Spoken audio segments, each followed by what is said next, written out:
Ladies and gentlemen, welcome back. We've got another day here of Elite League Swiss stage action. Lizard, day 3. Look at you. You're dressed up a little bit fancy. Got a college shirt on, a little bit tight there. Biceps popping. How we doing, brother? That's the only thing I do. I check shirts and how tight they are around the biceps. You know, that's the fashion for me. Like, it doesn't matter if it has some branding on, colors, none of that. It's all about the width. The width of the biceps. Who do you reckon in this series in particular has got the bigger biceps with Kev up against 9 Pandas? Who do you reckon's got the biggest biceps of them all? This transition, man, like I can't. It's too good. It's too good. Like, I'm looking at the players and like these CIS, this squad from mostly Russia and Ukraine, one guy from Poland on 9 Pandas.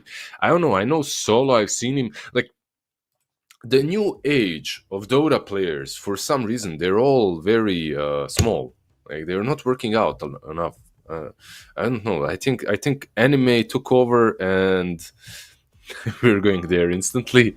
Anime took over, and perhaps some sort of, I don't know, just this sedentary lifestyle. Meanwhile, if you look at players from teams before, like if you look at ex Virtus.pro players coming from CIS, if you look at some Swedish players as well, you always have a couple that are like really well built.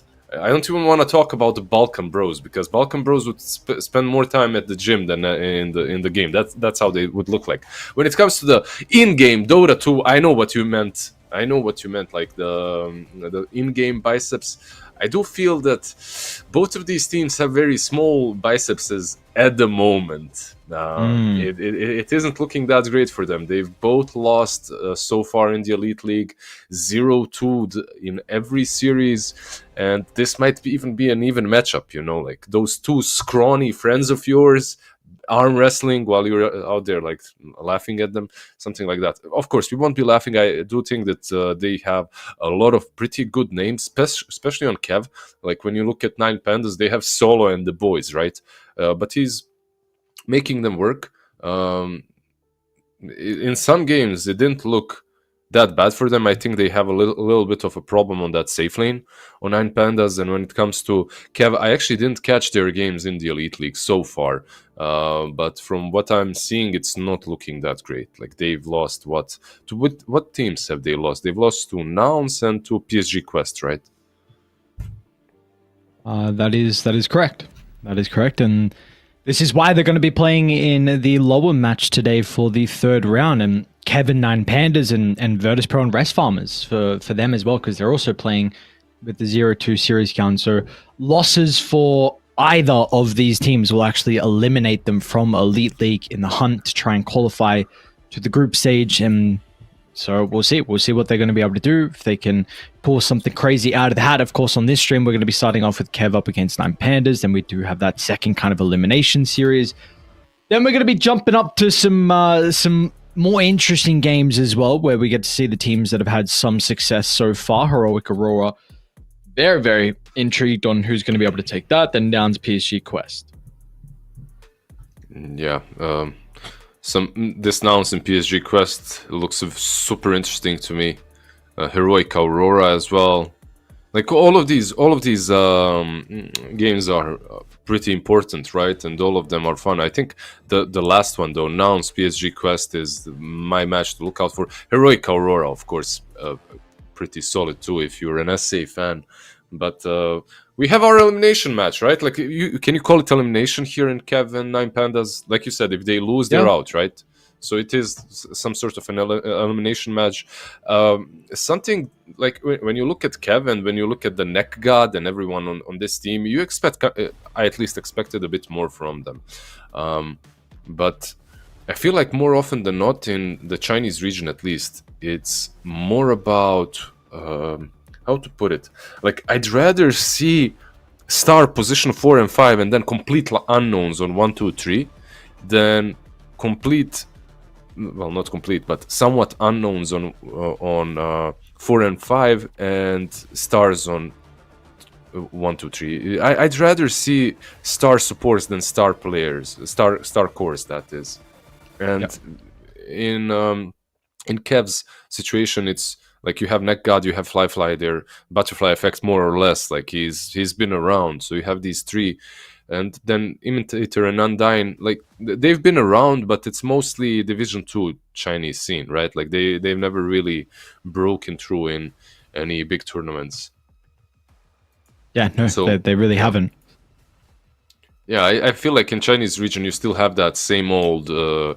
Your supports are supposed to lead the game and pave the way for the whole team, which isn't something that is happening so far for Kev. Guess you could hope the same for Nine Pandas as well. I mean, you've got the experience from solo, and then of course you've got Eki the Four, which is a very up and coming support player, and they have some young guns like Alberca coming into the position 3, replacing Miero, and then of course with Dark Lord replacing Ramses. So they are a little bit in the opposite area, right? Where they have some new young stars coming to the scene in the core role, whereas like you're saying with Kev, you know, those players are actually in the 4 and 5. But with that being said, we do have a draft up on our screen. It's going to be game 1, Kev playing on the Radiant side. We've got Nine Pandas on the Dire side as well. Yeah, like straight up into the draft. Looking interesting so far, nothing crazy. Disruptor just being banned out every single game. I feel like it is a Chinese team, so maybe a Shadow Shaman should have some priority. And they ban out the Tiny. We've seen Nine Pandas yesterday with some, what was it, Dark Clover, the Life Stealer with Shadow Demon lane on solo. What else did we see? We saw some, I believe, what's the other carry he played? One was Life Stealer and the other was maybe Luna or something like that, right? Probably. Yes, in any correct. case, I feel that was their weakest lane. Like yesterday, at least when watching their games, I really felt like that was where they had the biggest issue, and I'd like to see them adapt, maybe change up that safe lane somehow, or maybe put more priority on their mid, because like safe lane was losing lanes that perhaps they shouldn't have been losing. And later on in the game as well, they felt kind of lost. But let's see how solo adapts after yesterday. We can all have a bad day, right? By the way, you're playing chess now, right? That's what you told me. Yes, my friend. How's that going for you? Are you winning, losing? Are you winning, son? I played actually a lot at camp. There's a lot of very good chess players at camp. I lost every single game but one, but they were all like 600 to almost 1,000 rating above me. So Okay, I won one so game. It wasn't really fair. No, it wasn't very fair, but there was they were impressed on the they thought that my skill rating wasn't up to par with what it was. So no, I got a dub, but I haven't been playing too much online at the moment. Okay. I just wanted to ask you, like, when you are playing the online, do you have your off days? Because it's very obvious in chess when you have off days, you know, when you're just not playing properly. Because it's kind of more difficult in Dota to recognize it. That's how I'm tying it into. Because I used to play a lot of chess long time ago as well. And, like, playing chess, it's so obvious when your brain isn't on 100%, you know, like when you're not functioning that great. In Dota, it's a little bit more obscure. Like it's kind of hard for a player to really recognize that, and especially then when you have a team, it's even harder for a team to realize, yeah, this was just a bad day for us, guys. Like nothing worked. That's it. It's not about us. We'll play better tomorrow. This is like a topic that I'd literally have a full podcast on. just talk about that. So maybe better we move away from it. Yeah, Crystal Maiden. Okay. Yeah. I was going to keep going in, but if you feel like you could keep going on the topic, then we can. I mean, for a bit more. Let's just cover these heroes. We have CM and Bat, probably the supports, right, on Nine Pandas, and on the other side we've got Shadow Demon and Dragon Knight. So SD taken away from solo. I honestly think this is one of the best supports at the moment, like top 3 for me. Crystal Maiden, Shadow Demon, and Like, okay, these banned out ones, Chant, Disruptor, Undying, you don't want to play against them, I know, but Shadow Demon, Crystal Maiden for me feel borderline broken. Yeah, they are. Yeah, they're very strong. Very goddamn strong they are indeed. Let's see what they're going to follow up though with Kev. So more than likely we will get that secondary support from them though. I actually want to even take a look back at some of their other games because we casted them through the qualifiers, right, for Dream League. We saw one series and they didn't look too good in that series though, unfortunately.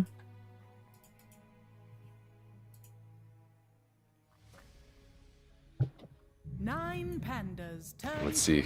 Okay, like you said, second support. This is still like the China support. Like, even though he's been kind of forgotten by the other regions, they're still picking him. They're picking him a lot. I love the techies, by the way, and I still feel the hero brings a lot to the table, specifically when it comes to the spell amp. And even more so when you're playing versus these squishy heroes, the map vision that he gives as well. It was also a CIS hero, like hero that has been played in Eastern Europe quite a lot. But they're also keeping their lanes very open. Like, you can put SD, DK anywhere. Same with techies. Now a Morphling. Like, this Morphling can be blown up quite easily. If you put techies plus whatever with the stun, even that safe lane can be a bit rough for him. But let's see, maybe this is the hero that we finally waited for on the Dark Lord on 9 Pandas. 5 seconds remaining. If you if we go back to the series that we casted at Dark Horse, sorry, versus Kev versus Dark Horse, we saw Flyfly. He played 3 ranged heroes in that series. We saw Clinks, and then we saw Double Weaver. And the reason why I bring that up is because we've been kind of mentioning sometimes about the Drow Ranger to respond to the Morphling. I think definitely not going to get it now though, especially with the Centaur getting picked up kind of preemptively, and Batrider can be a little bit frustrating, but this is something that we've seen the Flyfly and Kev have a lot of priority on going for a ranged tier, and I think it's much more difficult this game.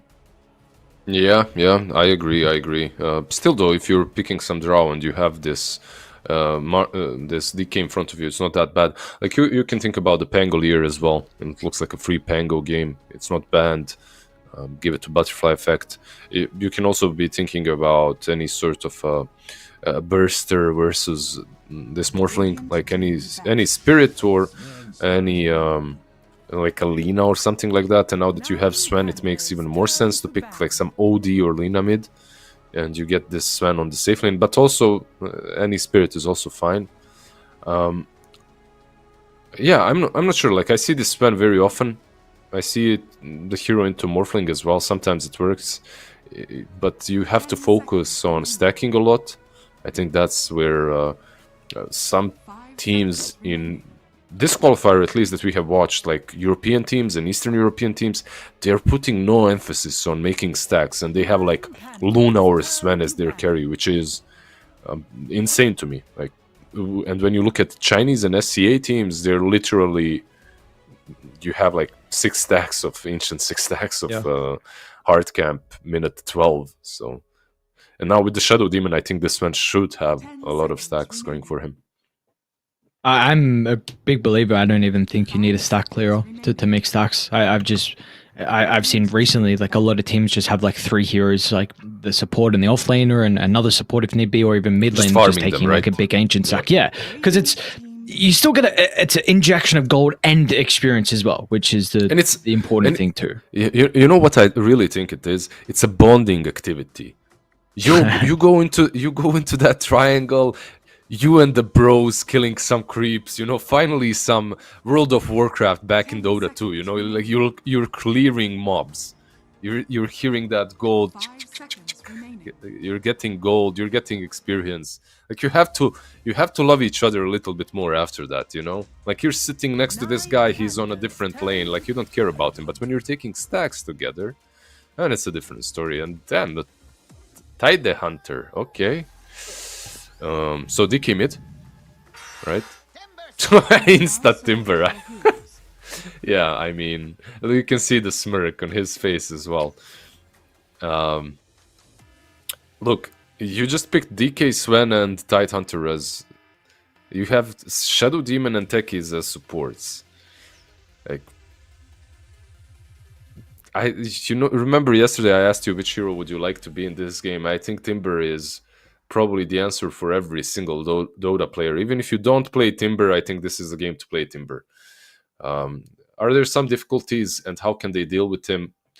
If Sven gets really big, maybe.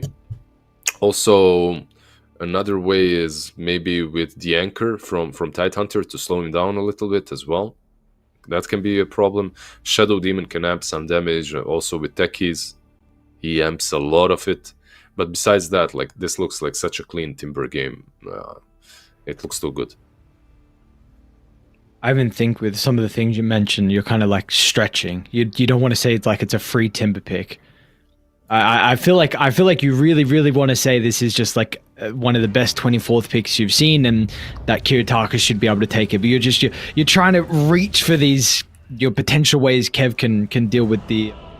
So I respect it. Look, I've been hurt. I respect it.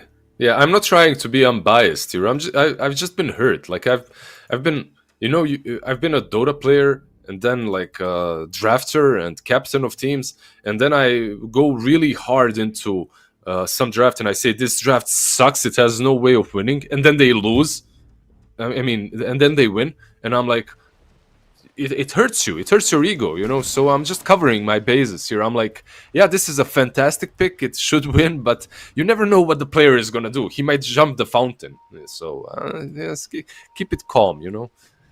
Okay. Nice smoke, by the way, running down Eki. Fly. Able to at least get the turn with a stun. Alberca, though, will get in range now with the hoofs on. They need Kiritaka to step in. Finally, the Timber's going to come through the river. It's a great blast off. It's actually... No, it shouldn't be enough. Kiritaka will be able to get in range for the Whirling Death. Yeah. They might also get Undying. Another Flame Break. All these spells coming back off cooldown as 9 Pandas. Find a double kill before the horn strikes. Double kill for them. First blood for your mid lane Timber that we already said he's going to have a good game. Okay. I predict minute 10, this Timber is sitting in front of their tier 2 tower on mid lane, just chilling, no. cutting waves. The battle begins. Sorry to interrupt, just to say one thing. I have seen actually Dragonites win against Timber mid lane. My friend. This is exactly what I was about to say. Please continue. No, you go. I stole. No, you didn't steal it. You got him before me. You didn't steal anything. Give us the big brain power. What do you think? And what is it with the DK that is actually able to play okay into the Timber lane? There's no big brain. You just breed fire him. You have 2 levels of Dragon Blood. He hits you, like you heal up faster. You get some sticks, but you also have to be careful, like how you use your stick and when. Like you have to have the Whirling Death on you. And you're probably going to heal up as much as he dishes out the damage. So, like, sometimes people forget that when you are playing versus like a Timber, right, or an Undying, if he takes a lot of your strength, you heal up faster from Tangus, from sticks, from all these kind of items, right? So you can abuse that as well to your favor. Like a Fairy Fire is gonna heal you up a lot more, percentage-wise at least.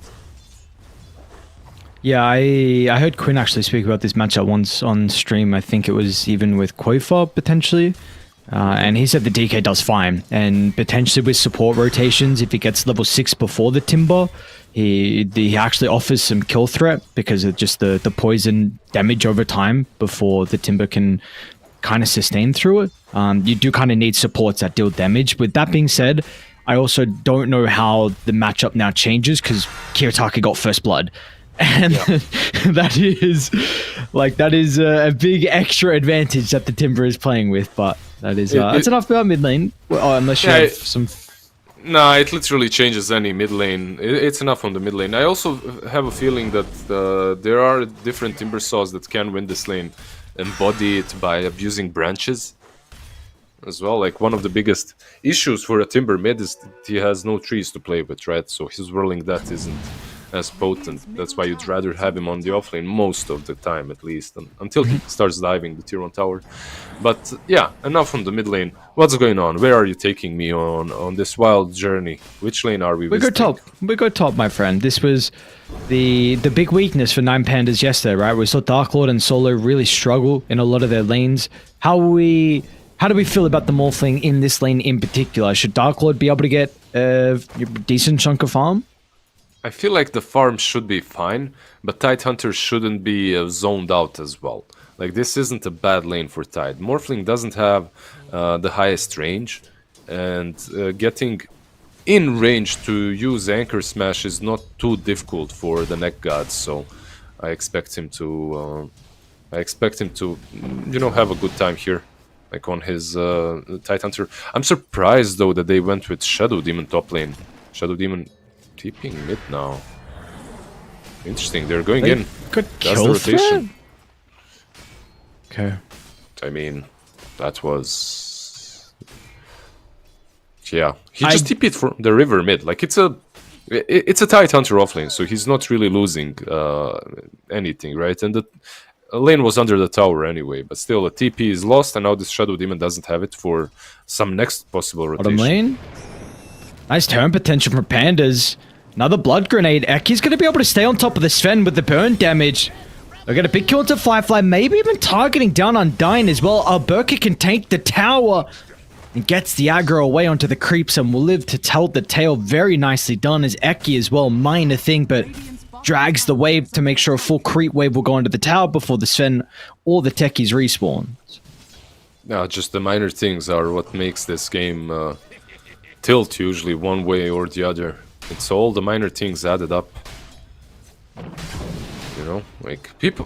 One thing as well that I notice in pubs, people only want to do big stuff. You know, like wait for the big BKB, wait for the big deny on the range creep, wait for that hit that makes sense, save your spells too much. Like the minor things, they add up one after another. Like it's the small advantages that will win you the game in the end. You don't have to take the Raxes instantly. You don't have to take the tower in one go. Just hit it every time you're next to it. Hit it a little bit. Mid lane. Kiyotaka. Damn, son.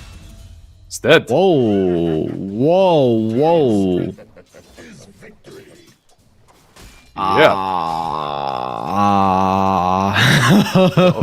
And the tip. I don't know if you're supposed to solo kill in this matchup. I know it's fine for DK, but I don't know if it's solo kill like potential.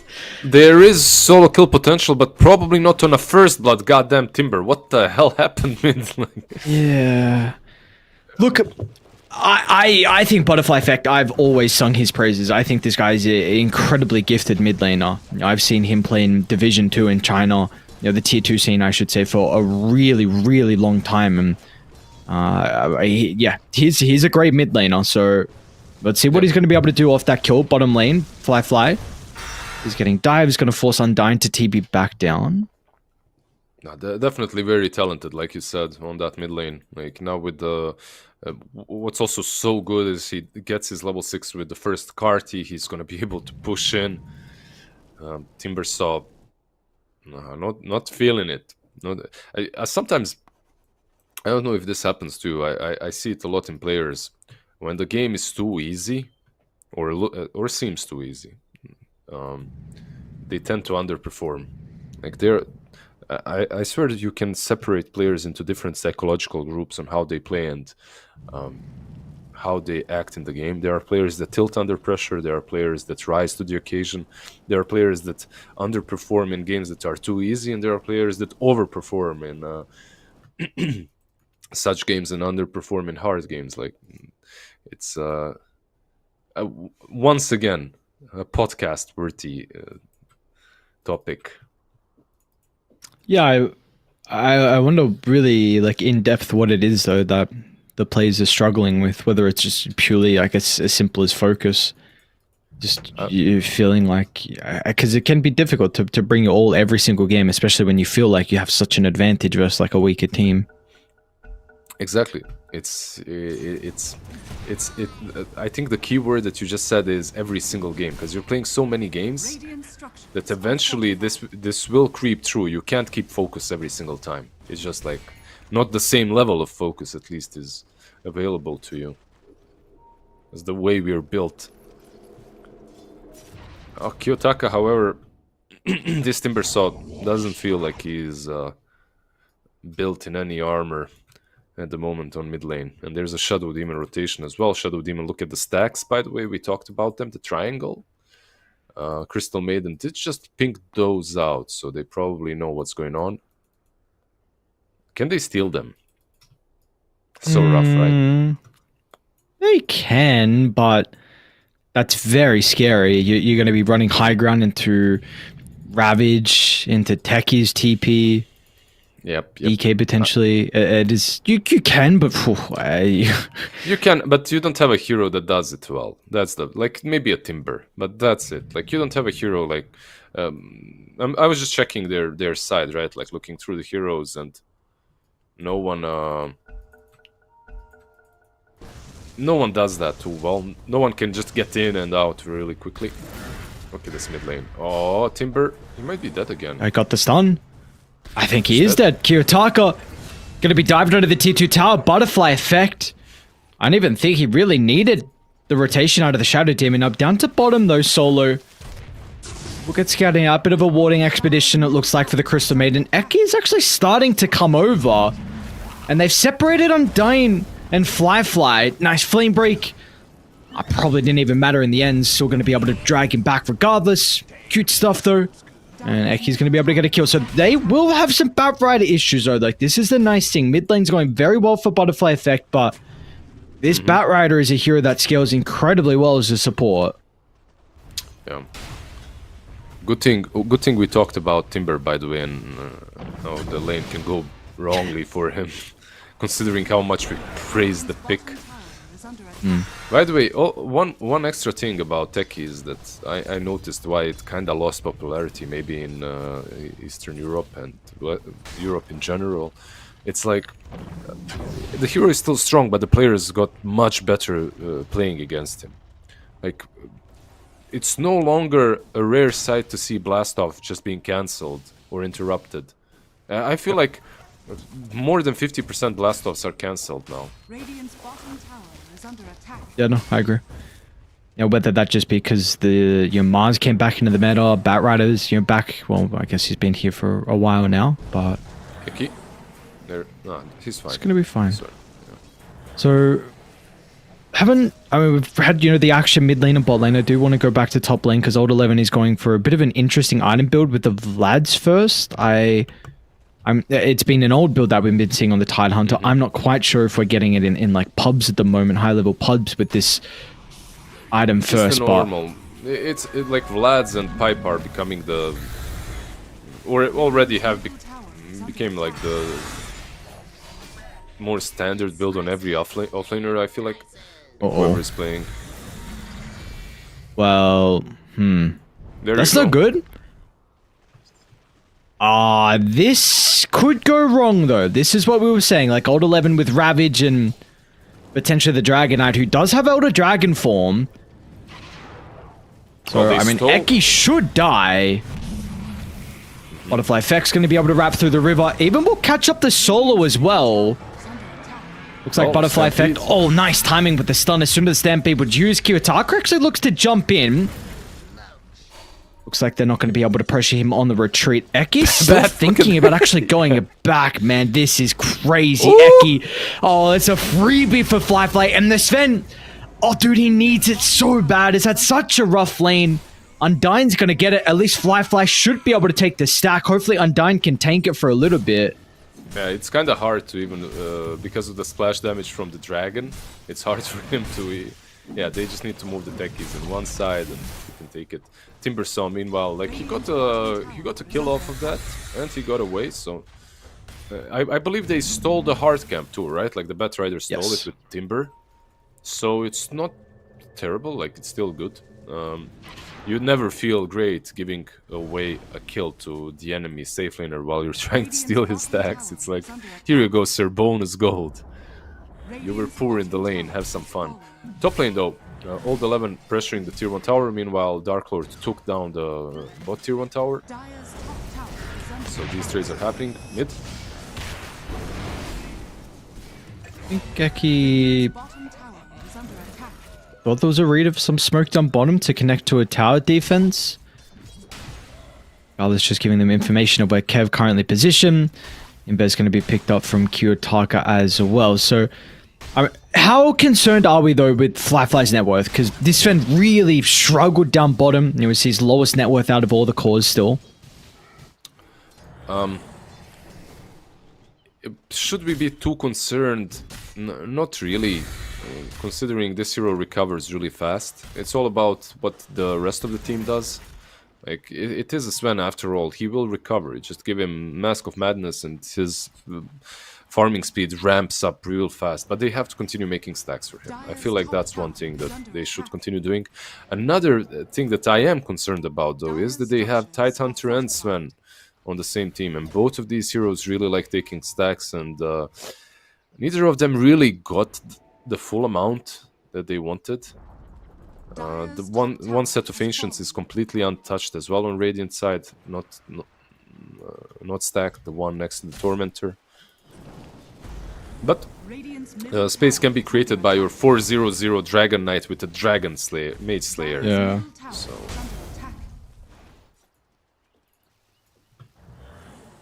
Let's see. I mean, Butterfly Effect.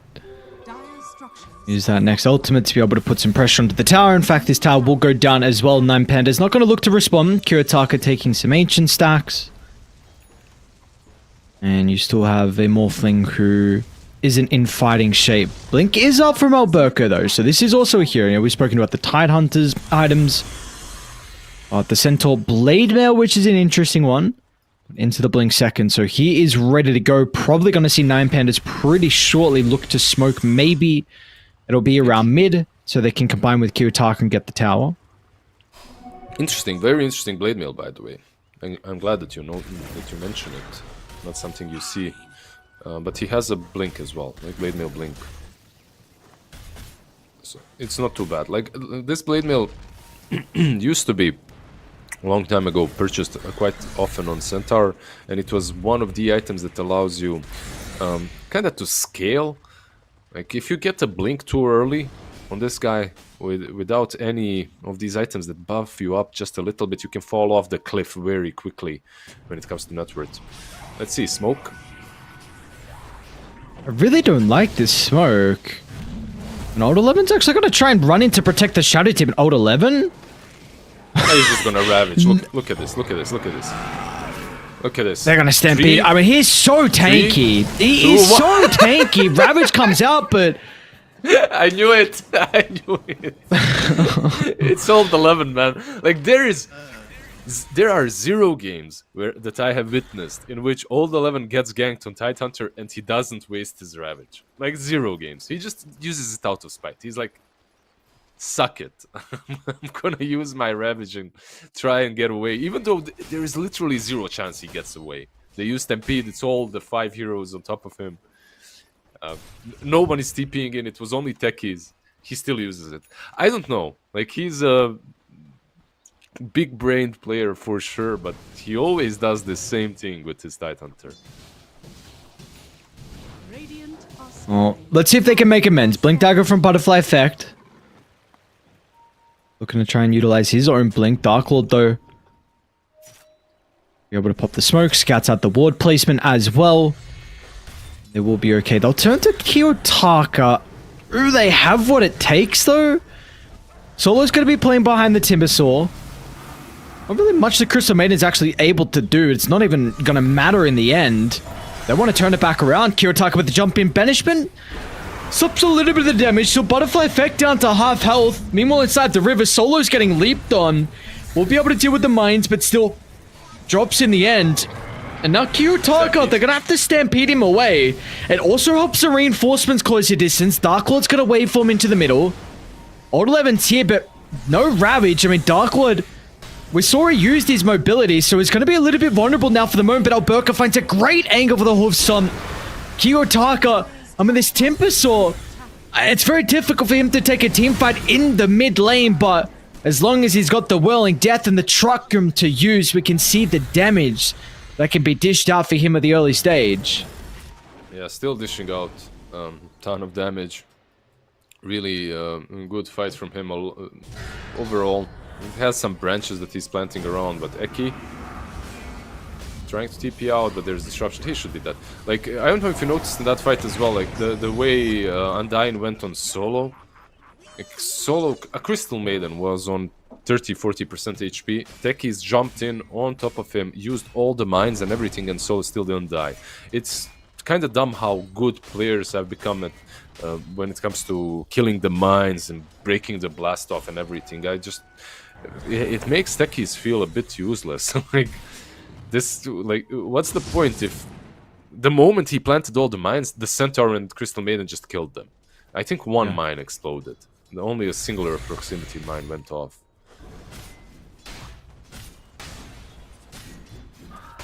Radiant Scanners in the mark on Alberca. See if they want to try and go there. Of course, I don't know who is there. Butterfly Effect is going to show in the lane. So a lot of information now for Nine Panda, seeing 2 cores down bottom. And looks like there's going to be an eventual tower push as well. So there's a blink something that Nine Pandas is starting to defend. Eki's going to be ready to go. Lasso drag back. Stampede to try and help out, but I mean, pretty lucky with the timing from Undyne. Nullifies that Stampede effectiveness. Dire's bottom They need the heroes though. They need the boys to be able to play with Old 11. He's going to want to use the Ravage. They'll deal with the support, which is a lot of the damage. Old 11 will Ravage once again and look to pig pull away, but he will die for a second time after using the Ravage. You know, Kiyotaka is onto Butterfly Effect as well. Just the team fights continuing to look very disjointed from the boys on Kev. Triple kill for Dark Lord. Butterfly Effect is not going to escape as well. Kiyotaka. Well, he had a bit of a rougher lane, but he will not forget the tips that came out early in this game. He's going to give them back to Butterfly Effect. Yeah, like this is the feels good tips, you know, and then you write easy lane in the end. Radiant's Even though you got like what, killed twice solo. You know, like many things aren't known in the universe, but Old 11 ravaging every time he gets a chance to hit more than 3 heroes, it's like a given. If you see it, it's gonna happen, and unfortunately for them in that situation, once again, they just didn't have the heroes. They didn't have anyone to turn with. Like you talked about the Sven and how worried are we about his farm. Now I'm kinda worried, because they're taking too many team fights when he's not ready. He needs at least this BKB, like Mask of Madness, Echo Saber. It ain't it, Chief. Like you need a BKB with that, or maybe disassembling it into a BKB. But in any case, you need to be there. You need to be there on time to utilize the stun that Ravage brings. Smoke up once again. They're just playing too fast. There's a blink on Bat. The Shadow Demon probably. Look at him. They're even going to Stampede as well. They want to go in for Butterfly Effect. Nice timing with the Dragon Tail. Actually give him enough seconds to be able to find the blink away. Nonetheless, so it's not going to matter. You get a kill into the Shadow Demon. Even order to support. That will open up the T1 tower. Radiant's middle tower has fallen. Yeah, slowly but steadily taking over the map. Morphling farming bottom, has Phylactery, going Kanda, BKB. Just your standard run-of-the-mill Morphling. It's also, it's nice to have this shotgun, new age shotgun Morphling into Shadow Demon, because your illusions aren't going to be beastly. It's more about the spells. At least at this point in the game. Later on, of course, but at this point it's easier.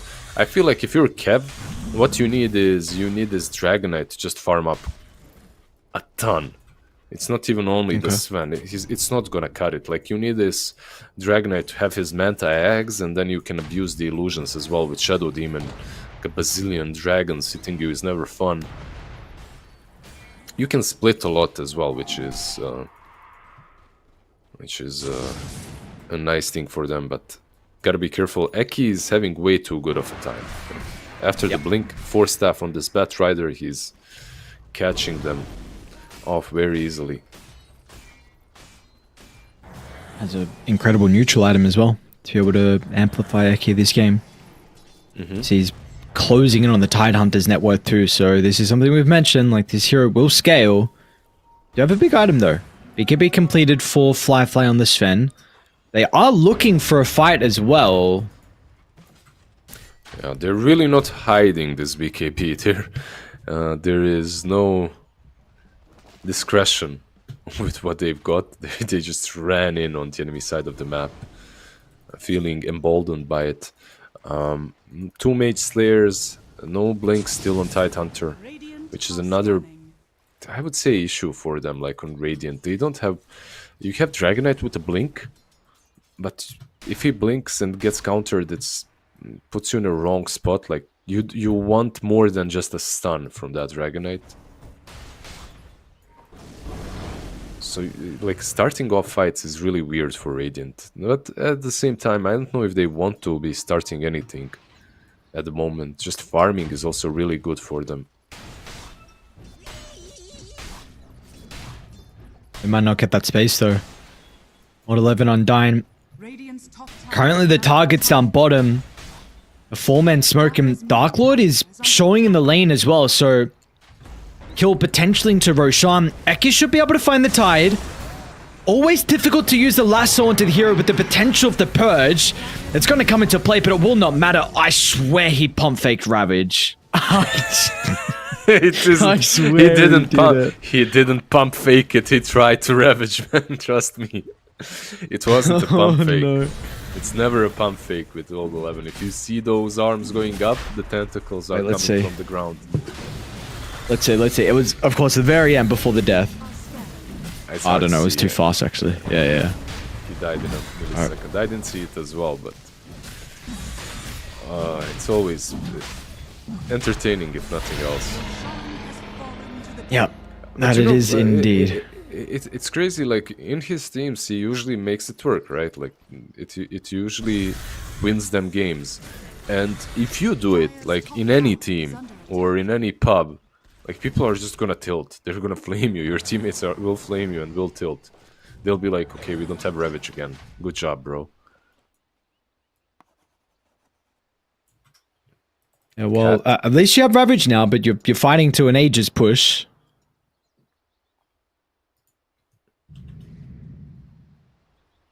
Has Flyfly got another item? Oh no, never mind. Actually, yeah. Is he missing? Or am I just, can I just not count? You can't Guess that's enough. Yeah, okay. Never mind. Well, I'm somewhat impressed. I mean, definitely this is the Sven's ability to be able to at least flash farm. Of course, with the innate cleave, he's very close to level 18. In fact, 5 experience away. So maybe they look for a fight. Would you want to see them think about defending bottom? This tier 2 tower is a hard defense. There's a full Kanda and Aegis on Morphling. You do have Ravage. What's the Dragon form status though? Just look at the Dragonite. The Dragon form is running out. He's just not ready to fight this. I think you can maybe just move away from the tier 2 tower down bottom. Should be the smartest play. If you stay here, Bat Rider catches you. Whoever he catches is dead. I think it would be just smarter for them to push mid and top. Just move away. Okay. Like, defending, you can try, but all the odds are against you.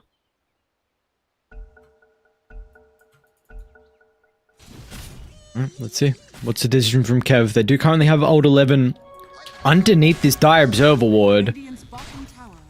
With daytime, Old 11's going to see Solar kind of poking in and out of the trees. They are also bringing the Shadow Demon down as well, along with Butterfly Effect, so let's see. Odds against them, smoked under the ward. No Dragon form, running out in a second. This is looking just such a high hill to climb.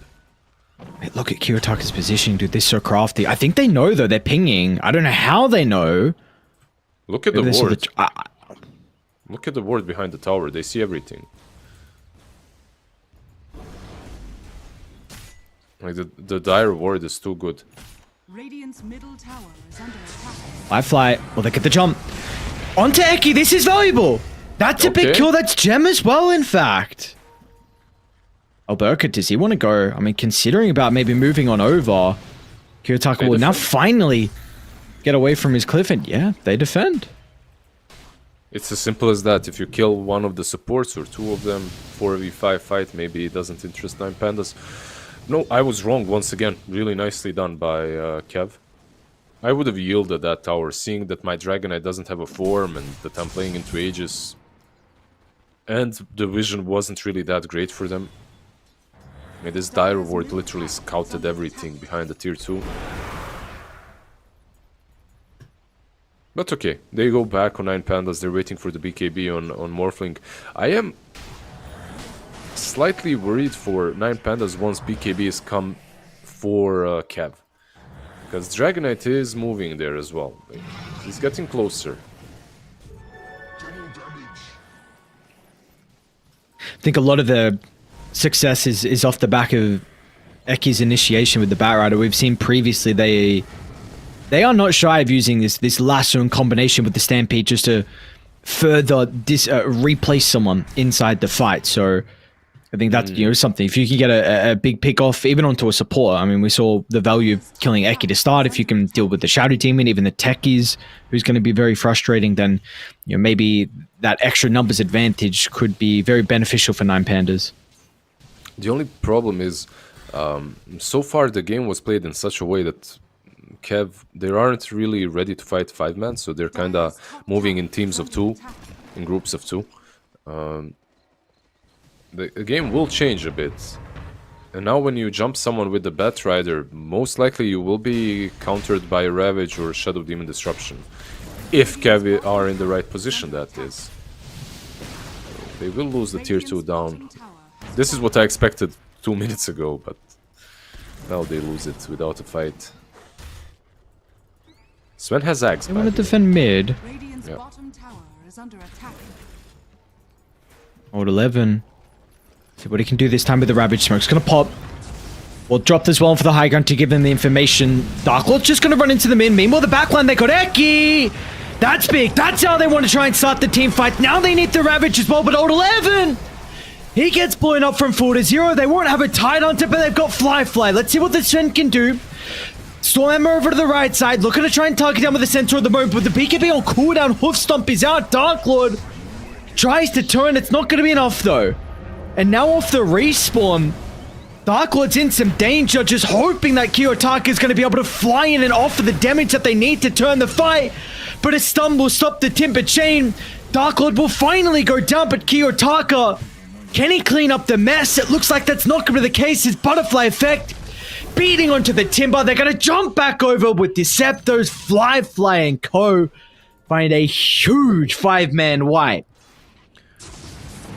Just a huge influx of gold into the Sven allowed him to get this BKB and Aghanim's, and like he was just flying left, right, and center through that fight, taking one target after another. The one issue I had with maybe the Morphling and how he played that fight was, I guess you gotta do it as Morph, like you're hitting the Sven, but the Sven doesn't care. You're kind of following this guy who's supermaning around and killing one hero after another. Meanwhile, you're trying to kill him, but you're not succeeding. And the biggest issue, like you called it straight off the bat, is no pun intended, the Batrider. Like, if he gets caught instantly, the fights look so different for 9 Pandas. Good job, by the way, to Kev. They waited, they bided their time, and they're online. This is what we talked about. There's Axe on Dragonite, there's BKB, now a small crit as well on Sven, and I don't know, like, it's going to be much tougher for 9 Pandas to take these fights now. What do they need? They need Dark Lord's BKB. He's getting there at least. Needs around the 400 gold. We'll have it. top tower is under attack. Yeah, well, alright, let's see. Let's see what he's going to be able to do with the BKB though in Dark Kiyotaka. Lord. Top lane, Kiyotaka. BKB's going to be activated. They need to stampede him out. Can they Oh, fight? this is a scary position now though. Like, this game is completely turned. And finally, Keva, like you said, they bided their time. Now they're the ones playing aggressive on 9Panda's side of the map, and bit of a pep in their step as well for once in this first game. Definitely. And you said, well, let's see what he can do with the BKB. Like, he's got a BKB. It all depends on the target practice, really. Like, who are you going on? Like, have you decided who the most valuable targets are? Because when I look at Kev, I feel like this Shadow Demon needs to die first. You need to get to him. Like, going on the Sven or the Dragonite probably will not net you a kill. You still have a ton of burst. Your Timbersaw with the blink can take these targets down, but it's not gonna be easy. Dire are scanning. Dying could be a bit frustrating with the remnants of this Invis rune. Well, they're going to see the mines regardless, so they will get a good idea of the trajectory of this smoke. So they are moving to top. Butterfly Effect's actually going to continue farming, but Radiant's middle tower only for a little is bit under longer. So you were just mentioning about, like, you know, who they want to try and target down being the Shadow Demon. Do we even see like an avenue for Butterfly Effect to be blown up 4-0 if they lasso him with the damage from Kiyotaka, or do you think that is a bit risky? Radiant I think you can blow any hero up, even the Tide Hunter. I think it's Okay. possible because of the Timber, and because of the amount of stuns, and this Kanda Morphling really bursts super hard. At the same time, everything needs to be perfect for that to happen, and usually nothing is perfect in teamfights, so Shadow Demon should be the safest option, but he's also the one with Blink, also the one sitting furthest behind.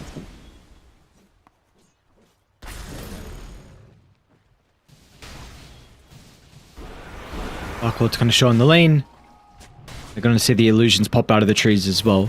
We'll have a nice lane ward to work with now from Radiant, but Panda's probably going to be able to confirm this, and they will start to position themselves a little bit further to the south. We will have a Roche off by the looks of it, up in the minute 40, so both sides will have to stick around for a while for the prize. Yeah, but that's the trick, right? Like, 9Pandas aren't the ones that need to make a move, it's Kev. And they are making it. Solo. Not bad. It's not going to be bad. It's only a Crystal Maiden, but you'll take a quick pick off. Stuck on the clip. Oh.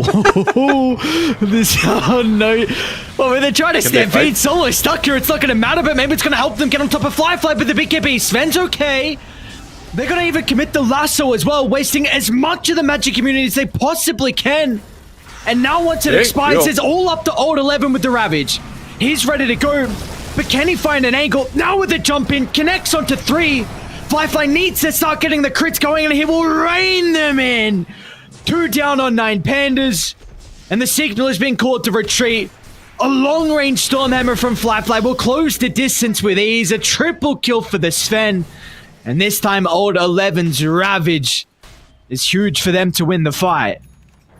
Yeah, I suppose what their mentality is, let's go and try to kill off the kite the Sven out through the BKB, use our lasso and whatnot, and because we're not killing him. And then after that, his BKB is gone, Kiyotaka can move in and dish out the proper damage, but during God's Strength, there's just no way, they're not doing enough. I feel like they just don't possess the necessary items any longer. Like, once this Daedalus is now... Once the Daedalus have been completed on Sven, Dire's bottom tower has Aghanim, Octarine, and Dragonite, it's just becoming more and more difficult. Radiant's Like, middle tower is under we were attack. talking about the BKB on Morphling, right? And it feels that it's necessary because he's gonna get blown up, but Manta Kanda BKB, and I feel like he's just not doing enough in these fights. Do you like the Satanic then? Do you think he needs like a Daedalus or... I really feel like Something else? I feel like Satanic won't change a thing. The game will be in the spot in which you'll try to have these prolonged fight. Like, what does Satanic do? It makes you live longer, right? It prolongs the fight for yourself. You get a dispel, whatever. But Yeah. in this situation, I don't feel that prolonged fights will benefit you too much. We'll see. Maybe he'll prove me wrong. Have a nice. Alright, we'll have to see. Scout Dark Lord out. 15 seconds of the ward, but really they're going to give some information. Looks like they will connect to the lane though and try and siege the T2 tower. In regards to the Morphlings items, real quick, I was even thinking, potentially Butterfly. But let us see. Let us see. Maybe if he gotten it before the BKB, it would have been a difference. Like some Butterfly or Skadi before the BKB could have made a difference. But regardless, it didn't happen. Timber saw. What will happen is the Shivas on him. He's got it mid lane. Centaur, yeah. Link should be able to get it off. Butterfly effect is really close in the chase. Nice TP location though from Melberko. Radiant's middle tower is under attack. Very nicely done. He waited that last moment to blink so that he's in fog as he blinks. Okay, they have some things, right? Like the Shivas and Timbersaw is completed. He's level 22. Will help them out a tiny little bit at least. He's queuing up Hex next. I think also we're seeing a little bit of an offlane diff between the Tidehunter and Centaur and how much Tidehunter does at this point.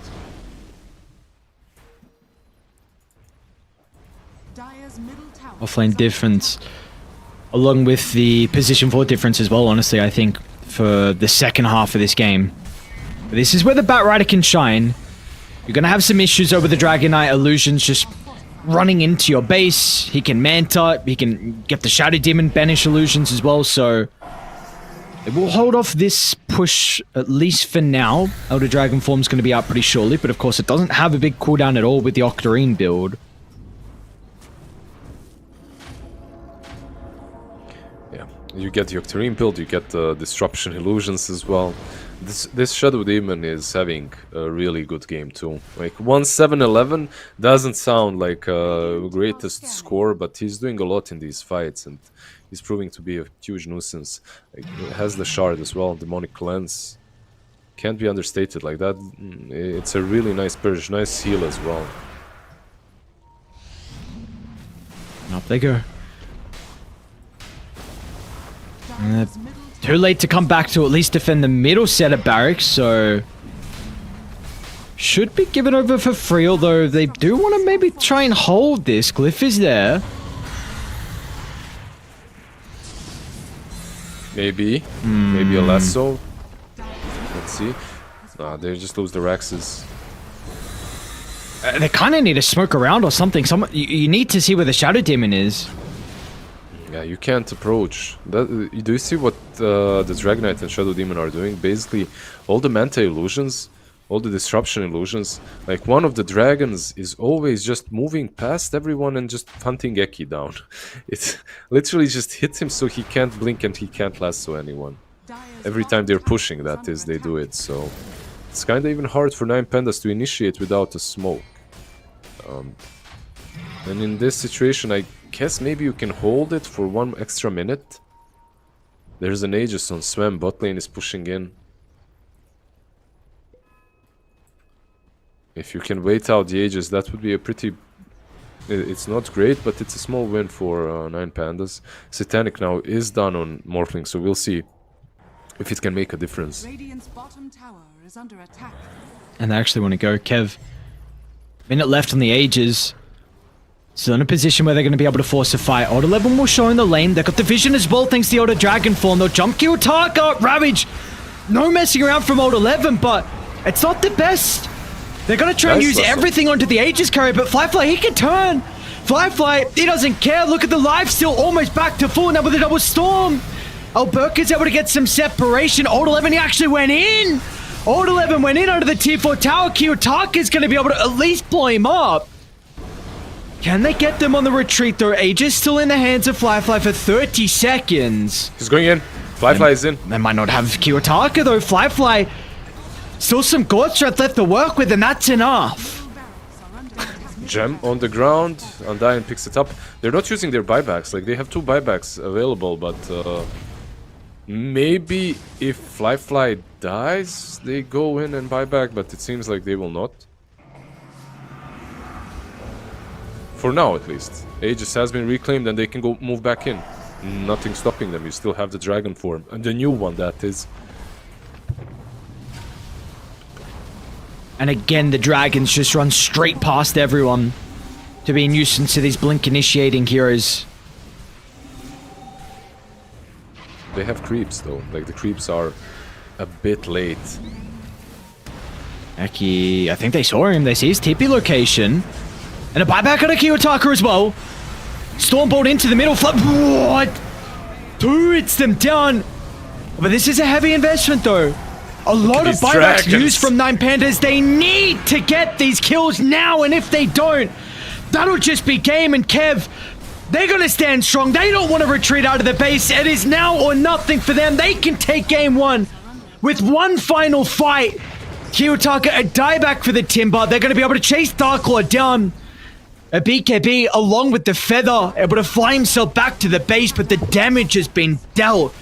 Second full set of barracks. Top barracks. They can stick around.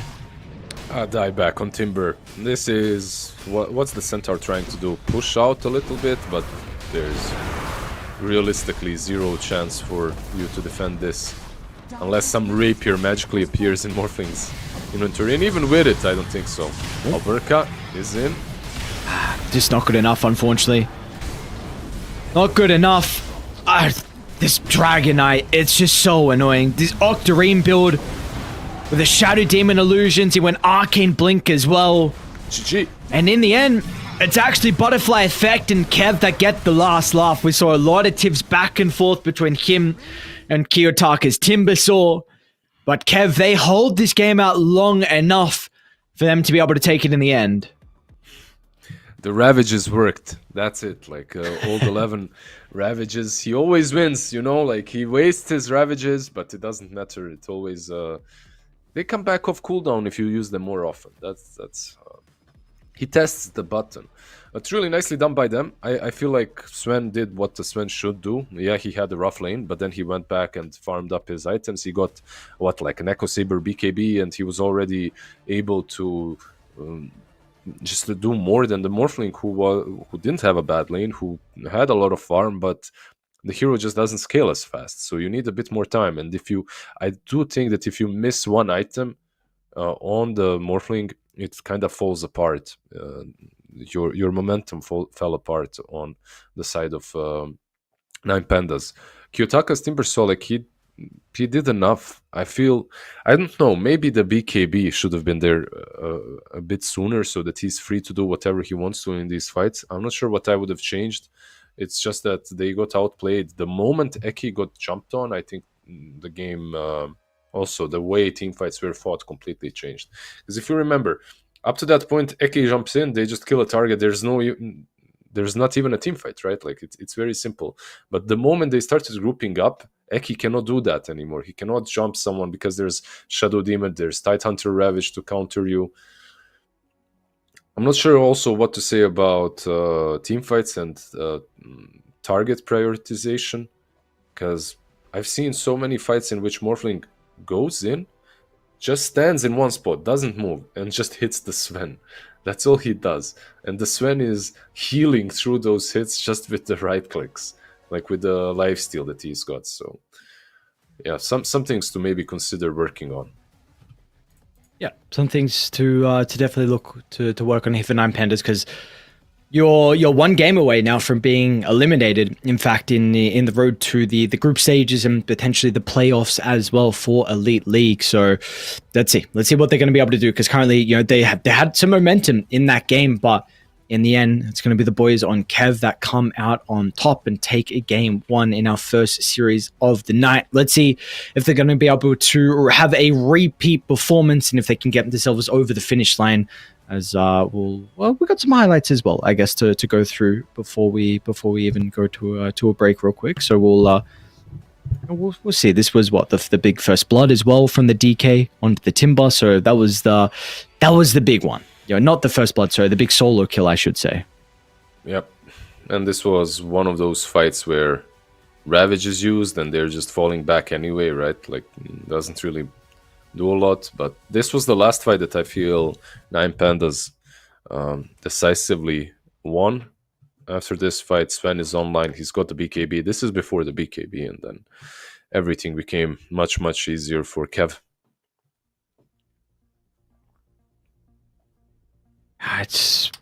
We saw as well, right, in some of these fights, the fact that it's just we mentioned it. Eki, unfortunately, I mean, he had a really good early game, but we just saw. I think this was actually one of the first or even the second fight where we saw Eki get jumped to start. No lasso. No, the Batrider was almost at that stage the same net worth as the Tide Hunter too. So he gets blown up, Solo gets blown up. You're playing with a numbers advantage now. You see the lack of damage from Dark Lord. So it was that was another thing. You just didn't have a Batrider through a lot of these big team fights. There's no one. Like, you had this Timber and you had the Centaur, but I felt that there was more chaos on Kev than on Nine Pandas. Like for heroes such as Batrider at this stage of the game, you need some chaos. You need this Timber to go in or Centaur to go in to make stuff happen first, to cook something, and then you go in. Instead, it's the Batrider, it's the Tide Hunter that goes in. He shows where Bat is. He gives vision to his teammates, and then they get jumped by the Aghanim Sven. So nicely done by Old 11. Just also. Unsung hero in most games, but realizing he needs to be the one just walking in, waltzing in. Vlad's another thing, like Nine Pandas that they didn't have. When you have the Centaur and Timbersaw as your two cores, like you don't have anyone that's building any utility. Like it's just Shivas, Blade Mails, Blink Daggers. It's all like there's no Vlads. Also your supports, like not really the heroes that buy a lot of auras. Like maybe on Bat you could, but he didn't. Another thing that Morphling was definitely missing. So he felt like in the end, the carry difference really showed. Like it was the amount of work that Morphling could do versus the amount of work that Sven could do. Even though Sven's stacks got stolen, his lane was rough, it was quite significant. Like the difference. Yeah. Exactly right. Like we saw just how rough of a game that Flyfly had really to start. Like you said, rough lane, stacks gone, but the fact that he was still able to put himself in a position where he could contend in some of these mid-game fights. And then once he had these items, we saw truly the strength of that hero. And we haven't seen it actually too much recently in some of the games we've been covering, but I know it's had a lot of success in the past couple of weeks. So Fly with the Sven off to a good start on our first game. Let's see if they're going to be able to have a repeat performance. We're going to go break. When we come back, we've got game 2 of Elite League. We'll see you guys soon.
We are back with game 2, just around the corner. Kev, good showing for them. There was some lapses in some of their team fights, but they're able to sweep the mistakes away in the second half of that game 1, and now they're in the driver's seat. Now they've got the advantage. Let's see if they're going to be able to continue with this momentum.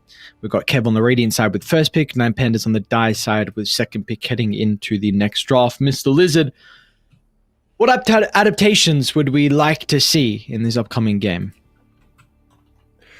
It's hard for me to even speak about Nine Pandas anymore because I'm speaking of them adapting every game, I feel like, so far. They've been losing quite a bit. What adaptation would I like to see? That Shadow Demon might be a necessity to go. Dragonite as well, one of the things that you can consider either removing or picking better heroes into it. And also not putting too many eggs in that Timbersaw basket, because that's what I did, and it didn't turn out that great for them. Like the Timbersaw really... Look, he did a lot of damage, and it wasn't really a bad Timbersaw game. You can't call that a bad Timbersaw game, but it wasn't enough. It was not enough. Let me see. 29,000, I think. Yeah, 29,000 damage from the Timber, 26,000 damage from the Morphling last game. Meanwhile, on the other side, Dragonite had 41, Sven had 43. They did a lot more. I feel like if you're Team Kev, you might want to replace Techies for something else. I feel like the biggest addition that Techies gives to the team right now is like mid to late game scouting with mines. Just breaking smokes. It is very significant from a support to be able to break smokes and, well, not break smokes, but kinda read what's happening on the map just by mines exploding. Same supports have been banned out so far, though. Yeah, that has always been like one of his biggest attributes, right? Where not a lot of people, like, you'll mention it, but it's very difficult to quantify like how important that actually is for someone in a game and for the team as well. So yeah, Tech is very silly with the potential to be able to do that. We're going to see the exact same first phase though. Yep, same thing. Dragonite, if it works, don't fix it, don't change it. Team Kev go with the Dragonite. Meanwhile, Nine Pandas with the Batrider. Look, Eki played a good game on Batrider. I don't know what his hero pool is like, but I've seen him do better on Batrider than on most other heroes. They get the bat, and okay, they just have to think about that mid game and how the game goes off of that. Because like the laning stage was perfect. They had the first blood. They had another kill on Techies. The bottom lane was crushed by Batrider. Like they did quite a lot in that lane, and then it slowly but surely all fell apart. And it's hard. Like sometimes I would say, yeah, just get a more active carry, something that can join the fights a bit more easier, maybe. But Morphling is active at the moment. It's not that bad. Like when Dark Lord played Lifestealer yesterday, it's also an active carry, more or less. You're waiting for that Radiance, but still. I'm not sure. At some point, the only one thing that I would like is maybe for Dark Lord to take some more risks in a game in which you are leading. Maybe taking some more risks wouldn't be that bad. Okay. What are some active carries as well? Because I know you were mentioning before about the active carry potential. So is there some that kind of come to mind at the moment that's favored in the meta? They're like both of these are that I mentioned. They are active. That's not a problem. I feel like actually, I don't know if there's any carry right now that's kind of more active than something else. It kind of looks more or less all in the same ballpark. You take a couple of ancient stacks with the BKB, you should be able to fight. If you look at Luna, if you look at Sven, if you look at Lifestealer, all the meta cores, all the meta carries, it's really a shade of difference between when they join fights. 5 seconds remaining. Interesting Pugna pick. I know it was something from Nine Pandas that they actually had a lot of priority on when Antares was on the team, but they used to play it very often as the position 4, but it will be solo this time. And again, we're going to get the Shadow Demon, so no surprise. I think there's more value with it up against the Pugna now. Yeah. I mean, it's a great hero into the Pugna. Like, the burst damage that you can do through the Decrepify is great, and then you can purge it off as well. You have 2 purges, one, right, like later on when you get the Aghanims as well with your Shard. It's like Pugna also hates playing into Grimstroke. Not a hero that we see too often. Yeah. But always good with something like Dragonite, right? You get that double stun, you get Inkswell on the Dragonite to jump in with. You get long range burst damage into the Pugna as well. The Phantom's Embrace kind of hard to difficult to deal with if you're Pugna. But what this it gives this Morphling an opportunity to jump and blow up the supports in fights a bit easier than in the last game. I feel like you had 2 elusive heroes. Right now Grimstroke isn't as much, so maybe this game will be a bit better for Dark Lord. But if your team Kev, like, you could literally go for a Sven again, like if you feel comfortable with it. I don't see why they wouldn't. There's Lifestealer. Really don't see why they wouldn't. Maybe that's one of Firefly could play that as well. Into Morphling, like, I don't think it's even bad at the moment. I don't know, man. Like, the carry to carry matchups are changing with the items as well. The Ags on Lifestealer. Like, you'd be playing into the Crepify into Centaur, so maybe Sven is still better.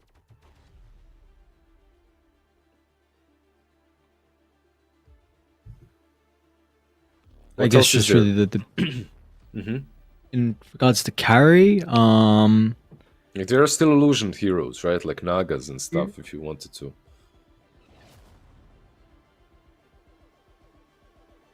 Yeah, no, I don't mind that. I don't mind that route.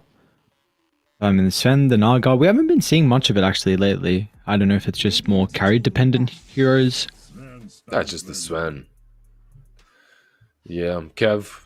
So 3 out of 4 heroes are picked from that game 1, and I really think Techies was probably the least impactful in that last game. He was impactful, but I feel like no matter what they had on that position, it would the game result would be probably the same. No matter what position 4 or 5 they had on, instead of the Techies.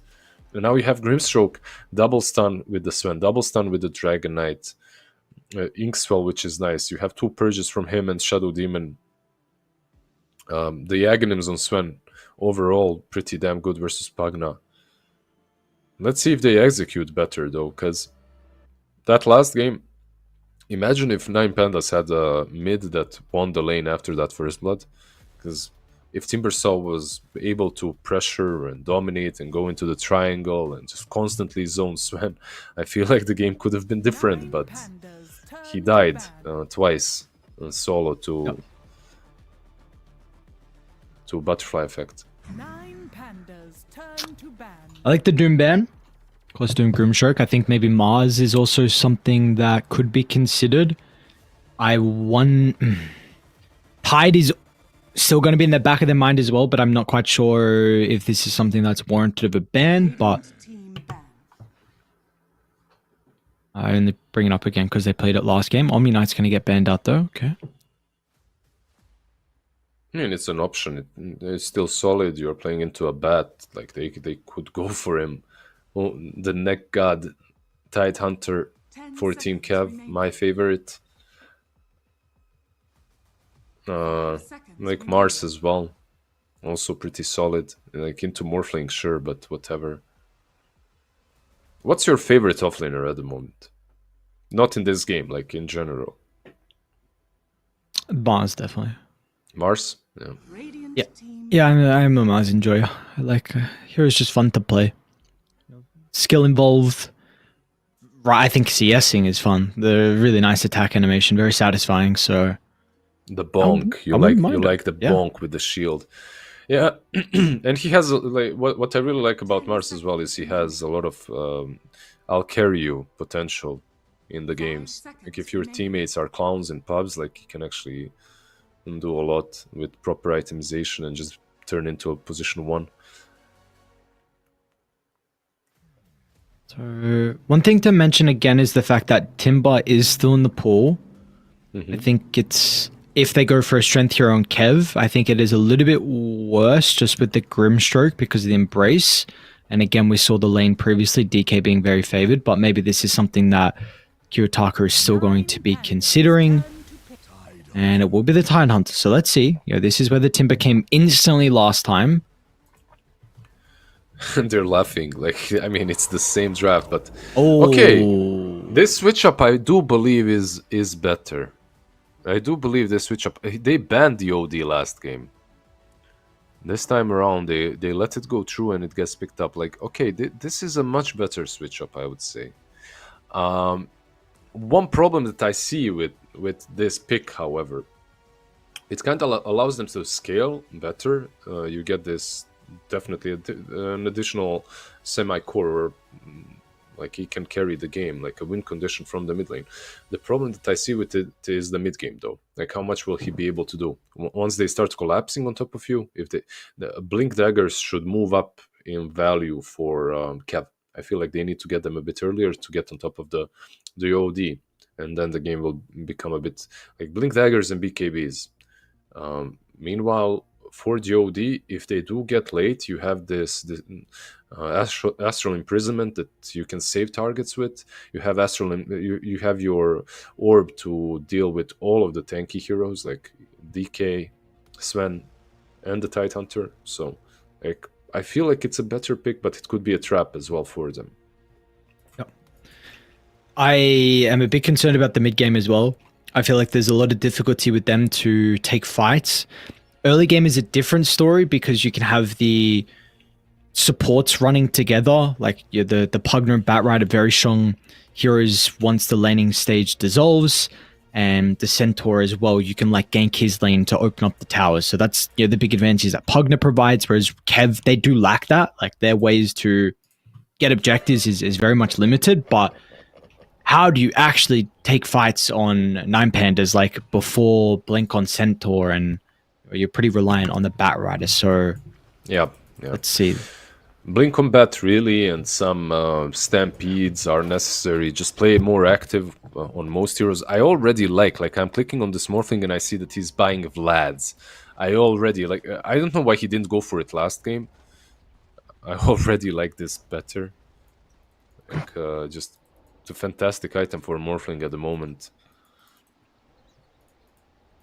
We saw last game as well, the build from Old 11 was the Vlad's too. Do we want to see him go at this game? Because I was, when you brought up you wanting Blink heroes on Kev, I was thinking like of pretty much like a very early Blink Ag shot on the Tide Hunter and just running across the map. And because again, that's I kind of feel like the big weakness on 9 Pandas, if having a lot of heroes up in your face around the 20-minute mark. But do you see the Vlad's as a very viable option once again for Old 11?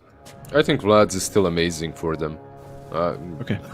After that, you can go Blink and Shard. Let's see. Like just getting the Blink early on, it all depends on how they want to play. Undyne, this might be a kill. You kind of need to body block him. Oh, he'll slip past one, he'll slip past a second, and now we'll actually... Never mind, not going to be able to live. Blood grenade. I think, yeah, sniped him with the blood grenade. So once again, it's going to be a first blood. At least this time, it is not to Kiyotaka.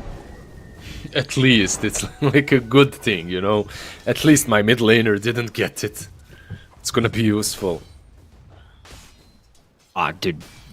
Come on, man. You gotta say that. This is an OD. This hero is so frustrating to lane into. Yeah, for sure. Just when you see those denies racking up versus an OD, just every single imprisonment into a deny. Let's see what he goes for when it comes to items. I've seen a lot of Witchblades, Parasmas, but it's never anything super active because the hero just doesn't do that anymore. There is no more meme hammer ODs. How do we also feel about Flyfly's lane too? Because we did see the Sven struggle in the previous game. It is a little bit different with the Grimstroke being his laning support now. Do we think he's going to have a better time? Well, you do have Inkspell now to work with, right? Like, maybe an easier stun combo to use, but I don't think that this is still an easy lane for him. I think it's still difficult. One other thing that you get in this lane, which is something that they haven't done so far, but that's like range creep securing. The Stroke of Fate missed twice now, so they didn't secure 2 range creeps. They're gonna fall off when it comes to experience as well very soon. And another thing with the experience we saw last game was 9 Pandas being able to take the stacks. So the hard stack and a little bit of the Ancients as well. Once again, with the Shadow Demon, you're going to be looking to put a lot of priority on it. Solo? Speaking of the SD, Solo, it's in a lot of danger. It's not going to matter. Well, he's not going to get the kill in the end. It will be a lot of resources. In fact, all his Tango's used. He does have another set coming out on the Courier, however. Yep, he had the Fairy Fire, so probably doesn't die there even with another Shadow Poison on him. Manages to get away. But that was a battle of the hard camp. They needed to open it up on the Radiant. They successfully did that, so they should be happy. What's happening on the mid lane so far? Dragonite, look at the denies on DK, by the way. Butterfly Effect is just winning his matchups versus Kiyotaka twice now. And he has like 3 range creeps about to dive him. Like his CS is going to ramp up. Oh. Okay. No, bottom lane Flyfly. Looks like similar to last game, where he really struggled in the lane. Eki's going to be able to get another kill onto him. Yeah, and this time around the hard camp is also unblocked on the dire side, so they'll be able to pull some creeps as well. It's not going to be too fun for Flyfly to lane into this. He's having some nice CS though, 15 on him, 18 on Morphling, no carry difference here. I feel like the only super surprising lane once again for me. I know Dragonite is a god laner at the moment, but... Bot lane? They are trying on Alberta. A spell's being casted. They're gonna have to damage, it looks like with the Stroke of Fate, they will Flyfly. Oh, Slam of the Shield against the Dome's gonna be able to get a big kill. Nice revenge for him. 21 last, it's 10 denies on DK. He's just destroying this OD on mid. The disruption denies are just not working when you're melee and he's just... What the hell?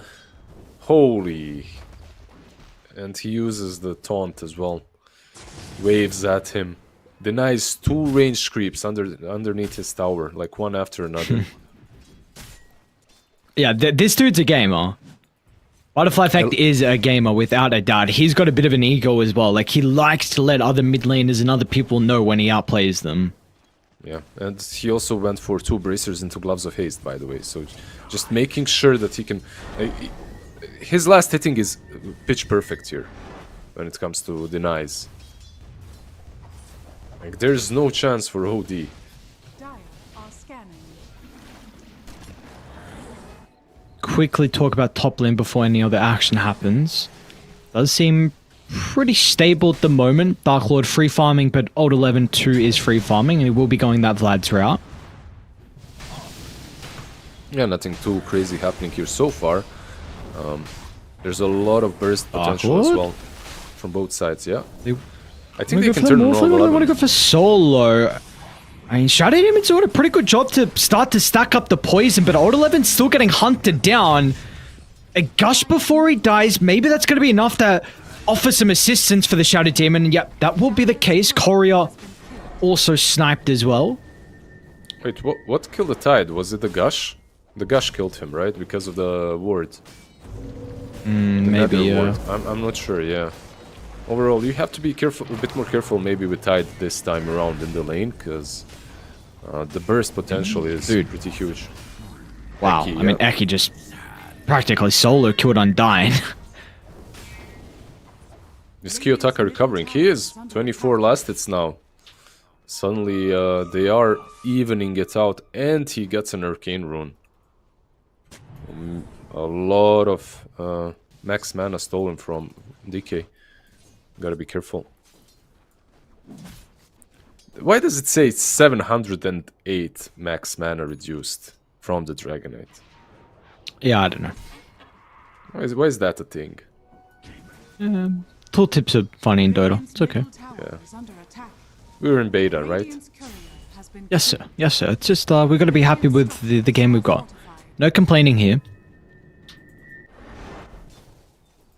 Radiant are scanning. Butterfly Effect is getting surrounded. Love to be able to utilize this arcane rune on Kiyotaka. Unfortunately, it will expire. And this is really big though. If they can put a lot of pressure on the mid lane, somehow crack the tower, then it's gonna open up the potential for them to invade into the jungle and contest the triangle stacks, which are currently plentiful. Yeah, he's doing really nicely right now. Bot lane got strength used, but that's just to farm, right? Yeah, it seems that way. Can I kill him? Eki's level 5, man. Yeah, Fly's in a lot of trouble. Is he? Gonna be able to get the stun onto Alberca. Maybe not now. Yeah, Eki. Okay, he's gonna be cautious. They're gonna try and stampede him out, but it's gonna do nothing now. Alberca lands the stun. Unfortunately, Fly should end up going down. The Q level 1 is too long of a cooldown unless he can juke. Okay, Fly. Yeah, they went on him during God's Strength, which gives him what, like slow resistance 30%, so he was able to juke and jive, run back to the Grimstroke. Like you said, level 5 bat, it's a lot of damage, but not enough to kill him fast enough.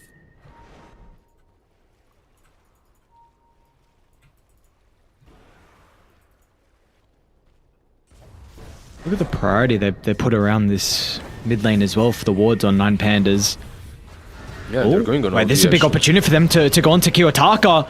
With the Astral on cooldown, they're going to be able to dive him. Decrep tries to stall it out. Is he actually going to be able to live off the back of this Kiyotaka now? Can drop the sanities. A big kill for them to find onto Butterfly Effect. There was a bit of an opening there with the Astral used aggressively, but great position from Solo to be able to keep him alive. Yeah, I was actually surprised that the Shadow Poison didn't do any damage. I'm not sure. Did they not stack it up enough after the decrep? Because the moment the decrep came through, speaking of decrep, Solo, going he's a bit. Okay. Yeah, he's fine. So the moment decrep went through, he's still chasing him. By the way, that's almost 4 stacks. Okay, 4. He has a raindrop. Doesn't die. Without that raindrop, it would be really close. Yeah, like the Shadow Poison, I think maybe he used it too soon or something. Bottom lane like Fly. Coming through the portal is going to be Dark Lord. They've got 1 TP. Do they need more though to keep him alive?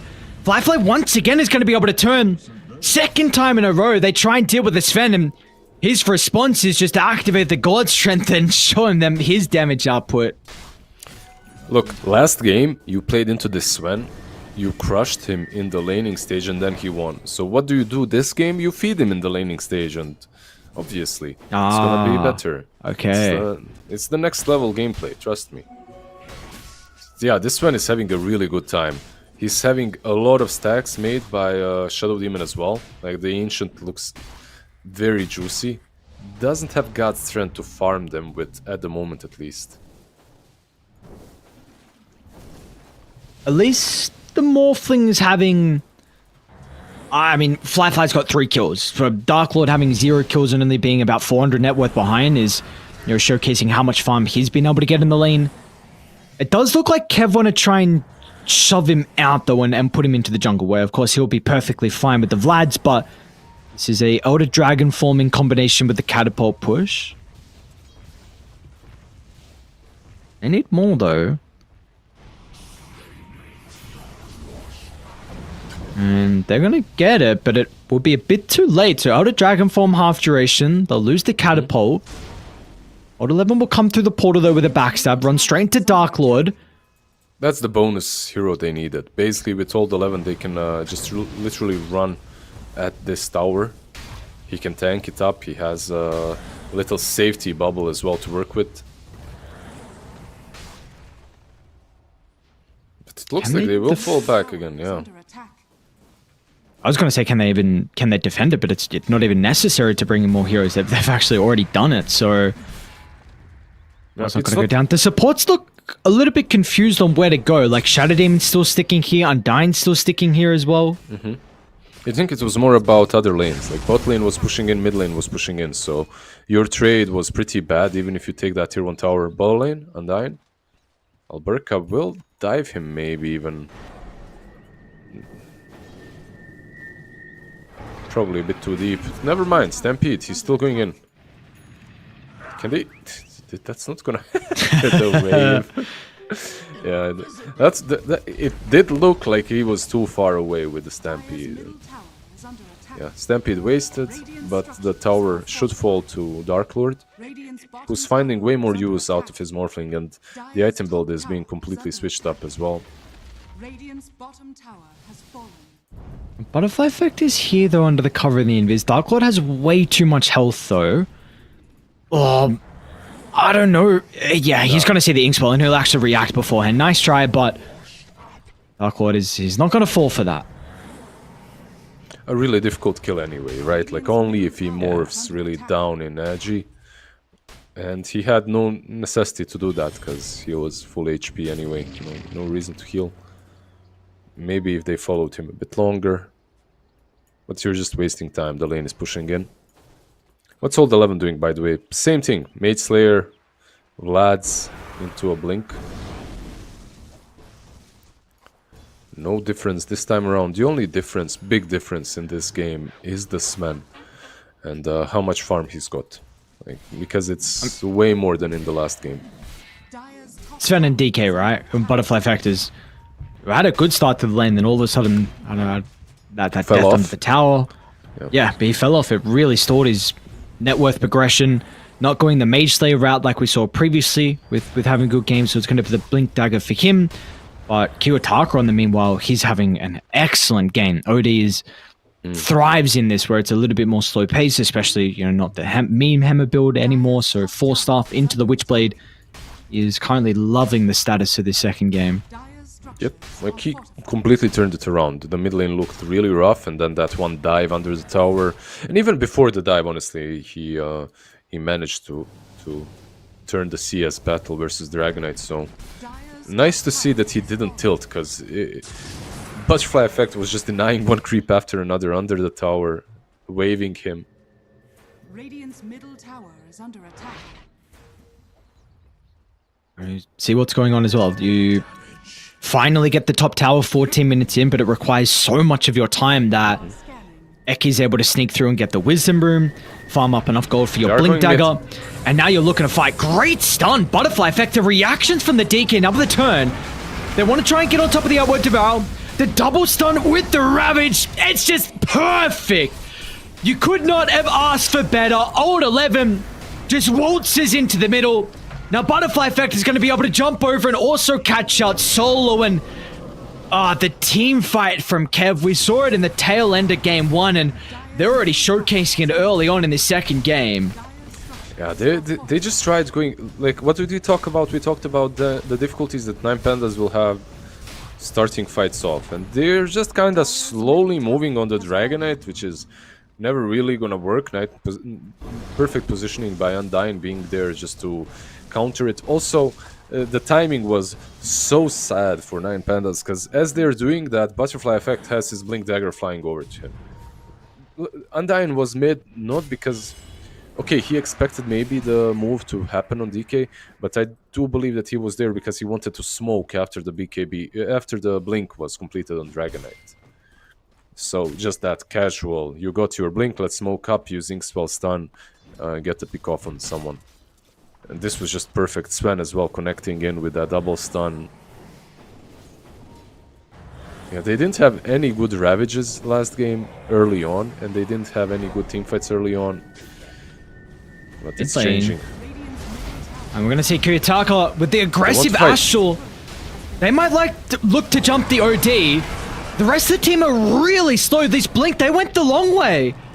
Butterfly Effect went all the way around, and our Sven just ran into the middle and he's like, guys, where are you? And they will not even poke their head out of the trees. Have to wait the BKB on Sven. Like, you did well, you had a couple of good fights, but you need these BKBs, like especially on the Sven. And Tidehunter as well, you could see that old 11 isn't really that tanky. Like, you are a Tidehunter, but you're playing into an OD. He didn't even have Ravage in that fight, so him dying there isn't really the greatest issue. Didn't lose the Ravage, but Sven dying was big.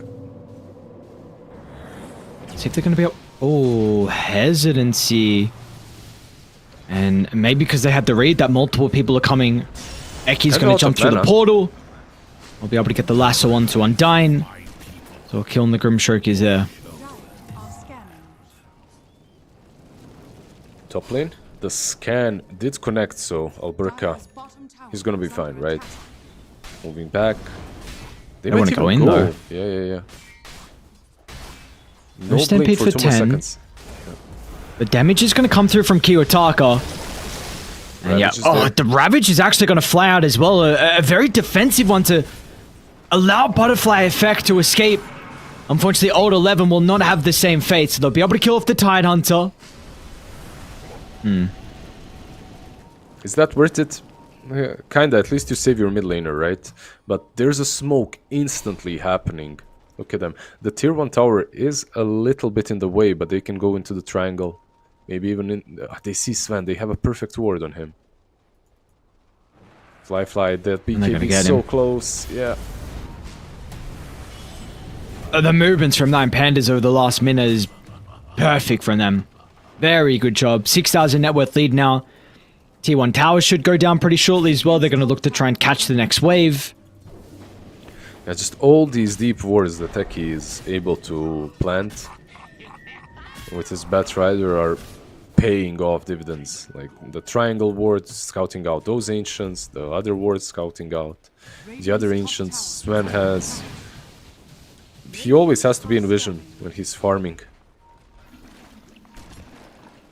What's the big thing that's gonna happen? Like, they have an Orchid, by the way, on Butterfly Effect very soon. Radiant's top tower has fallen. 400 gold. Do you like it? I mean, I'd rather see a BKB at this point. Yeah, like, Orchid 11? Well, not a bad shield rune timing. No way, actually. How lucky is that? The team's coming. No Ravage is really going to be the big thing for the turning. It's not going to matter. Well, aggressive waveform from Dark Lord. Can they punish? Really hesitant once again from Kev, because Flyfly is not here. Shadow Demon's going to try and TP out, but Quick Fingers, Dark Lord will stop it short. They're taking too many fights before these items are done. I feel like that's something that... like, in the last game, they didn't truly struggle with too much. They had one fight without the BKBs, one fight without Sven being able to join. This is like third pick-off that's happening. OD is... I feel like he's too tanky. Maybe with the Sven they can kill him, though. With the Sven, probably.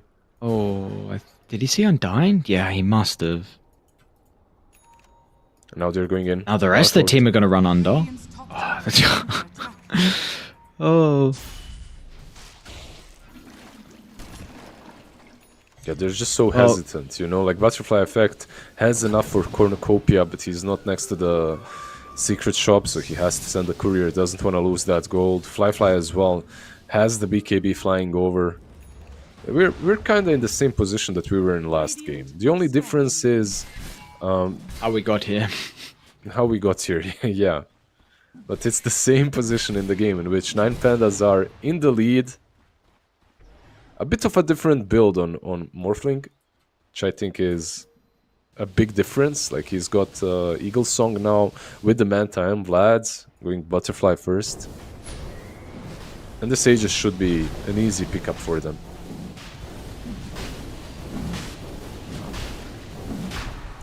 Do you feel like... Look at Negat, by the way.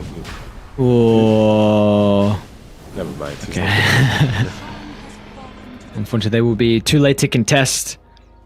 But maybe they want to go for this bottom defense like we saw last game. This time there is no deep observer behind the T2 tower. It's further over to the right on the cliff.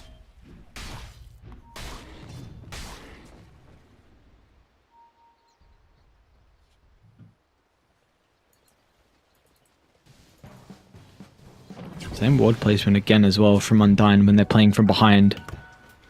Eki, yeah, I think he pinged it out, ward. so... Yeah, it's a good ward. And look at that sentry. Just so close to miss it. Is it actually in range? I don't know. I think it is. Yeah, okay. Yeah, just barely. If he planted it just a little bit more south, it wouldn't be.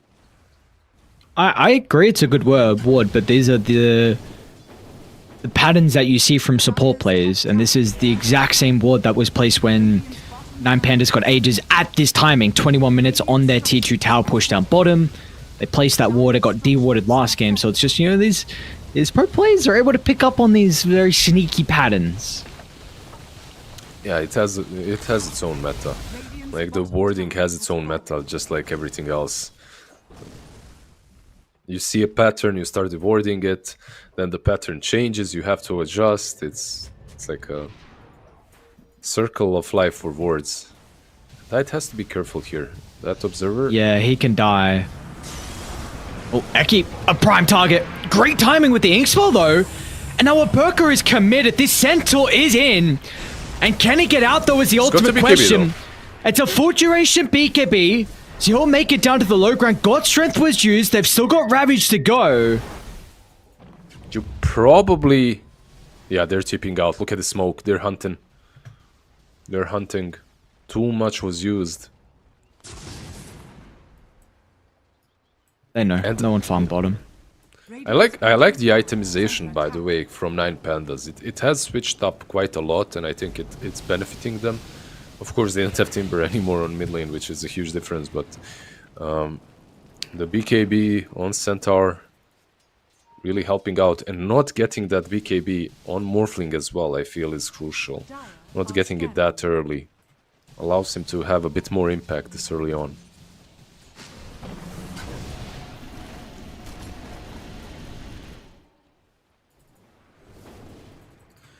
By the way, this Ags on OD that he's about to buy. Let's see, Fly.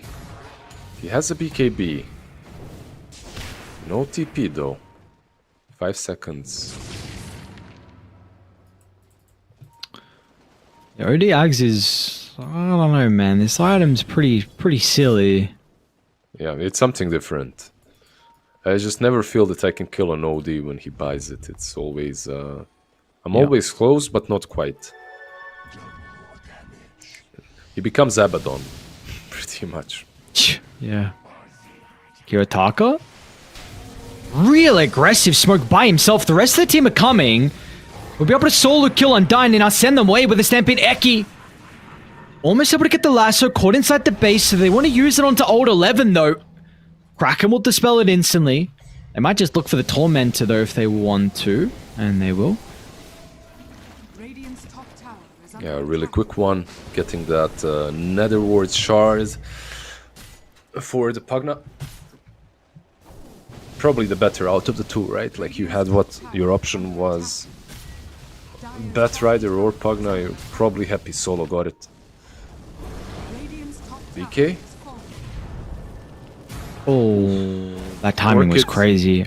Orchid maybe Orchid into TP? Yeah. He's got to do it as like ASAP before anyone else gets it. He's actually looking to try and turn and get a kill, but he doesn't have the damage. And well, now Dark Lord's going to be here along with Alberca. They're even going to tip him as well. They have not forgotten game one at all. Butterfly effect. He was pretty loose with the tips. Pugna, Solo. Maybe they can get a counter kill here, at least on him. It's taking too long, though. Let's like, Alberca's nearby to maybe jump in. The problem is Aegis is running out. 14 seconds. They have full Ags, I believe, right? Yeah, full Ags on OD, so... Aegis will be gone, but...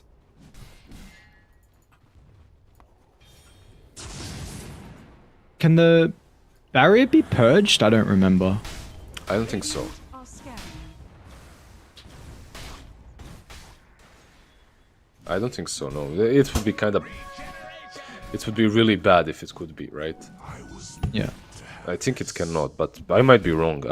Every game I played, he had the barrier until the end. Like, no one ever purged it, so I feel like it should be able to.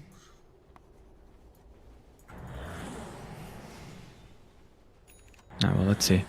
Let's see what Kev can do. I mean, again, playing from behind like we saw in game 1. This time it's a little bit more different with Butterfly Effect not having as good of a game. Could rely on the DK illusions to maybe just stall this out as long as you possibly want, but I'm Pandas. They're going to look to try and group up and attempt a tier 2 push. Look at the smoke. Nice ward, by the way, by Solo. It will be instantly dewarded. It's under vision. But this smoke, keep in mind, Kev's teamfight is still pretty damn solid. Like, you have this soulbind into many things that can be doubled. Many stuns, and on top of that, Ravage and Heaven's Halberd. He's in a good spot. He's in a great spot. Is he? Although if they're going to be able to jump him, okay, maybe not. Eki will go down. A big target to be able to kill at the start of the fight. Now Flyfly's going to try and turn to Alberca as well. All eyes on Old 11 with what he's able to do with the Ravage. They're onto the Outward Devour. Of course, he has his freshly completed Scepter. Barry's going to be there, but it looks like it'll go instantly. Flyfly's damage. All right. We're just going to repeat. That's what it is. Game 1. Instant. Same thing like we saw previously. Second game, they play from behind. They get a great team fight. And it's a repeat indeed. Yeah, that was not the greatest position that you expected from the Batrider. Like you said, it was a good position to break the smoke, but also a very good position to die. And again, the same thing is happening, you know, like Eki is having the perfect time of his life early on, and then in mid-game, when it's really crucial to get these good lassos, the good initiation, he's the one that dies first. Kiyotaka as well, like, absolutely did no damage in that last fight. OD dealt 1000 damage, Centaur dealt 3k, and that 3k was probably just with the blade mail running. Yeah, just a full repeat, like you said, same thing is happening once again. There's a gem on the ground, by the way, no one picked it up, near the woods where Bat died. And, yeah, I really thought maybe like Eki would be able to pop it and potentially blink away. So really nice hold of Old 11's Ravage instantly when the OD's Scepter got activated. I don't know if we had time to discuss the Halberd build from Old 11, which has always been a traditional way to counter the OD, who's very reliant on his right clicks and kind of Morphling 2 without a doubt with going this Butterfly build. So you're back in a bit of an interesting position. Again, of a lot of it come down to if Eki's going to be able to utilize his spells, but importantly, Kev, they will be set up first down bottom before Roche is up. Yeah, when it comes to the ease of execution and who has an easier time just starting fights off, if you're Dire and you eliminate Eki out of your game, it's so hard for you. Meanwhile, on Radiant, it can be the Dragonite that stuns, it can be the Ravage as well. Okay, Sven is kind of course, with the BK, with the Aghanims, it's telegraphed, but it's still something. But here we go, 9 Pandas, they smoke up. Butterfly BK. Oh, the Dragon form. For 30. It's important. Fly. In a position to pop the smoke. They're pinging out this area. They're going to go the long way around. Clifford drop. They'll get a glimpse of the Shadow Demon. Nice Glimmer Cape. Important seconds wasted. Is it really going to matter? Old 11 tries to get the jump in. They're going to be able to blow up the Pug. Now, instant buyback out of Solo. Importantly, Kiyotaka is okay. They're not being able to get on top of the Outward Devour, but they'll get on top of the Centaur. Multiple buybacks invested. 9 Pandas need to protect Kiyotaka because they're onto the OD. Sanity's dropped. He's still got the Baron ready to go, and it's just too messy. Not the fight that we're looking for. Triple kill for Alberca. And in the end, a 5-man wipe. Those buybacks come in huge. Alberca with that ultra kill in the end. And that was a dieback, right? That was a dieback from Undying. Grimstroke just bought back and died after TPing in. It looked super messy from Nine Pandas. It looked like the fight won't be that great for them because of how much they took to chase down the Shadow Demon. But still, they took a fight when Dragon Knight didn't have his form. I feel like Kev, they overestimated their power to outplay in these team fights without some very important spells, such as that Dragon Knight's form. And now they won't have it on the respawn. Radiant's bottom tower has fallen. Radiant structures are fortified. Yeah, no respawn. No Aghanim still on the same Dragon Knight. Which is another thing that's hurting them. No BKB on him, so he's also dying really quickly to the OD. It really comes down to... Feel like you give up Roche? I feel like you don't give it up. Like, maybe they can smoke up and fight it. Let's see. They have Ravage in 50, though. Yeah, maybe you give it up. The thing is, like, you're playing into OD. He takes Roche in a matter of seconds. Even on his zone, look at this. It's just a hero that does it way too fast. How do you contest it? They won't. Roshan has fallen to the dungeon. No one... An additional problem that they're having now is they have to get through this OD so many times. They need to get through his HP, then through his Aghanims, then through the Aegis. Look at Eki. Eki's actually currently scanning Butterfly Effect. Gonna be able to get the lasso on. A great setup. Very well done, Eki.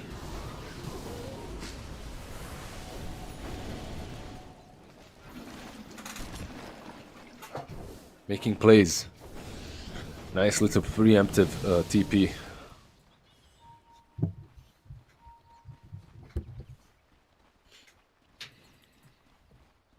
Another thing that I like about OD, by the way, that they got, another improvement in this game is the E is to kill off illusions. Wait, SD? Do they want in? They want out? I'm not sure what happened there with the Stampede. What was that Stampede about? Look like they wanted the SD, I guess. Yeah. Radiant's top tower is fallen. Dire's middle tower is under No defense will be mounted by the looks of it. Fly completes the Daedalus, but Radiant's top barracks has fallen. not wanting to buy back on the Dragon Knight, they're happy to give it up. Yeah, they're waiting. They're waiting for DK to be up. Of course, Daedalus will be helpful, but another big thing that could help them would be a BKB on DK. Oh no, sorry, on Tide. Was the gem I just completely found? forgot. Yeah, it was just found. I completely forgot it was still there. Fly's still under the ward. Okay, we'll TP back now. Radiant's middle tower is under attack. Smoke up. It seems like they want to fight even into this Aegis. They don't want to wait on the high ground. They want to wrap around. Dire are scanning. Eki is in a Nice good read the spot scan now. though. Radiant's middle tower. Yeah, smoke's gonna pop. Oh, But if that's Fly gets a Centaur. jump, but it's not the greatest one. Meanwhile, Kirotaka, he's also going to initiate into the middle. BKB activated to protect him on the first lap. Now Fly's in some danger. Once they're on the Sven, there's no escape for him. And without a Ravage in sight, there's no turn potential as well. Eki's going to be able to drag Old 11 back. Halberd will stall this out for a couple seconds, but it's not going to matter in the end. No buyback on the Sven. Full set of barracks, soon to be that's game Megas, 3. and game called as well. That's game 3 for the two of us. We didn't have a lot of series today, so nice to go into game 3. And well deserved, by the way, by Nine Pandas. It looked like it looked really off. It looked difficult once again. It looked like a repeat of game 1. Same things were happening, right? Like they were up ahead, and then they started losing one team fight after another. But I feel like Kev did drop the ball around that rush fight. It was too early for them to take that fight so decisively.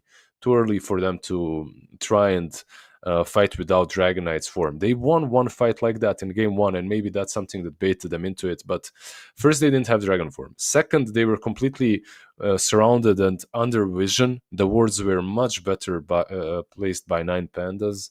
And it was much easier for Eki and the Centaur to find the right targets, jump in. Kiyotaka as well on this OD did way more than he did on the Timber. I feel I remember him playing this OD on TI, by the way, as well. Yeah. Like he played an OD. He had some. Let's just say that he has improved quite a lot, and that's really nice to see.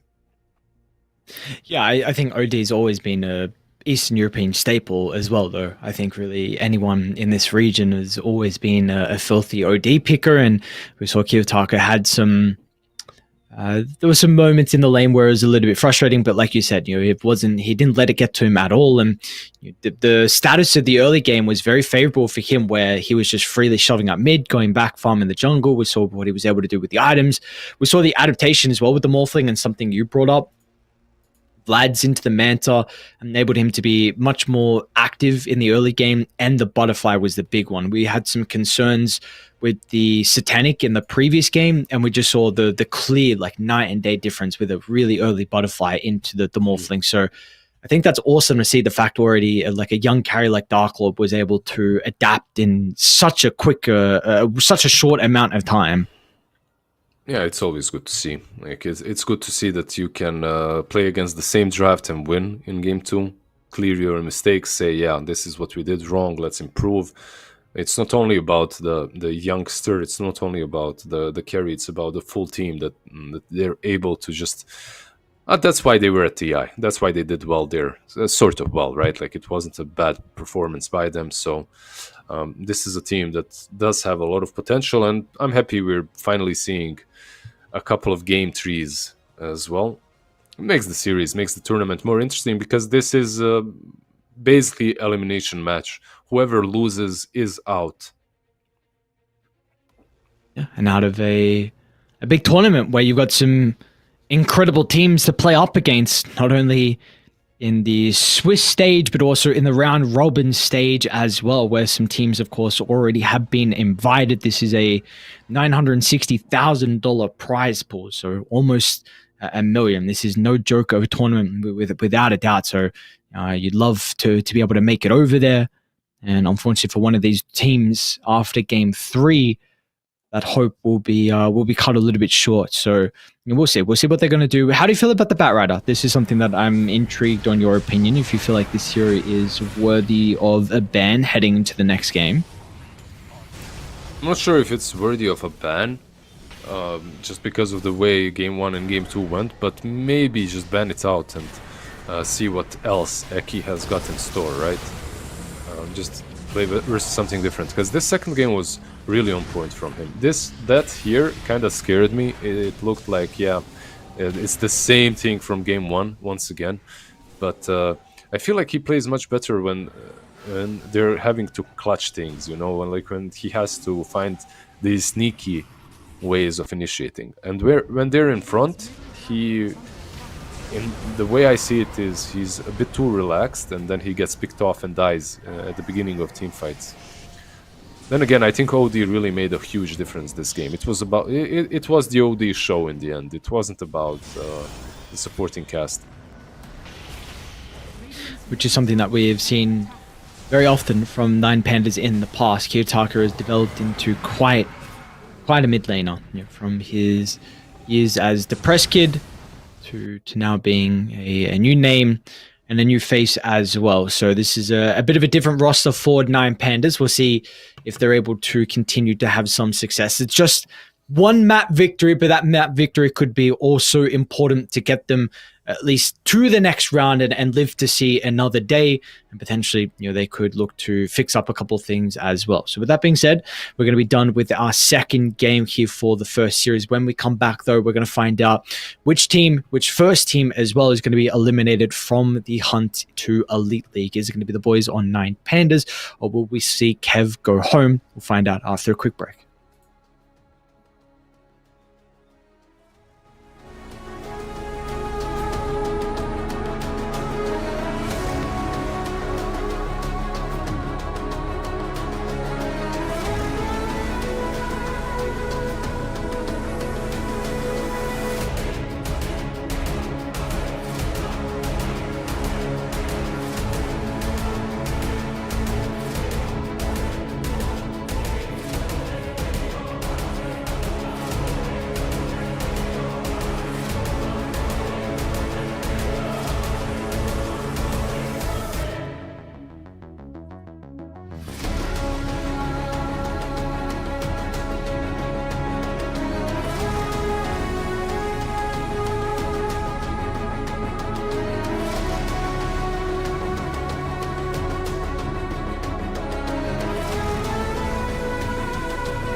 We're gone.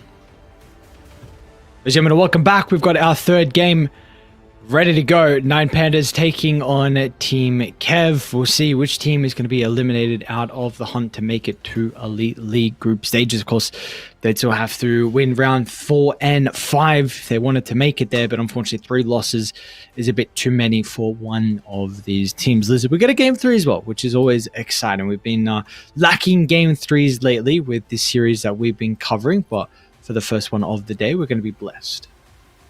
Yeah, let's go into it. Let's go into like some game 3 draft. Let's make some adjustments. When you asked me about the bet rider on Eki, I went and opened up his profile, like the mini profile in Dota, and it's literally a bunch of bet riders flying around and fire underneath. So, you know, if you know that the man is a spammer and if he plays the hero quite well, then you can think about removing it, maybe playing against something different, because like they managed to win against it in game 1, and it did fall off very, very hard in the mid game. But this game 2, it started falling off, and then it's still doing a lot of work. It's not even about the hero being broken or anything like that. It's just like, why not put the player out of his full comfort zone? Why not do that, right? Like, force him to play something different and see if he's on the same level. Yeah, that's going to be the ultimate thing. And we have seen in the past he has like some interesting heroes that he does like to play. So we'll see if one of those come out. Yeah, for now the lobby is what's going on. We have a failed loaded thing, right? You got to change slot, I think. I have to change. It's on me. Me chilling in my own casting slot. Right, now we're good to go. Should have our draft underway. There we go. We are loaded in, ready for our game 3. So yeah, let us see if they are going to push Eki to be on something else. And spoilers before we get the draft up, the Batrider was the first ban. They are flying through it. Team Kev, yep. They had enough. They had enough of Eki's Batrider, which is something that they've not only in this series but all their other series as well really been playing a lot. So let's see what else he's going to play. They did pick the Tiny in both their games versus Entity for him, so maybe that'll be something they want to consider. And never mind, like okay, Tiny's banned, so banned. All right, screw you, Eki. Yeah, a lot of our dear Chinese fans, the true fiends like Bcop, like Snare, they know that these Chinese teams, they don't have this problem with just banning out the heroes that are favored by a team. They won't try to go through the wall with their head every single time, like some of our own captains, not gonna name any names, they ban it out. They ban that out. They ban out the Tiny and they ban out the Undying. So 3 support bans. They pick up the Disruptor. Nice little snatch there. Kunkka works kind of nicely against him, right? Because of X marks the spot. There's some chance to counterplay it. The boat into the Static Storm as well is okay-ish. The Torrent Storm, like overall, if you are banning out all 3 supports and some Arc Warden early on, you have to know that you are letting some flavors of the meta go through, and Kunkka is definitely one of them. 9 Pandas turn to pick. Wait, Arena Esport, these guys are in Serbia. I'm pretty sure Kev is in Serbia, or in the Balkans at least. Because I don't know, I think Arena Esport is only our TV.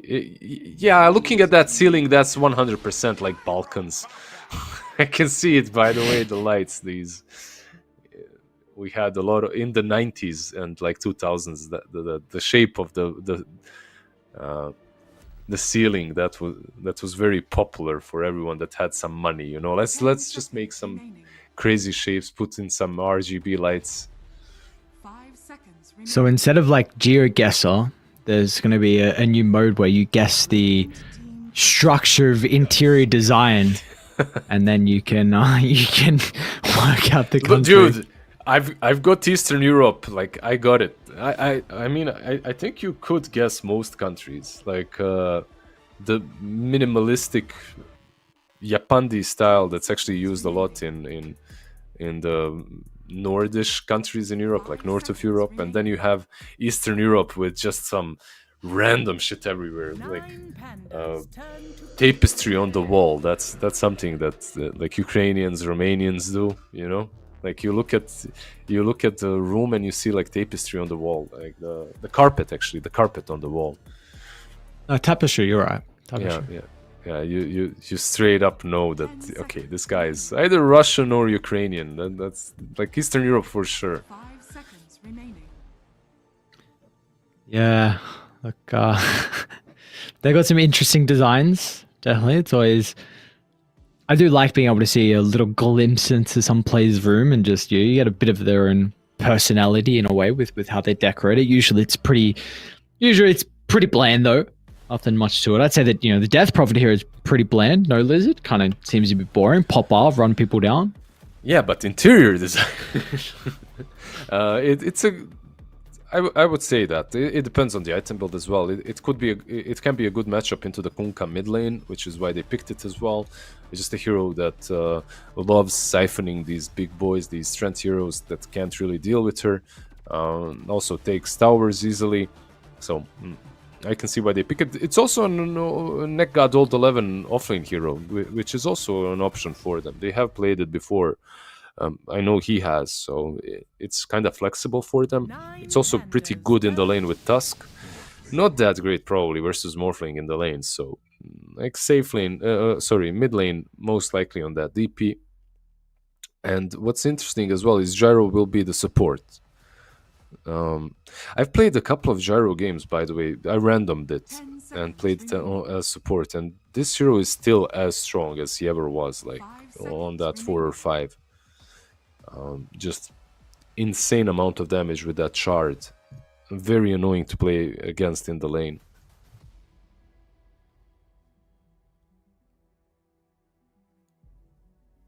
What is the item build you've been preferring at the moment? I really think it's besides the shard that I really like to get, everything else feels irrelevant because it's like one of those heroes that's mostly about the levels, not about the items. If you're playing him as a support, you just want to have your rocket barrage and your magic missile maxed out, and what you buy depends on the game. Like if you need some glimmer cape, you get a glimmer. If you need some drum solar crest, you get that. If you need a vessel, you get a vessel. It's mostly about game to game basis. There's also this. There used to be a build. One build was Veil. You just got Veil and Urn, and that's it. And it's still a good build, like it amps up your magic damage output, but it's not like the super necessity. You can't stray away from it and still do a lot. What are we thinking though for Kev? Is it back into the Sven? They're a little bit worried with how it performed in the previous game versus the Morphling. Are there other carries you feel like look a little bit better? I think it's still a decent option, right? There's why did they ban out Razor, by the way? They have Morphling already. Why ban out the Razor? The Razor ban feels like Gyro is a core, or I guess Kunkka could struggle a bit in the lane against him, but there's already DP. Interesting ban. It could be the lane partner with Tusk as well, I guess, so one of the reasons why it's banned out. But when it comes to the carry that they pick up, what else is there? There are these illusion-based heroes. Not a lot of ways of dealing with those illusions at the moment on Nine Pandas. So if they want to put Fly on something like that, it's possible. If you want to put Fly on something like a Drow, by the way, that we've been calling out earlier, it's a good matchup versus Morph. That's also a possibility. 3 games of Sven on Fly. This isn't Bulba and XEG. Just give him something else, like let the man play some other heroes. Yeah, he might get a bit bored. He might not be too happy with the coach. So Let's see. Let's see what they draw them.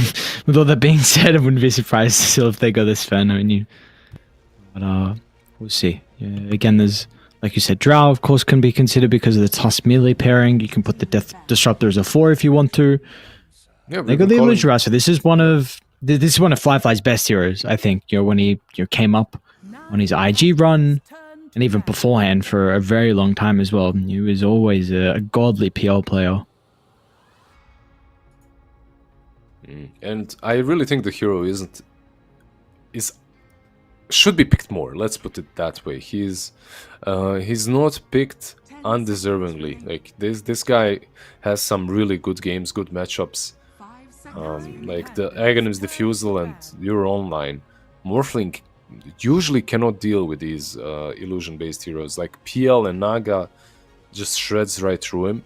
And now it's on 9 Pandas. Like realistically, they can deal with the PL. Like you have some Kunkka with Tidal Wave, with Torrent Storm, and then you get some more AoE damage control from your offlane. Like, it's doable. Like, let's see what they get on off, though. That's what I'm interested in. Like, even something, I'm not sure, maybe a Tide Hunter for 9 Pandas? For Alberca? Or do you just go Centaur once again? Like, it's also doable for them. Yeah, I guess it's not bad. It is a Shiva's builder, which is going to feel nice. Yeah, but first, Team Cap, they need to finalize, right? Like, they need that their offlaner as well. Very interesting that they're banning Omni again with the Morphling pick. We've seen in the past Morphling is in fact, actually has been drafted against the Omni Knight as a counter pick. So potentially this Omni is very different though, with some of the nuke potential that he has. And they obviously feel that is the case as well with back-to-back bans in the last phase. We'll see what Kev go for though. 10 seconds left. 9 Pandas turn to pick. Okay. I mean, it's so greedy. It's just so greedy. But it's not bad. It's a pretty good OD game, honestly. Yep. Put the OD mid. That Prophet Tusk offlane. Have that safely in PL with a disruptor. But like you said, Omega Greed. It's Omega Greed. Like, and this is how you punish it. You get a hero that's super fast, active, and by the way, it's Omega Greedy and there's a swap against you. So it's not like this perfect OD game. There's swap, there's X marks the spot, there's Morphling to get on top of you. You are great against Morphling, of course. But it's so greedy. It's on old 11, really. Like, the way I look at Team Cav is this Death Prophet needs to do so much work. Like, you need to give old 11 the best time of his life, and then he needs to like just take one objective after another, maybe go for Mech, Greaves, whatever. Let's see what he goes for. But it's on him. It's on him to create space. Like, because Butterfly and Flyfly might not be able to do that at post-laning stage. Yep, they definitely may struggle here for Butterfly Effect and Flyfly. So let's see. I think the big advantage like Pandas also have is just their ability to rotate the supports mid and dive the tower. You're going to have a missile running at you. You're going to have the Venge as well with the Wave of Terror to be able to buff up Kiyotaka or stun under the tower, and that could be a bit difficult. Kev themselves, like I think importantly, Tusk has got pretty good potential to counter rotate, but OD's always been a mid laner that really struggles with multiple supports early up in your face, and of course that transitions into the game as a whole as well. So I think that's one big advantage that 9 Pandas are going to have, to be able to deal with this OD sneaky pick, but they won with it last game, 9 Pandas. Let's see if Kev this time will be able to get a victory with the Outward Devourer. Do we have a preference? Are we swinging to one side or the other? I feel like if the game does go late enough, the PL and OD feel really damn strong to me. That's one team that I'm gonna swing, like maybe tilted a bit into Kev's favor. But so far they didn't have really a good laning stage, right? Like laning and post laning stage for Kev was always bad. They lost them so far. I don't think that can happen in this match. Like, you have to find some space, some farm for your team. You don't really have a good taker of stacks as well. Like, the PL doesn't do that too well until some Aghanims. Oh, same for OD. So you can't really recover that simply in a triangle with a Sven. Gotta be way more careful with how the laning stage goes. Even though with the previous games, their lanes have been, they haven't been performing, do we feel like at least just the matchup should give them a bit of an advantage here, or even then it's not the case? I don't think the matchups are that amazing for them. Like, late game matchups are good. The laning stage matchups, like, I'm not so sure. They can slowly pressure you, but I don't see that huge kill potential in the lanes. It's always possible, right? But I don't see like some ball out potential. Like, you look at top lane, Morphling and Venge should be fine against Tusk and DP. Tusk DP is a scary lane, it's strong, but I do believe that Solo and Morphling can play against it. Like, you have waveform through the ice shards. Solo has to be more careful though with his positioning. Mid lane as well, like Kiyotaka. Let's see. Like, this has been a fun lane, and he has already missed one power shot. But it is a good lane for Windrunner, right? Wind Ranger, that's why they picked it. You can still say a Windrunner. You don't need to correct yourself. I don't think anyone's going to get upset. I've got mail from Blizzard, though. Wait, why from Blizzard? What am I missing? What happened? Wait, isn't Windrunner theirs? Isn't that why the name was changed? Oh, I don't even know. I mean, you could be right, honestly. I don't remember. That's why OD is Outworld Department Destroyer? or whatever the hell, yeah. Department? Our department? That is... He was changed like 3 times. His name got changed and then changed back and then changed again. That's why My friend, I don't think he was... He was never Outward Department, though. I definitely missed that patch. He was Outdoors Department. That's, not anymore. Not anymore, though. He is a destroyer of worlds. Okay. Taking a little bit of damage bottom. They do see level 1 flat cannon, which I have seen some position for gyrocopters up to go for. Did you? I saw it on 1. Like, I saw it on 1 a lot. I didn't see it that much on 4. I saw one position 4 in particular doing it, but I can't remember who it was. And it looked quite nice in the lane. I don't even... Maybe an Eki? Yeah, could be. I'm not sure who it was. Interesting. He's trying to farm the small camp with it. And he did kind of succeed. I mean, it's not about farming the small camp. It's just about forcing the wave in. The wave doesn't get denied. But he has to be careful here. Like, he might die. Yep. Yeah, Eki, I'm double slow. Looks like without Burker also swinging over, it's going to be enough pressure to stop Undying continuing to chase down Eki. So Gyro will live on really minimal health. Only 50 at the moment here from Eki. He's got a Tango. Corey's coming out with a cell by the looks of it. Yeah, there's Lotus Bull as well if he wants to. At least he's fast, you know, this hero is pretty damn fast. 320 movement speed, level 1. Gonna move base, TP back in. Alberca as well should be fine here. You're a Kunkka after all. Hard to zone out. What do we... is there any, like, Shiva's Conquer build into the PL? Is there any Radiance build that we can look at? I know this was something that we saw a lot previously with the mid-Conquers, but that was, of course, without the Torrent Storm, or you just feel like, you know, it doesn't matter about the PL, you still rush Scepter? I think you still rush Scepter. It's just too good. Like, it's not that Radiance, Shiva's, it's like the perfect item. Like, AC Radiance, Shiva's Radiance, that's usually what you want to have versus illusion-based heroes, but it's not even that. It's just that Aghanims is way too good for your team to give it away. Eki dropping really low down bottom again. Oh, enough to give up first blood, and Alberco thinking about getting with the Tidebringer. It's not going to be enough regardless. Undyne and Fly have enough resources to tank through it. Meanwhile, Palace gets a pretty nice choreo snipe as well. Glover Haste, I think even the one recipe. So this is... Lane's looking good for old 11 top though. 28 and 5 compared to the 19 and 2. Yeah,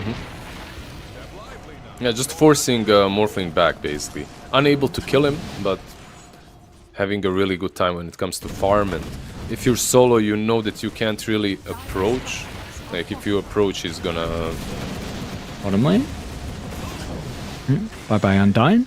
Nice dive under the tower. They might even think about poking Fly with the next creep wave. They want to go for a dive. Let's see. And no rocket, by the way, on Eki. I guess the rocket is a bit more difficult to use here into Doppelganger. But it does follow through, like if you don't time it properly. And that's kind of a nice thing. Like you can always keep your eye on the right PL later on. Eki. Caught up with the glimpse back level 2, this time from Undyne. Alberca's going to try and offer as much damage as he can, but it's not enough for a return kill.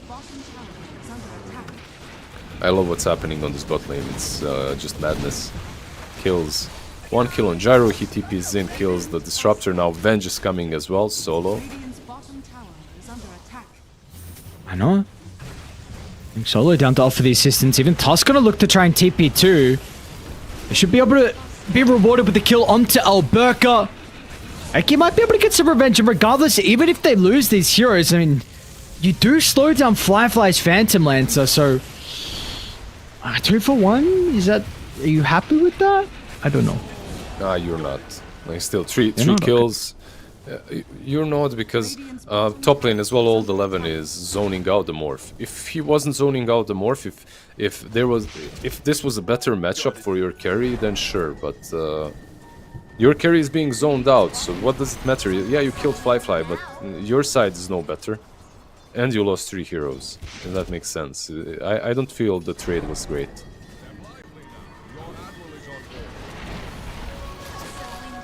So they are continuing to butt their heads down at this bottom lane.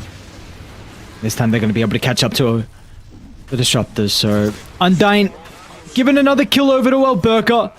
Very close to the level 6, and with this Conquer ultimate, this lane will be... I don't think Fly is going to be able to stick around. So at least you're about to have Exo for old 11, and they'll probably be able to also put their own pressure onto the tower. Maybe kill him to Dark Lord, but no silence leveled up. They're gonna go for it. Should be fine. They're gonna snowball afterwards. They won't actually keep... Alright, why not? Chasing down with the Morphling. Shards are gonna be there. Nice read from Kev. And now back to bottom we go. Fly. Getting dive pre-level 6 from Alberca. Old 11's gonna TP with the Exo, and this is what you wanted. You wanted to see the impact out of the Death Prophet. We're gonna get it. Triple kill for old 11. Fly. Doesn't even die as well. Lives on about 50 health once again. Another hero surviving in the nick of time. Did you see that he actually used the Phantom Rush to run back into Kunkka? Like, he actually ran back into him. With the homing missile on top. He still ran back in to add that one extra hit before the Kunkka finishes him off. And that's the reason why he lives. Really, like, a brave move, but it paid off in the end. And Dark Lord is just now. Kiritaka? Whoa, this is a huge kill, and they're gonna get it! Butterfly Effect has Sanities. Honestly, might not even need it. Oh, Wind runs back up. Never mind. And he's out. Oh, the miss of the last second old 11. Can he snipe him, though? Should be able to. They got vision as well. Okay. The glimpse would have killed him, if nothing else. These lanes are going much better for Kev than I expected. Like, everything is on point. Like, okay, you lose the bot tier 1 tower. Let's see if they can make things happen with some rotations up top.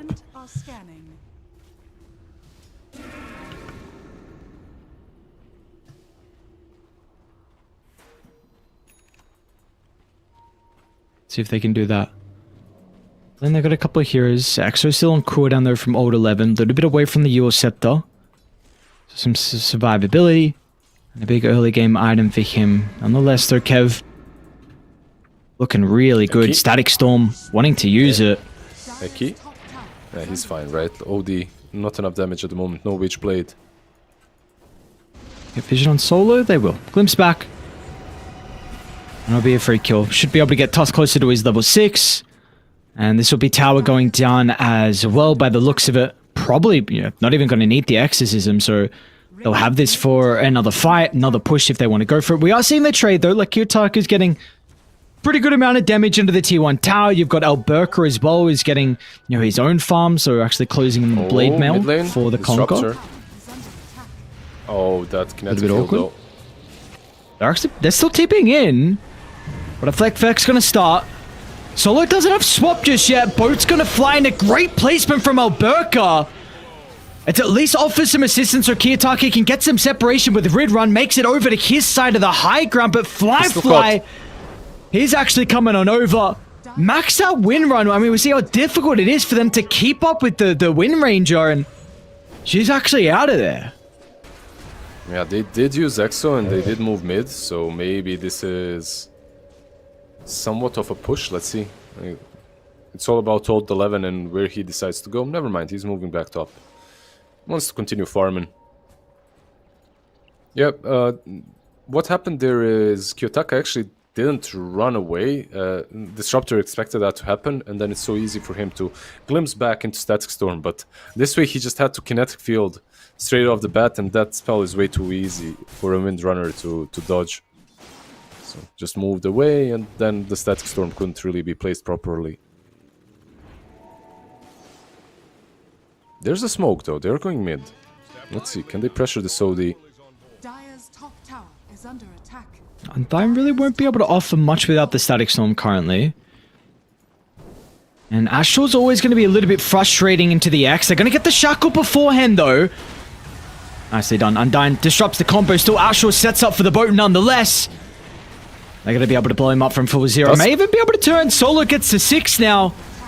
And a kill onto Tusk is given over as well for free. So, we saw the early laning phase, I should say. Kev were doing a great job. A lot of that was off the back of old 11, but when they are fighting without the top net worth hero, we see that 9 Pandas don't really need to fear too much.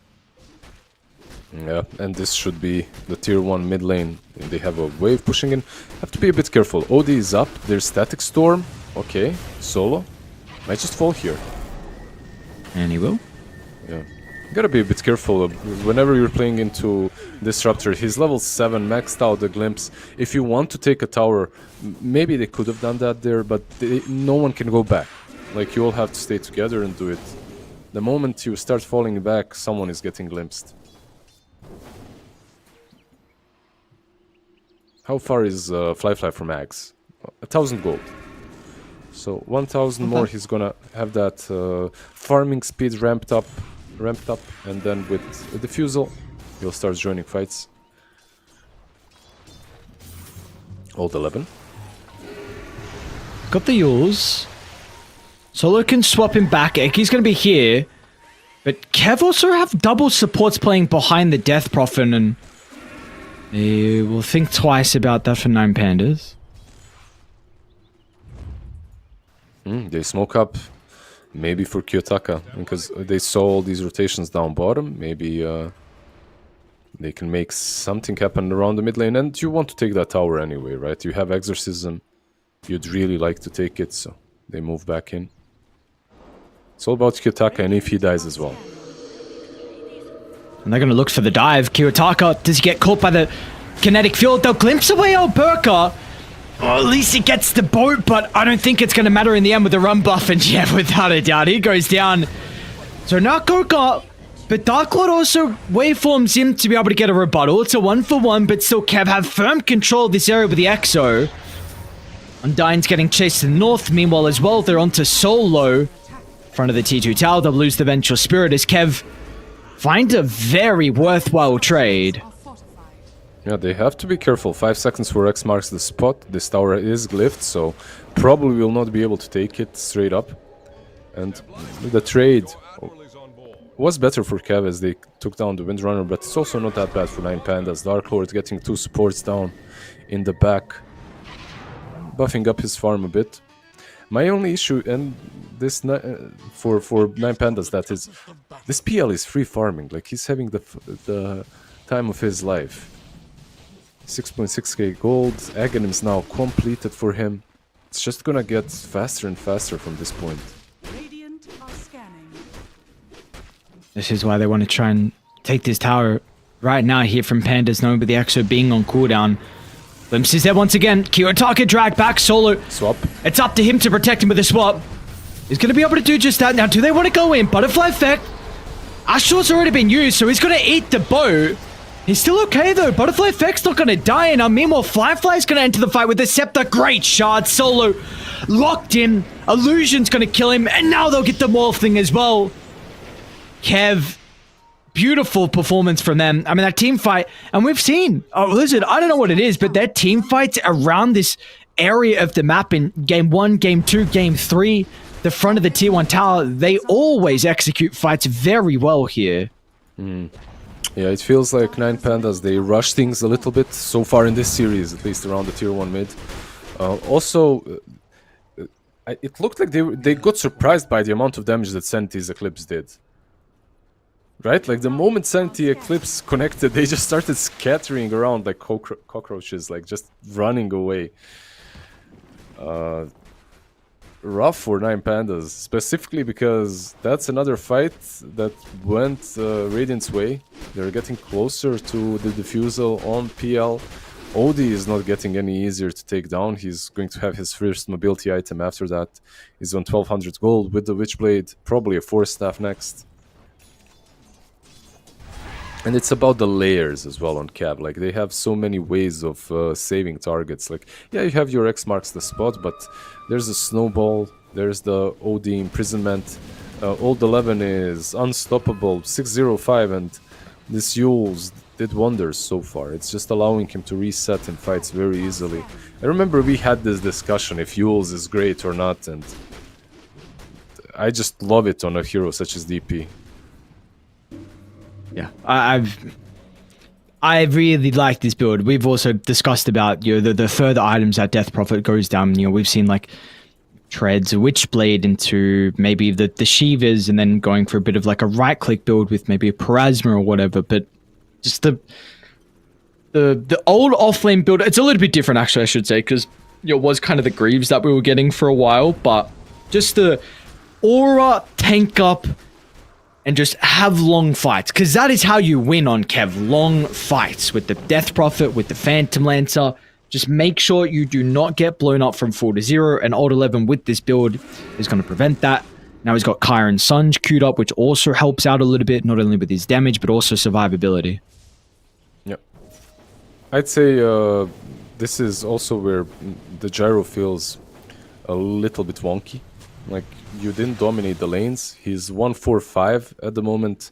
You'd much rather have something like a Batrider here that he was playing in the previous 2 games. Something that actually has a lot of impact. At the moment, Teki is more or less just this damage beast. He doesn't have a shard even. Actually, he does, I'm wrong. The shard helps out quite a lot. Like, that's something that needs to be said. It adds to that damage significantly. Rosh, though. I'm a little surprised they used Exo. I didn't see the start and how slow it was, but tagged him in OD, even with PL. Goes down pretty quick. Looks like they're going to be able to get the kill into Eki as well.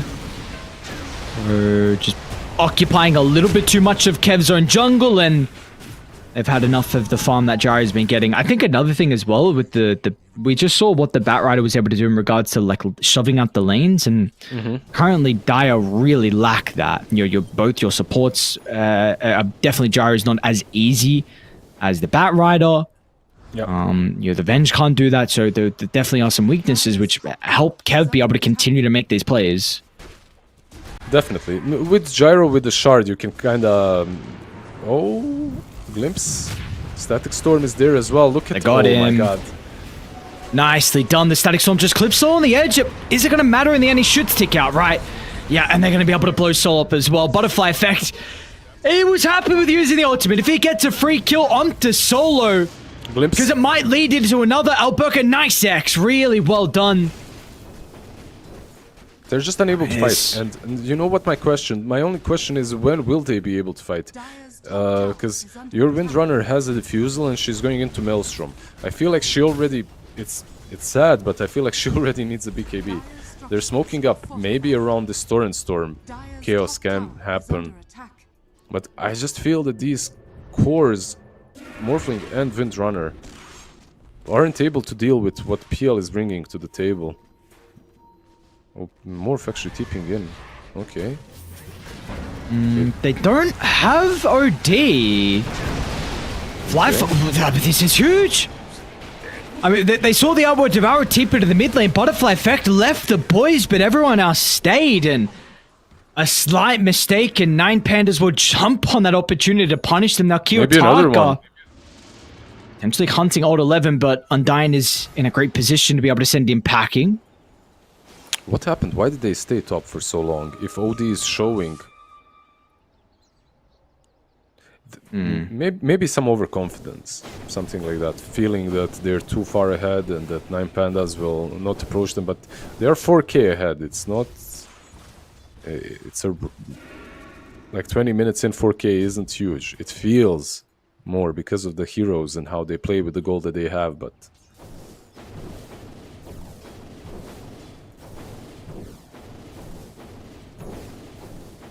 I don't know. Definitely gives them...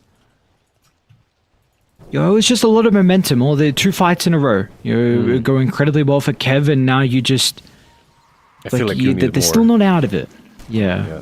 There's a blink on Tusk and there's a blink on Disruptor. Like, you have these 2 supports on Radiant that already I feel like do more than the Gyro does. And then they have blinks. Zeus ult. Remember when Tormentor got added, like everyone was just Zeus ulting every time it gets picked up. And usually you get the kill at least. Yeah, I mean, definitely not too bad just to go for it. Yeah. But I have to, by the way, commend Undyne as well with his Static Storms so far. They've been so good because he always manages to clip Solo as well so that he can't use the swap. It's always in a really nice position that the swap, like, Solo always has to run around, find the right angle. He can't just swap immediately. Dire's top tower has fallen.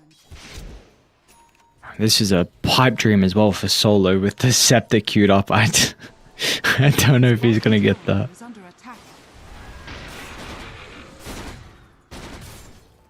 Yeah, even the Venge, by the way, like, I look at all of these heroes, perhaps besides the Kunkka, I look all of them and I'm thinking this is some PL wet dream of a game. Just can do whatever he wants to once he gets heart as well. Like, he can't do anything he wants to. He can't push alone against 5 heroes under the tier 2. He will be killed in these situations, but besides that, it just feels really free.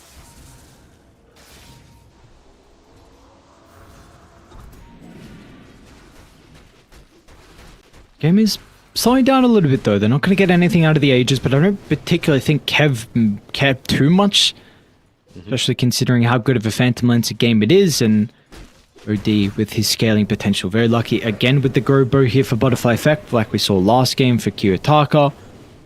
The Aegis expiring, Panda's ready to go. Yep, like one big thing, one big X factor for me. Well, not necessarily X factor, just one big thing is this Kunkka and his Axe. I feel like this hero is ridiculously strong into anything that doesn't buy BKB, and right now they have 0 BKBs on Radiant, right? So the Torrent Storm can completely change the course of team fights. Radiant are scanning. Nice scan, Radiant. Good read.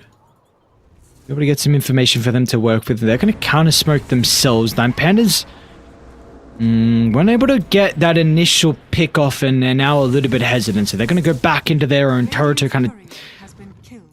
barring a little bit of a tunnel here. Not wanting to hope that Kev follow them through it. Eki. Not unfortunately. Aki, he will be followed. Ambitious. Very ambitious TP. Yeah, even like if you look at his build, right, you can feel the strain of having to play this gyro. He's 167. He's got boots and Ghost Scepter. Is under attack. Just like you asked about the builds on a gyrocopter, this is probably not what you want in most games. Step lively now. Your admiral is on board. How about the Morphling again, though? Exact same build for him. This time no Ag Shard, and I mean, can't blame him because nothing really you're looking to get value out of the Ag Shard with, but is there any like minor spike? Is like level 20 very impactful for the Morphling into PL matchup? It helps, like the waveform attack targets definitely helps, but I think the butterfly is really what helps him out quite a bit. And that's a big difference maker. Butterfly and then a BKB, of course. But with the butterfly, maybe they can take the fights a little bit easier.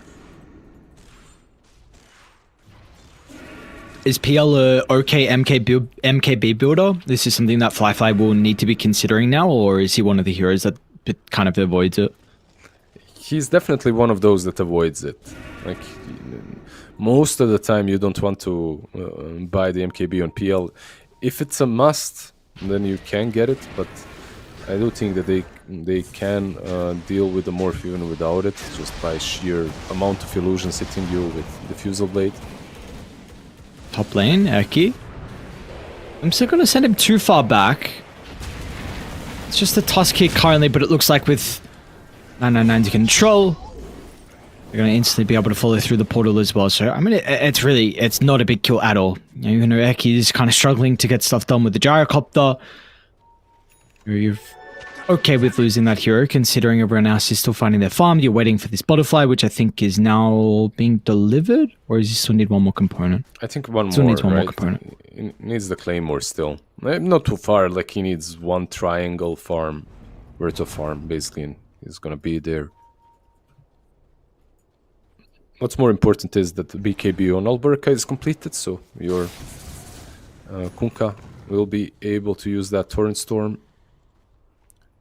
and to be able to just run around in fights without fearing Static Storm will kill him.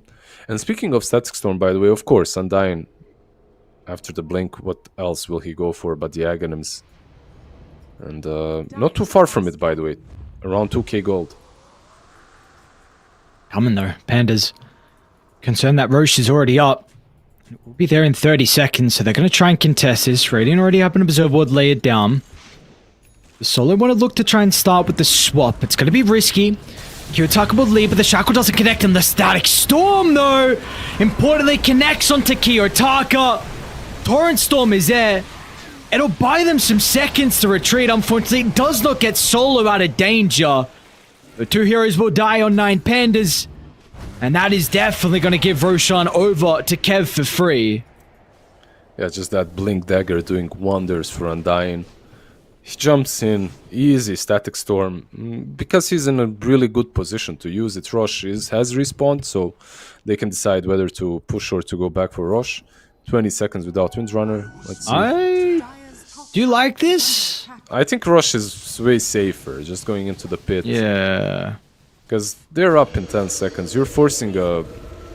You could have forced the same fight, but with Aegis, right? If you went into the pit first. I don't know if they even get the Tau. Morphling has no TP. Maybe this is the read they have. Tau goes down. Is there any like swap play in the base? It's still only level 1. Let's see. Nice It's shackles. greedy. Is it going to pay off, though? Ashel's going to be there. Does set up for the boat once again. Fly's able to dodge it. Yours as well from Old 11. Now with the silence on the backline. Kiyotaka's still going to be able to connect with the Shackles. The rat. And they are all in. All inside the base. The rat. Like you said, though, the rat's going on. Dark Lord. I mean, he's doing just a good enough job as well. Now Solo's looking to try and get out to cancel TPs, but the shards blocks him from entering the low ground, but... That was a great hold from 9 Pandas. Yep, they managed to hold. No buyback suspended. I believe no BKB as well. Like Kunkka didn't use his. Morphling was farming down bottom. Are they able to contest this rush now? That's the question. I don't think so. Yeah, it's a bit too slow from them to get there. I mean, Do they fight they can- after though?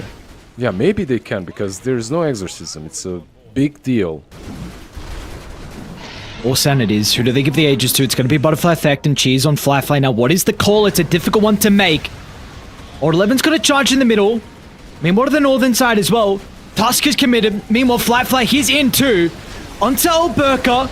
Torrent Storm's ready to go if he wants to try and cast it. Meanwhile, Butterfly Effect is making sure the Morphling doesn't get any damage out.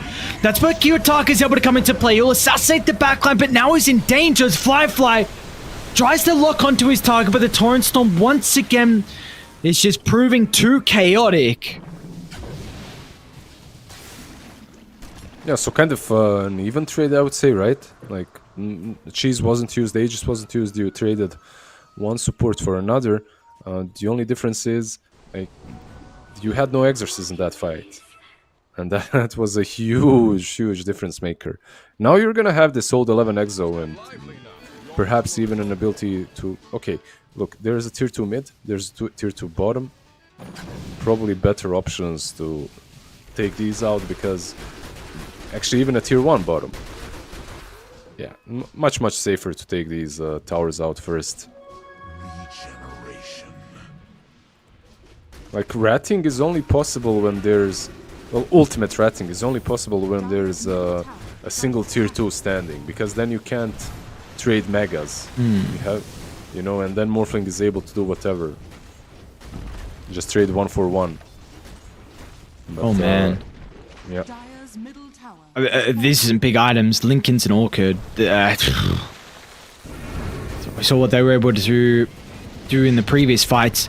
I do think fights look a little bit more difficult for Kev inside Panda's base, though. You don't get full effectiveness out of, like, the Glimpse, Chase, and that Torrent Storm grouped up.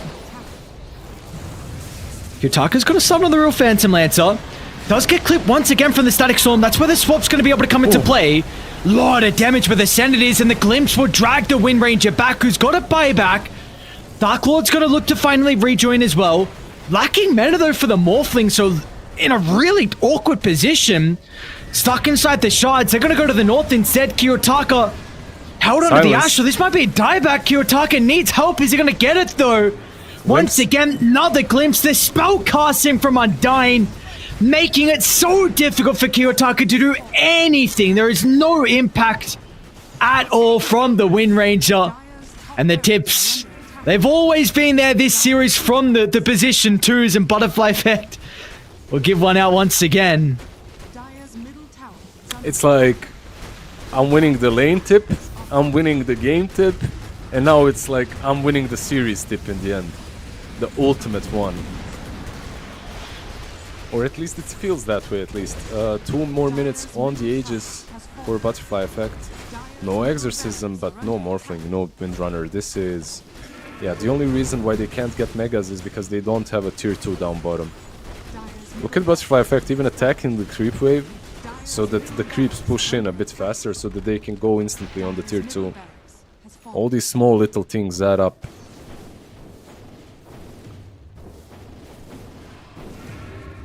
Yeah, that's an Agonism Disruptor, sorry, as well. Oh, I just saw it's 1% probability. Oof.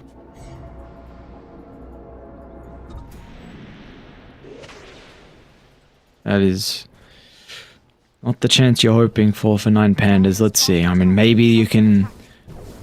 Kev go for this Tormentor. You can test with the Ward. They fall low.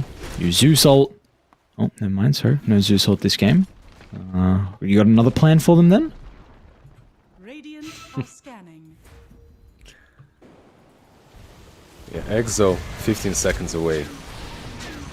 Solo. Oh my god, the damage, dude. Glimpse. Static Storm, who'd they get? They got him. I get... Undying, man. What a disruptive performance. Just every single team fight, the impact that they are getting from him. It is incredible. Dark Lord, last-ditch attempt. They'll kill the Aegis. Congratulations. They got nothing more left, though, unfortunately for them. BKB about to be out. He'll get some separation thanks to the PL replica. They did snowball butterfly effect further into the base, but without the buybacks on two vital heroes, the defense is going to fall short. They'll go back with the objectives and should be mega creeps very shortly.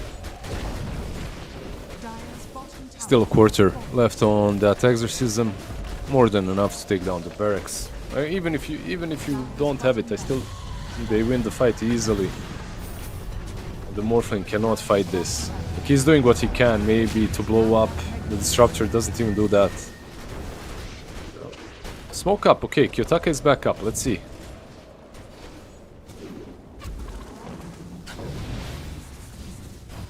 Like you said earlier, this is an elimination match, right? So they will not be giving up, they still need to continue fighting until the bitter end.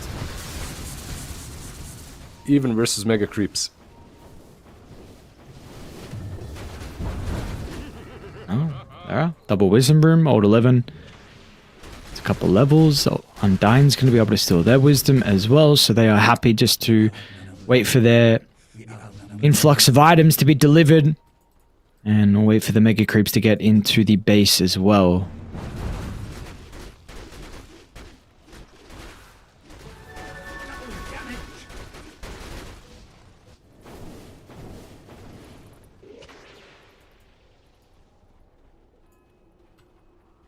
I don't even have that good of a lineup as well from 9 Pandas to be able to defend against Megas.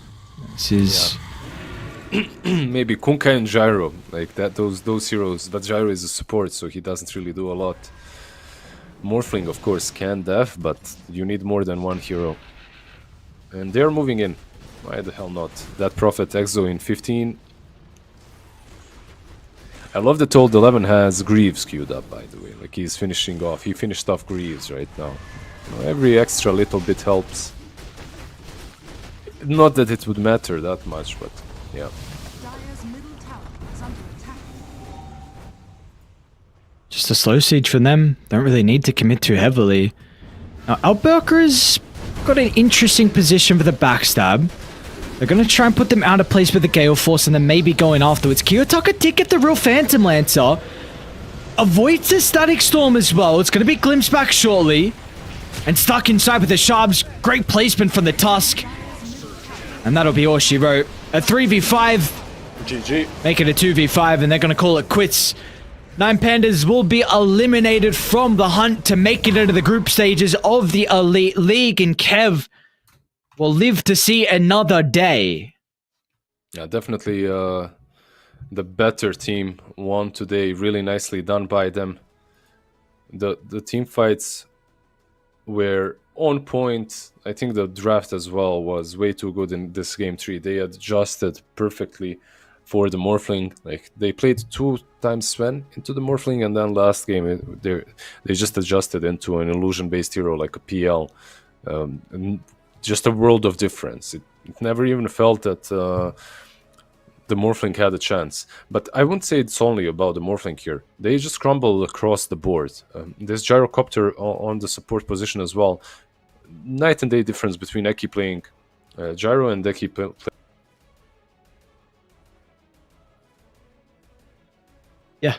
Yeah, and even not only the Batrider band, but the Tiny band too. We got to keep that in mind. That's something that, again, they drafted twice versus Entity. So they definitely came into this final game with a clear strategy in the draft to really minimize the effectiveness out of Eki, and we saw that. We saw that without a doubt. So a big props to the support duo as well for Kev. This was something that you were kind of mentioning. You have a bit more of a preference from having like some more experienced supports. We've seen kind of what they're able to do with getting their teams over the finish line. I really felt like their supports this game were incredible. So very, very impressive from them, from Imitator and Undyne. Yeah, and all the 11 as well has to be, especially in this game, right? Because game 1, game 2, it was okay. The Tidehunter performance here and there had some issues, but this game 3, he was completely on point. How many times did he die? Did he die once even? Like that Prophet was just absolutely unstoppable. Let me see. He died How many 0 times? The only one on There you his go. team. 8-0-17. Yeah, completely uncontested. It's very impressive from them to be able to have that performance like they did, and Old 11 as well in particular with the death rough. This is something you were saying though. He's very comfortable on the heroes. We get to take a look at today's schedule though. So of course, first series, Kev, they're going to be able to move on to round 4. Next up, we got Virtus.pro taking on, I already forgot. Oh my god, I was just looking at it. Virtus.pro up against Rest Farmers. So that again is another elimination series. Kind of surprising considering I thought Virtus.pro were going to be a team that would make it through pretty convincingly. But looks like, they're struggling right now. Really struggling with the loss versus Aurora. And who did they lose? They lost a secret as well. So we'll see. That's that next series, but we get to go through the highlights real quick before we even move on to another series. Yeah, and these highlights, I feel like one after another is literally just Disruptor glimpses. One glimpse after another glimpse. This fight here as well, Butterfly Effect doesn't even die. They try to go on him, but Sanity's Eclipse, and then they turn. I think Dark Lord gets glimpsed once again, Static Storm. It's like Disruptor is definitely one of those heroes that if you're in front, if you have a hero such as Death Prophet that can just run heroes down, and chase them, it feels so much easier to play because you're just getting glimpses on random stragglers. However, if you're losing a game, the hero can look really damn bad very fast. Luckily for Kev, of course, luckily for Undying, they made everything possible for their Disruptor. So he was having Magnums very early on as well. Have to say, like, a couple of really nice plays from Solo as well on the Vengeful. Like, Static Storms were almost perfect. Like, he was really struggling to find the right angles, but he'd still find angles to use his swaps. Unfortunately, in the end, was just not enough though for Solo. Very difficult game for him to be able to find any aggressive swaps or defensive swaps. And I wonder if this Disruptor is going to be something that we see Kev put a little bit more priority on now heading into their series tomorrow, because they played well around it, and really this was also a draft where you're not really that high tempo. I think it was just, you had heroes like the PL, the Death Prophet, the Tusk that were able to play in front of the Disruptor and really make a lot of space so he could freely spellcast. So just intrigued on if it's a hero that after victory they feel like the priority needs to be bumped up on the hero with what it's able to provide them, because we are seeing other teams, right? He's getting first phase banned in a lot of the games. Yeah. I think he got banned in this game as well in this series, in the first 2 games, right? Like, he got banned. It was Undying and Disruptor that got banned, if nothing else, not because of Kev, but because of Solo. Like, that he's going to play these heroes whenever they're available, so they got banned out. They made a small adjustment on Kev by banning out the Batrider instead, and then mixing up the Disruptor in their team. So ban out the hero that Eki plays and steal the hero that Solo plays. I think the adjustment was really nice. Also managing to deal with the Morphling finally in a proper way. Like, good job to them. They really grew their draft during the series. Like, you could see the draft evolve, which is something that you see very often in the series, in a full best of 3. And because of that, they came out on top. Yeah, that they did indeed. So now we look towards our next series of the night. It's going to be Virtus.pro, another Eastern European team taking on Rest Farmers. This is a elimination series once again. So who's going to join Nine Pandas, unfortunately, out of the tournament. And then afterwards, we'll have at least no more elimination series with Heroic versus Aurora and Nouns versus PSG Quest. With that being said, though, of course, we do have another stream going on simultaneously. So if you guys are wanting some more action, I know there's some very good games over on that stream. Secret versus Blacklist is what is going on currently over there. And then the Twitter as well. So yeah, ESB_Dota2. And then the Twitch, of course, it's just without the _ at the end as well. So make sure you guys go follow. Stay up to date with everything going on, because there is a lot more Dota action in store for us. So with that being said, we are done for our first series of the night. We're going to look forward to Rest Farmers up against Virtus.pro. Lizard, some quick predictions before we send it to a break. I think VP 2-1. How are you feeling? 2-0. We took the 2-0? best of. Yeah, we took the full game series. It's time for the next series to be 2-0. But Virtus.pro for me is looking like a team that hasn't been in the best place at the moment. So probably like the 2-1, like you said. We've seen this series as well. Kev versus Nine Pandas, very evenly matched with just a slight advantage pulling out Kev in front. I think something similar will happen in the VP series. Okay. Well, we'll have to find out. First, we're going to send to a break. When we come back, we have our second series of the night for the Elite League Swiss Day 3 action. We'll see you guys soon.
Elite League Swiss stage continues. Eliminations on the line here. We just had to say goodbye to 9 Pandas, unfortunately, as Kev were able to take that series 2-1. But now we might have to say goodbye.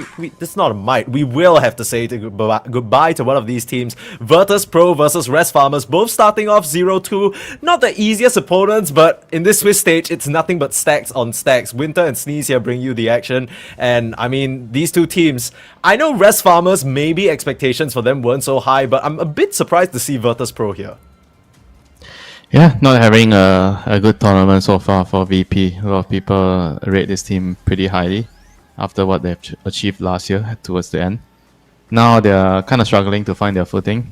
They don't have much time, they have to turn things around right now because they can't afford to lose one more series.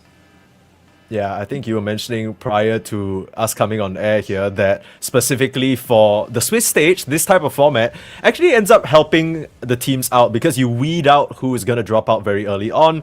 If they lose this series, they're basically out of the entire tournament. And VP, like you mentioned, after TI, I think a lot of people had their eyes on them. They definitely were ahead of the curve in terms of figuring out some of the strong heroes of that meta, specifically Kiritich at MFG, bringing that Grimstroke Spectre and terrorizing everybody and really showing you how, you can get that done. But right now, it's a very different support that's terrorizing these games. It's this Disruptor first pick that Rest Farmers, they've only got 1 win in their 2 series so far, and this is the one hero that helped them get that first win. Probably the best position 5 right now. I feel like this hero just does the most, just based on the lane, the team fight, the catch and everything. I think his primary weakness is still about like trying to find the right pairing in the lane. I think a lot of teams that don't really find a lot of success with this hero, they are not really trying to pair this up with a good hero. Like the safe lane hero, Right. Something you want to work with Disruptor is like an aggressive hero that can go for kills with stuns like Sven, or you have someone like a Razor, which he's inherently very strong in the lane, but he has no catch, right? So you pair him with Disruptor. Disruptor is weak in the lane, but Disruptor has catch. So those are the things that you have to figure out when you're picking Disruptor. How are you building your draft around it? Yeah, I think on the flip side for Virtus.pro, it's all about how they're going to answer this Disruptor. We saw Pablo playing this for Rest Farmers, and once they get an advantage, they just don't look back. I think everyone always knows Disruptor as this hero as, as soon as you get a lead, you can just keep pushing the issue and suddenly your opponents look helpless. They're going to gear themselves up with a Tusk pick though, which isn't really a Seyuge special, but something he can bring out. Does this sort of scream any sort of direction for you early on, Winter? It's early game pressure. Disruptor is very weak in the early game. So you want roaming heroes / physical heroes that has physical damage to disrupt the Disruptor's early game. He has very low armor, so heroes like Tusk, Nature's Prophet, even Tiny is pretty good against Disruptor in the early game. I think Nature's Prophet is one of the more annoying ones because you just can't lane against him, right? If he's a 4 Nature's Prophet in your Disruptor 5, you don't really do much to him. He forces you to buy Clanging Blade. Disruptor, you don't really have a lot of gold to spend in the early game, So those are the kind of things that are gonna be very difficult for Disruptor to deal with in the early game. But for now, let's see who they pair him up with Disruptor. Against the Tusk techies, I think Sven might actually be okay. You want Warcry against the physical damage from tag team. Quite a lot of magic bursts already though, and good burst overall from the supports coming out from VP. It's clear what they intend to do, right? They want to make sure that whichever lane the Disruptor goes in, whether it's Pablo playing it or whether it's Hanskin, they're going to try and bully it early on. I think the Sven option is really good. It's something that Shad has played quite a bit, but maybe, you want to save it for a little bit later to pick it up. Are there any sort of potential? What else do you pick here? If you want to pick your off lane, you either have to pick your off lane or you pick your safe lane. Your here. carry, right? Yeah. Or you pick like a flex hero, which can go mid or off lane or safe lane. I don't know if you have a safe lane / off lane hero anymore. Yeah. But they're Maybe just gonna Razor. Razor would have been okay too. For now they have everything kind of locked in stone because if you want to have flex picks, you really have to have a team that has players that have a lot of overlapping heroes. So we don't know how well and how willing are they to be flexing a couple of heroes there. So sometimes people just tend to build drafts that are stable. Sometimes when you have too much flex, there's a lot of variables that come into play. Inconsistency, Yeah, And now they have that's the true. I mean, Centaur Disruptor Bat Rider, so it's very solid. Team fight yeah, it catch, gives them good good lane. catch, team fight spells, like you mentioned with the Stampede as well as the Static Storm. Overall, they are well equipped to get some of Lasso these pickoffs. Stampede. Have you seen that? Oh yeah, it just starts swooping away so fast you can't even respawn, right? The wings fly so fast. Morphling picked up. Now, this is something, interestingly, that Shad doesn't really play a lot. In fact, throughout the entire Rest Farmer history, they haven't actually played this hero at all.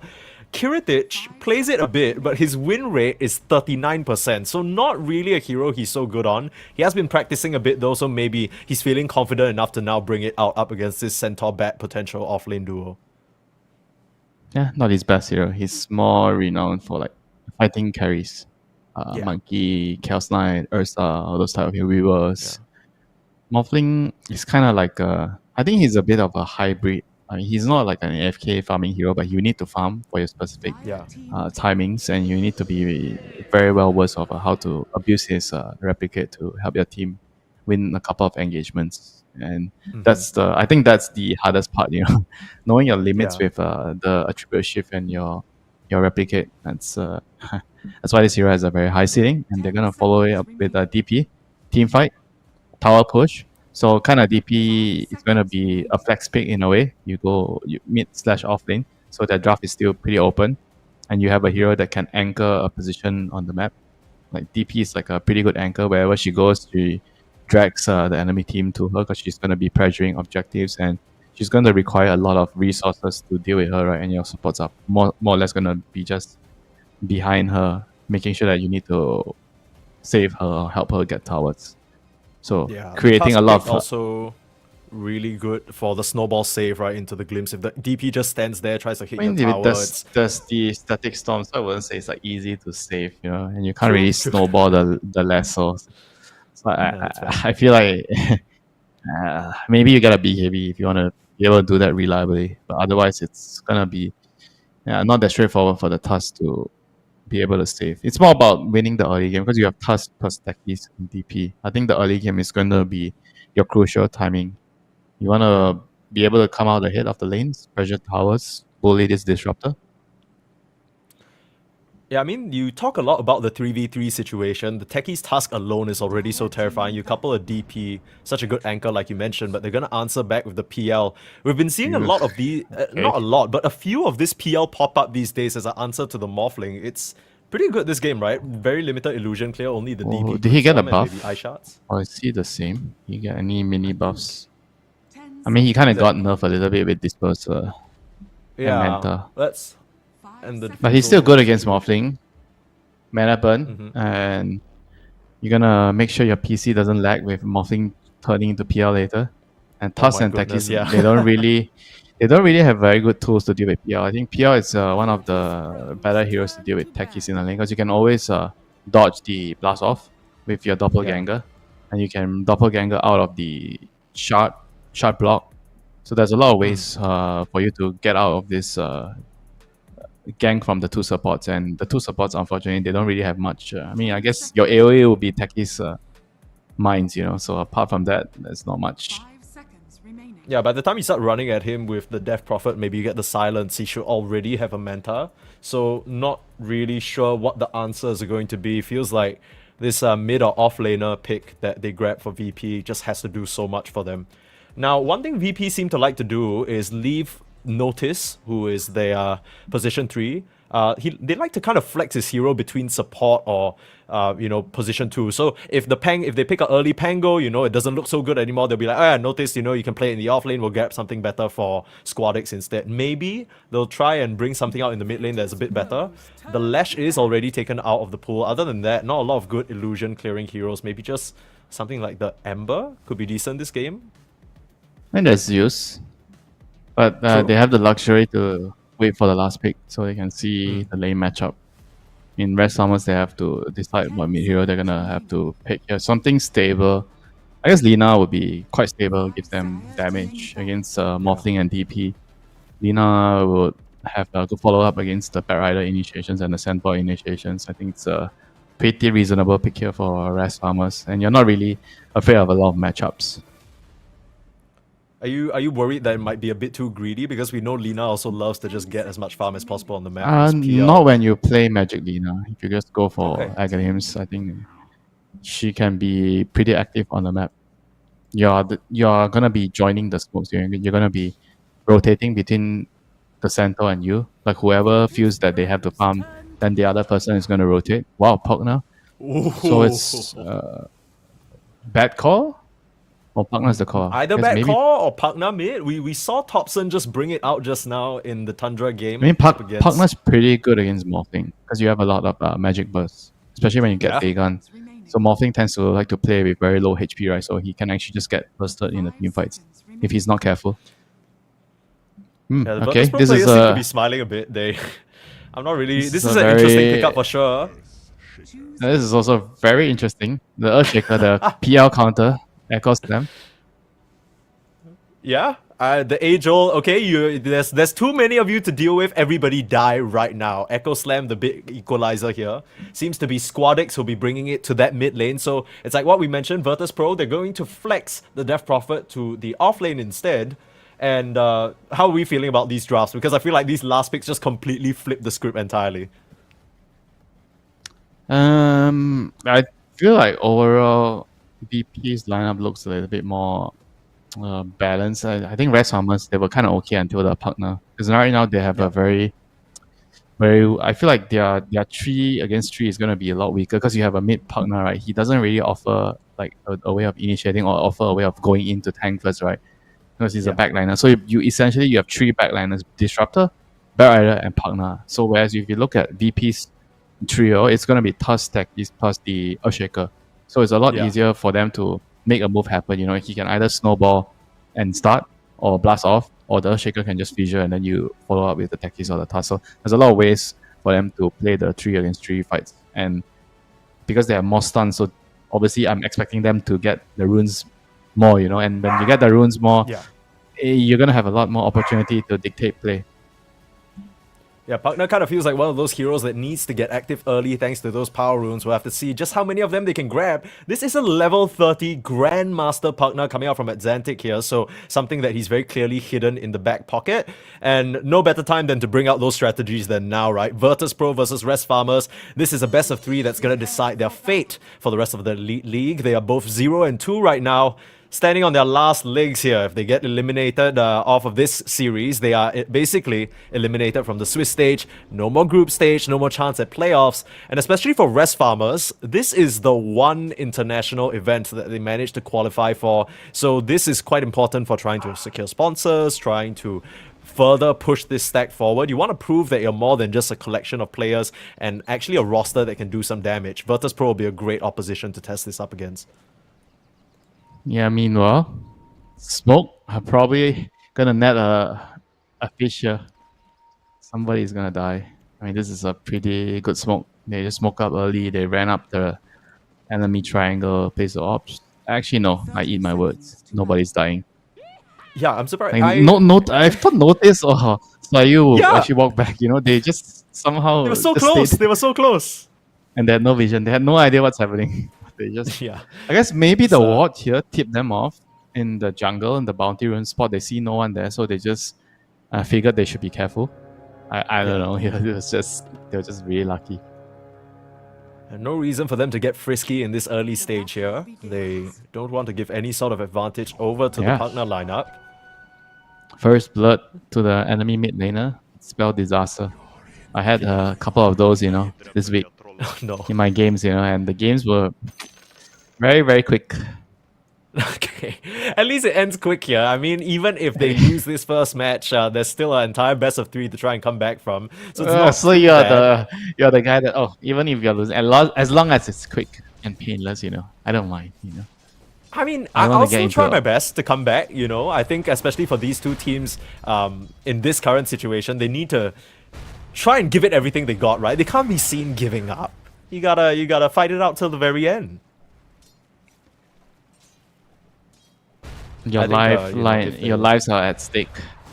Yeah, literally. You do not And, call GG until the throne goes down. Correct. Even after the throne goes down, maybe you give it 2 or 3 seconds first before you really call the GG, because it's not real until you say GG. You know, just let it process a bit. You know, sometimes players just kind of need to sit there and think about what went wrong.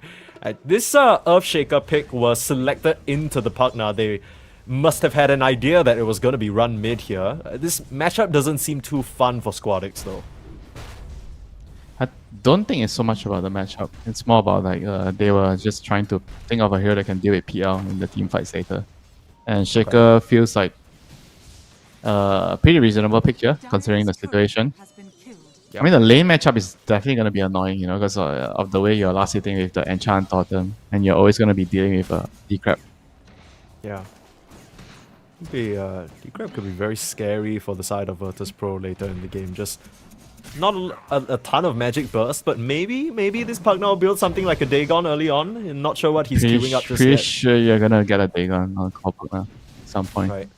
That kind of feels Aether mandatory. Lens, Dagon, Yeah. Kaya Sage, I don't know.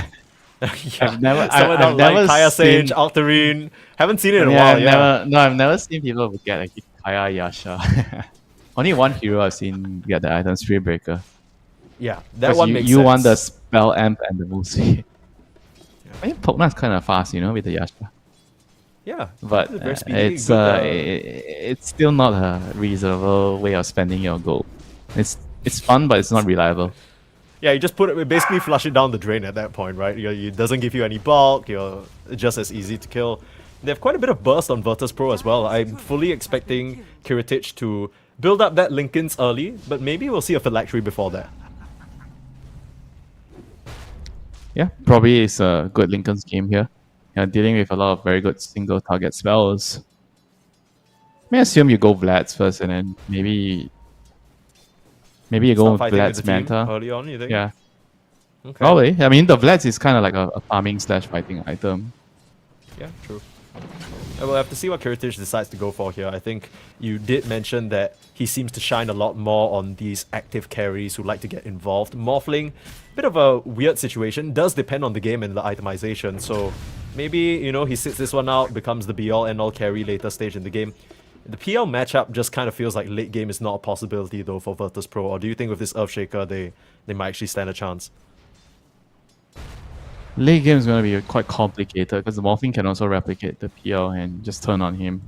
So it can be very annoying. Obviously, if the PL gets the jump first with the Lasso or the Disruptor Static Storm, you know, it can be very, very problematic. Since Morphing, you don't want to get a BKB in general.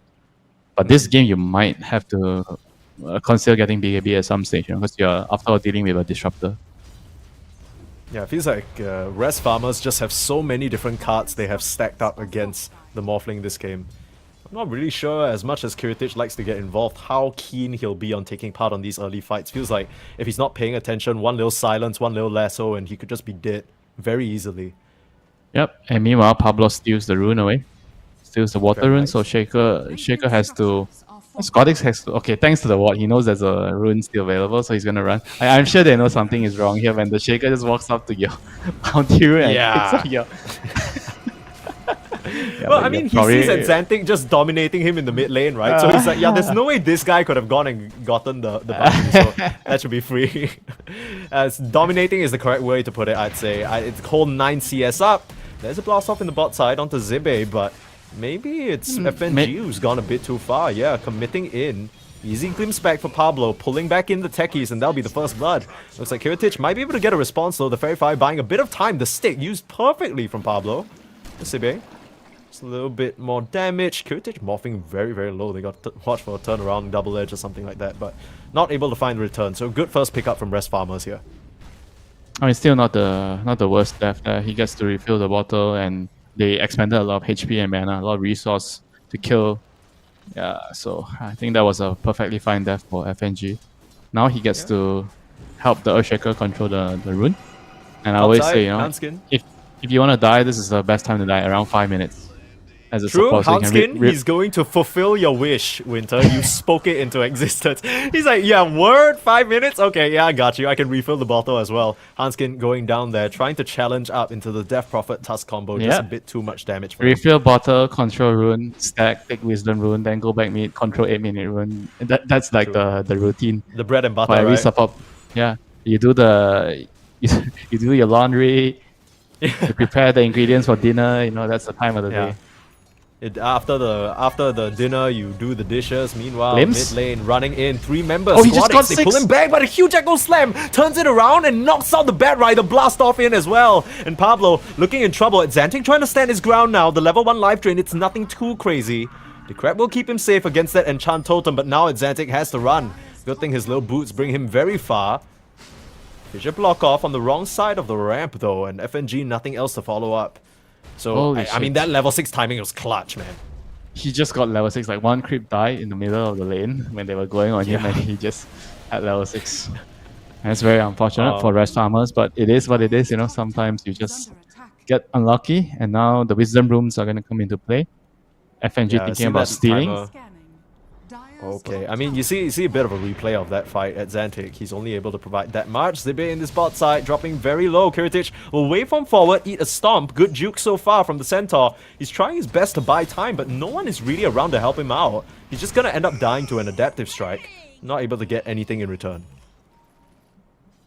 Yeah, good kill there for VP. I mean, now the Morphling is really, really happy, killing off the Centaur one time at least.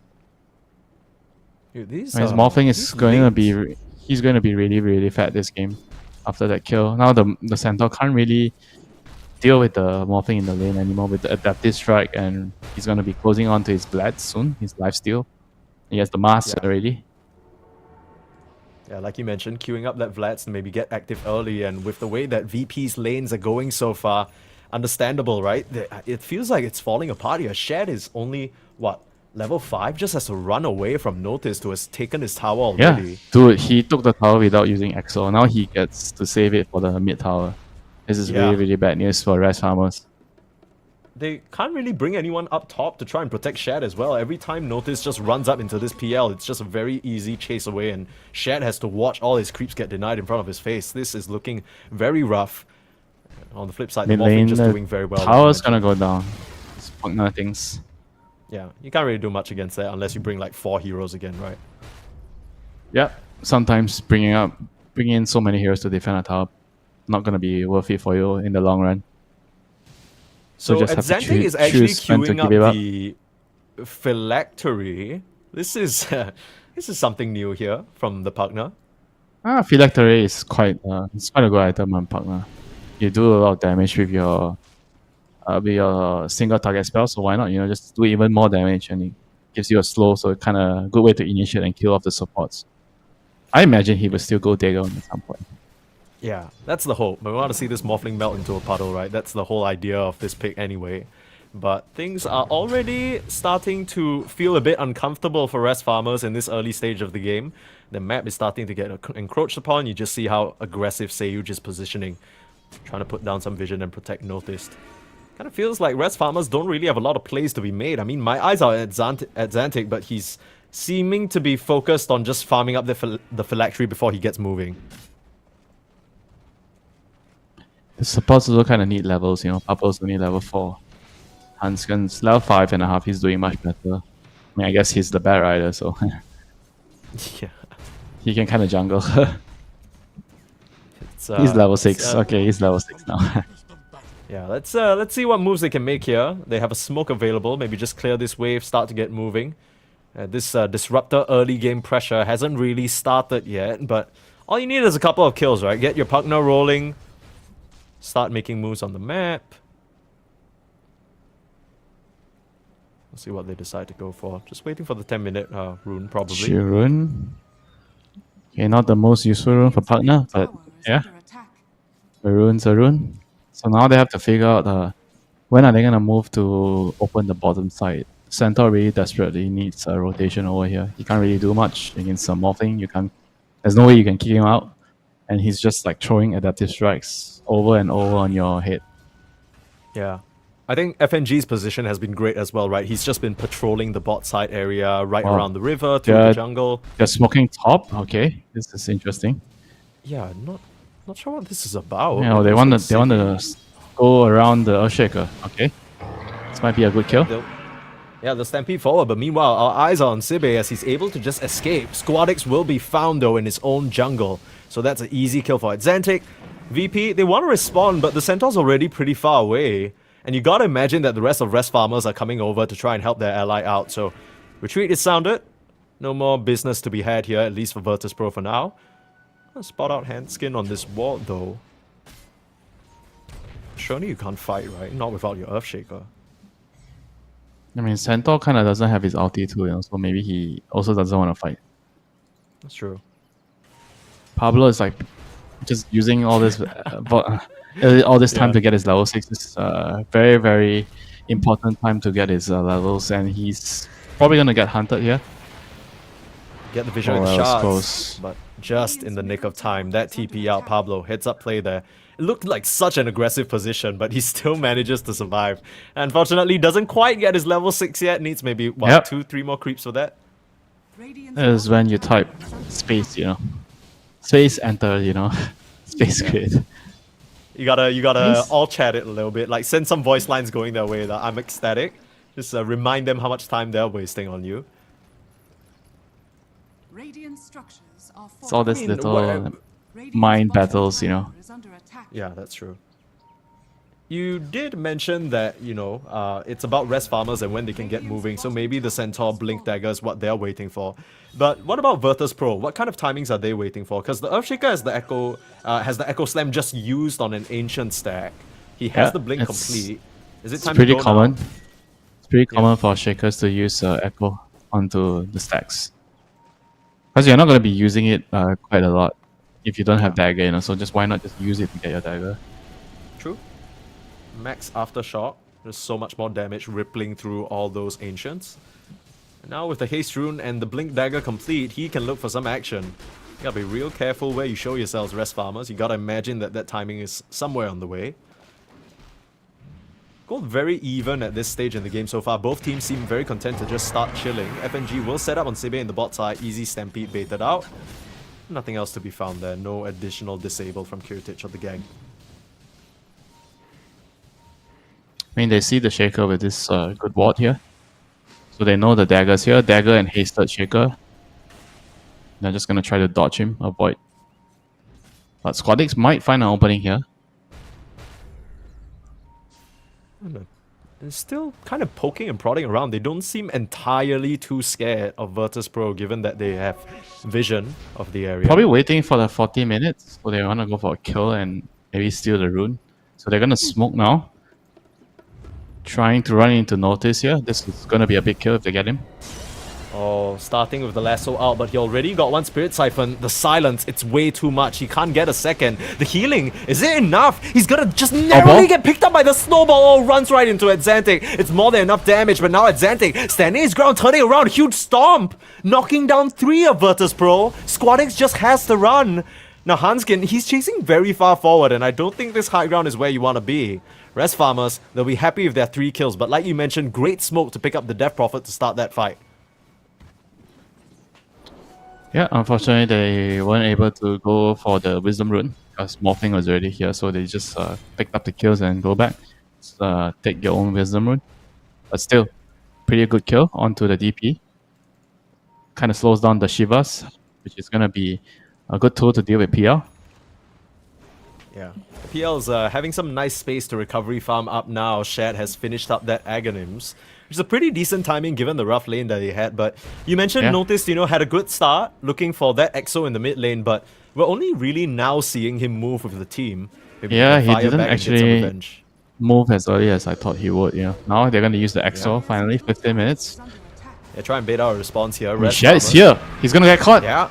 They're just Echo Slam right onto the PL, and he has no way of getting out. Zibe couldn't close the gap to help in time. Now disaster for Rest Farmers as they're getting collapsed upon. Notice he's taking a lot of damage. Still has the Spirit Siphon's going. It's a huge blast off. Follow up from FNG, trying to keep the Death Prophet up and running. But at Xantic, he is an absolute turret right now, pumping out so much magic damage and forcing back the side of VP. It was a good wraparound play from them to start, and they get the PL, but they lose their Death Prophet again as a result.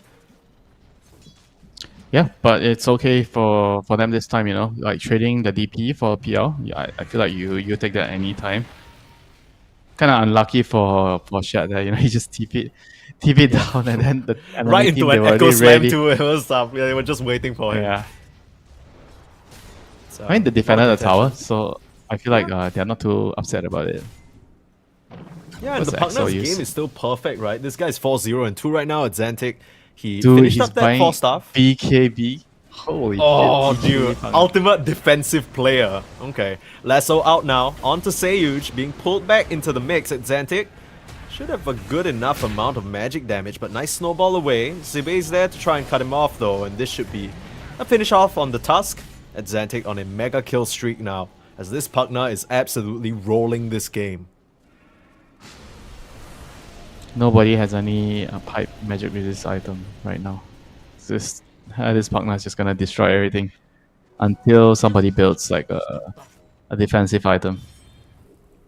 Yeah, and Mine you look- usually think that will come out from your offlaner, but noticed because of those deaths, his Shivas has been slowed down by quite a bit. Given his early Yeah. start, you'd think he'd have a bigger advantage, but yeah, I mean, he's kind of getting petered out a bit. And now they're gonna try to play for their BKB timings on Notice and the Earthshaker. Oh no. Oh, the glimpse. Notice no, is the TP he's done. right in front of his face. Yeah, I mean, that's 3 deaths in a row, essentially. Perfect setup again from Rest Farmers, just abusing that Death Prophet. Now, Zibe does go down in the bot side, but Shad is here to try and chase. Sends the illusions out. The rest of the squad has shown up. We'll be able to find Sayuj, it seems. But the bigger kill escapes them. Squadix able to blink back to safety. And another double kill. Feels like wherever you show up on the map, Rest Farmers are right there to greet you. Structures are fortified. Starting to feel very hostile now with a 4k gold lead. Radiant are I mean, VP so far they haven't really been able to string together a move, you know, and they kind of have the option, or they had the option to move with the DP a lot earlier, and now Kiritich finds himself in a spot where something's wrong, you know. He wants to fight, but his team is like always getting picked off by the opponents, you know. I mean, this is always what happens when you don't do a move on the map. You don't do anything, everybody's just straight up farming, and eventually somebody's gonna die somewhere, you get caught. Yeah, it just feels so weird because we talked a lot about, oh, you know, this Earthshaker, Techies, and Tusk is gonna do so much work around the map. They didn't really ever link up. It felt like they were just on different ends. Yeah, at all they times. just needed the DP as well, you know. The DP was like Yeah. so big, and Hansken with his dagger is gonna find Notice again. Oh, Snowball not pulling gonna be back able the to save DP. you. Oh, he missed the stomp. That's Okay. Yikes. Okay, good silence Alright. though from Notice. They'll just settle for the Tusk, it seems like. One Dagon blast, but that'll be enough. The Now, Dagon's Xantic in a here, rough spot. baby. Hell yeah! The Stampede getting Rest Farmers back to safety, and they can wait for that Dagon to come off cooldown and do it again. 15 more seconds until that comes EXO. up, Winter. It's gonna be lit. Yeah, they literally EXO. use EXO for nothing. So Rest Yeah, Farmers just can now backing just chill, back up, and wait. I mean, they're pushing out the top lane with PL. He almost has his diffusal with the Agadims, and it's gonna give him even more presence in the team fights against the Morphling, especially when you have the mana burn. Yeah. I mean, VP has to try to string together a move. You know, they had this dagger since like almost 10 minutes ago, maybe 6, 7, 8 minutes ago, and just nothing really happening on the map for them. They had haven't one really- amazing. They had one amazing echo when he was Yeah. level 5 and he popped level 6 when they ganked him. But apart from that, And- it's. I think there's another echo on the ancients, right? So there's so far only two Yeah, echoes yeah, being technically used. 2 echoes. And both of those echoes weren't even moves made by them, right? He got that echo while he was being ganked by Rest Farmers, so it wasn't even a Virtus.pro gank or initiative. And yeah, I think you hit the nail right on the head, Winter. It feels like Virtus.pro, even though they did get their early timings and got their items, they didn't do anything with it. It hasn't been converted into anything meaningful for the team, and they're starting to trail behind in the net worth. Haven't been able to stop the Pugna. Haven't been able to pressure Shat past the laning stage. Squadix is just desperately trying to eke out his BKB, and I think you mentioned that this is the timing that they're playing for, but I kind of feel like it might be a bit too late by the time they get. I don't like the BKB on this DP. I think she actually needed to maybe just go Veil into Eternal Shroud so she has the magic resist, to deal with this partner. Like getting Shiva's BKB is like you're paying too much of a core, right? I mean, he is kind of a core, but way too greedy. Like everybody has to wait for you, and Shaker doesn't really like to wait. When he has his dagger, he wants to fight, and because there's nothing there for him to play with, and he's gonna get caught again by this Bat Rider. Speaking of the dagger, it'll be the one used on him. Just an easy pick off again for Rest Farmers. Feels like rinse and repeat for them. They'll stampede forward, look for more. Trying to finish off the kill onto Seyuge, but not enough damage from Sibe alone. So he'll be able to TP out along with Notice, but I think, again, Virtus.pro, they have drafted themselves a pretty interesting lineup, but in the similar fashions that they've lost so far in Elite League, they seem to be playing so greedy that they aren't hitting any sort of timing at all. Notice he pivots into a semi-core role, you put him on the Pango off lane, you put him on a carry-ish off lane, and nobody's really making space. Squadix has just suffered this entire game. Yeah, they seem like they are not really the same team that did well from TI last year. Everything seems like it's not the same, the team's not really functioning the same, and they have to try to find a solution right here, and right now in this series, Things are gonna be slipping away if they don't try to change things up fairly soon. They have to make this smoke work. This smoke has to connect, has to work. Okay, they'll start off with a kill on the Disruptor, which means that a lot of that team Pugna's fight a big controls. Darn kill. it, at Xantic! Just gets That's caught a out. big kill. 1400 gold, almost. They might find more Actually, here, more Sibbe. than 1400. Yeah, if you add up all the numbers, Can they just go Roche? If they can go Roche, this is a huge turnaround. just Vlad's, right? Vlad straight into the Roche, nothing Exo. stopping them. They have Exo available as well. Yeah, they're just gonna pop it straight in. This is the turnaround that we've been waiting for. Virtus.pro, they mentioned they need to try and make a stand, and what a slap back in the face. Reds Farmers may be getting a little bit too comfortable, split up in the jungle, getting solo pickoffs and stuff like that. You get conditioned, you just see the Virtus.pro heroes seem relatively helpless, and then you don't expect them to make that concerted move, but now Aegis on the Morphling. This is still a very strong timing for VP, even though they were behind early on. Yeah, a little bit of mishap there from Rest Farmers, just resting at the wrong time, I would say. They had to Getting a little too comfortable, man. they had to actually just keep things going with the partner. It's really important because enemy team has uber scaling cores, Morphling, Earthshaker, DP. You don't want to let those heroes farm.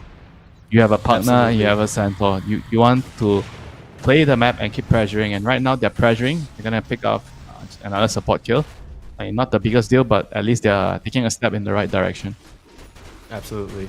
I mean, probably in their mind they thought they were pressuring as well, right? Because right before Xantic died there, they just got a kill onto Squadix, they just got a kill onto, they were chasing He's getting people an around. but- 800 Dagon on the partner. Ooh, level 3 right now. It's nasty. Who's gonna die in one shot? I think the Techis is definitely gonna die if he doesn't get his Glimmer off. Yeah. That's why he survived for What? quite a bit, thanks to that magic resistance, but need to be careful for sure. Even into this Aegis, Rest Farmers, they're still trying to push the issue like what you asked for, but clearly not comfortable enough with all the heroes on Virtus.pro back on the radar. Just trying to play split map right now, buy themselves as much space as possible.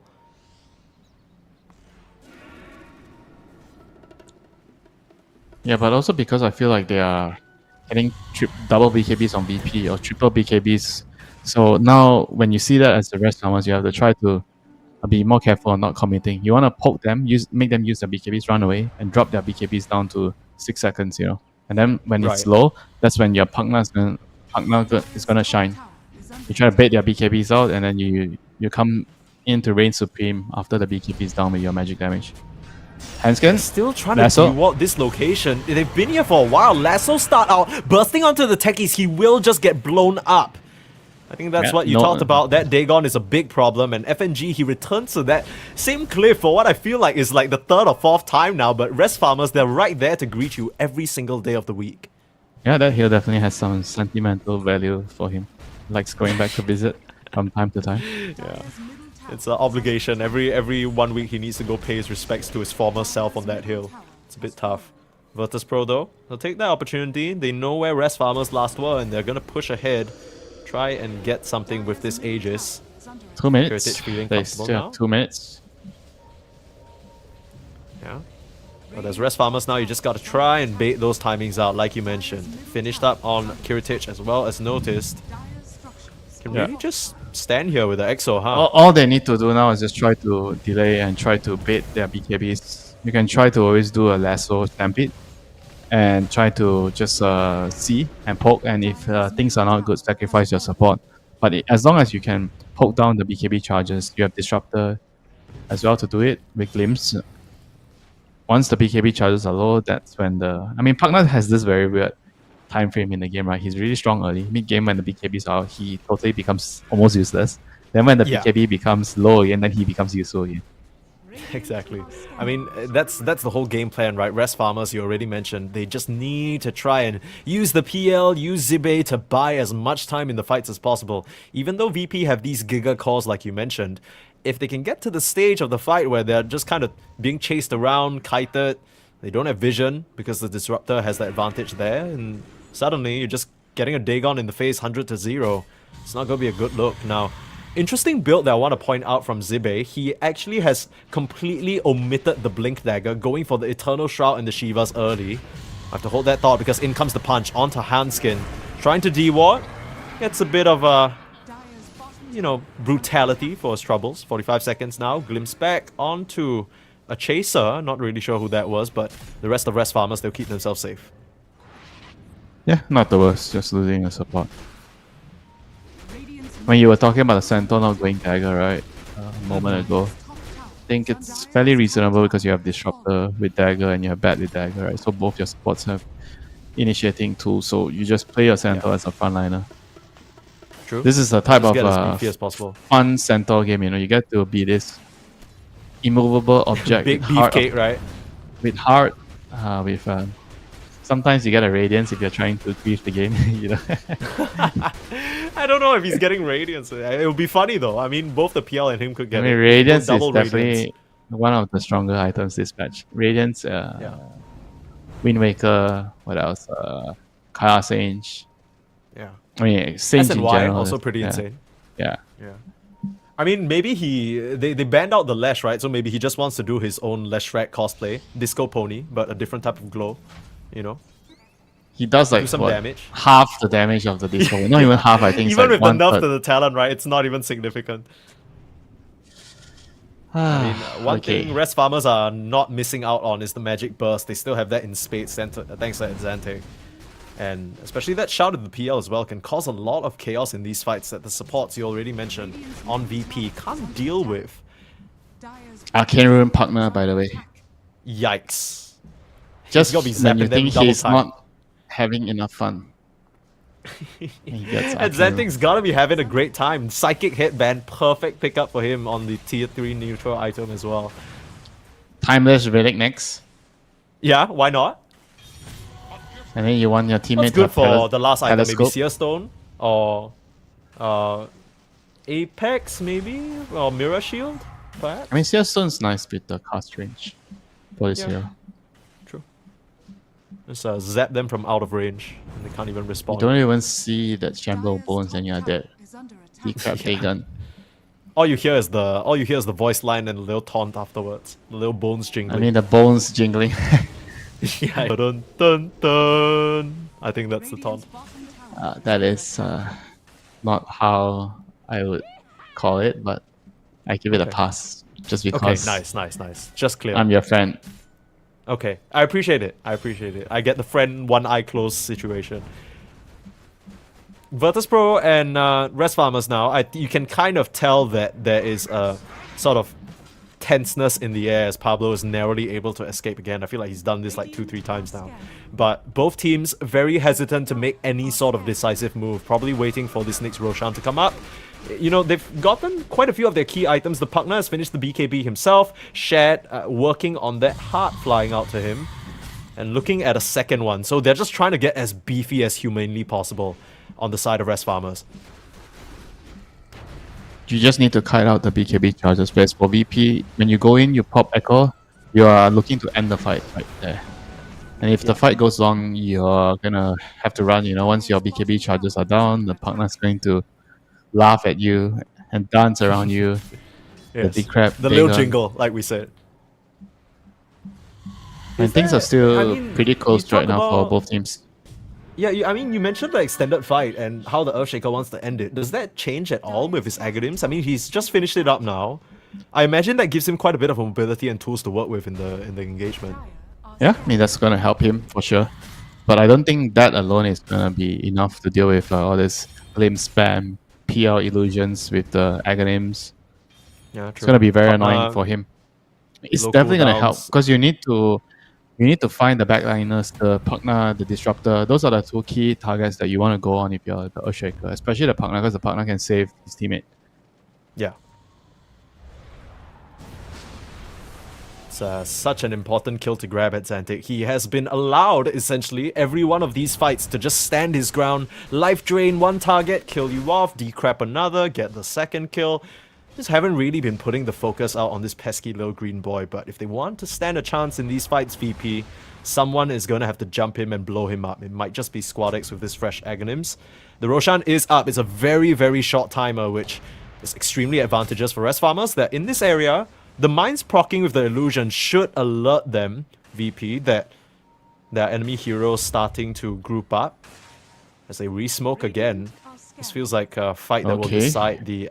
This is a rather dubious move, I feel. I mean, normally the play is to just hug your high ground. You have Yeah. a ward there, and now you don't have a ward on your forward. supports, right? They don't have any ups on both of the supports. They are fighting blind. They're going in blind. The bat Yeah, is this is blind here. That crazy. is good. That's not good. Yeah, it is daytime. Bats can't see in the daytime, but this rest farmers, this is such a risky play. They're just narrowly missing VP out. Zibe showing on the wave. Trying to sheave us forward, look for an angle. They've got the glimpse connection onto the techies. Trying to kill off onto FNG and no response from the rest of VP. They're happy to just give him up because he does have that buyback.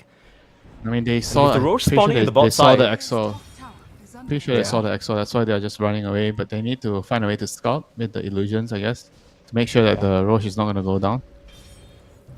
Dire's top tower. Noticed in a very All right, awkward they have the position now. disruptor. They have the disruptor shot. Okay, never mind. Yeah, it's just so easy. Okay. You got mines and your techies, we got disruptor shot. 1600 cast range, dude.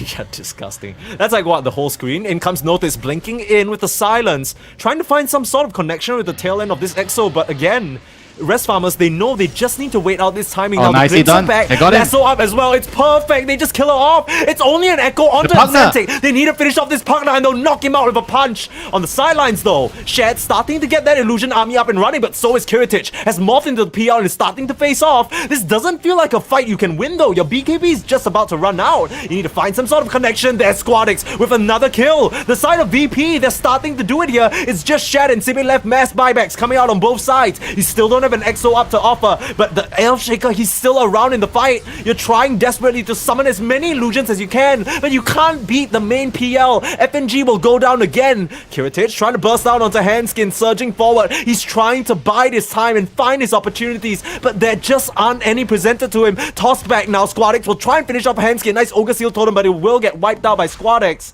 Now in comes Shed. The Morphling goes down to Sibe with the burst though, and with that, SquadX? this fight is over. So yeah, he gets spotted out by the Thunderstrike. The Disruptor has his head. As much as he tries to jump away, it should be a glimpse in due time to bring him right back into the clutches of rest farmers. Not even needed. They'll get the blink out and the kill. Shed. Like you mentioned, in these extended fights, you just can't match up into the PL. The Earthshaker kind of did a lot of work there with the Aghanims, not gonna lie. The long fight kind of allowed him to get a couple of big enchant totems off, but it was just not enough, right? Because he's the only one doing damage in the team. But the Morphling was getting kited quite a bit. He can't really fight outside his BKB. He's getting mana burn, he's getting destroyed by the spells, the glimpse, the static storm, and everything else. Yeah, It's just I mean, tough, look you at know? how much damage. SquadX, he tries his best there. We said he needed to kill off at Xantic, and he does. But later on, as much as Kiritich is trying to make moves, Zibe, with the Giga Chat build, right, he's barely taking any damage. He's just standing there, tanking from the Morphling. I think VP do a good job in terms of prioritizing the backliners, like you mentioned. But then now you have the front line left. and you don't really have damage for the front line, unfortunately. And as the fight rages on, it's just an easy cleanup for PL. And look at Kiritich, he's just trying to find an angle into the fight, but there's not a single opportunity for him. Yeah, I mean it's difficult, you know. Once the fight becomes so messy, you don't have your BKB charges, and you're playing into Disruptor. Good luck, you know. You're not running away. He's gonna make sure every single one of you die. Yeah, and the fact that Pablo dies pretty early on in that fight, buys back, makes it all the way here, and is able to survive to the very tail end. It's all these thunder strikes and glimpses that continue to put VP in horrendous positions, and it kind of spelled the end of them in this game. I mean, if you did any sort of looking up on the rest farmers games, you'll see that the only time they looked remotely convincing is when they had this disruptor in their hands, and we're seeing why now, right? Pablo, he's just so adept at being annoying in these engagements. Yeah, even giving him a lane at top to finish his Aghanims. That's how much priority he's getting right now. And he might actually die here. They're trying to kind of snipe him with both of supports. Okay, he's doing the right thing, not killing the cars. You should never last hit the cars. Usually when you die, no business doing that, right? Like that's not your priority. You're not going, allowed. You need a going license for that, man. It's just crazy. Yeah, I mean, if you look at if you notice how people usually die, it doesn't matter if it's a pub or official game. Usually people die killing the cars, the siege creeps, you know, for that matter. It takes so long and it's so predictable because you gotta stand there. You're like, oh, it's a juicy 72 gold though. I really You want only this have additional bump. license to kill the car if you're a Mirana or something that can kill it in one shot. Instantly, right? Just like Punch, two hits right? or Only something punch, like that. punch Mirana. True. Yeah. And that's why sometimes we see even Ench or Enchantresses, they won't even impetus. And They'll just that's not convert it, fair. right? That's like They just stealing, convert it. So now it's my card. Dude, that was so long ago when they could That's true. they could do that. So imbalanced back then. Yeah, it was so sad. Any sort of minute timing, like 5 Dude, minutes. you just lose your tower dismantled. against Chen and Chant. Yeah. I mean, you That's still so kind of do, oppressive. but it's a lot harder now. It's a lot harder. Yeah, it was so oppressive back then when they could do it so easily. And now, rest farmers, they're not looking to take any rest right now. In the smoke, probably gonna run into some morphling crop. Dude, Just this would be keeping a out. great harvest for them to pick up, but it seems like they knew this was happening or something. They had a brief inkling. Yeah, they're all escaping. So maybe not seeing rest farmers heroes for a bit too long, starting to feel uncomfortable, and they decide to vacate the area and regroup. A lot of bombs blow up onto Hanskin, and that'll reveal his position. In comes the techies with the setup. Hanskin not being able to force staff his way out of that Wait, one. why was he actually solo? Did he get low? No, from he ran into a mines? bunch of proxy mines, I think. I see. Bot lane, Yeah. Limbs, notice. Set up onto notice. He does Yes, have the BKB BKB. TP. Has to be BKB TP. Yeah, no chance. Yeah, this kind of You can't sucks, but survive what that. can you do? And True. Squadix is Better like, than dying. looks juicy. This disruptor looks juicy. I want some disruptor meat. Oh, Echo Slam in, just an instant kill, and he just BKB TPs, man. This guy being so Oh, bro, it's annoying. I like- mean, it's a dieback. And he was so close to his. He's trying so hard to juice out whatever gold he can. He wasn't even hitting a card that time. He was being reasonable, right? But the Earthshaker that's a hate crime right there. Just Yeah, I straight mean, up. I don't even blame him. They ganked the DP, right? DP, BKB, TP. So there was no reason to think that there's someone there, right? You see a freaking core TPing out BKB. Yeah. And you assume they vacated the area. Tower is under attack. Yeah, what's more That's is the rest farmers' calls. They were all running ahead, like scouting the area. You don't see any hero. You're just like, what And the you know hell? what? It's All okay. these players that make this kind of moves, all those are the crazy, sneaky type of players. You know, they like to hide around and just wait. I once had a teammate. He just likes waiting and camping in trees for a couple of minutes so until he gets annoying. killed. Yeah, so annoying, you know. And every time you're trying to look for him, you don't find him because he's so good at hiding in the trees. And then when you think he's probably gone, right? There's no way he waited for me for 3 minutes, right? And then you go out and you take the creep and you got FP Center or you got Shaman Watts with Hex Shackle. Oh, and then you're that's dead. so annoying, dude. He's a And then you go back to the master you go back to the right? replay and you're like, what the hell is this guy doing? And then you realize he's just waiting for you for the last 5 minutes. You're just sitting there, you made a cup of tea. I mean, we've done a lot of waiting this game. We're at the 40-minute mark, and it feels like both teams have just been so scared to really make any major moves. Yeah. Even in the ones that they have, it's like It's immediately always sniffed good out. to have a player that's like this in the team. I always like Okay. it. You know, I feel like sometimes you need patience to get that key kill, and sometimes that's the kill that would change the face of the game. Yeah. And some players are like, no way he's still here, right? So he just believes, and just wants to go back and take some camps, stack some jungle, farm jungle. Yeah. And then he misses out on a very key kill. It's always think about the- when you're building the team, you want the right mix of players. So you want to have patient players, you want to have impatient. You also want to have impatient, or not impulsive, but you want someone that just goes in and he's really committed, especially your initiating player, the position Yeah. 4 role. You want him to be the guy that doesn't think too much. He just sees, It is he goes, confident, he right? kills. Just go in. Yeah. Even if he dies, it's like pause 4. It's not that big of a deal. It Yeah, kind of feels and like... then you want the offlaner to be the reliable backbone of the team. He's always stable. He's always keeping everybody in check. Guys, are you sure you want to do this? Like always just stopping people from making crazy plays. And Stampede, is Up this a here, crazy top play? side. It doesn't seem like it. Got a lasso pulling him straight back into the rest of the team. Tried to creep skip just a little bit. Wow, Punished for it, say huge. That was so much distant cover. that was a violent death, right? Even the glimpse of that. They obliterated him. They're just like, get out of here. You have no business being on our property. If you're the task, you're like, the enemy team brought 5 heroes to kill me, even with the Aghanim's Disruptor, I'll be sure. Yeah. Just kill me. really take wanted me. him to shut up. Okay, take it, bro. Take it. You got it. You deserve it, right? Yeah, so the Disruptor has Telescope. Okay, this is scary shit, Disruptor, Telescope with the Pugna, and the Pugna has Timeless Relic. So everything Yikes. Yeah. came true. Everything working out. This is interesting build though, going for the Witch Blade on the Pugna and subsequently going for the Hurricane Pike. You got any idea Right what click. this is about? Magic that is just damage, you're gonna be right-clicking. I guess. I think you can get Brooch and right-click the decrep target, right? Oh, that's true. That's I feel like I haven't seen that in action yet, so this will be quite exciting. I think VP and Rest Farmers very, very reserved now. They don't want to start this series off on the wrong foot. But you talked about the impatient players, Squadix, he might just be able to turn things around. We saw in the earlier engagement with his Echo Slam, he was able to completely destroy the Pugna 100-0 with some help from the task. He is the patient player, not the impatient. Yeah. He was the one waiting in the trees, waiting. That's fair, that's fair. It was Noticed who was a bit impatient, right? He just ran up forward yes. with a DP. Yeah, okay, I'm starting to learn, I'm starting to understand how to spot them in the wild. Just this is a quick start guide. Smoke up again, Rest Farmers. Starting to swoop around the top to the bot side of the map, just trying to clear out as much of an area as they can. Rush is going Hone to in spawn. on where VP are. Yeah. 5 seconds this left is until... going to be good for VP. They're already set up here. They don't need to leave this hill. This minefield. Academics, by the way, on techies, so he has the minefield Yeah. sign. Scary business. You kind of need to send PL illusions in here to start minesweeping a little bit. The Roche is a very, very short spawn. Holy. It's basically up. It's going to be available and... I feel like Smoke? VP can Okay. just commit for this. Yeah, but like you said, they should just clear out the map with the PL illusions, clear out the mines. And once they have a good grasp of where the enemy is standing, maybe they can try to initiate with the bat, with the Stampede. Yeah, just play it patient here.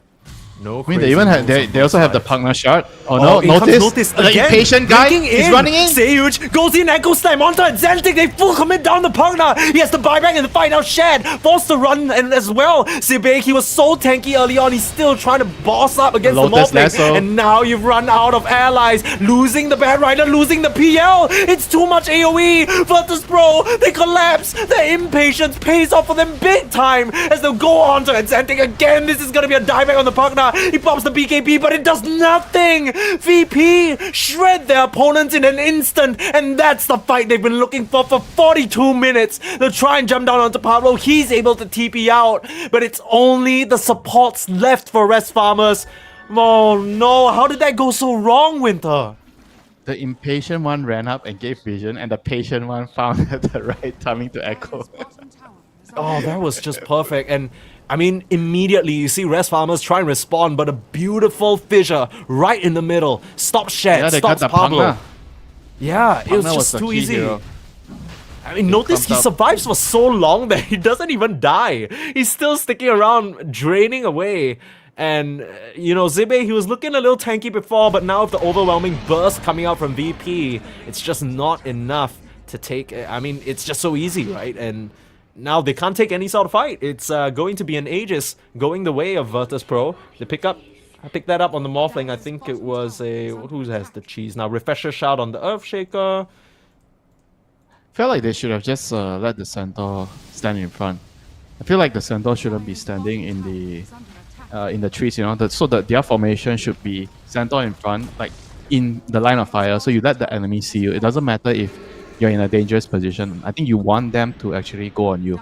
And then that's when the Bat Rider and Disruptor can turn things around. So you saw the last fight, they were all hiding together. So I felt like if you're all hiding together, then it's very hard because everybody kind of wants to throw their spell, right? So if everybody's sitting behind, then nobody's in front to sacrifice themselves so that your team can cast your spells. Yeah, this is true. And Pierre is like, the Pierre is like kind of just sending illusions, like, so he doesn't really want to commit with his real hero. So I think, I felt like the rest farmers that they definitely need to rethink their strategy on how they are supposed to stand in the team fights. Who's supposed to do what? It gets so scary because as strong as this Pugna has been the entire game, we can see how fast he is to take down. It's Sibe, you mentioned. Yeah. He can just they don't have a save. They don't have anyone to save him. If only you could lasso your own teammates, that would be very Yeah, this handy is why the Centaur, the horseman, has to go up and offer himself to the Radiant team. Yes. Take me, Sacrifice VP. himself. Take me. Please, don't kill my Pugna. Have some horse meat instead. Yeah, he's just a shamble of bones. Why do you want that flavorless bone broth? Yeah, Take my man, meat. you can get some nice stew. Oh, they you know, echoed Squadix. illusion. That's not what Squadix wanted. He has to pop the BKB and try and run by the lasso. Hanskin, come back here. You're not going anywhere. Maybe if the tail and the BKB, they'll be fine, but a nice static storm finds Squadix. That was the execution they needed. And this time, the patience, it eats him up instead. VP. Oh, they're looking. Ooh. They're hunting here. Tusk narrowly escaping. Nicely done. And bot lane. Oh my God, FNG initiating on the Shamble of Bones. FNG, FNG, what are you doing here? He has to get out. The mass TP is coming back. What's going on? I thought he had teammates behind him. He's just gonna get pulled back and killed off.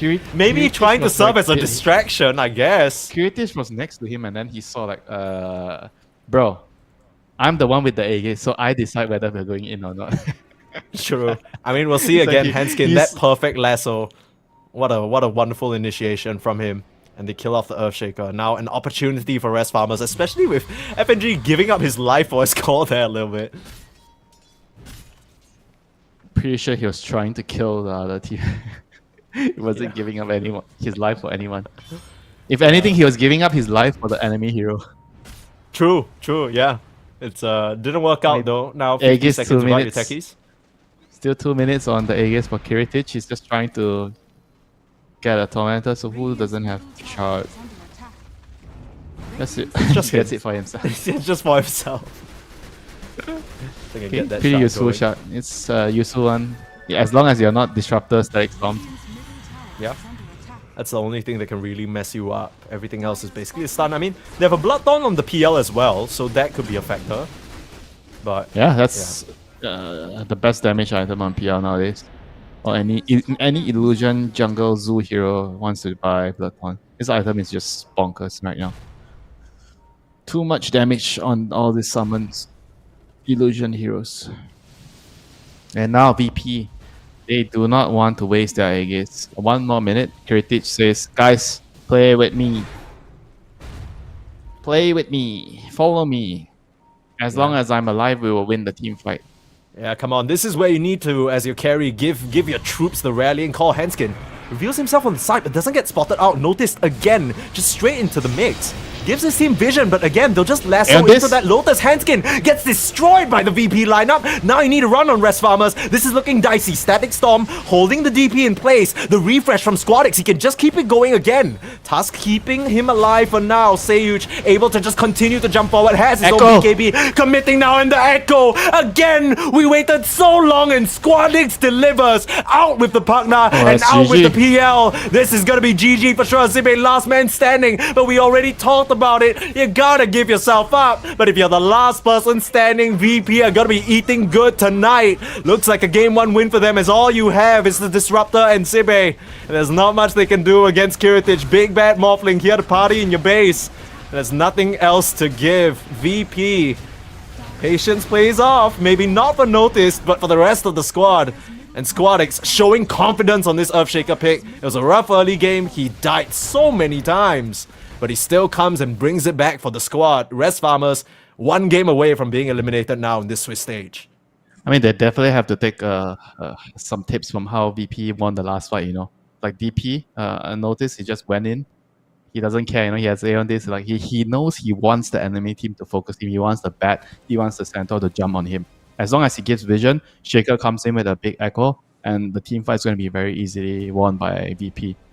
And that's why I was mentioning how Rest Farmers had to take the team fight. They have to offer up the centaur horse meat as bait for the enemy team, so that your Disruptor and Bat Rider can actually get the right moment to use their spells, or even protect the partner. Because if Centaur is in front, then it makes it very difficult for you to just run past the Centaur and try to kill the partner. So everything becomes more complicated for VP. But when everybody is hiding, then the moment somebody gets spotted out, like DP gives vision, it becomes entirely difficult for your team to respond to it when you compare it to having like an offering of a Centaur in front, and he's there to just barricade the front line, because if nobody's barricading the front line, then the enemy can just go past everyone and pick on the weak targets behind. Yeah, it felt like a complete sort of difference in terms of priorities for both these offlaners, where Sibe, he was building really HP heavy items, resistance heavy items, but there was always Handskin on the front line, the one initiating. On the flip side, like we saw over and over in those last 3 fights that VP won, noticed he understands just how much havoc he can cause by just blinking in. And that's gonna allow them to take game number 1. We'll have some highlights. I mean, that first Echo Slam, we were just kind of pointing a finger at him saying, look, we didn't even see any Echo Slams used, but he definitely made us eat our words later in the game. Yeah, they need to go back and figure out what actually went wrong in the early game, because I felt like VP, they were in the driver's seat with the dagger, the early dagger on Squadix, but nothing seemed to happen, Like they needed to connect the DP and the Shaker to one position, or connect the supports to the Shaker and move to the Morphlings lane. Something needed to be done, You don't just get a dagger so that you can keep farming. And he was also trying to... I felt like he was trying to be too greedy on the DP. He was building BKB. I think he needed... Like the Shiva's Rush was... Maybe it would have been okay if he didn't die, because he died a couple of times too much, when he was like being too aggressive, and he got caught by the Bat Rider when he was farming. So I felt like if he actually just joined his team, like all this type of things interact with each other a lot, like the mentality of your player. Because when you feel like, oh, the Shaker's fat, right? You are a DP. You already have a veil. You're also fat, right? Oh, guys, that's fight, Then the pick-offs are not going to happen. The enemy is not going to pick you off because you're doing something as a team, right? You're balling together, or at least your team are smoking to you. Then when they touch you, the Shaker blink in and he's going to kill the enemy team. So they're actually doing nothing. Everybody's just farming to their next items instead of trying to figure out, oh, how can we actually abuse the current item timing of our Shaker, which is to actually just play with the veil on the DP and maybe consider getting a shroud so that you can be a frontline and just don't get a BKB. Because if you're trying to get a BKB, it's so long the build up. If you're really, really winning every team fight, then sure, by all means go ahead, but they haven't really wrestled control over the map when that was the case. So then it made it very easy for Rest Farmers to find all this pick off with the Disruptor. You're splitting the map against a Bat Rider and Disruptor. That is like such a risky thing to do. It was weird because we talked about the inactivity, right? It almost felt like VP, they were basically giving Rest Farmers the map state that was ideal for them. You just kind of every single hero a bit too far away from each other to help, but it didn't even end up mattering in the end. It feels like this PL Centaur, the Tricore on the Rest Farmers side, they just didn't have the sauce to take on VP 5v5. The second these fights broke out, it just, the Pugna, you see him instantly obliterated. The PL was really quiet this game. So we'll see what Rest Farmers can bring to the table. This is elimination on the line again, even though it is Swiss stage. With a score of 0-3, you're basically out at this point. It's only top 8 teams moving forward. We'll see whether VP can continue punching their ticket forward, or whether Rest Farmers will take us to a game 3 after a short break. Don't go anywhere.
We are back with game number 2 of Rest Farmers versus Virtus.pro here. Purposely's and Winter bring you the action. And then game 1, it took a little while, right? Virtus.pro, they had a pretty solid, robust draft, but it felt like in that mid-game, they weren't really sure how to deal with Exantic and his partner. They were just getting picked off by the Disruptor lineup, left, right, and center. But when they finally came together, it kind of looked simple. Just run you down, 5v5, easy teamfight wins. They are now 1 game away from eliminating Rest Farmers from this entire Swiss stage, Winter. 1 game away. There is still time for the farmers to come out of their rest, come out of their hibernation, and strike. Yeah. Gotta wake up, gotta do a bit of face washing. I heard Xiao 8 really advocates for that. I do have to ask you though, Winter, what do you think exactly went wrong for them? Because I think even in the moments where it felt like Rest Farmers were hit, it always was because VP weren't really doing much. Was it a drafting thing? Did they just play a bit too slow? Did they have a timing that they missed? What happened? Not exactly though. I just felt like when it came down to the team fights, they were just lacking. Like who is supposed to do what and getting the right jumps. In the early game when they were looking for pickoffs with the bat and the disruptor, I think everything was kind of working well for them. VP, they were, like you said, they were not doing anything, so it's easy for the bat and the disruptor to catch heroes off the map. But when it came down to the crunch team fights, I felt like VP won, I think 2 of them. VP won 2 of two very important team fights and the game just became impossible for them. I think the Exantic partner got caught in the team fights twice, and that's it. You know, this hero cannot afford to be targeted in the team fights. That's why I felt like Zibe needed to be the offering. He needed to be the front line, the mid shield. It doesn't really matter if he gets a big cool storm or not. I felt like his role in this draft is totally different. He just needs to tank and give his team the vision and necessary information for the bat and the disruptor to just, start the fights. That's it. Yeah, just wave a big red flag. Say, hey everyone, look at me. Please don't kill my disruptor. Prime Wagyu, come get me. Yeah, yummy. I'm A5 grade, baby. Eat me right up. It's fine. Ignore that skeletal boy over there. He's got no juice, you don't want him.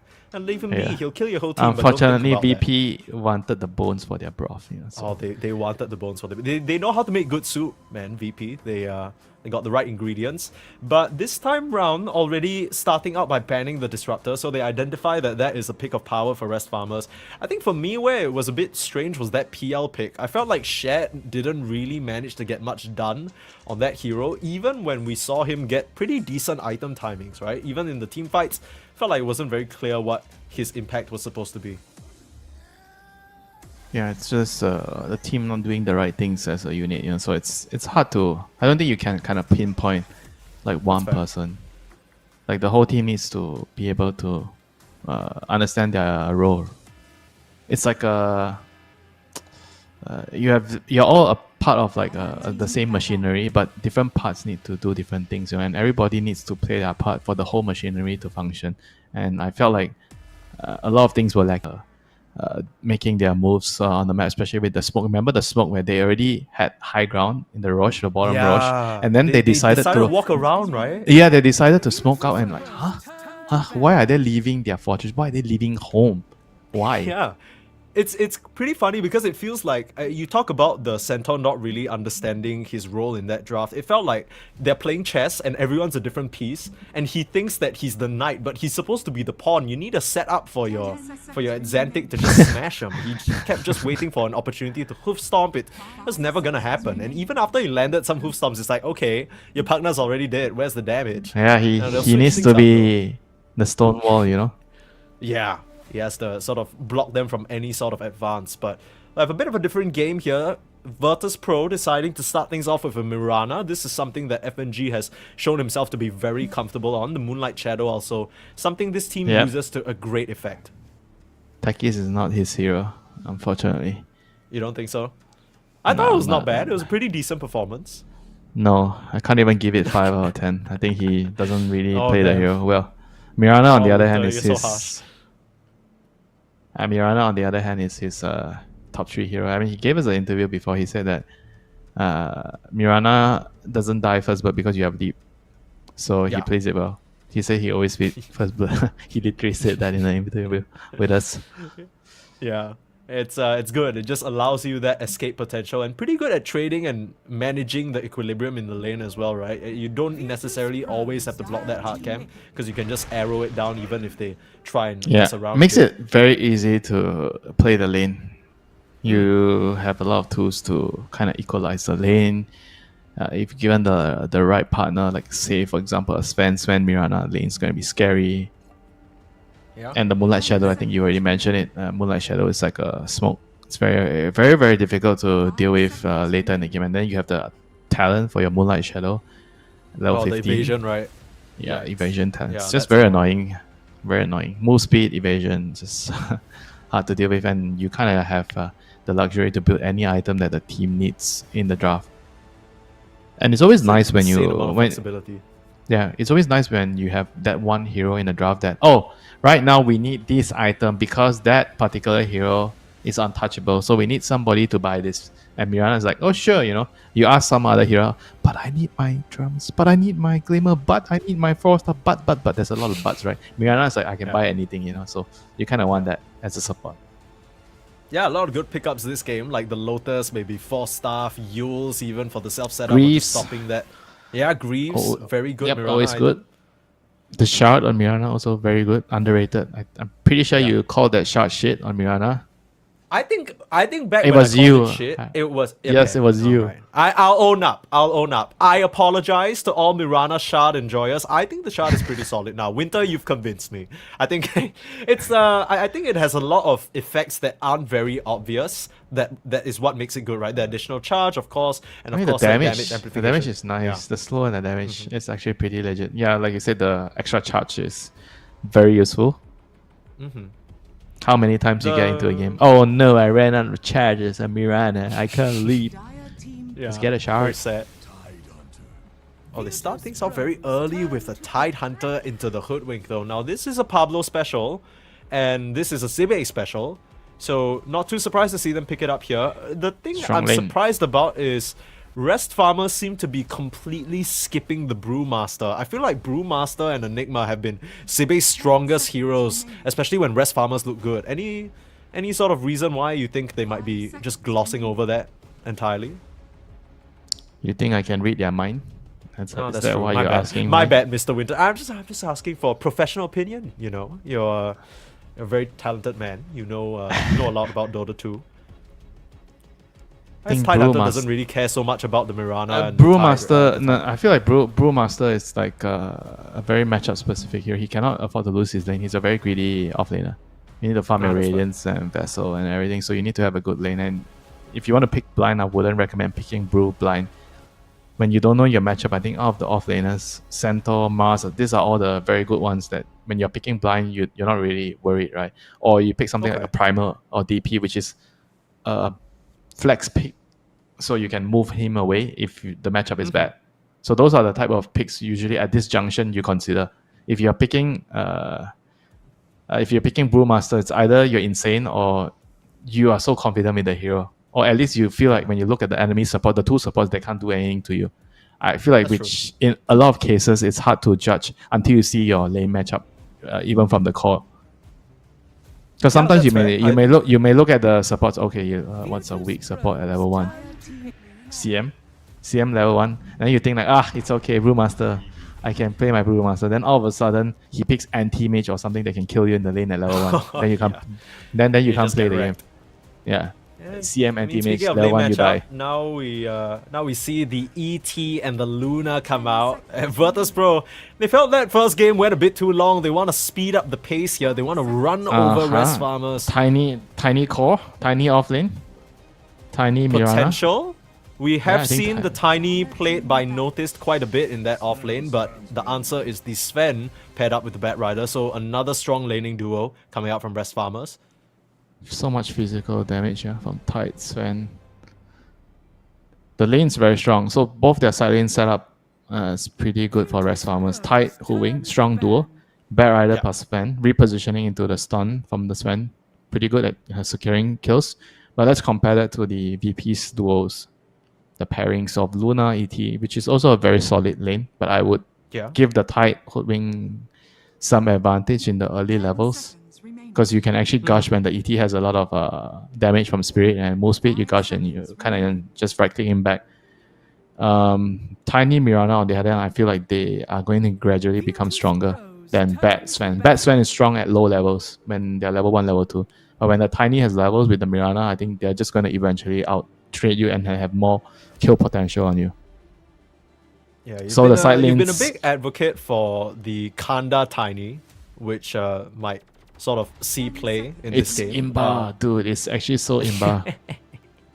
Yeah, it's a lot of damage, right? And eventually you Hey, build into look that. at this hoodwink disappear, you know? Can't. Team back. Just toss her up into the tree and then she never comes back down because she's just dead. Or toss a tree at her. That'll show the little squirrel. And last ban out on the Pugna and OD showing some respect there. I think those would have been pretty decent picks, although a bit polarizing, I must say, for Xantic in that mid lane. And yeah, I think Tiny and Mirana, as long as they survive that early laning stage, they should be fine and might be able to even force the Sven back into the jungle. So rest farmers need a hero to play with the 2 support. So what does Hoodwing and Bad Rider need? They need initiation. So they need like a initiating mid. Beast? Team pick. Yeah, Primal Beast is initiating hero, but you don't know your lane matchup, so a little bit of concern there, for sure. Yeah. I mean, your overall second last pick, right? So you don't really have a choice there. You kind of gotta go Yeah, blind. You have to pick something that works well blind. 10 seconds. But I feel like the heroes that they need are not exactly good blind pick heroes, Yeah. because they need And they have the Ember type of hero, right? The Ember setup hero. Puck. okay, Okay, they go Earth again. Spirit. Here we go, running it back. Earth We Spirit. saw that yesterday from 9 Pandas and answered immediately by the Storm coming out from Squad X. I mean, The bigger Spirit brother ties it says up. hi True. to his younger brother. Did I get the law Battle of correct? the It's Brothers. It's Storm the bigger brother. I think I'm not sure in terms of age. I think they're all around the same, but in terms of lane matchup, it feels like one that Storm should have the advantage against, right? Because you can really push him out of lane with those static remnant spams. Yep. And they don't have good tools of catching the Storm. Their stuns are clunky stuns, you know. Ravage, Sven, Storm Hammer, Hoodwing. Yeah. I mean, Bad Rider has Lasso, Dagger Lasso to catch him, that's it, you know. And looking at their whole lineup with the Elder Titan Aura, it amplifies the Storm magic damage, it amplifies the Tiny, the Luna magic Yeah. damage. So it's pretty scary, you know. There are 5 men. I mean, they don't really have like a direct, straightforward, big AoE ulti like a Tide and the Earth Spirit ulti. But I feel like they have so much poke damage from a far range, right? So they put the Spirit on you, he storms, they land an arrow, Tiny just throws 2 spells at you and somebody dies or the Storm just jumps, you know. And then when you pop your Ravage, Storm doesn't get caught in the Ravage. He's like, okay, that's my ticket to go into the team fight, you know, and he just runs around and nobody can Yeah, stun him. completely free. Completely free, it feels like. Yeah. Squad X is going to have a field day if Rest Farmers aren't able to get their act together. They are 1 game away from being eliminated in this Swiss stage. And Virtus.pro, they've had a rough start to the tournament, starting to regroup here, starting to find their footing a little bit. Let's see whether they can take it the distance. We'll have the game ready for you in just a short bit.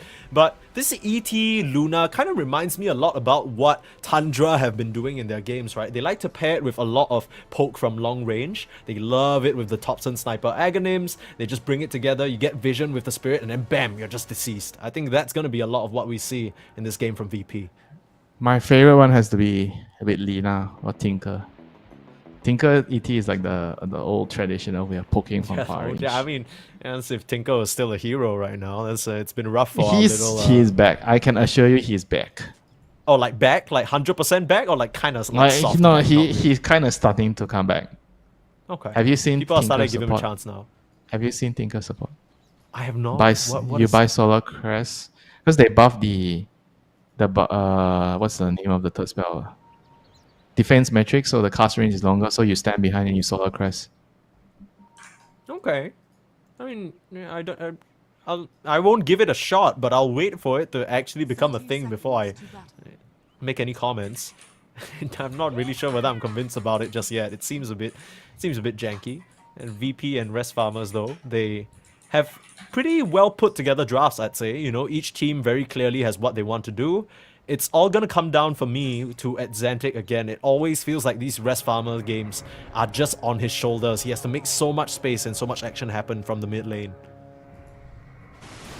The battle begins. Bounty runes. Uh-oh, Flame Break. FNG. Even with that Spirit and the Lucent Beam, might just get run down here with the excess of Blood Grenades, slowing down the Titan. Spirit Buff's gonna wear off. Gush up again, and this should be an easy first blood.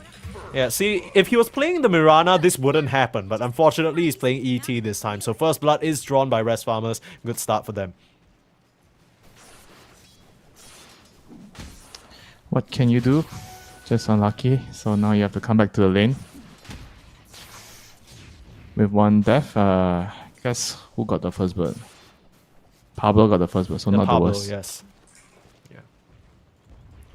This is Tide. Now, Tide seems to be in a good spot to get something like the Greaves, perhaps, if that's what they want to go for on Sipe. Could go Greaves, could go Vlads, could go Eternal Shroud, somewhere down the line. Even the Veil, the options seem limitless for him at this point. Radiant's courier has been This killed. game probably, I think Vlad's into Mage Slayer, because you need some magic resist. True. Yeah. For, The debuff to is buff you nice. up against the Spirit and the Natural Order and whatnot. Yeah. And you don't want to buy pipe, right? So I think the best magic resist item is Mage Slayer for Tide here. Yeah. I've seen some Tide Hunters just get that off of a good start and just proceed to do nothing around the map though. I think that's always the fear of Tide Hunter because he's not necessarily the most rotate heavy hero. He wants to just kind of plop himself up in the lane and just force you to go on him. So we'll have to see how Virtus.pro decide to play around that. For now, the lanes shouldn't be too scary for them, right? Overall, I think level 3, level 4s, we see some kill threats coming out specifically from the bot side. But, you know, mid should be pretty even overall. Top side, you know, unless you get some crazy toss back into tower, I think the Sven will be just farming fine.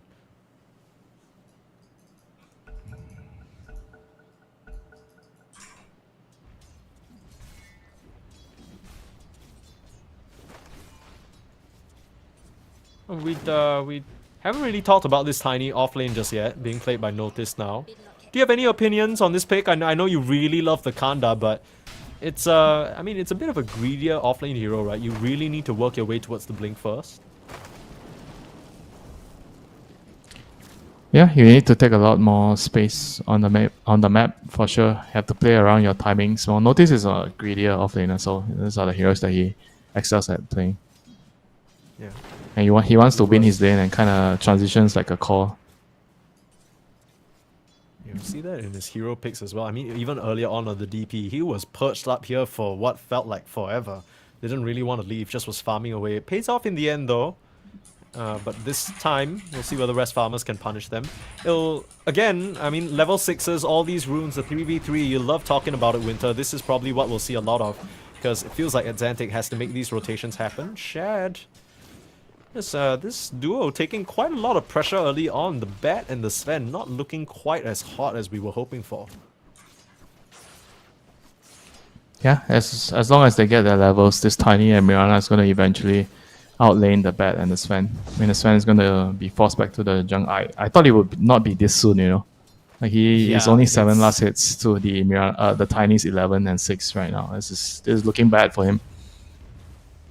Yeah, every time he walks up, he eats like a couple of arrows on Mirana. Auto attacks, just some rocks in his face. It's a very uncomfortable existence for Shad up here, but this was a similar situation to his PL last game, and he still was able to hit some pretty decent timings. In this game, you know, still needs to come in. I think the story with Sven against Luna is always you try and burst her down. If you don't manage to get that touch and she gets some 4-staffs out or some saves, then the team fight's in real big trouble. Yeah, the shot as well is going to save her. It's going to be very annoying for the Sven to try to burst. I mean, on the other hand, there's no like Shadow Demon kind of safe hero to protect the Luna. It's going to just be maybe somebody gets Mech and Solar Crest to protect the Luna in the team fights. Yeah, maybe a clutch Tiny toss back to safety as well. We'll have to see what exactly Noticed gets on here. 4-minute rune. Just some kicking around. You know, brothers, they like to tussle. Xantic will win the clicking war there. And it's so important for him to do so because it feels like without it, he's going to trail pretty far behind in terms of the resources. Looks like off screen we saw Pablo take down FNG in the bot side. Xantic doesn't have a roll for another 4 seconds. Uh-oh, kick up to the high ground. Q plays from the Earth Spirit to stay alive. Yep, it's going to pick up his rune as well. Actually, no. Sayuj is here to secure the rune for Squadix. You see immediately the recognition from both Shad and Hanskin. They know the Mirana is away for a little bit, so they're trying to square up against this Tiny, but the lane position is kind of awkward. Creeps blocking the arrow. Sayuj with that toss, the last bit of damage, it's not going to be enough. Hanskin able to flop his little wings away. Outside the setup, nice little turnaround and cut. Kiritich too quick for them. Pablo not able to find that bushwhack, and look at that, FNG wants to get aggressive. So much damage, the anchor smash reducing it, but not enough. SB not able to save his little support there, but a nice rotation from Atlantic cleans up Kiritich and might find a second put to sleep for now, but as long as he can get a second roll out, Atlantic doesn't want to bother with it. Dire's middle tower is under I mean, still a good little trade there. I mean, forcing the ES to move this early. So Storm is level 6 now, so that's going to give him a big edge in securing the 6-minute rune. Don't think the Earth Spirit is going to be too happy about this. He is still like 20% off, like 15% off. He's level 6.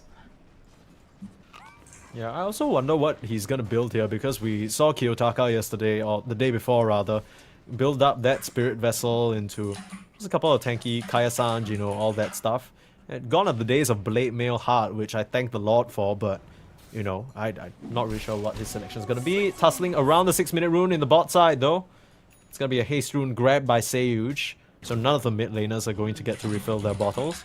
Hanskin just being peppered down by some auto attacks here. courier has been killed.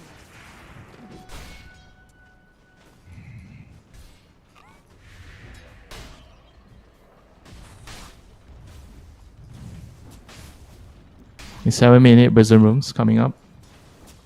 I don't really see Probably any just- of these teams going deep to try and contest it though. Maybe Atlantic's gonna make a move and try and put on some pressure on the top side. For now though, we are watching the bot lane slowly be collapsed upon. Kiritich in a little bit of trouble. Here comes the Bat Rider through the Twin Gates. Had a nice stick charge to work with. Roll gonna go wide, but they still finish off the Luna. Left high and dry there. 4 members of Rest Farmers come in and clean up that kill. Yeah, I mean, Squadix still not really moving, so Earth Spirit is the one moving around and just getting 2 kills on the carry. Dire's middle I guess he just feels like it's a lost cause, you know, even if he TPs on the Storm, it's not going to be... he's not going to be able to change the fate of the Luna there, but they are going to have to do something for Kiritich. He is in struggle city right now. Absolutely. You talk about this Luna a lot being one of the fastest farmers, if not the fastest farming carry of this current patch. Compared up against Sven, who has so much space to work with, maybe not a lot now that Squadix is barking right at his doorstep. Will eat a Stormhammer. Does he have enough mana to follow up though? Seems to think wiser of it as the rotations coming through from Rest Farmers to try and defend their carry. Notice will finally connect on this initiation, get the Hoodwink kill, but now Earth Spirit has shown up in the fight as well. They found the Storm Spirit, forced the TP out, great heads up play. But the rest of the team, will they be quite as lucky? Now Notice being eyed up, still has phase boots to work with. Stuns connecting, Magnetize used. He's a very, very tanky boy, will turn around for the Avalanche.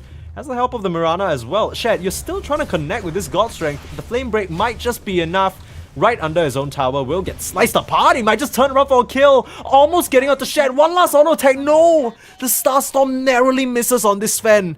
And Shed able to walk out of there alive.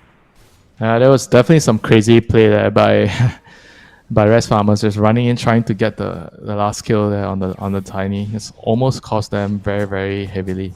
It just worked out in the end. But Squadix, meanwhile, uses that time to pick up the next rune, the Illusion rune. Not the most useful one, but it's going to still give him his bottle refill. And the supports are here to play around him. Yeah, I mean, Kiritich is happy. He's the one that's the most happy, I think, after the last engagement at top. He's like, okay, time for me to just AFK and farm. And guys, please remember to stack whenever you can. Yeah. By the way, once you respawn from that gank, can you please stack, please? like, just sprinkle it in there. He's just happy he's not the one being killed off. He needs all the space he can get right now. Still keeping up with the Sven. Squadix is going to smoke now. He knows his objective. He knows his job right now. He needs to make space. He needs to create action on the map so that the Luna can farm. Radiant Kiritich needs like a few minutes of peace right now. Yeah. At least. Hanskin might be the target. Caught a glimpse of him under this tower thanks to the aggressive position of the Tiny. They'll just narrowly miss out. A scan comes through and Hanskin knows this is coming. This is one of those situations where you just accept your fate and die. Seyuch will find that kill, which means this tier 1 tower has been unlocked for Virtus.pro. They should be able to pressure it down. If they choose to stick around, I guess. They don't really have the best tower hitters on their team other than Luna, so I mean, I guess no real push to be found for now. Radiant's bottom tower is under attack. Yeah, I mean, not the worst hero to die on Rest Farmers. I think they're perfectly fine with that. Azantic's making his way towards the blade mill. They're not gonna get the rune, so Squadix once again he gets the next rune, the third rune here, Radiant's shield rune. bottom tower is under attack. So he's gonna be very, very happy about that. Yeah. He ain't Yeah, on dying the for a other little hand- bit, that's for sure. Yeah, on the other hand, Azantic has his Magnetize up again, so if he's looking for action, he's gonna be really strong. You can tell both these mid laners just have a homing missile set for the opposing carry. They'd love to find these opportunities, but Hanskin doing a good job at bodyguarding this area and just kind of offering himself up as bait. Oh, they're here Meanwhile, again. the Luna- Hanskin. Yeah. They come. Stomp up. Watermelon Not gonna is here. connect. And comes Sibe for the response. The Ravage available for Rest Farmers to play with, and in the face of the Watermelon, they don't want to eat anymore. Virtus.pro will just decide to back up in full retreat.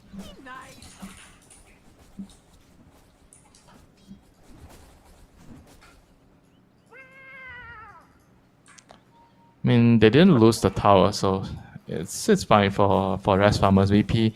They, even though they lost the AT, but on the other hand, they're happy because Luna has some time to farm again. So the plan is just to keep repeatedly poke and try to force reactions so that Kiritich feels safe to farm. Oh, the full set of ultimates just committing onto Zibe, even with that Vlad's complete. It's just a bit too much damage at this early stage of the game.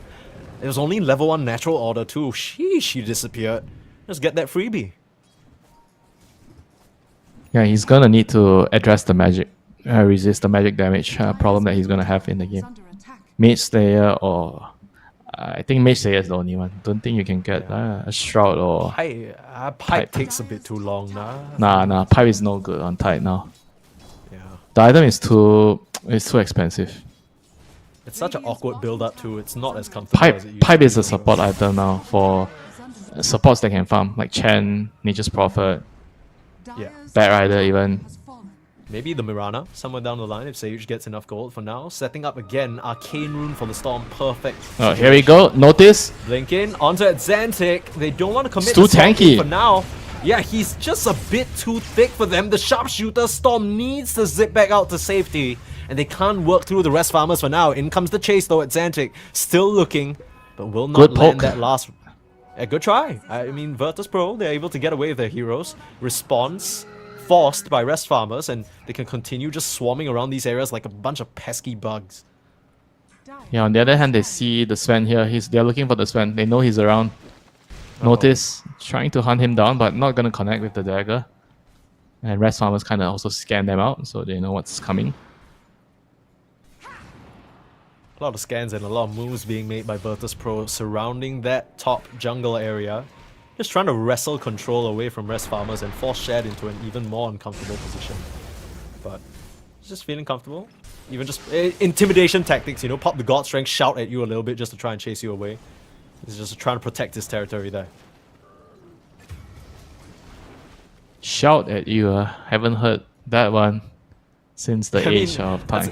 Dawn of time. Yeah, that's what Shout Sven at does, you. right? When he pops his God Strength, he goes, ah! But off screen, we miss out a nice pick off FNG, and I believe it was the Pablo. Tidehunter. Is under attack. Yeah, FNG, sorry, Pablo and... Yeah, it was Pablo, sorry.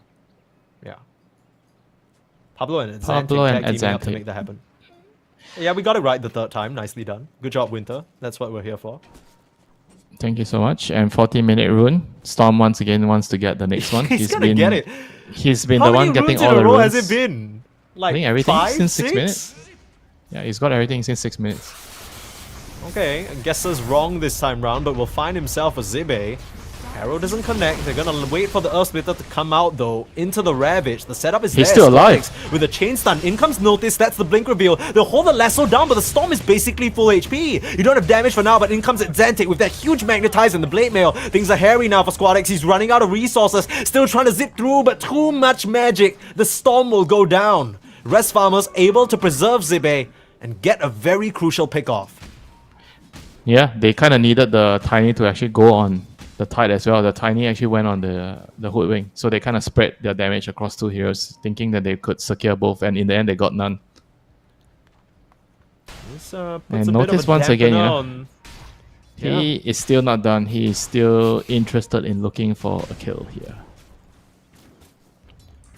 The entirety of the last game on his Death Prophet, he was just blinking in, no cares. Maybe on the Tiny, you need to care a little bit, right? You're tanky, but you dying early on is going to cause your team big problems. Now, Kiritich has connected with the rest of the squad. This should be an easy Tidehunter kill. No Ravage means that they'll just slice this little boy up. Good position to be taken here. Yep, getting the career as well. Has been killed. Dire's So now the tower is definitely not going to be able to hold. Just without a Tide, not possible for them to do it.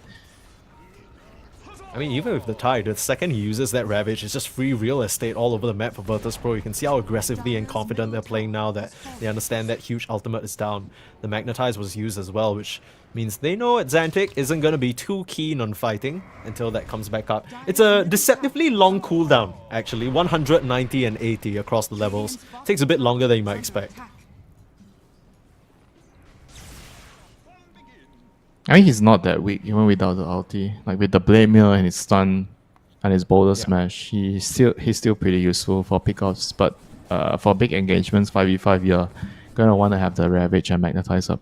Now the Sven is going to be building his BKB next, so there's gonna be a next timing.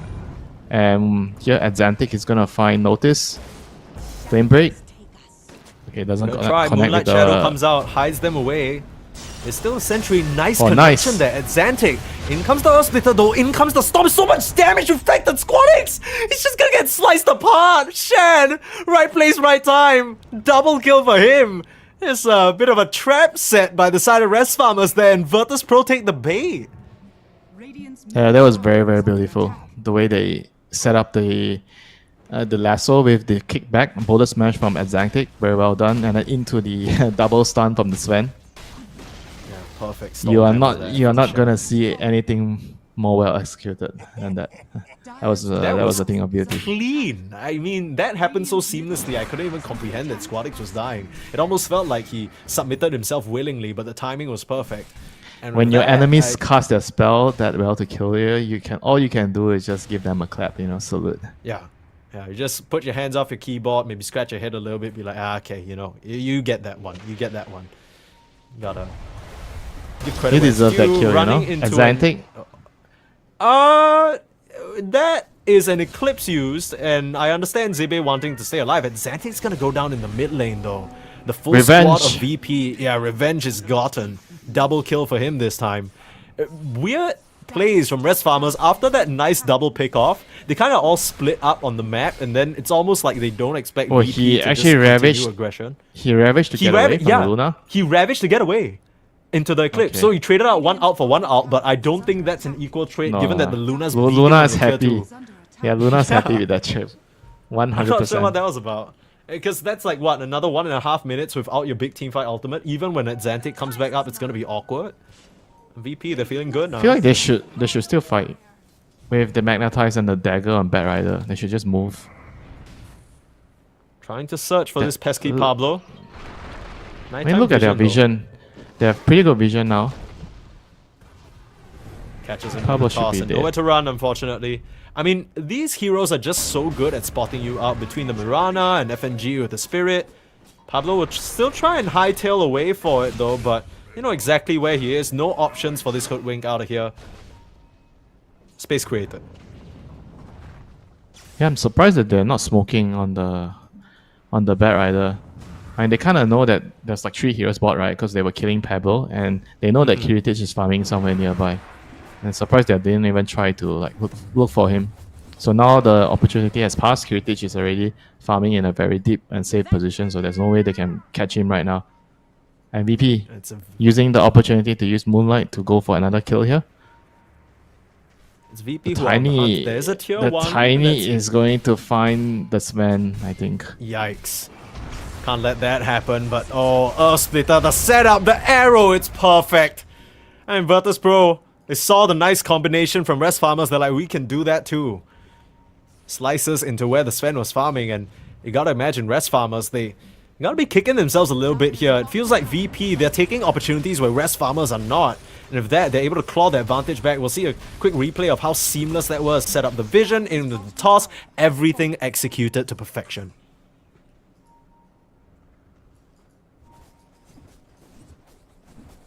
They're gonna smoke right now on the bad Hoodwing and Earth Spirit. DD, FNG breaks the rune streak of VP. I mean, he doesn't even... That's just a Ravage for a pos 5, and like you said, in comes Squadix. He knows the fight is his, but he's taking a lot of magic damage. Needs to zip back out to safety. Eclipse and a huge avalanche Kiritich smashing onto the side of Rest Farmers. They're reflecting quite a bit, but it's not enough, and Xantic will still go down. Pablo trying for the chase now. They know Kiritich is low, and with that Acon, they'll actually find the Luna. The Blade Mail paying off big time, and in comes the Sven with the God Strength slicing up onto the Tiny and reducing him to rubble. The Dead in the Water only buys him a bit of space before Pablo is able to clean up on that kill. And Virtus.pro, it looked like a good fight for them with that Ravage to start. But they just get eaten up by their own damage into the Blade Mail of the Earth Spirit. Dire's middle tower. Dire team did 8,800 damage. Earth Spirit did like close to 4,000, half of it alone. Jesus. I mean, the Luna That's just scary practically killed herself with the Blade Mail. Yeah. It's I mean, Kiritich was here feeling so strong in the fight, and FNG, they I'm eliminated pretty him sure immediately. he only decided to come because he saw the Ravage on one hero, and then he's like, oh, Yeah. even though I don't have BKB, there's no more Ravage. Okay, let's go. Oh, it's a bit unlucky as well because so many of the beams smack right down onto Xantic during the duration of his Blade Mail, which leaves Kiritich with no other options. I think you mentioned it already, Virtus.pro, their draft doesn't really have a lot of save for the Luna other than some of these items, and at that point with FNG out of the picture, no Stomp, nothing to help you out there. Rest Farmers are able to just get a couple of free huge pickoffs.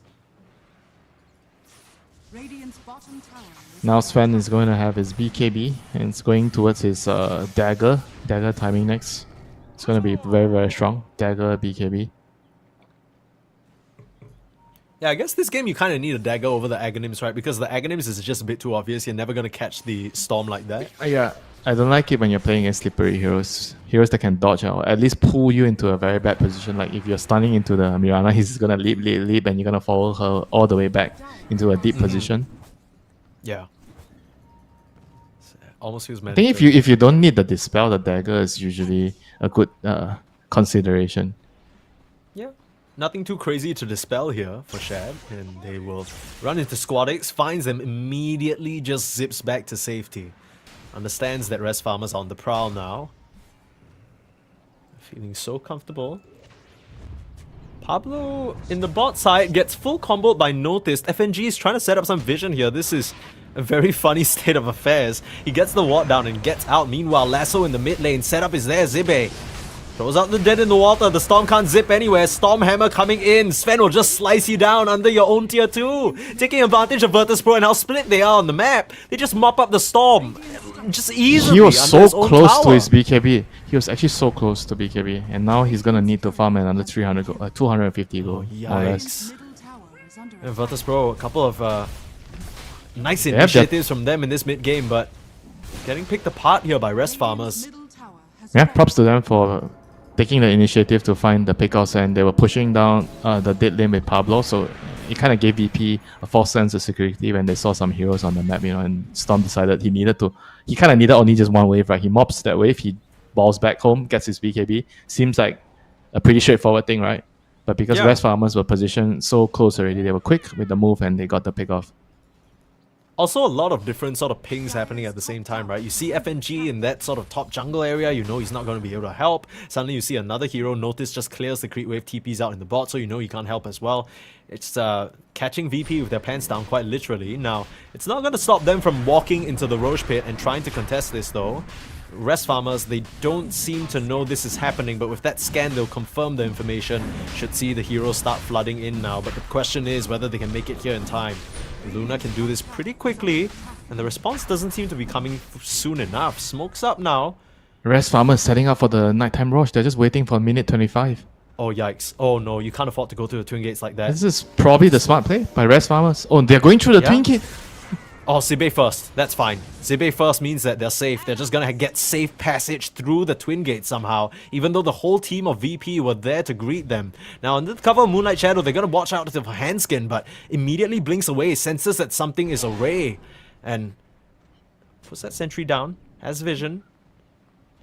They definitely need This is- to put up a bait as well this time with the Tide. Tide needs to go in Yeah. front and be the barricade. Hide. You don't need this crazy Ravage, you just got to get your team in a good spot. He doesn't even have the blink to find it if he wanted. Just pop yourself in a position where you can... Oh, VP's making the right play. They're going to prepare Oh. for the top rush. And Oh, yeah, boy. Rest Farmers get completely caught off. Oh no, they're going through the gate. This is They're gonna be a going through the gate. massacre. It's gonna be carnage. This is gonna be disastrous. They're running in with Shed. He just gets wrecked. Where's the rest of the team? Oh, what was that about, Rest Farmers? Zero respect for VP. They blink up to the high ground, don't see them, and for some reason they assume, they just think that VP wouldn't be there waiting right for them, Yeah, and they give up their VP carry just- and this Roche. VP just made the right play there, like textbook play. That's the moment the Roche is going to move top, they preemptively went top because they were the ones securing the high ground advantage. So they get the decision to move top first. And I felt like Rest Farmers needed to actually TP to the tier 2 top to smoke back into the Roshan. There is no way that they could have just walked through the Twin Gate there. That was crazy. I mean, maybe they got caught into a false sense of security because the first time they did it, it was fine, right? VP was so But scared. what VP else? all backed What else is the Radiant team gonna be doing? They're gonna be waiting that's for why- you in the gate. Yeah, Pablo. that's what I'm so confused about. And now you're just getting chased down, things falling apart here for Rest Farmers.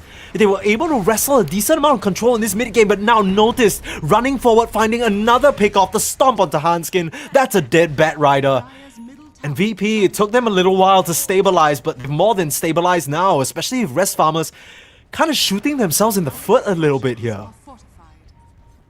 Dire's middle They're still trying to fight here. Shed thinks he's really strong with the God Strength. Level 3 God Strength. Another pick off. Try and run in. At Xantic. Looking for an Double angle. stun, They Shed. just kill off at Xantic. Double It's a dying. beautiful Ravage, but the Moonlight Shadow gets Squadix out. Just the last lingering bit of vision, they didn't have it. And Shed not able to finish off the Storm Spirit now. His first jump Oh, already no. used. Allies gone. No more Ravage. Your opportunity, it's just running out now. Moonlight Shadow. Lifesaver, right? Moonlight Shadow. What a stupid ability. And they Shed. find Shed. Oh, yikes. Just a vision in the area. The Earth Splitter, the Eclipse. It's too much, and Zibe can do nothing but watch. Rest Farmers, they have just completely lost the plot here in the past 5 minutes. They've given up so much on the map. They're getting picked off one by one. They're starting to bleed, and VP, they smell that blood. They smell their survival in this Elite League Swiss stage, and they are just taking every opportunity you're giving them.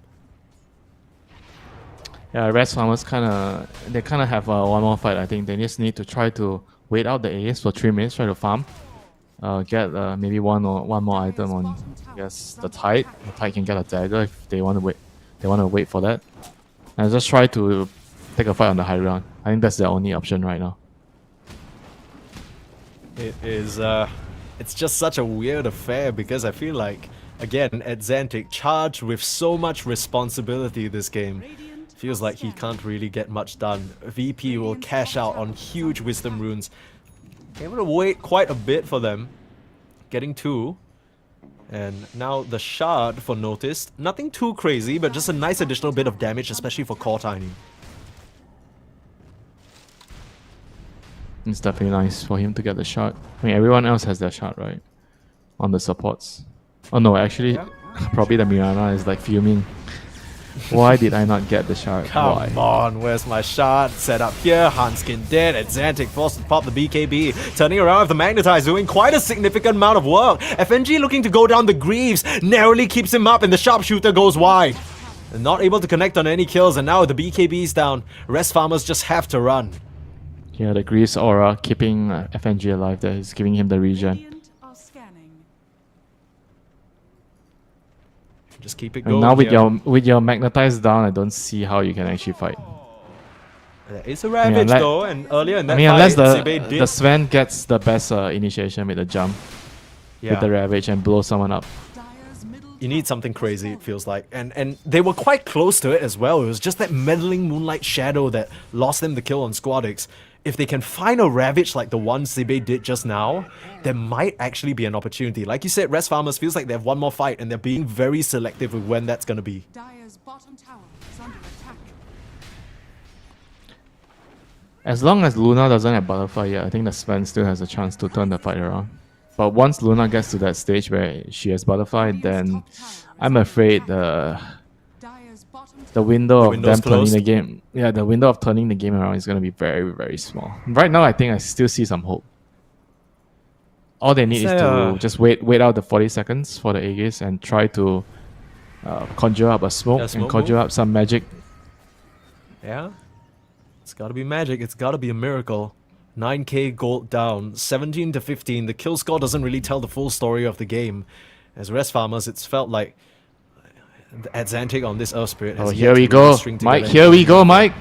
They're coming up to the high ground. They're looking for an opportunity. Shat leading the charge onto Kiritich, but they split target. Still has Shat tries Aegis. to blink, and it's wrong. He still has the Aegis. He's just gonna walk down bad to start. And with the full claims coming up, Zibe doesn't stand a chance either. Shat just has to run away. This wasn't the fight you were looking for in Rest Farmers. They'll farm more than Rest. They might just be out of this tournament with this one fight alone at Xantic, desperately trying to buy as much space as he can, but he'll just go down into the dirt where he belongs. Sage with his last chase wants to make it a team wipe. The rest of the team coming over. It's been perfect from VP, and Notice will clean it up. 5-man team wipe for Virtus.pro now, and they're gonna be coming for these racks. That was not even close. He had like 15 seconds on the Aegis. bottom tower. They must have had the timing wrongs or something.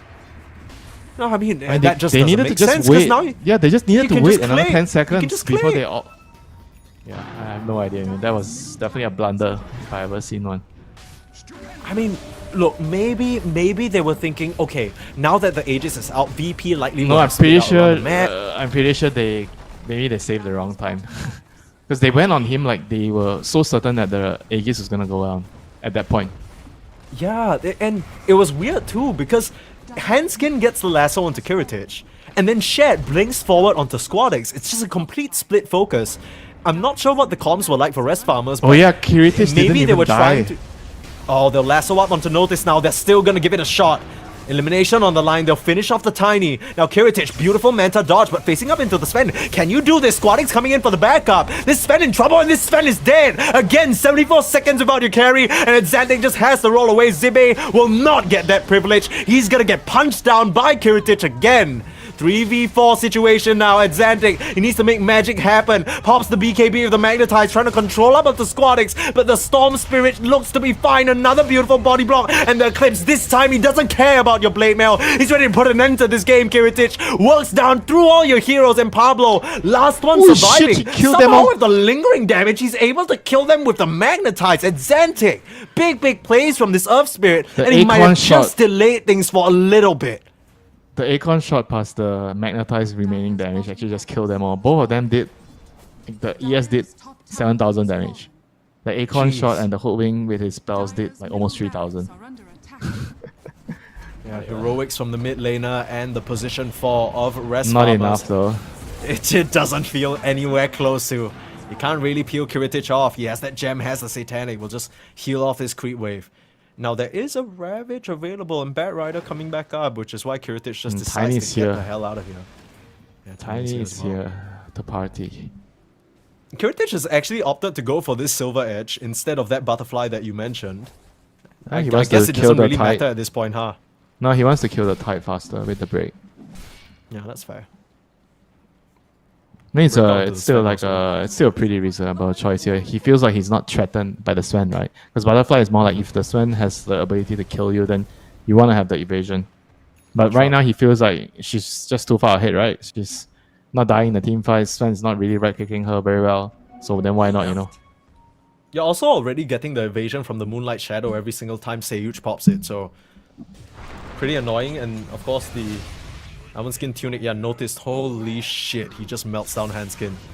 Just watch their character just caught die in front of it. Zibe, they have to buy He's back now broken. onto hand He's but they dead. already just lost the Tidehunter.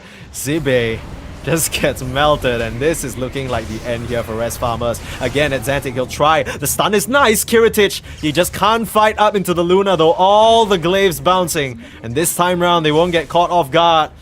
Clinically mopping you up one by one. You're trying to dance around the fight. Squadix and Atlantic playing a little bit game of tag up here, but Kiritich, he has his eyes on the money. GG is called. And with that, we'll have to say goodbye to Rest Farmers, but a huge congratulations to Virtus.pro for taking this series 2-0.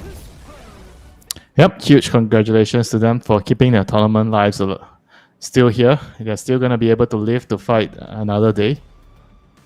And yeah, finding the solutions, for after all the disastrous start of the tournament in the first 2 days, and they're still gonna be able to live to play another game, another series. Yeah. Kiritich, I mean, this Luna definitely very nicely put together, this draft that they have.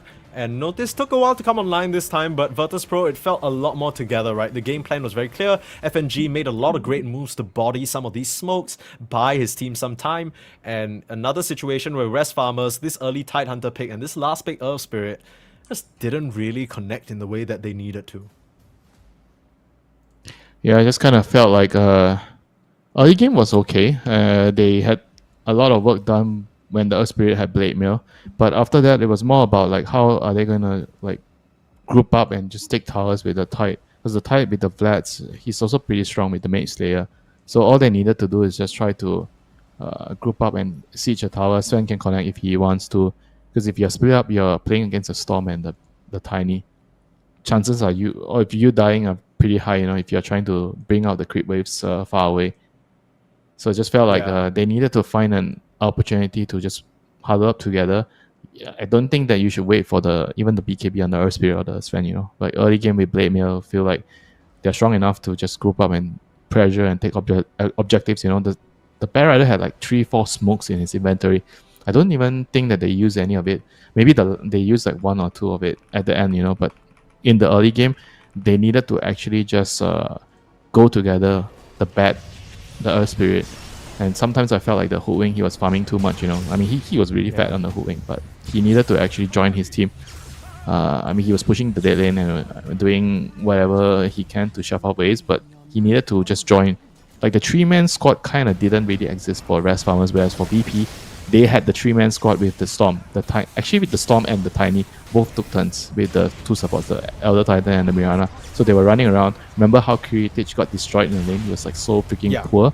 But his team just did so many moves on the map, especially the Storm and the Tiny. And they made, even though a couple of those moves didn't really net them any kills, they just went on a hero. Enemy responded, TP'd, mass TP'd, And the Luna was like, okay, thanks guys, and she's just gonna go up and push out some waves. And that was good enough for VP to kind of slowly but surely poke their way back into the game. And Rest Farmers, during that period of time, they kind of just responded to what VP is doing instead of trying to dictate play when they were ahead with the Tide and the ES. Yeah, it was just strange because one thing we always like to talk about is these 3v3s like you already mentioned, but I feel like not even just this game, right, as we'll see the highlights for how all those team fights went catastrophically wrong. Even in the early games for both these games in the series, it felt like Rest Farmers 3v3 never really came together. They weren't really playing around at Xantic effectively. Even when they were getting pickoffs with the Disruptor and the Pugna, it was always 1 or 2 death squads. They weren't really running around as this dedicated unit. It felt a lot more scattered. And VP coming through with the good discipline, the good game plan, and just the good basics, right? The basic mechanics of roaming around, creating space for your Luna, giving her all the information in the world so that she's comfortable continuing to farm and scale up. In the end, Kiritich really brought them home the bag. It's doing so much damage in these late game team fights after he could comfortably ignore the Ravage. And yeah, I mean, from there, Rest Farmers, unfortunately, we have to say goodbye to them. It's a little bit heartbreaking for that particular stack because I think apart from all the qualifiers that they have, participated in so far, Elite League was the one that did work out for them. They didn't couldn't really make it to some of the other major events happening. So they'll kind of have to go back to the drawing board, see what they can cook up if they want to stack up against the rest of Western Europe. But for now, their time in Elite League is going to end, unfortunately. And so does this series. Virtus.pro able to stay alive. I'm sure they're not too happy with the current state of things being 1-2, but maybe this is the beginning of a nice comeback story for them here for the rest of this Swiss stage. But for now, we're going to go to a short break. We may have an interview for you, or we may just be hopping into the next series between Heroic as well as Aurora. That's going to be a really exciting one to watch. So you don't want to miss a thing. Stick right around. We'll be right back.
So we did manage to get our lucky hands on an interviewee. It's gonna be none other than FNG, the man with a plan from VP, steering them to a 2-0 victory here. Thank you so much for joining us and for giving us a bit of your time, FNG. So I just wanted to start out by asking, for that game number 1, it looked a bit dicey. You guys were kind of standing around in the mid game for a little bit. You know, you guys had early momentum, but somewhere down the line it dropped off. How did you guys make that comeback happen? Well, we basically just started to split push until they make a mistake or we have enough items to do a proper fight, right? Because they had the big Pagna, also PL. Like he was struggling like first 10 minutes, but then he got his items, so game went kinda hard because we need to kill 2 heroes at the same time, and then they got Disruptor Axe, so it's like already third target we need to attack. And we basically just farmed until we got items to attack, right? DP got Blink, Shiva, Size, I believe. Earthshaker got his items, Morph got his damage items, etc. So it just went down to like kind of stalling the game, then execute the team fight. And the early game was, it was good at minute 7, right? We got top tower for free, we got some kills, I don't remember where, but then we just made the sloppy smoke, then we missed their smokes, and then they slowly took basically whole map. But yeah,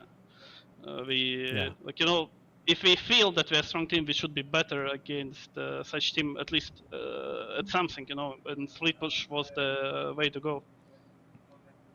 But do you feel Sounds like in good, the and early game when Squadix got his dagger, the team could have maybe just tried to play together to actually fight the Pugna? I know you said that the Pugna is really strong, but could you have just combined your heroes in the early game instead of trying to farm the Shivas? So if I remember correctly, what happened? Basically, I stacked Ancients for Shaker to farm, but he was already kind of close to Blink Dagger, but we used Echo, right? So it's 2-minute delay of our timing, and then the moment we hit our timing, actually, our DP went through the river, which was like not the safest way to connect our heroes, and they just attacked him. Our DP died, and we still didn't have Echo like for 20 seconds, I believe, or something. And that's basically the point where we should have been in connect in smoke, or just executed way better than we did. And because of that, yeah, the game went our timings got delayed a lot by these small mistakes.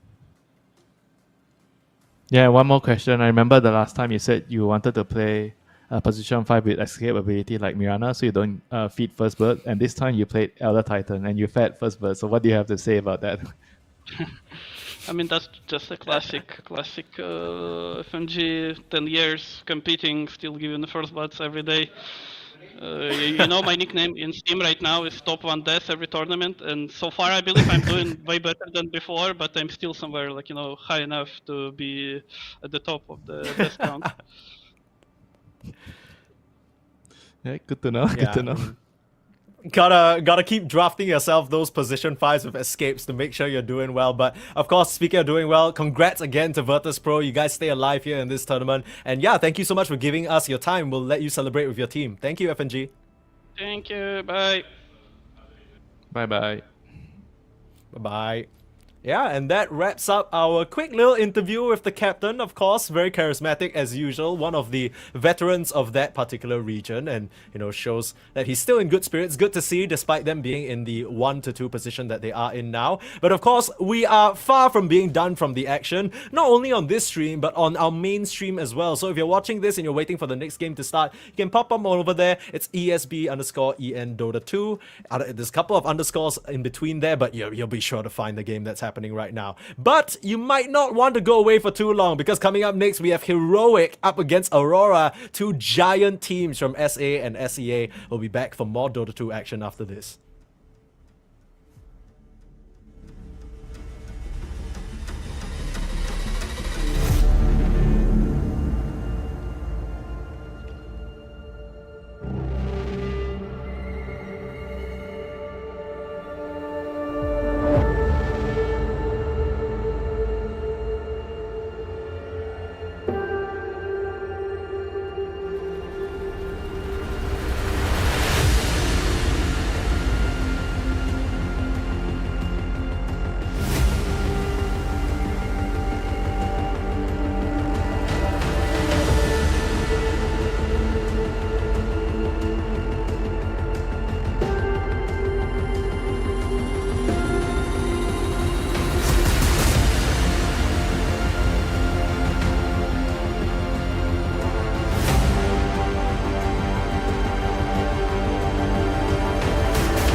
Elite League started off today with a couple of painful eliminations. Had to say goodbye to 9 Pandas, had to say goodbye to the rest farmers, but now we're in a bit of safer territory. Sneeze and Winter here bring you the action. We have a crazy matchup between two teams that have 1 win and 1 loss each. So every subsequent game, as it always does in the Swiss stage, feels like it matters so much more. It's Aurora up against Heroic for this best of 3. So if they lose this, are they out? If they lose this, no, right? No, they're if they lose this, they're in an uncomfortable position. That's for sure. They can't lose anymore after that. 5 rounds overall. You get 3 losses. Things get hairy. Even with 2 losses, you try to get top 8. So things could very quickly spiral out of control. You don't want to have a bad game, right? And these two teams already had 1 L each, unfortunately. Aurora, of course, the pride of Southeast Asia. I think some other casters spoke to 23 after their win up against, I believe it was Tundra. And they did. 23 was saying, look, I don't even think we are the best SEA team anymore. I think that's blacklist. So clearly, maybe a bit of the confidence is different now for this roster that used to be Talon after bringing in Lorenov. They've been having a pretty good time. Of course, we'll see them here on our screens. They are very focused, locked in, ready to get things going. Coached by Sunby, of course, in their little home base in Belgrade, if I'm not mistaken. They seem ready to get things going here. I think seems to be, for them at least, the only times that they're very successful is when the games go obscenely late. That seems to be their specialty.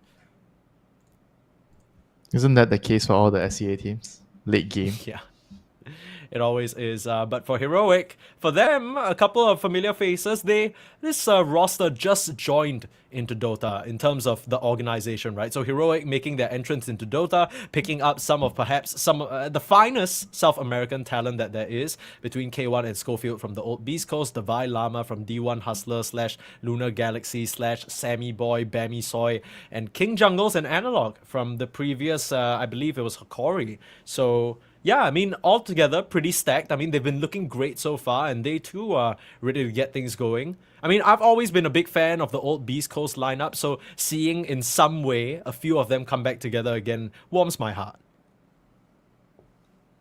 I think they have the right balance in this team because Hector is kind of like he's a really greedy carry, and he's gonna need like the right puzzle, the right pieces around him, especially with the other cause his off laner, his mid laner. He needs like a lot of space. So I think it definitely looks promising, from first glance right now when you look at their games.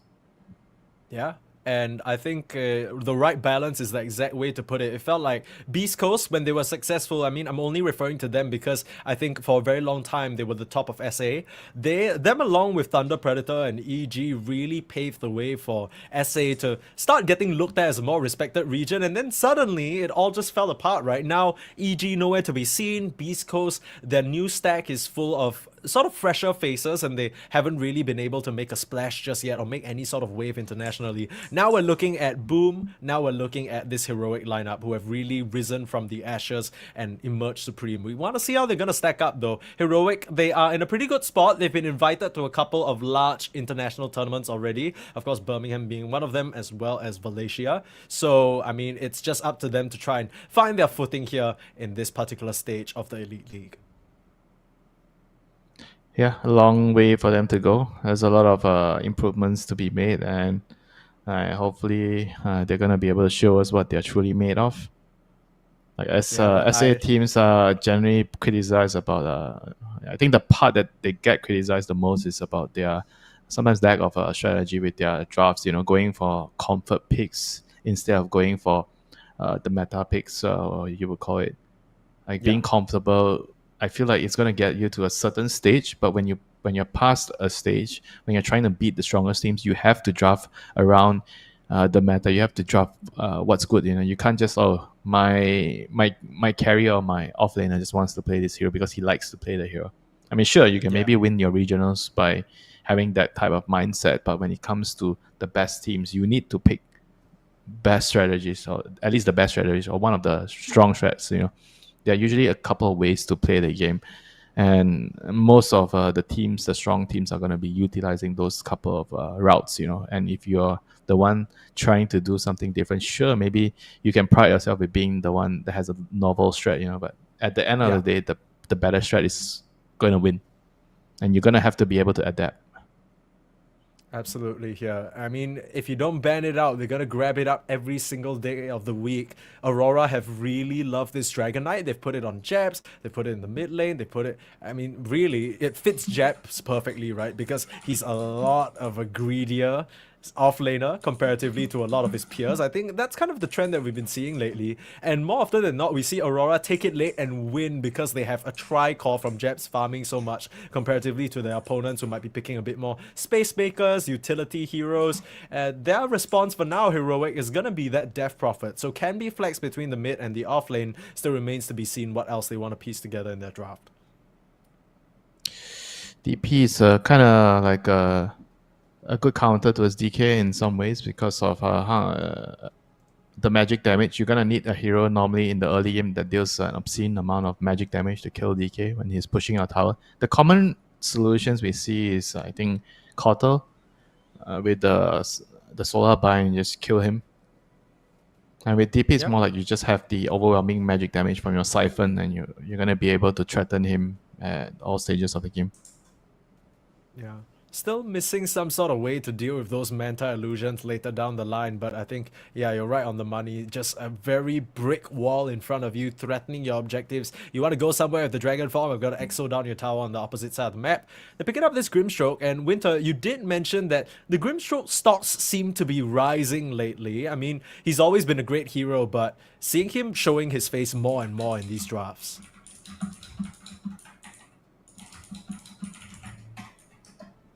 Yeah, the hero is definitely rising in stocks. I think he combines really well with a lot of the pairings with the cores. I think especially with anything that has a single target stun. You see Santos, you see DKs. I think those are, even sometimes you see Primal Beast with this hero. I think Primal Beast is probably the best one with Grimstroke. And if you are talking about the support pairing, probably the best one is Bane, something like a Bane. Or Lich. Maybe Lich is Bat the Rider. classic. Can you double lasso? Yeah, With- you with, can. Yeah, and yeah, I mean that's been amazing, but unfortunately Bat Rider's banned out. Now, interesting thing I want to point out, the Disruptor ate a ban, which makes sense given a lot of the other games that we've seen across this tournament so far. It's shown that it's a very strong pick, but both these teams haven't played it in the past 1.5 months. In fact, King Jungles barely even touches the hero. So I'm interested. I'm sure it's in Schofield's repertoire, but it's not really a strategy that either team has brought out or utilized yet. Ollie really likes a lot of these stable position 5s more, like the CM, like that Elder Titan that, especially for Aurora, they've been favoring a lot. Yeah, the Maiden with the Grim is kind of like a pretty decent combination with the double Frostbite. I mean, you're already going to have the Soulbind to kind of dissuade the Tusk from blinking in to save his Snowball. Because every time you're trying to kill the target in front, you're just going to pre-cast your Soulbind. So if the Tusk blinks in or tries to get near the Snowball, he won't be able to save. So the Grim is already very good against the Tusk in that regard. And here we see again the Lifestealer plus Death Prophet duo. Or Lifestealer plus Lash, very similar. Someone to siege the tower, and Lifestealer is there to infest and save the hero. Because DP is always going to be focused in the team fight. She's going to draw a lot of attention. And Lifestealers, I think, is a perfect match for DP in the team fights.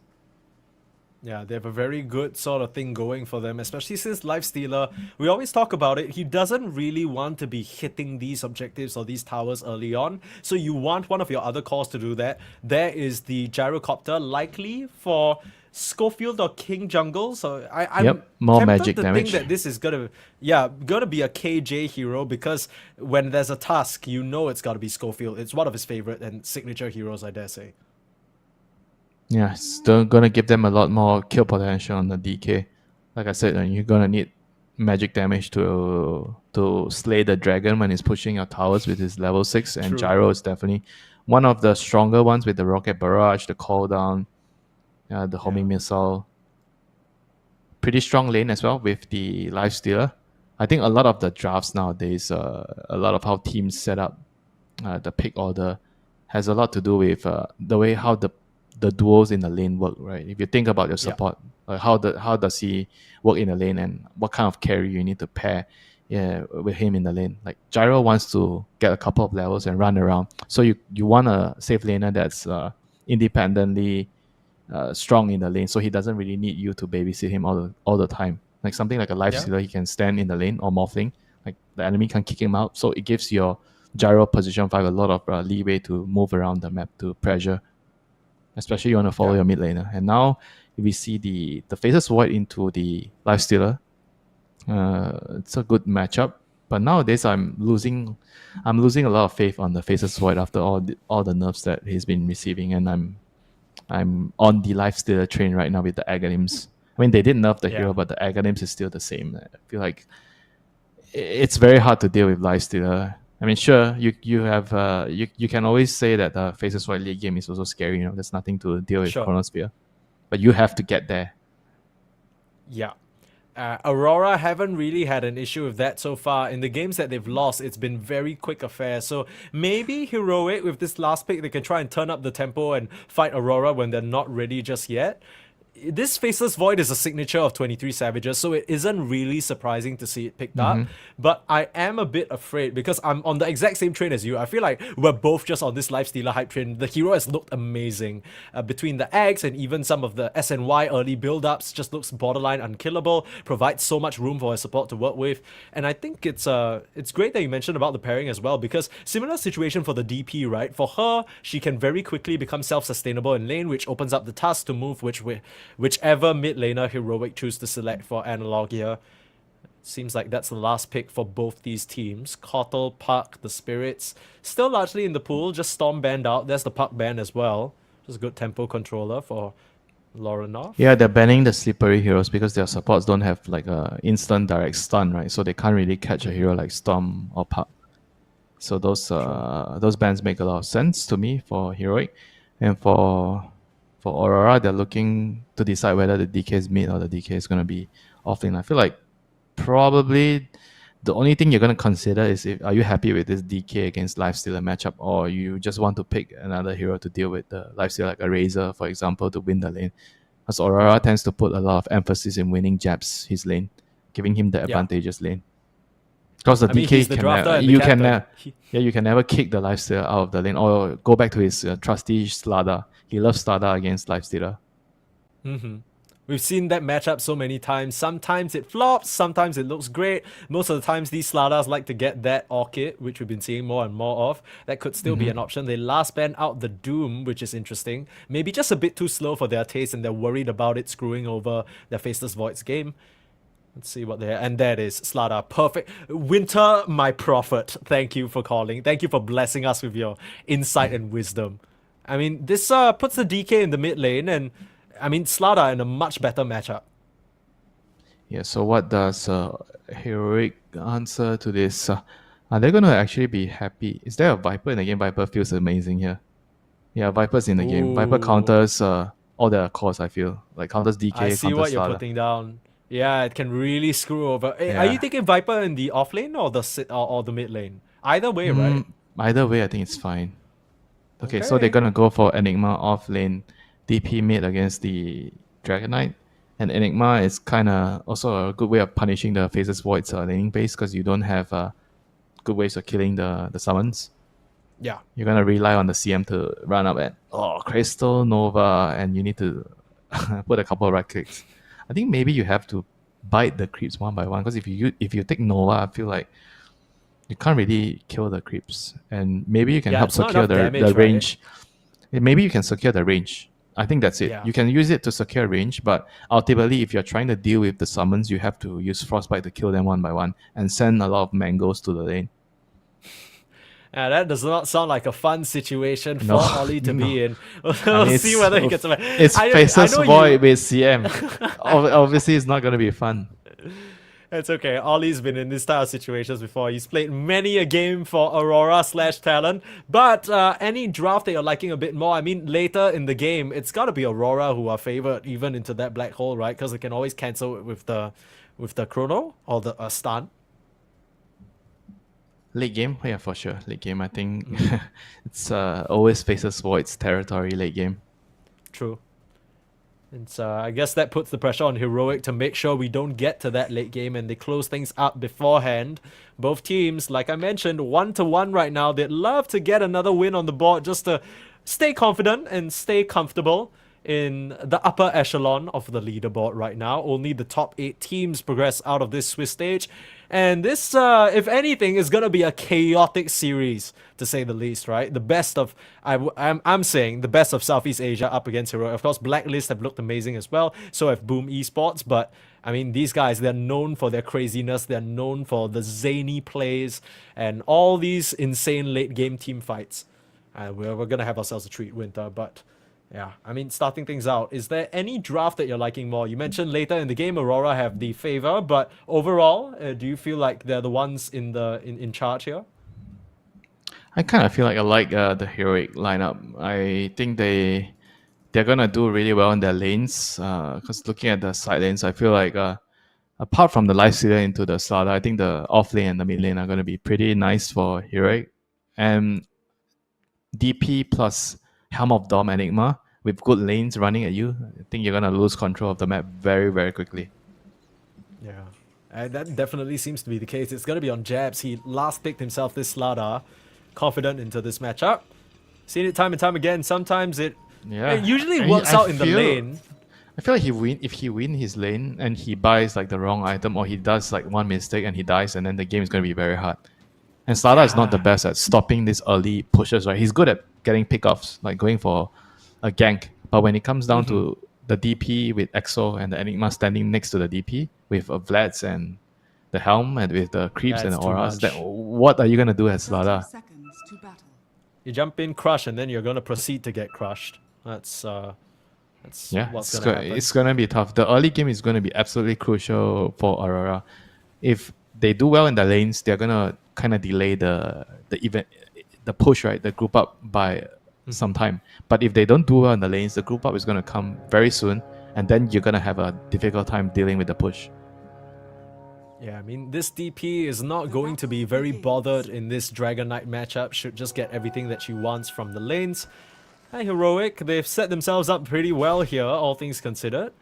It's going to take some creative moves to put themselves at a parity compared to their opponents, as early on already taking quite a bit of pressure, forced a time walkout. The Eidolons, like you mentioned, so annoying to deal with, and like you already said, that Nova, it barely scratches them. You need like, what, 3 or 4 to even get a kill on them? He's going to need mangoes. Is he sending mangoes? Okay, he's sending a Salve and a Clarity. I kind of like the Clarity. He's ready. He knows he's in for a treat of a lane here as 23. Yeah. I think And he even preemptively gets 2 sentries to debuff. He needs to be able to pull this lane against Enigma. Yeah. Otherwise, Ollie, 23 very, Savage very is experienced. not going to be able to farm. It's very sad. Just eking by here, we'll have to sort of keep an eye on whether Heroic are able to convert that into any sort of kill, or whether they're just going to really starve him out. What about this bot side? Are we is KJ enough to hold Jabs at bay, you think? I think for the early levels, it's fine, but level 2, it's going to be tricky, right? When you get the Inkswell on the Slada with the Crush, he's decided to go for the Bash, so he doesn't have a stun yet, the Crush yet. So, but once they get level 2, it's going to be very, very dangerous for the Gyro in the lane. One wrong move, you're going to die, so you have to be very careful with your own positioning.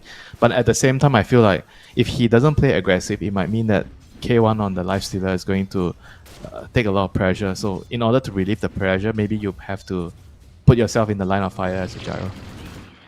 Yeah, it's always one of those uncomfortable positions where you trade out your life just for your carry to get some farm, and even then it's not like level the 2, Lifestealer here can we stay go. in the lane. Already in the bot side, setting up onto K1. Just the bashers. You can't really run away from this. You just need to stand your ground and fight. KJ manages to get the first blood, but losing your carry for it, I don't really think that's worth it. Jabs is going to be happy with that one. That was not too bad, I feel like. Getting first blood on the Gyro. He needs to just ferry a regen, like mana. He's going to pull the wave here. It's very crucial that he gets the pull. If he doesn't get the wave back to the Lifestealer's tower, the Lifestealer is just going to AFK in this lane. Yeah. Just trying to manipulate they the didn't wave as much as actually possible. ferry mana. Okay, it's going to be... Yeah. He has a Clarity coming. Okay, don't know if that's going to be enough. Yeah, I mean, this lane is going to be tough. Yeah, he's going to have a without tough. your mana, you can't really do anything on the Gyro, right? You're just basically a range creep. Yep, we'll see how they try to play around this. He's gonna pop his clarity. They're gonna try to play for. He's gonna pick up the bounty runes. 3 minutes can't take the lotus, so just gonna pick up the bounty runes and yeah, and just try to wait for his mana to come back. Yeah. Top side, Faceless Void actually somehow doing better than the Lifestealer. Has managed to eke out some degree of farm, just some good wave manipulation coming out from Ollie. Those pulls, like you mentioned, very The integral denies. for both these safe laners. But yeah, it's painful. It's painful. Deny and deny over again from Jabs. Inkswell, the setup. There is a rage, and it's the later levels, right? Maybe level 4, level 5, where things start to get really life-threatening. But for now, just some pokes and prods back and forth. And this lane is already getting very, very stressful for the lifesteal. Like Rage is a long cooldown at level 1. You know, whenever he doesn't have it, he has to play a lot more defensive. And Every Jabs is just single bit of constantly CS. poking and prodding and pressuring him with the badge charge. Yeah. And any bit of CS that K1 wants, he's eating 1 or 2 crushes or 1 or 2 auto attacks for it. It's just starting to become an uncomfortable situation. And once you get those Inkswell levels down a bit, the cooldown gets manageable. Suddenly you're initiating a lot more often than the rage is up, and you don't really want to be maxing rage in the lane. That's grief. Nah, definitely You not. can't afford. You just can't afford to. But at the He's same gonna time, have to just go jungle at some point. And if you look at the big picture, right? So both carries are gonna have a shit time. The Faceless Void and the Lifesteal. yeah, I feel like when it comes to jungling, Lifesteal is gonna have an edge over the Faceless Void initially. Until Yeah, the that's fair. Faceless Void gets his like Mask of Madness and yeah. Well, the good news is that both mid laners have signed a peace treaty, and both of them are doing completely fine. A couple of denies, but generally very even. Does Did this you approve favor any the particular peace side? treaty? Were you the Yeah. one approving it? No, I was there when they signed it. They started the game out, did a little cute little handshake, you know, nodded at each other in the way that businessmen like to do, and just go about their day. I mean, they're mirroring Cunning each other in terms of businessman, CS yeah. now. Cunning ones. They need to get And their who's farm who's somehow, going to Jabs. who's gonna break the Backstab treaty? the other. Yeah, that's what I wanted to ask you, because I don't know at which point these heroes move away, right? They're both very good at shoving the waves. They can just stay here essentially forever. It's the supports who probably were rotating.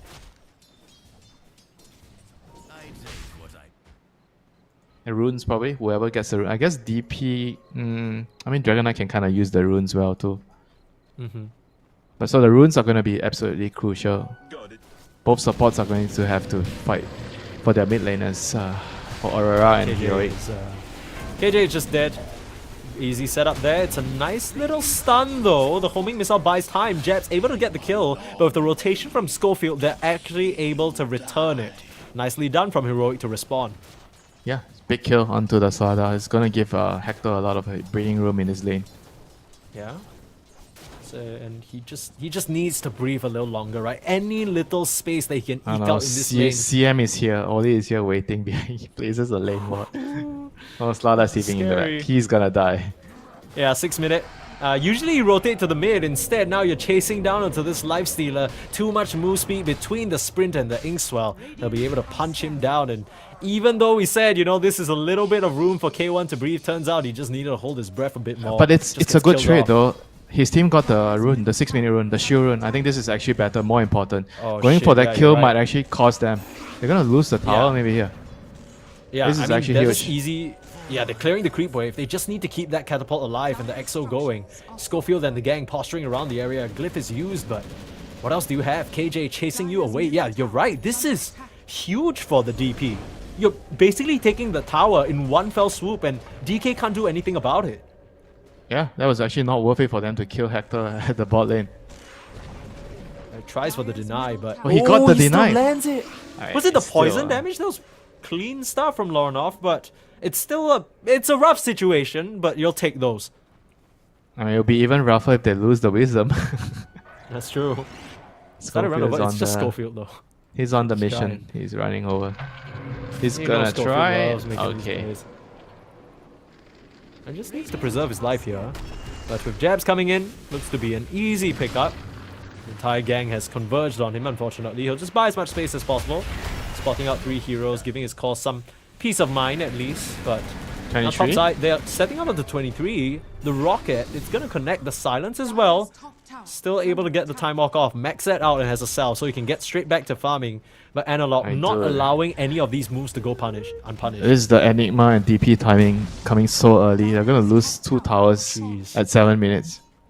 Yeah. This is getting very worrisome for Aurora. And I mean, okay, because the of the big- nature of their lineup, right? So they can't really do much to stop that at the moment. I mean, the only wave clear is the supports with the your Stroke of Fate and your Nova. Radiant's bottom tower is Okay, under the question is now though that even though Heroic have taken down these towers very early on, what's the conversion plan, right? Like where are we gonna see this Enigma and DP go next? Are they gonna try and get this tier 1 bot? Are they going to just sit in the mid lane and push? What's Bot. the idea? Bot tower. I think bot tower is Okay. definitely the next one. And then you can invade and control the Ancients. Okay. Q, Inkswell. Jabs up is again here with with the the corrosive Scorpio. haze. Chase down is there, but seems like a bait. KJ coming in to help his ally out. Here's Analog as well. Uh-oh, DP here to play means that it's no longer going to Nice be fun for you, snowball. Aurora. You need to turn around and run. Snowball, preserving Schofield and bringing Holy KJ shit, forward. this And task is so Oh my good. god, the shots! This guy, Schofield, don't let him have his best hero, but the Chrono, 23, from out of nowhere, he might have just been able to set up for his team to turn things No around. damage. Analog, he doesn't want to pop the Exo, but they have the damage to kill off Schofield and KJ. Chasing off onto K1 now, time walk forward with the body blocks. They're trying to find the last hit on the Lifestealer. He'll try and dance himself away, even Pigpull, phase boots, he'll be fine. Narrowly surviving. Analog hanging on to that Exo might have actually bit him in the butt there. They just didn't have the damage to finish off these Aurora heroes. Radiant's middle I mean, that was so nice to see regardless. The Tusk, the hero Tusk, with his snowball stunning the starter along the way and bringing the gyro in the snowball to kill Crazy, the support backline. crazy. And getting the double block with the shard. The man knows this hero. Yeah, but I mean, 23, I think mad props to him, right? He could have just kind of stayed back, farmed out, ignored this entire team fight, but his Chrono just make sure they're able to make it even. We'll see this crazy snowball again. Pull in the gyro out of trouble, get them straight onto the rest of their kills Double here. stun. Perfect. And the block off, come on, Schofield. You could have write this any better, but just when it looks like things are hairy, Laurenov can't help from over the ridge. In comes 23, Killer Chrono, at least secures the kill on both supports and puts K1 in a very uncomfortable position. But that's not stopping, as we can see on the live screen, the DP from using her Exo. That's why she saved it. She came here for this tower, but now Jabs, he's defending that, and does it seem like the DP can take this down all in one shot?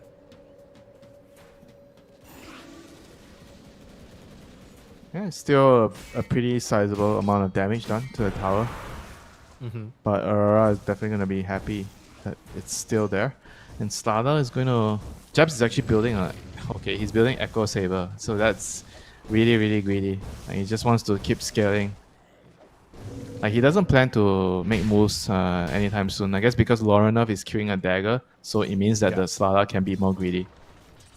Yeah, that's the rule of joining Aurora. You gotta give Jab space. If you're not willing to let him farm, you're out. How Yeah, did you want know? farm for yourself? You want farm did you yourself? know? Go to another team, man. What the hell are you talking about? This is Jab City over here. Okay, he needs all the money he can get if he's gonna carry How the game did on you this last find big out?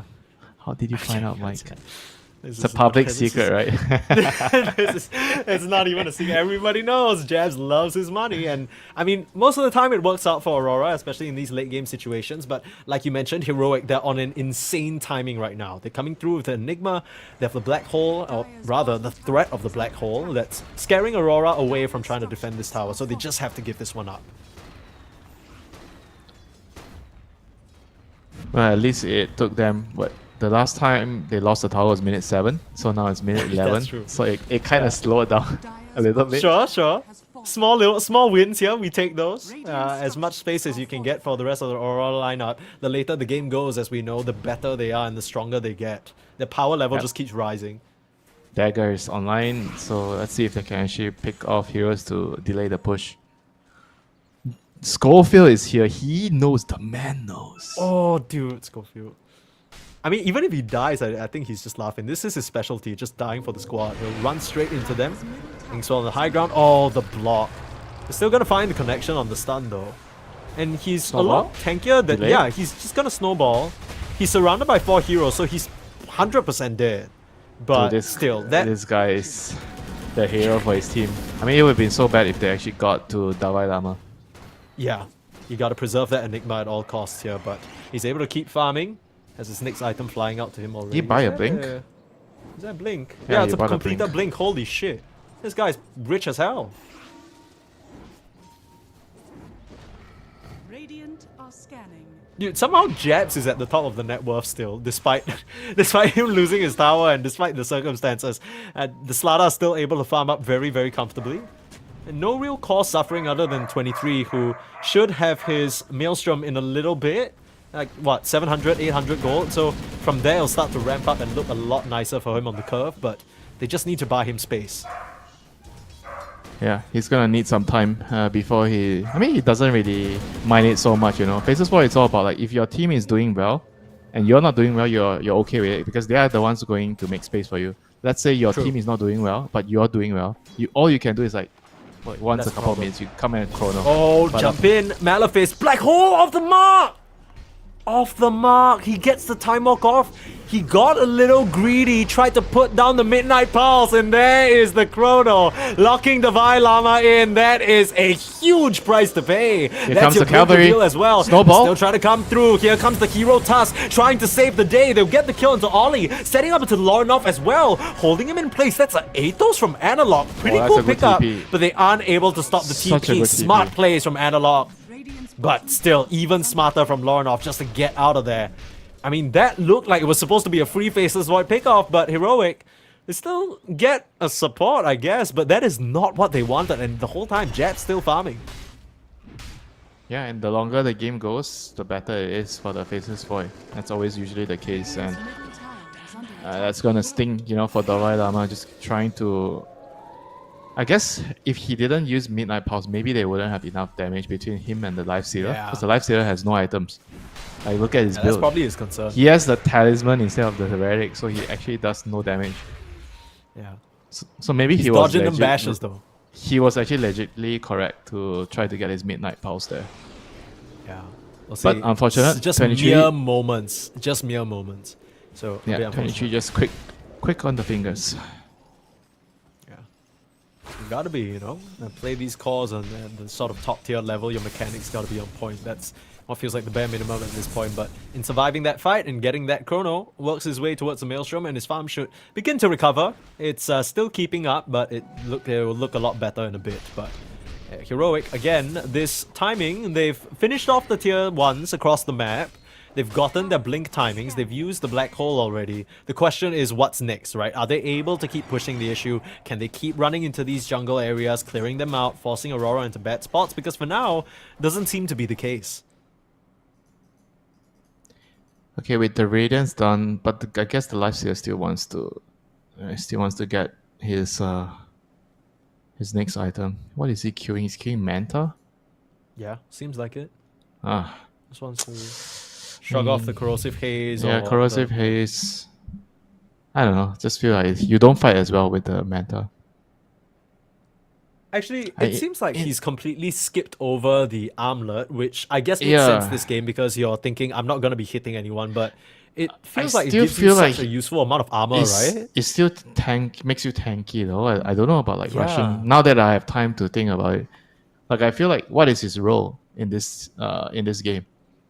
He's not exactly the true carry because there's an Enigma and DP, so he kind of needs to use his body to bait out for the Enigma to get a big black hole, or he needs to use his Infest to save the DP, right? So ideally he Yeah. can be in front and tanking, ideally, so that the DP and Yeah. Enigma is not focused. So I'm not sure if this Radiance Rush, how well it's going to work. It's definitely going to help him farm, but I'm curious to see what he does next. Like going for a Manta still gives me the vibe that he kind of wants to keep scaling and play for late game. And against Faceless Void, it's going to be a very risky proposition.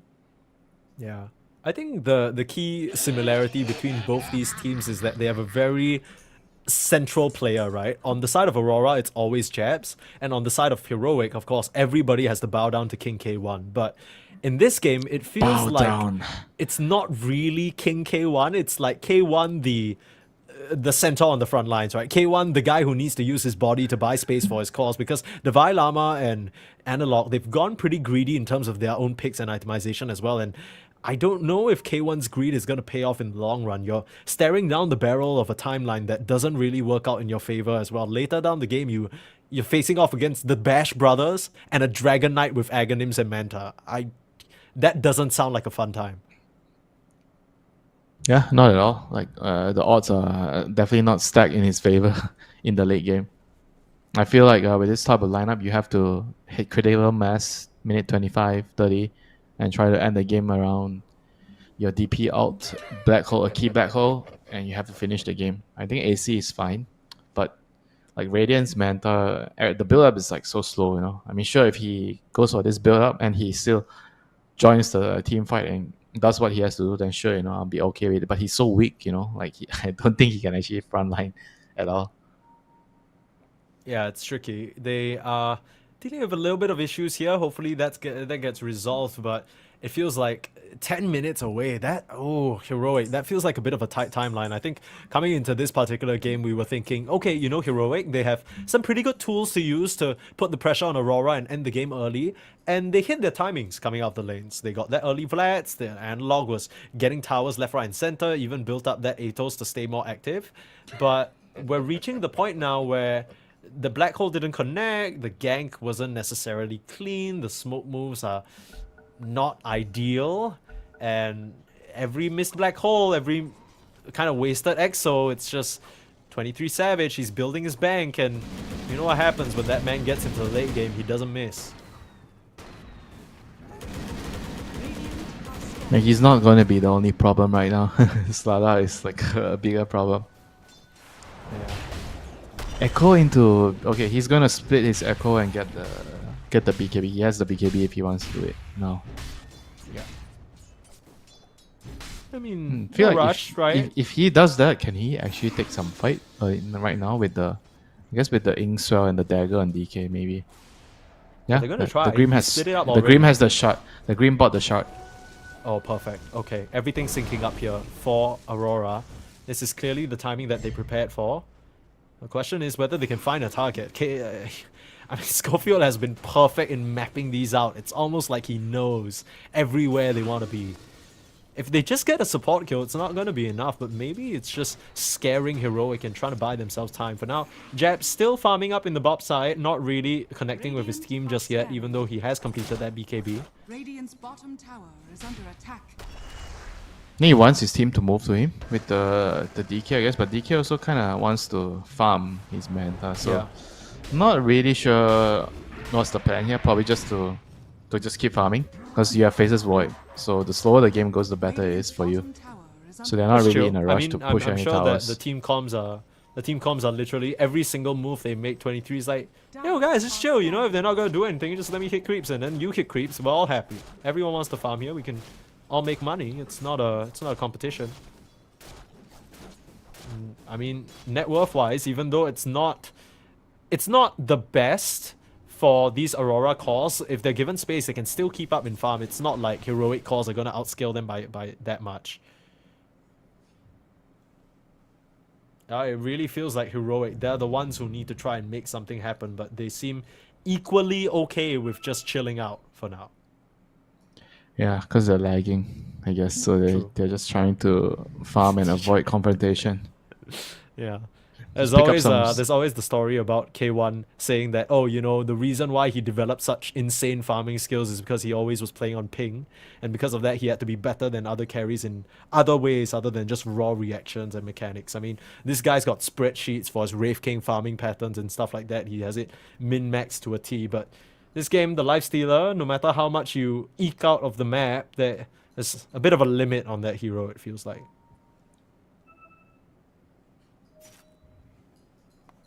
Yeah, like I said, he's not the true carry. The DP and the Enigma. I guess the Enigma is the true carry. Like, he's gonna be playing cat and mouse with the Chronosphere, with the Phases Void.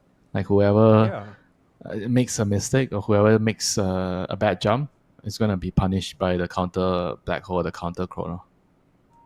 Yeah, so far 23 Savage has been on the winning end of that duel as he's able to slide out of Isn't trouble. it just one time? Haven't we only seen it one time? I mean, I guess if Was you it count two? the bot lane engagement as well, but Devi Lama wasn't there, so I guess that counts. So far, more successful Chronos than Black Holes is what I was trying to say.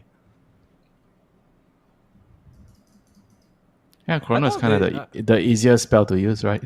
Ah, that's true. That's true. You Black put Hole it is down, time channeling. stops and everything. No one can do anything. It's a very comfortable situation.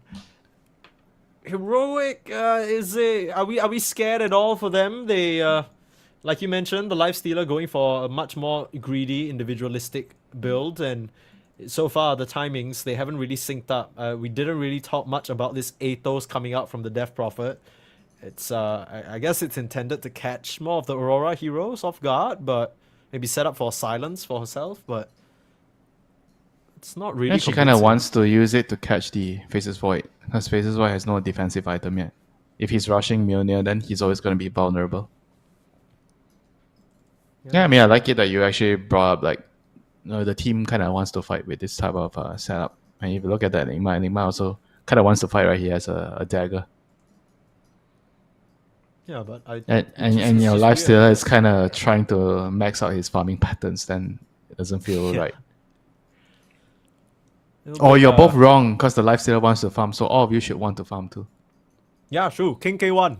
His word is law. Respect it.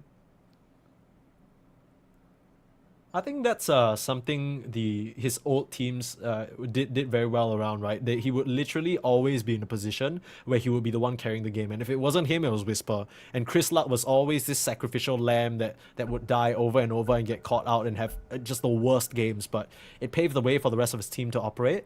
And among the heroic lineup, among the ranks, there's a lot of other greedy players as well. I mean, Analog sometimes, but Devi Lama, he's a pretty greedy offlaner. Loves his farm. Everyone's trying to carry the game. That's how pups train you to be. You can't trust are my anybody. old school offlaners who love suffering? You know, Zai retired, it's sad, but you know, every one of these offlaners now is a greedy offlaner. Just now in that previous game also we were looking at notice, we're like, man, this guy's greedy. Jabs is greedy, and so is Devi Lama. Who isn't? Who's They a are all generous just offlaner? fake offlaners. They're all carry players. True. That's why everyone's transitioning to the offlane now. They're like, I can still farm. This is seemingly the next move here, though. The Roshan on the menu for Heroic. There is a setup. Aurora is smoked around the area. Seem to know that something's going on here. Q will be the first one on the front. Just take a bounty rune in front of them, and nothing to be found there. They already grabbed the Aegis. That's going to be on K1 here, so... It looked like they were going to threaten some sort of move, but they're still sticking around, trying to find stragglers, perhaps. You know, Blink EXO on is Lauren used. That's why they still want to fight. Yeah, looking for an opportunity. Still playing the wings of the fight here. At the same time, Heroic also sticking around. Infested up onto Schofield. Here comes the Dragon Knight. Inkswell in, looking for a target. All he'll find are Eidolons. And it's a big old standoff for nothing, Winter. We hyped that up for no reason. They just walk away, and everyone is farming again. He has the Aegis. I think she just needs to go up front and try to draw some flag on him. Not sure if investing it into the tusk or the animal will be the best way to play this scenario. Yeah. Maybe save your infest, right? For the save potential later down in the fight or something like that. Yeah. Especially the VP is going to get focused. No, Winter, I don't know if he can hear you. He was busy farming those ancient stacks, okay? He's trying to min-max so hard on K1, but understandable. This is the quirk of the player, after all. This is what he's known for in his specialty. So, doesn't seem like they are confident enough to group up and try and make these team-based plays around the tier 2s with this Aegis, though. Still really just resorting back into farming. So not at all scared of this Aurora later game timing. They're still confident that they can find a timing before the Faceless Void hits critical mass.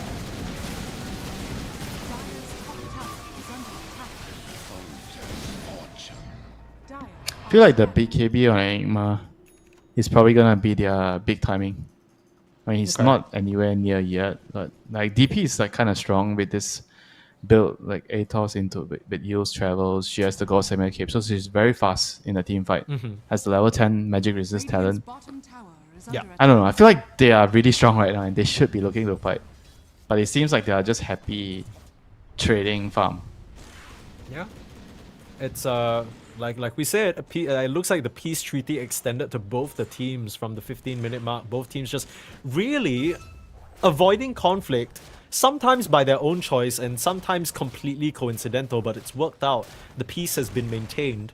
The gold lead is basically non-existent. Both teams are at complete parity. And you gotta imagine that Aurora are completely fine with this, right? Even though they aren't really finding opportunities to pick off these heroic heroes, they're just thinking, this chrono later down the line is gonna be a lot easier to land than your black hole. There's so much margin for error. We got Jabs, we got Lorinov scaling up. We're gonna be fine, you know, if one of us are out of the black hole. On the flip side, heroic. I mean, Enigma is probably regretting not getting a Midas if the game is like this. Yeah. If you're trying to play even and K1 slow might the be game getting a down, Midas.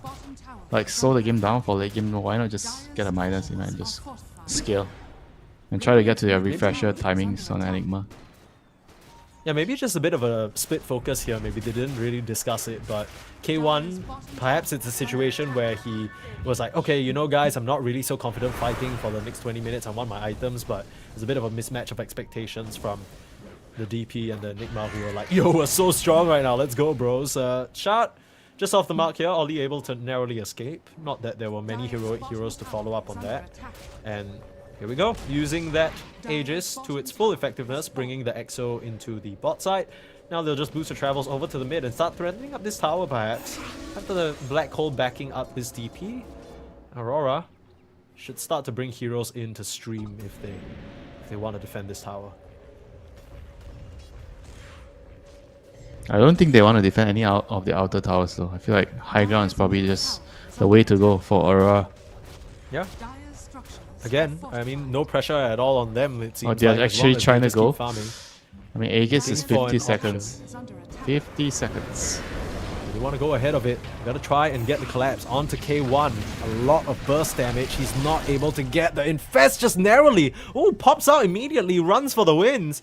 He'll be fine with the help of that Pavis, and with a haste rune, gets himself out of dodge here. 23, a perfect chrono. Holds on to the DP, and they have all the time in the world to work down their Aegis. They still pop it, but the Tusk is going to go down as well. This has Black become hole. disastrous for Heroic now as they need to run away. There's not a black hole opportunity for a mile. The Vailama going to try and turn it around onto this Dragon Knight, but it instantly gets destroyed. I mean, Heroic, you gotta wonder what they're doing sticking around so long there. Aurora catch them with their pants down and more. They only miss out on the Lifestealer kill, but they lose nothing for that engagement. Yeah, I feel like he just needed to stay inside the creep instead of like popping up so soon. Just get some heal. Okay. I mean, he came out and then he was like a sliver of health, and then there was an amazing chrono by 23.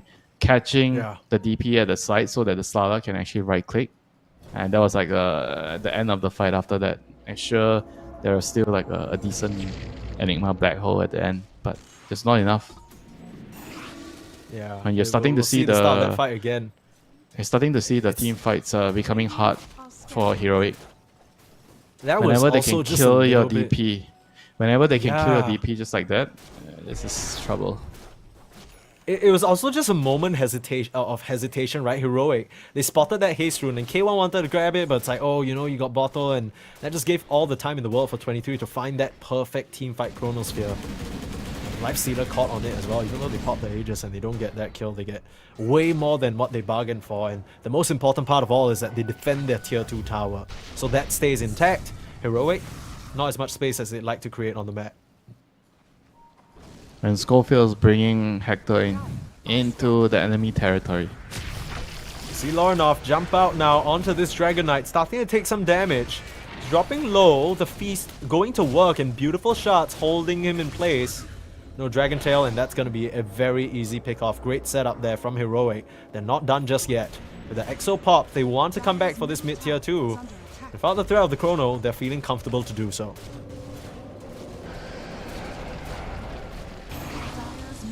How much do they need to get with this EXO? I guess just one tower is not going to be enough. Roche is going to be the next objective for both teams. I think that's going to be a very crucial one.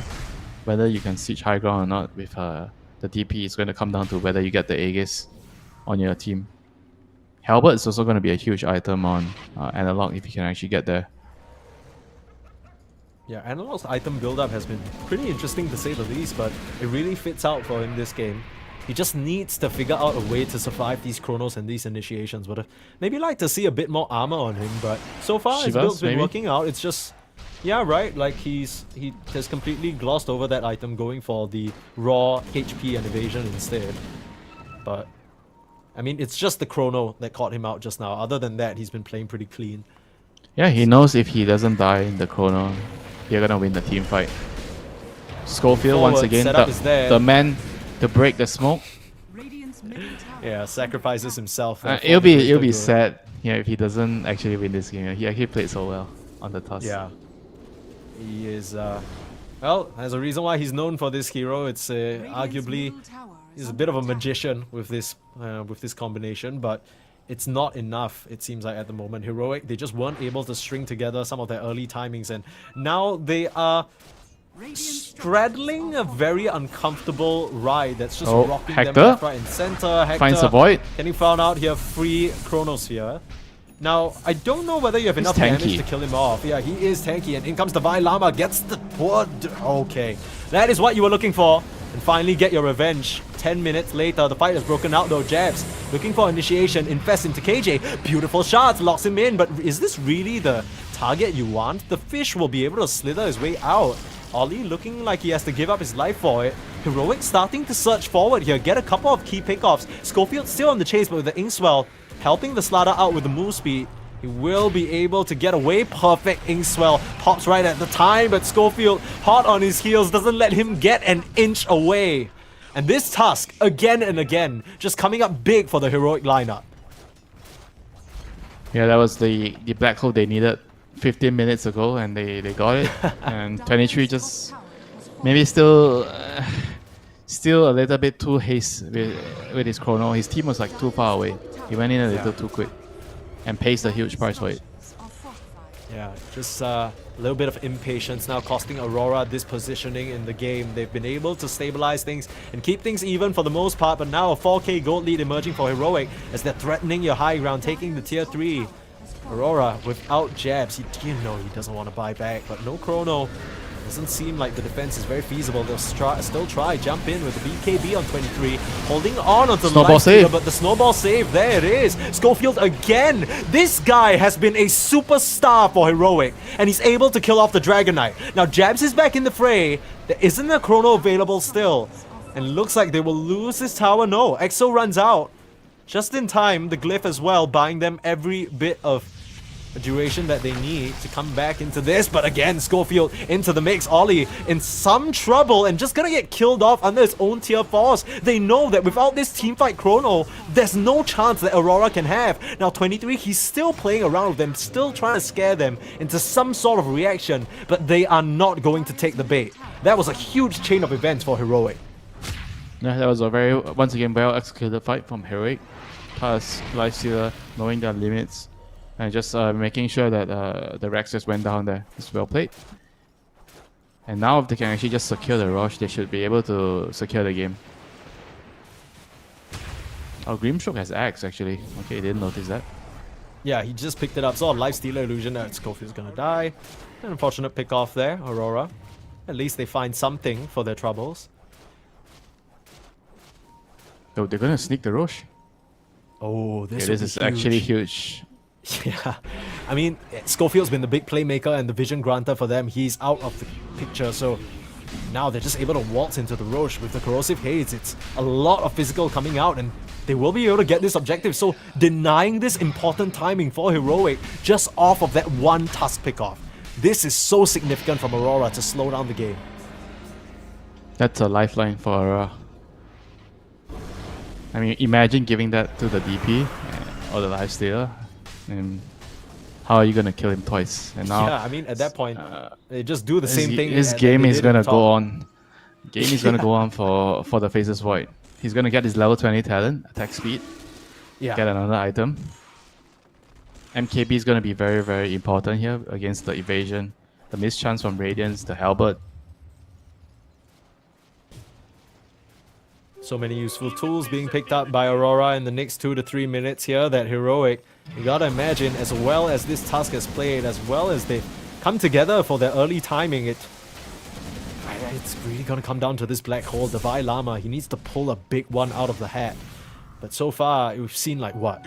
2 black holes? One that didn't really work out and one that got themselves a Void solo kill. And that was fine. And that started this whole action to begin with, but it's been in limited supply, to say the least, for the Vi Lama. It's so hard to pull out the black hole this game. There's so many threats just looming, waiting for you to show your face.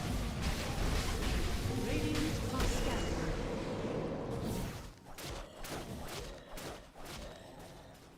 It's gonna be a waiting game against the Chrono. I feel like whoever goes first is probably not going to win the fight. Unless you get like the whole team inside your black hole or Chrono. Like nobody It might wants just to go end up- first. It might just end It'd up be in like a situation where waiting Analog, game. A siege, do you he think there's sieges, a and then chance you that- you have to go on him. Mm-hmm. What if Analog does the same thing that Notice did in that VP game we just watched, and he just starts blinking in, as we might see KJ go down, unfortunately. Not the king of this jungle. He's gonna get just easily picked off. No? Okay. Okay, KJ. Okay. Able to slide his way out of trouble. Aurora don't want to continue committing because they don't know where the rest of the heroic members are.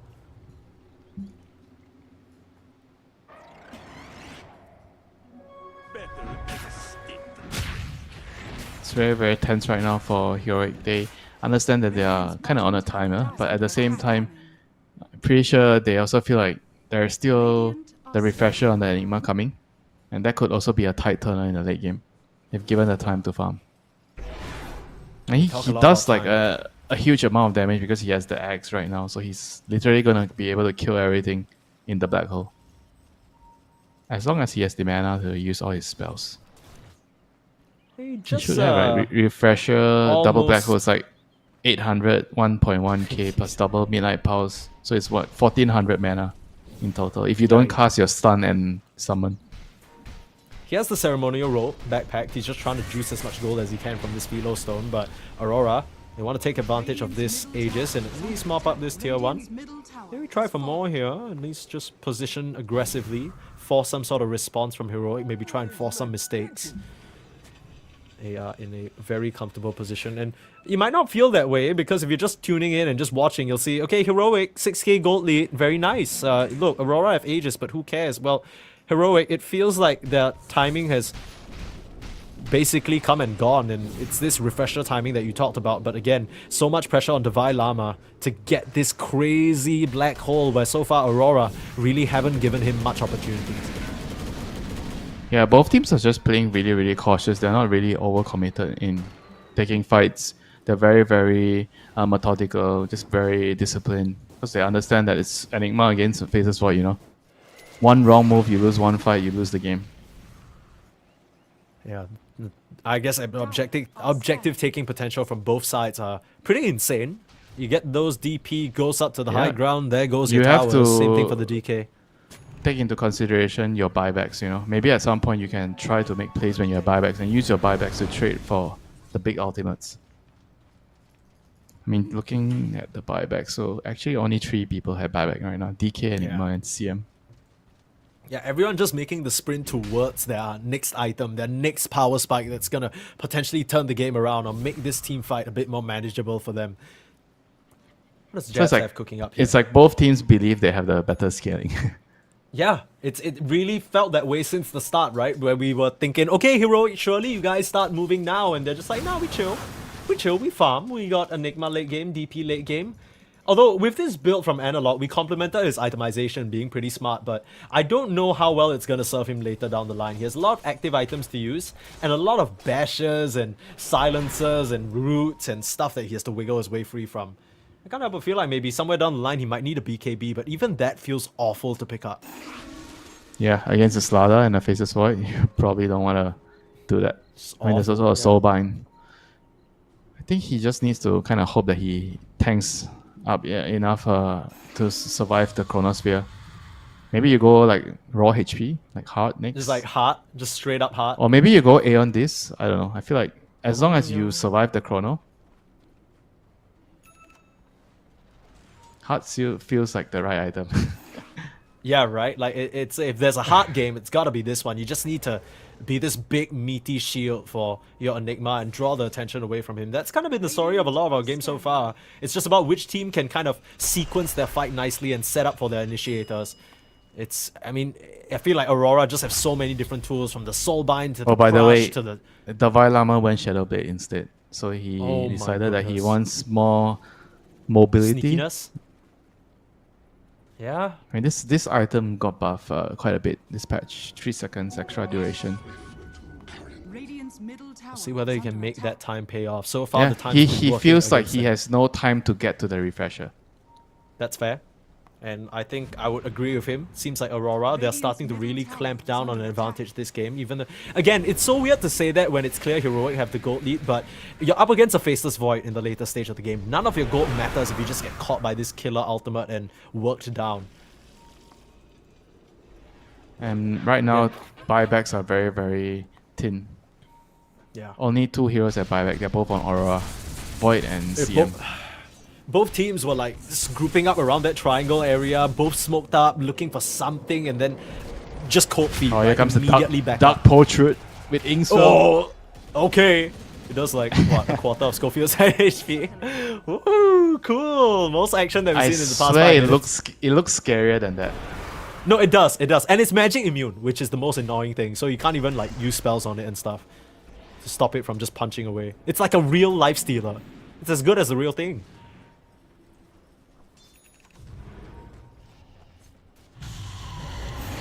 Careful items better, being right? picked It's- up now. You have more move speed on that thing. Yeah, I think so. It's like hyper booster or something. This dude's on like an energy drink. It's just moving so quick. Oh, Mindbreaker 423 could be pretty significant, but a Mindbreaker on K1 as well. Just tell each other Rush. to both shut up. Rush is coming up soon. Yeah, 9 seconds. I mean, I think Roshan is going to be the point where both teams feel like they are forced to take the fight. Because it So acts like cheese a available. buyback. It acts like a buyback so that you can tank one of the big ultimates from the other team. True, yeah.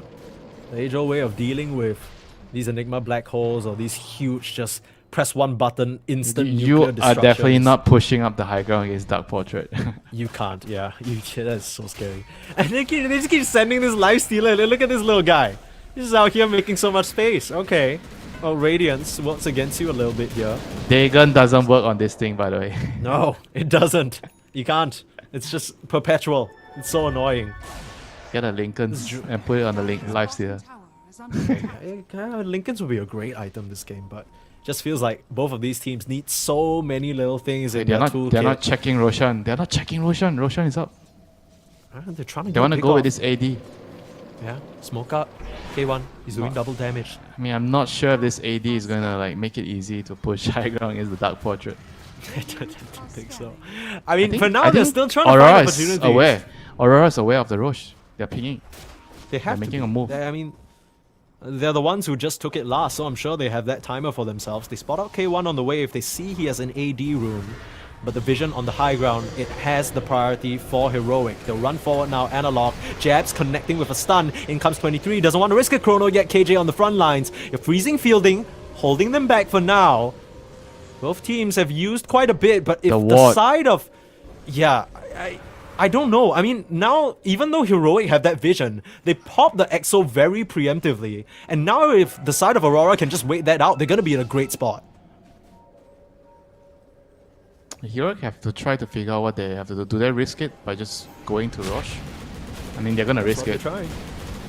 I mean, the ward here is gonna give them enough information, and as soon as they see 23 in the lane, they're gonna feel really comfortable here. Oh no, Jabs is gonna TP in. They're TPing in. They're using the 23 Jabs. Void as Oh bait. my goodness. They're showing No. him in the lane, and everyone else is TPing in. This is crazy, Jabs. He's gonna go in Jabs. with 4-man crush, but where's the follow-up? Has that The Roche. settings cap, trying to get the Roche, but he's not able Nice to use. outclick K1. Gets the Agonyms and yules up, holds Slaughter up in the sky. That's not where Fish should be. And now he just has to run. Aurora, the bait didn't pay Black off. hole It's a on huge three. black hole. The Vile Armor finds 3, but there's the chrono. 23 was able to survive and punch down onto the Enigma. You've lost 3 heroes already though. Your allies, they're running thin. It's just Jabs and 23. The last members remaining up against K1 K1 and the gang go for silence up on 2. Schofield, a beautiful setup with the punch. And 23, he's feared up, he's silenced, and he has nowhere to go. A second life available for K1 if he even needs it, but it doesn't look to be the case. Schofield, he'll survive thanks to that Abyssal. No, the last punch is there, but Jabs, nowhere to run and nowhere to hide. 5 members down, and K1 with an ultra kill. A crazy black hole on the offside of the fight from Heroic, and they seal the deal on that Roshan.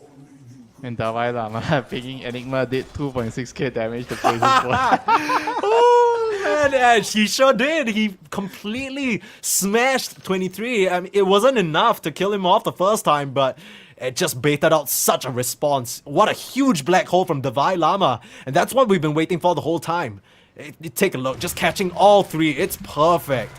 And Lorinov just forced out of the fight. Schofield and K1 tag teaming up again and again to find these kills. And I mean, from there, that's about all she wrote. You're only able to kill off the, Enigma and KJ. Sure, you get Schofield at the tail end of things, but you lose your high-value Faceless Void. That is so much gold going K1's way. It turns out he is the carry after all. You know, we were scratching our heads, but yeah, he's the one punching in the fights. He's the one sort of doing all this damage. And now he's on your high ground, taking your Rex. Oh, Jabs did take the cheese, you know, at least he got that. That was a very nice use by Analog there, and then Yeah. stopping him from Perfect getting play. more. I mean, things could have really turned around if they were able to get that Aegis on the Slaughter instead. So much time being wasted. You could tell Aurora, they were feeling desperate, but now mega creeps for Heroic. As it took a while for them to find their momentum, took a while for them to plant this move, but it was this third Roche where everything went wrong, and Aurora, like you said, they felt pressure. They knew the timing to a T because they were the ones who got second Roche by a complete sneak move. And they knew that Heroic could just grab it from right under them, but that Void Bait just doesn't pay off. It's smart, but it seems like Heroic were well prepared for it. Certainly well prepared. They are very clear about how they are gonna take the team fights. I think especially Dalai Lama he's very patient. He's waiting inside the Shadow Blade, and Hector on the lifesteal with the DP, just creating a lot of chaos in the team fight, kind of forcing them to show their card, you know, and show their hand. And once the DK and a Void jump in with the Slaughter, I mean it's 3 melee heroes, right? So it's very easy to land like a multi-core back call. I think it just probably caught Aurora off guard as well, because as soon as the Slaughter jumps in, you're like 4-man crush and you're like bracing, you're like clenching your butt because, oh shit, where's the Aurora follow-up? Surely they come in now with a crazy chrono onto 4. But it never came. But Dalai Lama, just supreme discipline, immediately shadow blading out, goes out to the lane, breaks the smoke, finds 3 heroes, and eats them all up with that huge black hole. And that alone is enough to put Heroic in such a commanding spot. And this is why they got so much confidence in the late game, I guess. If they can execute like that, nothing to be afraid of. Now, threatening with mega creeps on the high ground, you don't really have the best defense on these Aurora heroes. All the ultimates still available though. They're still hanging Yeah, on. 23 They don't Savage, want to once give- it's 25. He's not K1 25 just level turned yet. around and rage. Yeah, not just yet. Very narrowly missing it. They just throw whatever they can onto K1. Try and bait out some sort of response. They're not falling for the bait. Yeah, I mean, just immediately. Oh, impressive Chronosphere? Mega creep. E-Blade, Oh, nice save. the E-Blade, it's perfect. Analog is fine, and that's your Chronosphere use. You gotta imagine that Aurora, out of options now, facing up against K1 with the Abyssal. The fish jabs out of that tricky situation, but what else do you Black have? hole's coming. Dalai Lama in with the black hole again, finds 23 Savage. Nowhere to run, essentially a 4-man black hole as Heroic ravage Aurora and leave no survivors. Jabs will go down, trying desperately to fight against the creeps. He's trying to peel them off his base, but Analog feeling so confident, standing right in front of their fountain, and GG is called as Heroic come out the gate swinging. This late game timing that you like, we're the ones in control here. Game number 1 goes into their hands. Yeah, definitely a very well thought out game, you know. We all both thought, or I guess I thought that Aurora is going to have the better late game scaling, but I was wrong. You know, the Enigma with the late game refresher, not even the refresher, just the Academy's BKB timing, just outscales everything, you know, because at the end of the day, when Enigma is playing against Void, both of the heroes are not using their spells, and then you have the DP with the lifesteal in front, just hitting and damaging your structures. If you're on Aurora side, how are you going to respond to this? You have to make a move, right? Either the DK or the Slaughter, they have to go in and try to kill someone and stop the push, right? That's when you're gonna lose out in terms of not having to use the Phases Void Chrono. But when you go in with the Phases Void Chrono, which we saw in the last 2 fights, the Enigma just counters with the Black Hole later. Yeah. I mean, it's just so perfect. Even though in that crucial Roche fight, Devi Lama doesn't get the kill on the Void, and he time walks off, gets a chrono, it looks disastrous, but it's bought so much time at that point, right? You've killed off Slada, you've put him in a bad position, you put them in Aurora overall in a horrendous position where they've just given up their Grimstroke for free, ollies that Lorinov couldn't really ever find an opening in the fight. And Heroic, I'm not sure whether this was their specific answer to the Dragon Knight first pick, but it's clear that's something they were prepared for. This was a uncharacteristically quiet game from Lorinov given his performances on this team up since the point that he joined the roster, and really great stuff from Heroic. Overall, just confidence in themselves, confidence in executing the team fight, and dude, Schofield played the Tusk game of his life, man. That was insane from him. Yeah, definitely one of the best Tusk performance I've seen in a while. I want to say he deserves the MVP, but everyone else on his team, I think they did their job. They understood their role. Every single one pulled the weight. Sure, Tusk may have the flashier plays, but at the end of the day, it was like a team effort. Everybody understood their role in the game and they executed perfectly, and which allowed them to win this long game and outscaled Aurora's Phases Void. Yeah, we were a little bit worried about Mr. K1 Hector and his ability to carry the game, but clearly there's a reason why he's one of the best carries in the entire world, and we aren't. He just knows his limits perfectly. Here's the first black hole that connected, probably a bit later than Heroic would have liked, but from there it felt like he started to gain priorities in the fights. Some of these team fights didn't necessarily go the way of Aurora, and the second you're on the back foot, the second you're starting to run away, this chase, this leapfrogging, blink dagger, ice shards forward, you just can't get away from it. And Aurora never really found a foothold with this Dragon Knight. It didn't feel like Lorinov ever had his time in the sun where he was shining and pushing the towers, because Analog just moved one step ahead of him every single time. Yeah, I mean, tough game, tough loss, and I guess it's back to the drawing board. Like, how are they going to open a draft in the next game? What are the priorities? I think with the Slada, sure, you're gonna win your lane, but the synergy with your teammates in the team fights are gonna be a lot harder. And it was obviously also a very good last pick, which kind of made it very, very difficult for Aurora to play the late game team fights. So I guess back to the drawing board and see what would be the adjustments they're gonna make in the draft, and are they gonna change their prioritizations, or are they gonna just try to include Enigma as their ban, last couple of bans in the second or last phase. Yeah, you mentioned earlier on, right before we watched, as we'll see this final crazy black hole that essentially gets 5 members. Insane stuff from the Bailama. But I think you were mentioning about South America, where it's always a player base that's brimming with talent. But one of the big criticisms of that region is that they're lacking a bit in the strategic department.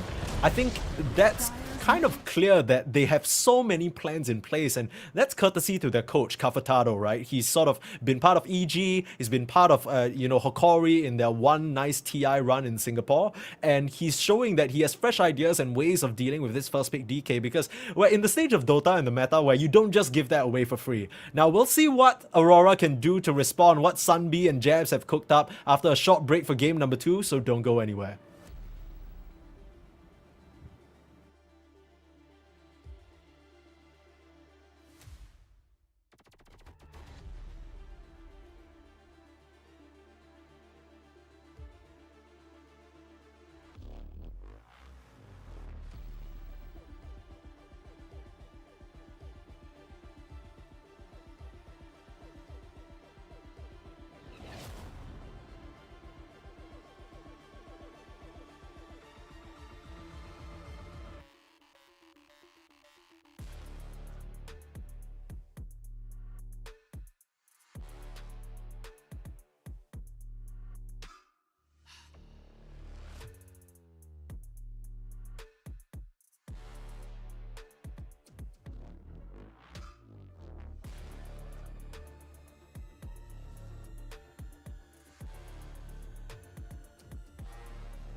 Winter is the age-old story. Aurora took it to late game, and that's usually where they shine, but Heroic show them who's the boss in that game, number one. Best of threes in the group stage, not the group stage, sorry, the Swiss stage of Elite League for now. Winter and Sneeze bring you the action, and we always knew it was going to be chaotic. I think what we didn't expect was that both teams were going to wait so damn long to throw us some team fights. It went the distance, but in the end, turns out the patience pays off, and Davai Lama really delivered on these late game black holes.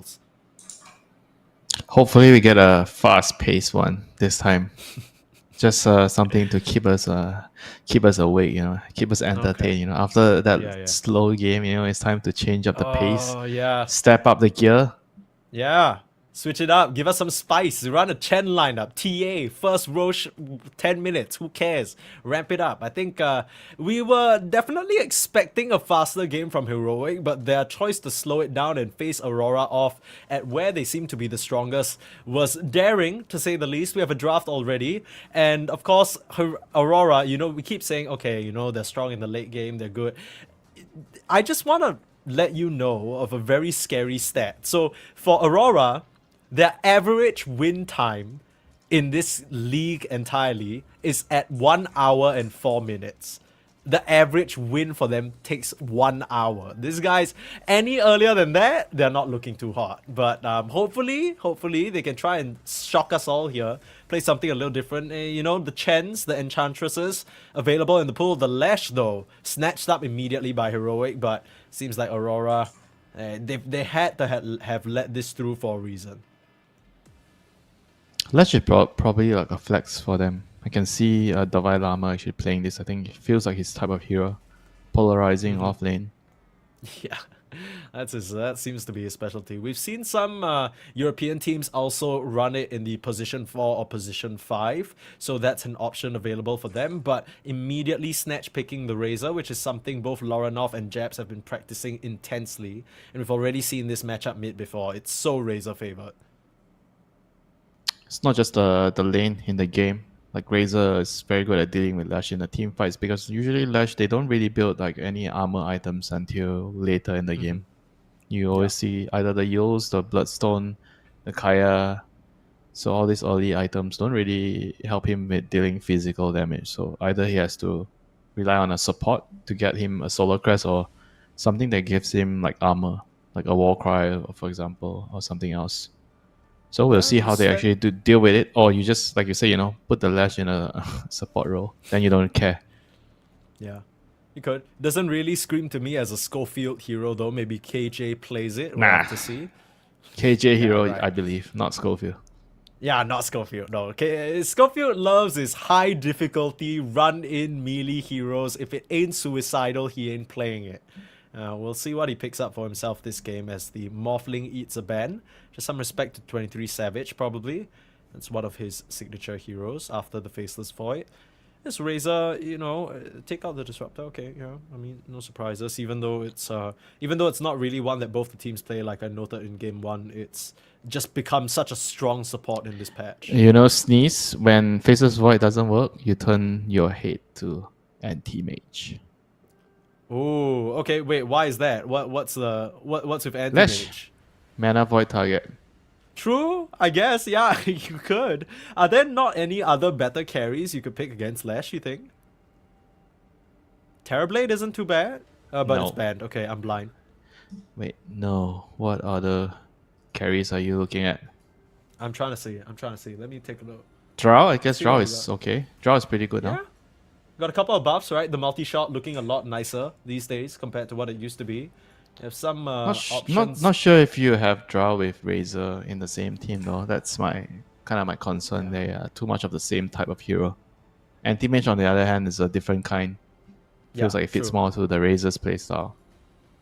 Yeah, fair. You split map and then you have opportunities for the Razor to just kind of find you one-on-one or one-on-two kind of situation. Still, Aurora. A lot of options for them open in this draft. Still early doors here.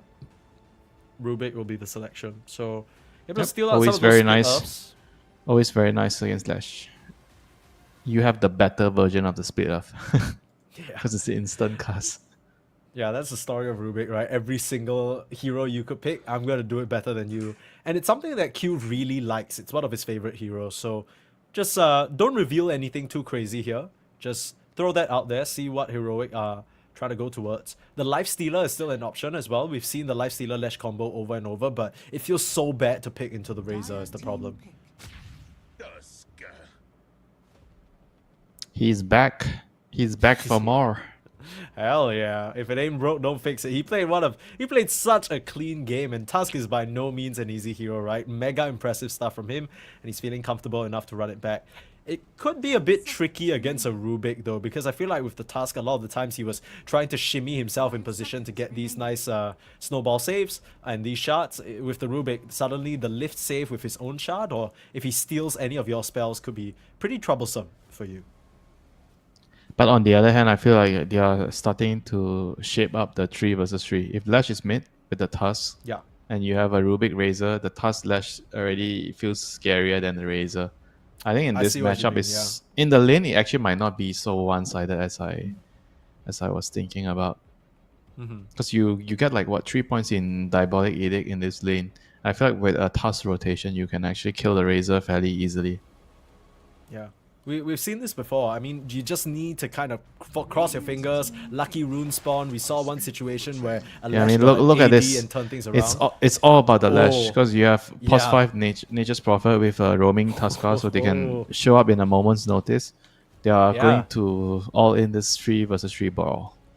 You wanted a fast game. These guys are gonna up tempo it to the maximum, and there's no.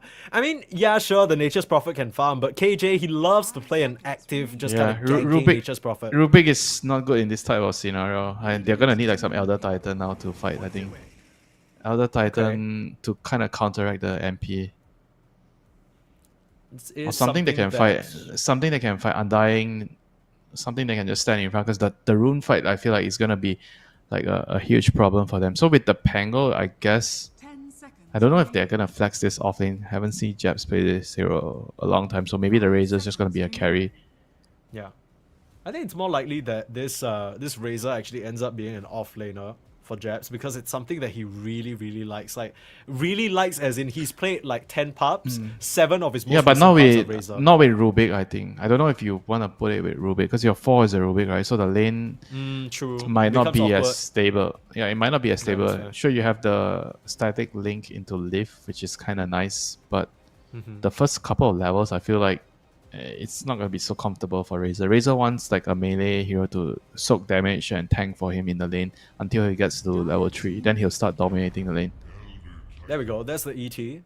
Any chance we see some sort of swapping shenanigans here? So you mentioned the Rubik Razor, not so good of a combo. Maybe Ollie brings the Elder Titan top instead, and they play I the think they're Razor gonna way? do ET Razor safe lane, and then Pango might be a mid/off lane. I don't know if he's gonna play it off lane, but based on what I understand here, it's gonna be most likely a mid Pango, Razor Okay. safe lane, and then they're gonna last pick off laner until maybe it might be an anti-match.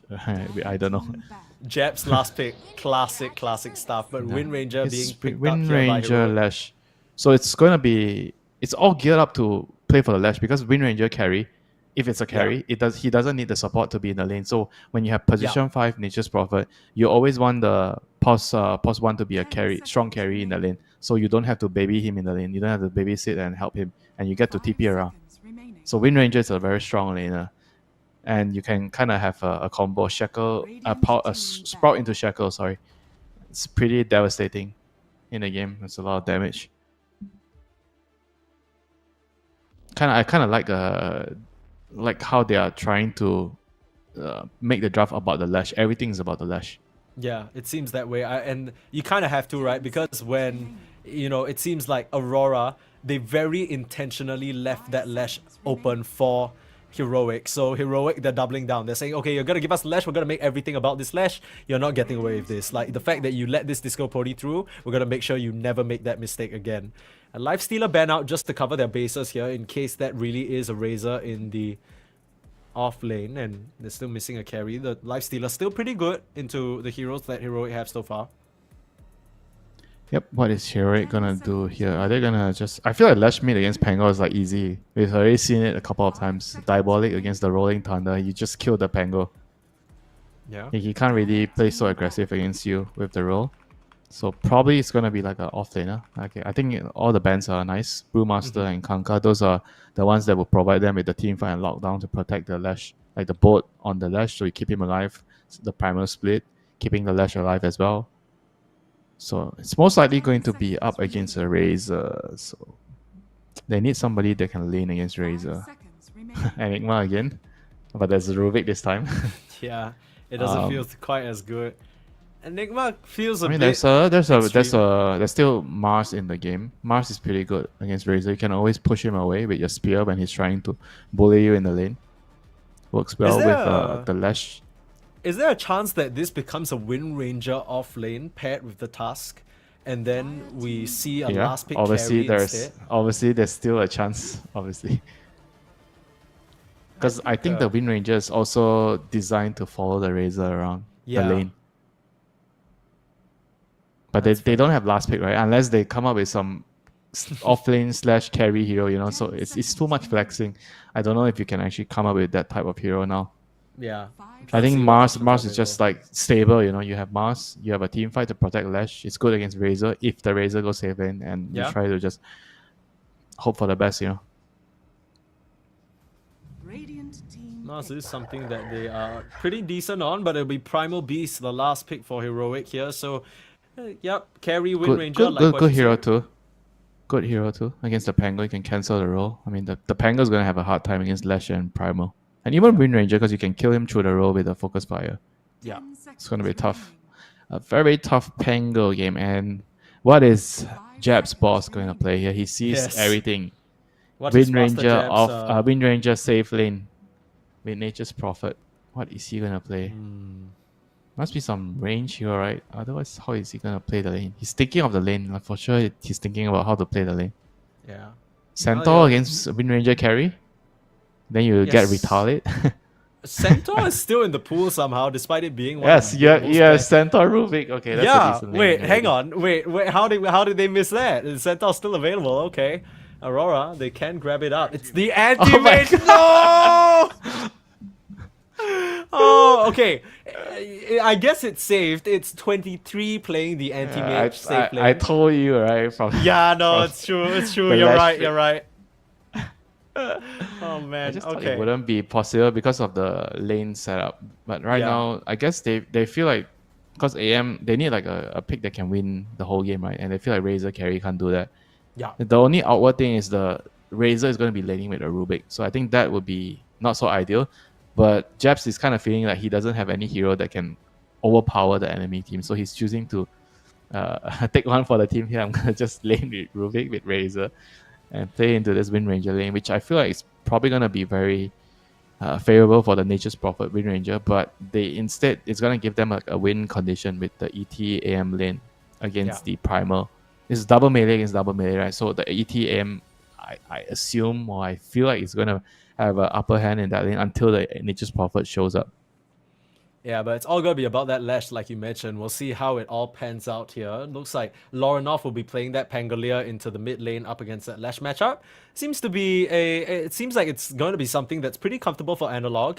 And you mentioned already Heroic. They are all in for this Lash. They're going to try their best, prep Analog up for this amazing game that suddenly now he has to deal with an anti-mage as well. We'll have to see whether 23 can come online fast enough to stop this push from coming through, or whether Heroic will be able to steamroll this one. Or they have to buy a vessel on Rubik, which is uncomfortable for Rubik, because you need something to kill the Lash when he's using Bloodstone. That's true. If he gets that Bloodstone timing bright and early, you don't really have a lot of ways of cutting through that healing.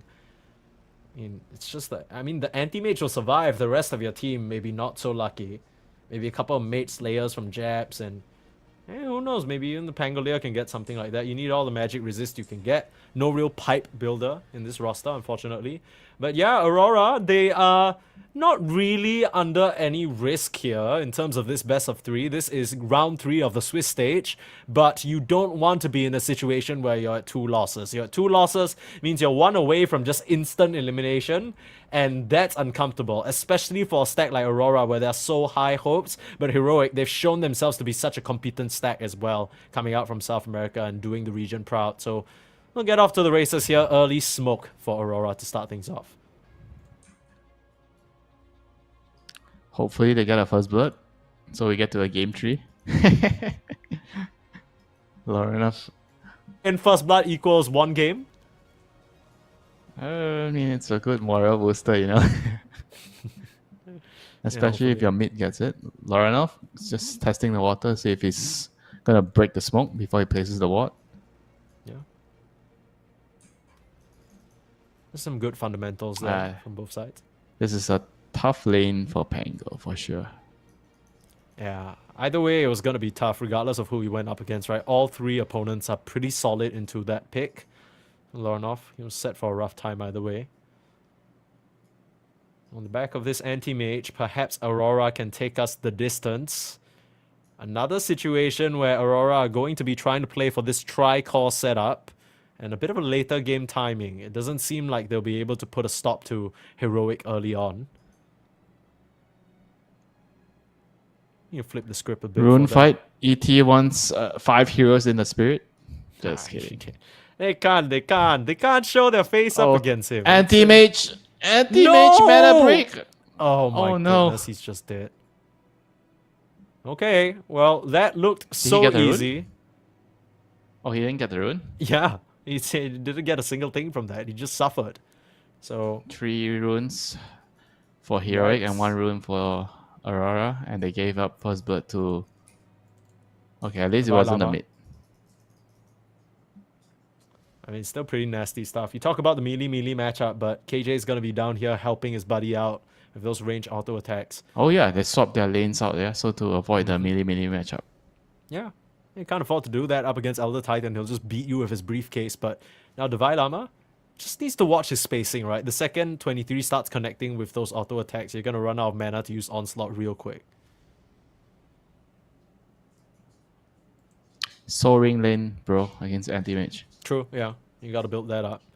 It's not really an item we see very commonly anymore, but basically mandatory into this matchup. Like who buys Soul Ring nowadays? Right. I kind of feel like among the offlaners only maybe I see a Mars. Sometimes Mars is quite common. Yeah, you don't really see that item that much anymore. Yeah. I remember the patch where the whole build was Trank's Soul Ring because Soul Ring was so much value and it was so bloody Dude, cheap.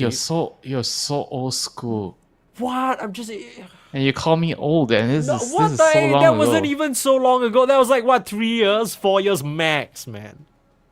Soul Ring Triangles, that was so long. Come on, that's more than... Okay. Soul Ring Triangle is like 6-7 years ago. Yeah, I mean, we've both MP? been playing the game. Oh. For the TP out. Just TP back. The TP. Yeah. Okay. And MP didn't TP down. He's happy. Yeah. It's a little bit of a bait play. What can you do about that? You essentially need to TP out. If not, if he completes that, you're screwed. So. And he kind of has a Quelling Blade. Mm-hmm.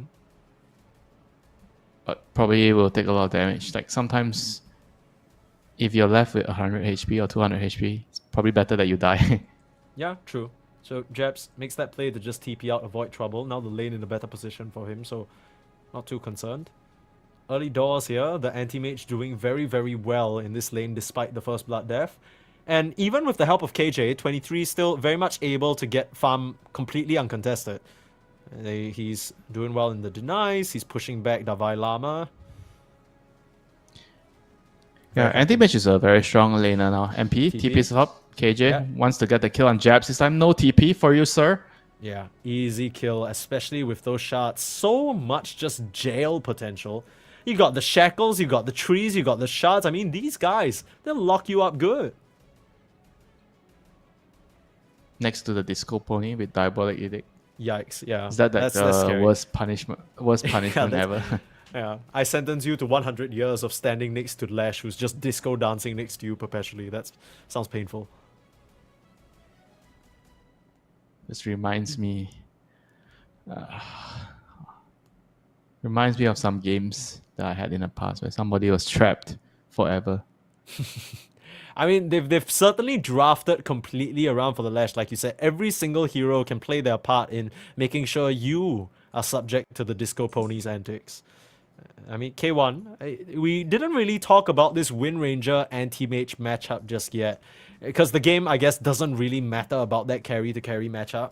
But how does Are that you fare? talking Because- about focus firing the counter spell? Is that right? Yeah. That'll be funny if the AM gets like focus fire on the Wind Ranger, but the Wind Ranger just wind runs anyway. Literally nothing happens. Like you're auto attacking so quick, but all of it is missing, so she still has all her mana. It's the most pathetic thing you've seen. Top side, Schofield taking a bit of a whip from jabs, but the setup again. Ooh, just off the mark. Schofield tried to get the catch out, can't connect though. Yep, King Jungles is just happy. He's happy to just pressure, but not TP in. And Davai Lama just pulling the wave. You know, he has mangoes just in case he needs mana. Good play there, just onslaughting through the entire creep wave. And honestly, not much that Ollie and 23 can do about it, right? You just kind of got to watch him walk away, because chasing him just feels like this waste of time. He's going to do this classic thing that Primal Beasts love, where you stack up the wave onto a jungle camp and then you try and trample it all down. We'll just at least to deny the flag creep. bearer. Yeah, he blinks in. Screw you! I mean, every single one of these creeps is important. We heard from a Fishman interview yesterday where he literally leveled Glimpse level 1 just to make a Beastmaster miss one creep. They don't care, these guys. They're ruthless. And now Oli, he is actually going to place this ward which sees the stacks. He knows that Ooh, yeah, that's- there's been a lot of stacks created for the Primal. Like, who is going to be able to steal it? I guess just the Pango when he gets his roll. He's going to roll and try to steal it. Yeah, I guess. Or maybe like 20 swashbuckles. It's gonna take forever. Hey, they buffed the swashbuckle now. It does more damage, Smile. I'm sure it'll be enough. I I'm don't sure. know. Lorinov, he's gonna want to work towards his diffusal, even though with that slight nerf / buff, people are The game is divided about- beginning. Analog level here they 6, come. 6-minute rune. May the mean, games For begin. now, they're trying to wrap around. Schofield, he's gonna find Ollie though. Not exactly the customer he was looking for. Eats a swashbuckle. Still has his spells to work Oh with, but my no- god, that is so good. Oh my god. This man is way too good at Dota. It's way too good at Dota. He's just flexing on people at this point. He's like, pick me Tasso, I can show them all the cool shit I can do. TP up to the Yes. top side though, set up onto jabs. KJ is here. Finally, no more baiting. It's a perfect setup for the Shackle. Well, of course, when you can spawn trees around, it's not too big of a deal. Jabs able to create the distance. nice thanks to dodge. Q. You just need a power shot, but sidestepping. Quick on the moves there, Jabs. Now trying to turn around and contest. KJ dropping low now, but Q, with Schofield's appearance, has to turn and run. Looks like a full squad up here in the top side. 3v3, but top lane edition. It's a complete party. And no one wants to go down. Everyone's just dancing. Just like how the two supports are just following each other. And now both of them are just going to go back to pick up their wisdom runes. This is what we like to see, you know. The action. The Absolutely. action-packed game. No kills, but True. action-packed. People are doing stuff, you know. Yeah, they're trying, which is what matters, right? It's better than just kind of sitting AFK farming. Then they have great support heroes to make action happen. The Tusk and the Nature's Prophet is an insane duo to run across the map with. And you have 3 cores who are welcoming aggression. They're happy to have anyone who can help them set up kills. Yeah. And you see how much emphasis is being put on the Lash. They even placed 2 Observer wards for him, for the runes. Like, this is as much as you can do for your mid laner. You stack, you put wards for him, you secure his rune, you give him the stacks, you give him the kills. Yeah, Lorinov And gonna mop this up Lash- some of those creeps. Yes, this Lash is gonna be so big. Yeah, I think it goes back to that point you say, like, they know the Lash is clearing the creeps, but what can they do about it? Like, who's gonna contest? Analog is just here, chilling, and the entirety of Aurora also not really in a position to stop him. And 4 heroes are here. Even Jabs is here to fight for the rune. Even Jabs is like, screw my own game, you know. I just want to come help my team. I know I can't carry this game. Yeah, he This knows. is too much. Look at his net worth, man. A rare It's a jab wi- situation where he's I mean, not doing too it's hot. a Wind Ranger. There's not much you can do, you know. Razor doesn't lane well into a Wind Ranger. Yeah, that's fair. At first pick the Razor, this is what you get, right? And this is, You know, he think decided to wants put his... play? You think he wanted to play the Razor? I'm pretty sure it was until the last pick, and then, oh guys, I don't actually have a pick here that can actually do well here. I guess I'll take the Razor. Yeah, you guys need to carry the game now. It can't be on me. I'm just gonna barely eke by. He's desperately trying to farm up his Falcon Blade. It looks sad. Meanwhile, early smoke up on the Lash just to farm those Ancients with impunity. Not worried at all because they can't see him. They're just dying. They're dancing to Earth, Wind, and Fire, and they have no idea why they're just dying right now. Gosh, he's actually so freaking huge. But how is this AM even keeping up with this ancient farming? It's actually crazy. Lash. Yeah, the fact that How? 23 is having a great game. Yeah, this is what I see with anti-mages a lot nowadays. Like he's just always like so fat from the lane because he's very strong in the lane with how you're playing him with early points in mana break now. Yeah. Get that early red band. Sometimes I see even 2 red bands to win the lane. Yeah. It's funny how these heroes completely shift in terms of identity. I think Lifestealer is this hero that we always think of, this man fight, run at you hero who now likes to play a bit cowardly with the Aghanim's, and then Anti-Mage is the different situation, right? Now he wants to boss up in the lane. He's not blinking away, hiding anymore. He's ready to man fight you toe to toe. Stats, you know, no more stats. Yeah, the stats. 1-1-1 stats. Yeah, just all the stats you can pack into that bad boy just to punch away. Again, rune fight is where the action will happen. Schofield blocks off that ramp. But the rune is gonna be bot side. Lorinov able to snatch it up. Divine Llama from seemingly out of nowhere. Turn around for the pulverize. Already using that lift, and they don't have any way of saving Lorinov. Great move from Heroic to wrap around like that. Yeah. Very, very crucial kill. That was a big kill there, getting on the Pango, and now it puts them in the driver's seat in terms of like the map control, map presence, and look at all the 3 cores of Heroic, you know, up ahead. Anti-Mage is the only one like keeping up with the other cores, and he's not a hero that will come and show up to the fights and do a lot. Sure, maybe if the Lash is like out of mana, he's gonna come. Hey guys, I'm here to just mana void, you know. Yeah, that's all. Yeah, that's my job done. I've just mana voided. I'll be back now to farming with my Battle Fury, which he's making good time. You right? you come to the team fight. You cast mana void. You ping the mana void on cooldown, and then okay, bye. I'm going to Ancients. Is there anyone complaining? Just like, alright, I don't have mana void. What do you want me to do, bro? Like, that was my team fight impact. Leave me alone. It's just mana voids Davai Lama for fun there, just to chase him away. Okay, I see you. Oh, here comes Analog. Soaring, grab him. Out. Oh, nice heals. Yules set up, easy onslaught, and the catch. More than enough damage, perfectly executed from Heroic. Smooth moves to get themselves an advantage on the map in this early stage of the game, and That looks is like this is insane. going to be their first tier 1.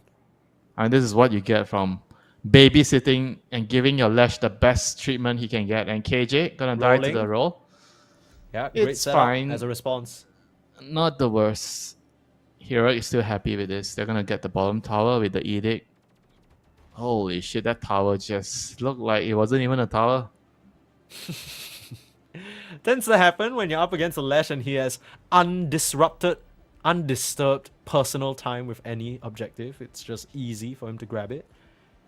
Now it's Aurora trying to threaten this tier 1 tower. Heroic won't let that go lightly though.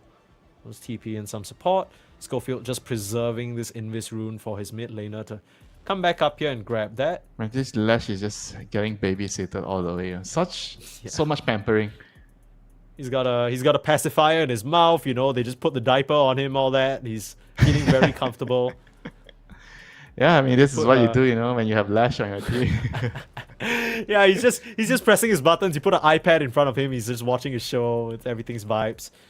And this defense will be crucial. They've brought in the members on Aurora. Oh, here comes Trying Jabs to set again. up. But the Invis rune, he's just able to get out for free. There's no sentries in the area and literally nothing to be found. So Oh it's my a God, lot of this- wasted this- time. This anti-mage has a 100 kilo barbell to carry this game. Yeah, Or maybe true. more. You don't Yeah, get the so mid tower, you much- get the top tower. K1 snipes that down. There's so much he needs to do with AM. And let's see if Aurora can actually create the environment for him to farm. They're gonna smoke top. Try to Finding catch the K1. Wind Ranger. Oh, it's a bit ambitious, That's tough. isn't it? I mean, They have to try. They have to try and do something.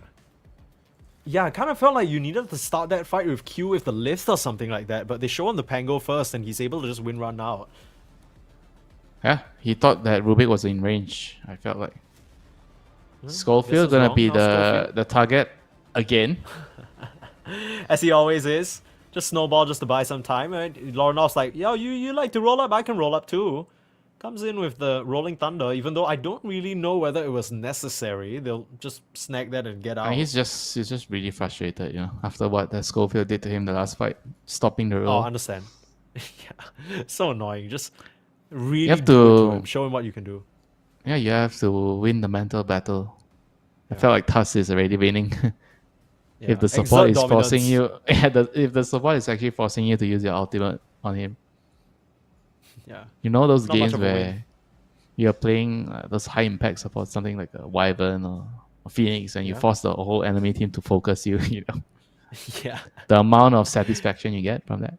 Oh, Or Bane, yeah, you know, you're like just a absolutely. Bane hiding, and every time you grip the face's void, and then he sees you, he chronos you alone, and you're like, yes, you know you did something right this game. Yeah, and then your team just proceeds to trample them in the team fight because they don't have chrono, because they used it on the solo Bane. His team starts flaming him, all that. It's I mean, that's definitely the Schofield effect. The task has caused them many problems, not just in this game, but in the previous one as well. It's still looking to keep things going. Analog with that early Yule is able to set up a lot of these moves. They see the Primal Beast, but they don't see the rest of the aggressors. Ollie will be there to break it though. Nice Watcher grab.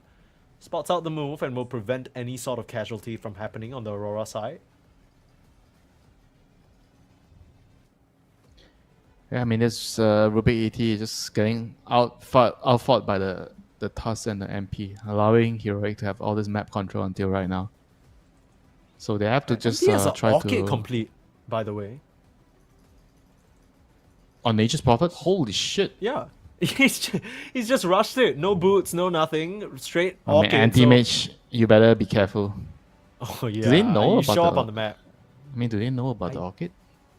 I'm not sure. They have a He ward might have spotting him no. out, Okay, so they should see him. They be- see him. Yeah, they see him. Yeah. They should know. They should know.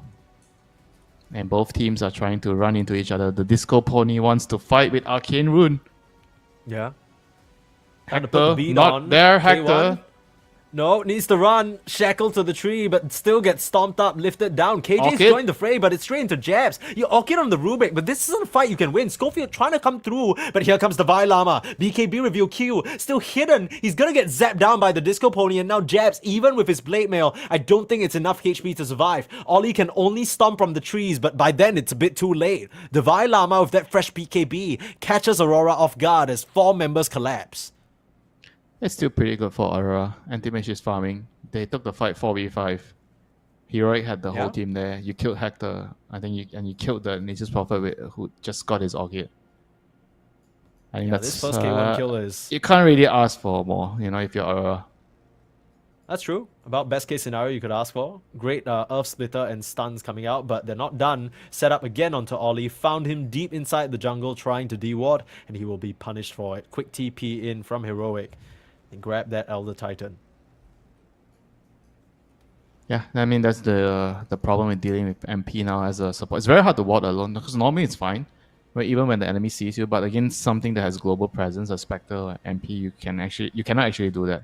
You have to just always be around your team, or you have to tell your team to come at you, and you're not used to doing it because it's not something you do every game.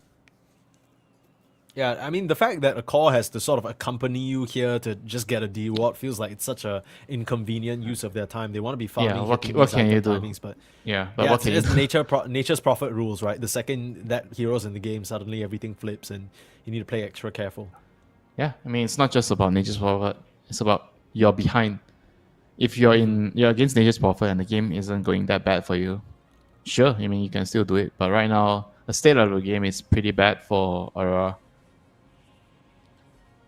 They're gonna have to muster a lot of power and willpower from everyone to try to make space for Anti-Mage to farm for the next 10 minutes. Yeah, another There situation won't where be Heroic- any Anti-Mage showing up to a fight tomorrow. What I'm afraid. Yeah, he's not even gonna do that. Even if You can they're tell by thinking, his "Oh, level you have 10 mana void." level 10 talent. He's even skip it from the +9 strength. Usually when you come to the fights, you want the +9 strength. Because he feels like the game is going so poorly that screw it, you know. I'm not even going Blink to show cooldown. up enough. Yeah, I mean, it helps him farm. Absolutely.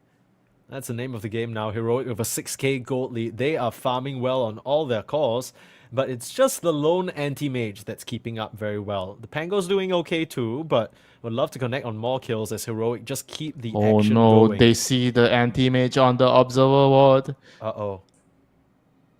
He's going to farm the ancients. Oh no, he blinks out. Oh, he's playing How did he know? safe. I thought he was waiting for the spawn.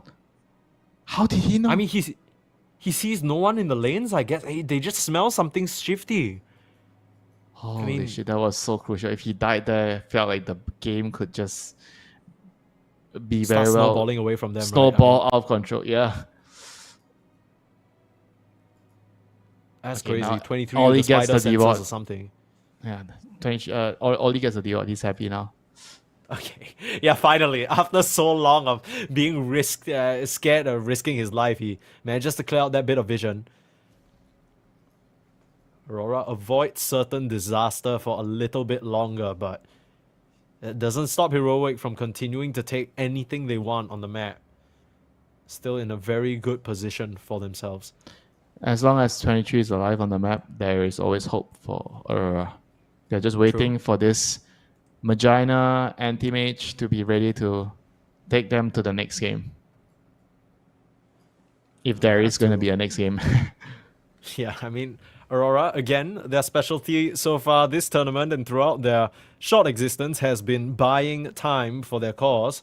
Lornoff looking for the setup in the mid lane, not able to get the punch off on the Tusk though. Oh, they got the cancel on the roll. The Llama with the blink in, just holds him in place. Lornoff, nowhere to run, just gets swiped down by the Primal Beast. Anti-Mage is Smither here. comes through, and Anti-Mage has joined the fight, but this is not the engagement that you wanted. K1 with the chase down of the focus fire looks straight at 23, and he just has to blink away. You've lost 2 cores already. Divine Llama feeling so comfortable. Oh, he'll eat a pulverize. Okay, that's a very funny animation, but it's not gonna stop Divine Llama from just onslaughting out of there. He is completely fine. As Heroic, all they lose is Schofield in that fight. That was such a game-winning move right there, cancelling the roll with the pulverize. I mean, that's the problem with the Pango here, right? I felt like it's going to be a really difficult Pango game into the Wind Ranger, the Primal, the Tusk, the Lash with the Diabolic Edict. He's very limited in what he can do in the team fights until he gets, like, even when he gets a Lincoln's, I feel like it's still gonna be a challenge. You know, he has opted to go for Manta. Alright, okay, this is very unusual. Yeah, I saw that build up as well, and I was a bit confused, but Why yeah, is it not good really this sure what game? trying to figure out. I mean, not Just wants to really burn. anything crazy to dispel. Just wants to burn mana or something. I don't know. I guess. I mean, that's my only rationale. Like, you burn mana faster, then your AM can mana void for harder. That's the only thing I can come up with. I don't really see why it's a good pick I this don't game. know, man. This feels like without Lincolns, he's gonna get cancelled by the pulverize every time. Is he afraid of the Orchid from the Nature's Prophet? Is that what he's worried about? Yeah, sure. But the That Lincoln's feels gonna like help. such a lackluster, like, yeah. And now Heroic will just go into the Roche Pit, grab that Aegis. Aurora very, very much on the back foot here. They have yet to find any sort of plateau for them to work with. The Razor's lane went horribly. The Pango didn't have the best time. They let this Lash through, and he's absolutely tearing them a new one. Credit where credit's due, Heroic, they did build a very good draft around it, and for now, Aurora don't seem to have any answers. Oh, Shackle lands, no focus fire though. At 23, Savage is the only hope right now. You know, they are in a tunnel right now, hoping and trying to find a way out, looking for some light at the end. And this anti-mage is carrying that small light, you know, far away. You see that little glimpse of the light, and you keep your hopes alive just by looking at that and praying that one small little dim light far away is going to give you the right direction to get out of the tunnel. Yeah. In your face though, it's just this giant.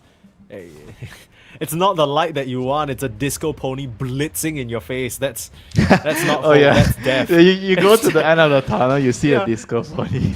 Yeah, you go to the end of the tunnel. Dude, it's like a bullet train just running straight for you. You think it's a light. It's a train moving at you at full speed, and his name is Lashrak. Heroic. They have really kept up the tempo this game. It's been impressive. And anti-mage feels more like one of those shitty anime like fan lights, you know what I mean? Like you just have your little anti-mage character on it and you're just like, please, my idol, please come through and mana void us to safety. Maybe if you He's mana going void to have this bullet train. Aghanim's. He's gonna have Okay. Aghanim's. It's a tight turner. You think so? You think it's good enough? Radiant's top tower is under attack. Oh, I mean, It's that's something, the best I they, guess. that's the best they have now. Yeah, I mean, you're like hyping it, you're like, this is the tight turn. I'm like, yeah, mana's gonna get burned, okay. I mean, I know a lot of players who haven't necessarily been convinced by this Aghanims. They feel like it's more of a bait item. Yeah, you kind of burn mana, you're annoying, but is there any real world You impact push, to you winning can the push fight? towers with it. I Yeah, mean, why not? I guess. Anti-mage is all about poking and prodding and committing only True. when you feel it's the right time. Aghanims is just Fair, amazing fair. for that. I think it's a Okay, that's must true. buy. Aghanim is a must buy, like the lifestealer Aghanims. If you don't get it, you don't deserve to win the No! game sometimes. Oh, did you see What? that? Jab's TP got rooted by a hill troll creep. He can't come back for the defense. Radiant's top He has He's to walk nearby. all the way back. Yeah, No, he's no, no, fine. I he's- mean, they're he's lucky they nearby. cleared out the creep wave. He's just in Singapore, you know. Everywhere you go, it takes only 45 minutes. Don't worry. Yeah, true. Just take a MRT. It's okay. He finally shows up there, but they take the tier 3 tower. And what is the response? You need some sort of crazy Alright, rolling thunder, Aghanim's but online. let's Let's go! Yeah, here we go. Burn his mana! Okay, Snowball. they stopped the Snowfield. pulverize. Okay, it's happening. They're doing it. They're forcing back Lash the has side of no mana, Heroic. big mana Use void. up into the sky. Yeah, big mana void. But first life. Now K1 has to turn and run. But he's taking quite a bit of damage. No more snowball save. They've held up jabs to the wall. Punch up into the sky as well. Analog's left high and dry. And this Lash will go down. You can't snowball save him in time. They're starting to lose heroes on Heroic. And this is what Aurora were waiting for. 23 comes up big. And he slaps that disco pony down back to earth. That was the glimmer of hope, the light at the end of the tunnel, the Aghanims. It was the Aghanims. Oh my, it was the Aghanims, you were right, Winter. This is a must-buy after all, my goodness. It kind of felt like Heroic, they got confused by that anti-mage Axe, and then Davai Lama blinked in BKB, didn't get the pulverize on the Pango. We'll see it again here with this replay. Heroic, they had to have been ready for this. Take a look at the reaction from Davai Lama, but somehow he gets interrupted in that situation. And even though it's a nice snowball save and attempt from Schofield, at that point Jabs is in the middle of it, doing so much damage, forcing so much pressure. K1 has no more HP, and there's no way you win this fight on Heroic. Yep, yeah, Lash just pops up. I mean, Rubik even, he stole the split up, but didn't even use the split up on the Lash there. Just, Yeah. Just throws it It's, onto the high ground just to stun up Heroic. they just understood anti-mage is here. Whenever you have anti-mage on a team, you're just praying. Is anti-mage here? Yeah. Is he ready? Please, So it's that, please, you know, it's that type 33, of game. bless you know? us with your presence. Anti-mage is like, oh, is he actually gonna come to the fight? You're wondering, you know. I mean, obviously Yeah. the anti-mage doesn't say a word the whole game, you know. You're Yeah, like, he's is just he- quiet. Is he actually gonna show It's up? like suddenly he can't speak anymore. It's 23 just like disconnects from Discord because he's like, I need to play this like a 1v9. I need to play Yeah, this when, like a when you power ask gun. him why you're not talking, I'm busy farming, so shut up. Yeah. I'm trying to carry the game here. Don't come And then to he me with shows up. stupid You're so opinions. anxious, you know, in the whole game, and then Yeah. he comes to one fight. He shows up. He wins you the fight, and immediately everything just goes away. You forget about Yeah. the last 20 minutes of the game. Yeah, the last 20 minutes of absolute suffering, Jabs having to eat shit in lane, you know, Analog also just completely trouncing Lauren off, and that just goes out the window. It's a nice setup. Schofield and the gang looking for Q, but he's already blinked out, being very annoying with that stolen split off. And yeah, suddenly the game's a bit pretty open now, huh? Aurora, they've succeeded in finding themselves in this game state where now 23 can roam the map pretty freely and even threaten some of these kills. Holy, okay. Bye-bye. Yeah. Tell me, do you buy Aghanims or Anti-Mage, please? Yes, Winter Sensei. I buy Aghanims. Yes, this Come on, looks everybody. amazing. Holy shit. Everybody buys it. Okay. It's working out for them this game. 23 clearly, you know, he understood that this is his little power spike here. This is where he becomes Little, just hello sir, little power spike, sir. okay. You say little power spike? He's matching up. He's facing off against this humongous bullet train Lash, and he's doing it for the squad here. Aurora, The question is if that's going to be enough, right? I guess at this stage you're wondering who deals with the anti-mage, and my eyes turn towards the Wind Ranger. Surely at some point K1 can start to threaten him, maybe? Or is that not real? Wind Ranger threatening anti-mage. Is under attack. Yeah, my bad. You're right. You're I gonna know need what like I'm talking Daedalus. You're gonna need what else? Rapier.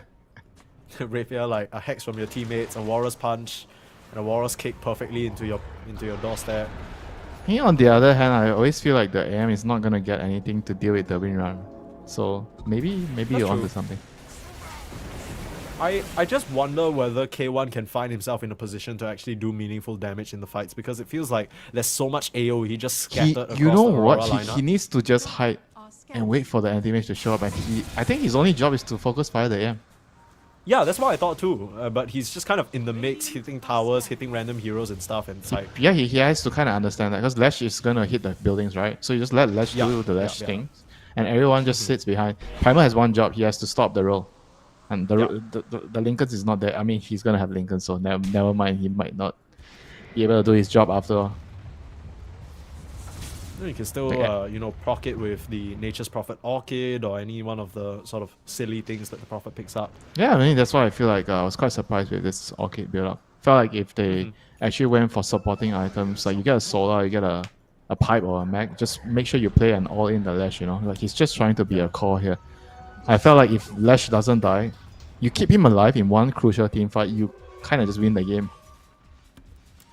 Yeah, certainly feels that way. But now, after that fight where they didn't keep him alive, even with the Aegis, Aurora feeling a lot more confident in this fight, or at least in this entire game, and they're the ones looking for a fight now with 23 leading the charge. Nothing to be scared about. Surosh is coming back up in 1 minute and 5 seconds. Both teams keenly aware of the timing. We'll start grouping up around this area. This is where we see fights make or break. It's all about the vision advantage and who gets the jump on who. Heroic charging forward now. Oh, he blinks in! Run into the anti-mage, he blinks in, but he gets the spell shield off. He's getting controlled, dead! knocked up into the sky. He's dead! The off splitter can't save him, and Aurora now, they need to cut their losses. They're able to kill off Schofield, and Jabs trying to be the hero in the fight, just whipping up onto K1, but he doesn't have enough damage on the Razor. Oh, they're desperate. They're trying to find at least the Wind Ranger kill, but they can't even get that. Now Lornoff needs the swashbuckle away to safety. He buys back. Aurora, they understand they might need to win this fight to stand a chance. They can't afford to give this Aegis up. And chasing forward, Mana Void onto Divine Llama, still very healthy on the mana pool. And he'll be able to onslaught out. Very awkward situation now. Ollie, he's caught out KJ. At least settle for the support kills. But that's a buyback on your AM. You need to get this Roche. 7 seconds, 5 seconds. Oh no, they're not gonna scout it. Oh my goodness, no. I mean, you gotta walk back in there. There we go. Okay, they ping it up. There we go. Okay. That was very, very unfortunate timing there, as 23 unfortunately blinks into the entire lineup of Heroic, serving himself to them on a silver platter, and they gladly take it. I mean, they only lose 2 supports as a result, so That was like Heroic, the very happy. birthday party you didn't know, right? You come home from work and Surprise! And you just kind of shit your pants a little bit. I think that's what 23 did. But he has so much responsibility on his back. I think maybe he felt safe because his team was around, but probably not expecting the Heroic heroes to literally just be standing there waiting for him. That was terrifying. yeah, they were kind of just trying to prepare for the Roche, right? Because it's going to be a daytime Roshan. So they were like in the area trying to play some wards, smoked in. So it was just good play by Heroic. Now, even with this Aegis, there's a situation now where if they catch 23 again and they kill him off on the second life, it's Win condition. It's GG. It's GG. I think without 23, it's hard for Jabs and Lornoff to really do all of that work. Dude, Jabs has gone for a completely defensive build. Look at his items. Lincoln's Vicky. He just needs to drain the Wind Ranger in a team fight. He does, yeah, he does. Because AM is only afraid of the focus fire. And if you remove the focus fire in the team fight, then AM can't really die. Well, he kind of died without focus fire, I think, the last fight. Yeah, but that was 5 heroes of Heroic just punching him and he got caught with his pants down, so we don't count that. We'll give him a chance. But yeah, I think you're right on the money there. Maybe with this shard, the Razor Shard, he can sort of have a better time at that, just kind of pulling the Wind Ranger in while he's whipping her. But she's also working towards her own Lincoln Sphere. I think it's just done on the courier now. So we'll have that available, able to dodge out some of these single target abilities. Yeah, of but which that's there are many kinda- important. But that's kind of also good for the AM because the Wind Ranger has to buy a lot of defensive items, so she can't really build damage item to deal with the AM. Yeah, that's true. And K1 isn't really at the stage of the game where he is full-on threatening the anti-mage with one shackle, right? He still needs to have this extended chase where you run forward, you get Oh, here we go. punches. Anti-mage is Starting in. out the fight. Oh, Schofield. In goes the anti-mage. He's in some trouble though. He's gonna... Oh no, just narrowly survive on that first life. I thought he was screwed for sure there. Links He into has the no mix, life steal. trying He's for that TPing back pulverize, to but base. They need someone to gonna try buy for the Blats for reset. him. Somebody buy Yeah. a Blats. It's gotta be Ollie, right? Yeah. You think Rubik wants to buy it? I hope not.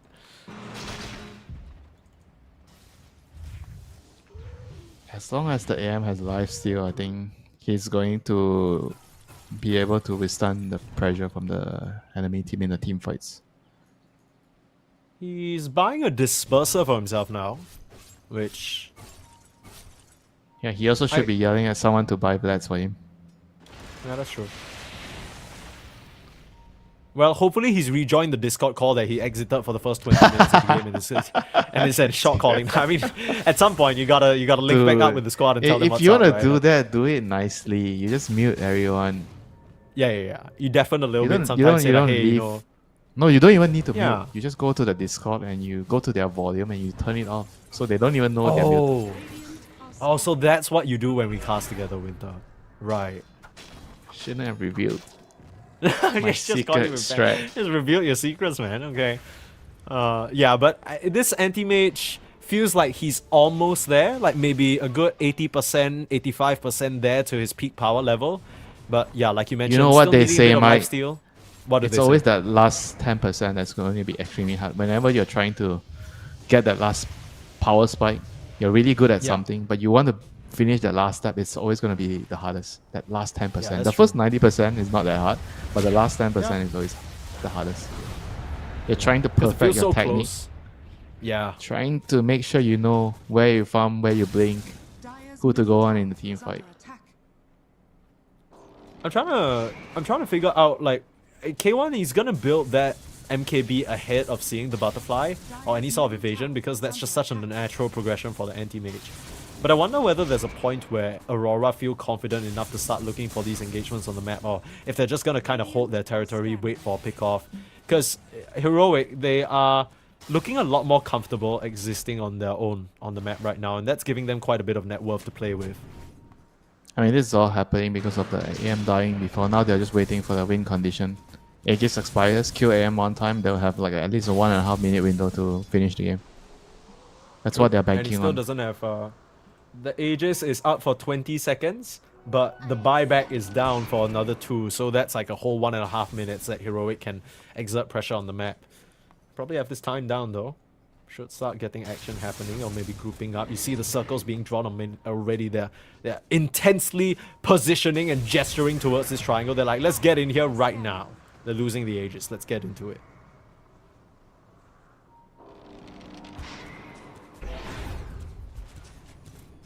Tense moments. This is like the last ticket, the last ride before 12 Yeah. 12 a.m. You know, that MRT ride that you don't want to miss. You don't want to Yeah, be walking absolutely. home. You guys, and it's not like you can't walk home, right? It's not like Aurora can't come back from 2 losses in this Swiss stage, but it just feels so awful. That wasn't part of your plans. You're supposed to come in here, you got Lauren off, you're feeling good, you're supposed to take a free cruise, but instead the train leaves before you, Heroic snatches your ticket away, and suddenly you're nothing but despair. It's Schofield. Oh, whoa, okay, gets found out, but clearly both teams completely Hector. afraid of each other. He's fine. He's gonna disperse or blink himself away. Mass TPing in now, trying to look for an angle for him, but 23 is really, really quick on his feet. Just needs to blink out to safety, find a little crevice to hide under. They guess wrong and he's able to escape. Can't believe Hector has 0 kills this game. Like how? He has He zero hasn't, kills. he hasn't really been involved, you know. He's been in some of these team fights, but he's kind of just power shotting, you know, doing some shackling. He's not really going hard. I mean, Wind Seriously, zero Ranger, kills on Wind Ranger. he's 0, 1, and 5, which is hilarious. So far, it's a lot of the kills that fell into the hands of Davai Lama or Loranov, and it's been a very low kill game overall, as both teams. It's a lot more action for sure, a lot more attempts, but nothing really to be found. As tense moments all throughout here. I was killing the building. Talking about He heard us. your focus fire. Hell yeah! Some action. He said immediately runs away after his Lincolns get. And gets he bombed. wants He's his scared, man. 25 talent on the focus fire Yeah. if That's he can important. kill people. He wants to get the talent and kill some heroes. Ah, that's the strat. He's saving the kills, man. He's saving the kills for his level 25. He doesn't want to get any first because they don't advance his cooldown. Min-maxing, you know? 11k gold lead literally means nothing this game. It feels like if Aurora can repel Heroic one more time, it could just be good enough for them to carve open a spot for them on the map again, and they can continue to exist in peace for a little bit. Jabs, he was forced into a very defensive Peace? itemization, even going for the What Martyr's piece, play. Mike? If they win one that's- fight, it's game 3. Pretty sure. Aurora, you think they win one fight and it's over? Not over, but the game will just be in their control forever. Oh, that's Until true. That's they- true. Yeah, I until mean, they slip up. suddenly the anti-mage a lot scarier. His item build-up is kind of awkward though. He's gone for the disperser instead of like the butterfly or maybe satanic or some sort of lifesteal or additional stats like you were suggesting. And I'm not sure if that's. I mean, even a Skadi this game might have been pretty neat. It's all about playing from the distance, burning mana. Burning that pony out of his electric or his Yeah, cable. run him out of batteries, whatever, you know. whatever that powers him. I don't know, but in comes the Dalai Lama. The setup onto Jabs. They're focusing down the Razor. He's dropping low, punch up in the sky. No save available. Jabs is dead. Q has that Aeon Disc to keep him alive for now. Davai Lama, he's run out of BKB charge. He needs to be careful. He's up against 23, who's ready to fight. Huge Earth Splitter catches onto the Primal Beast, but he's able to waddle his way back to the safety of the high ground.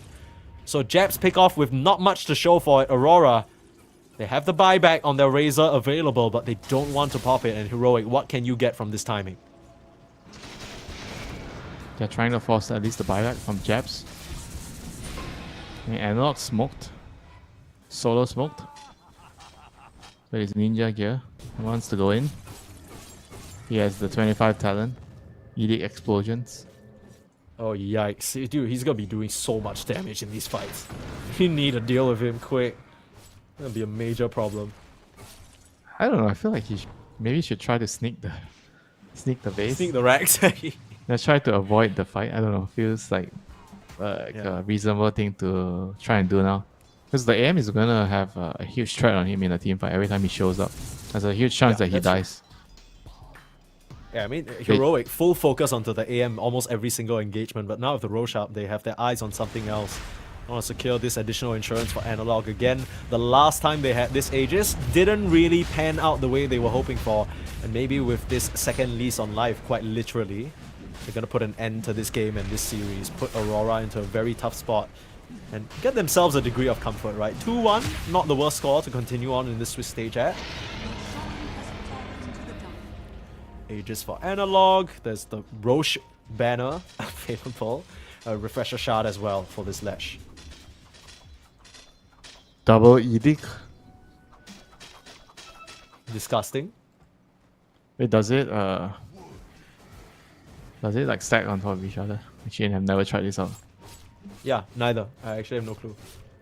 When did they put the Roche banner? I don't see it on the map. Scanning.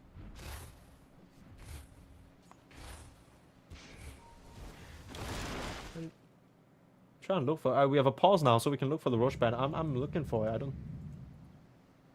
Do you see it, Winter? Top. Tier 3. Ah, you're right. There we go. They really should have a indicator for that. It's like hidden. I could not even tell if I just looked at the minimap. Dire are Can you enlarge your minimap? Maybe that will help. Oh, that's true. Yeah. Dota Labs. You know there's an option to enlarge the minimap? Yeah, true. Yeah. Try it, maybe? Did you try the new setting, the overlay map? It's No. pretty handy. Saw some players using or streamers using the high visibility health bar with like white tints and stuff like that. Doesn't really seem to make a difference though. As they are still poking and prodding here, Heroic trying to get some sort of response from Aurora, catch them with their pants down and maybe send the Lash in to sneak this base like you mentioned. Scaring 23 in this mid lane, just forcing a blink out. They are really just hoping that Aurora I make a think bit of a misstep. the plan needs to be revised. The person that's going to be sneaking the base is the Wind Ranger, not the Lash. That's true. Okay. I can respect that because as soon as they see the Lash, they're gonna go crazy for him, right? So you don't wanna give him up. Tormentor snatched up by Heroic.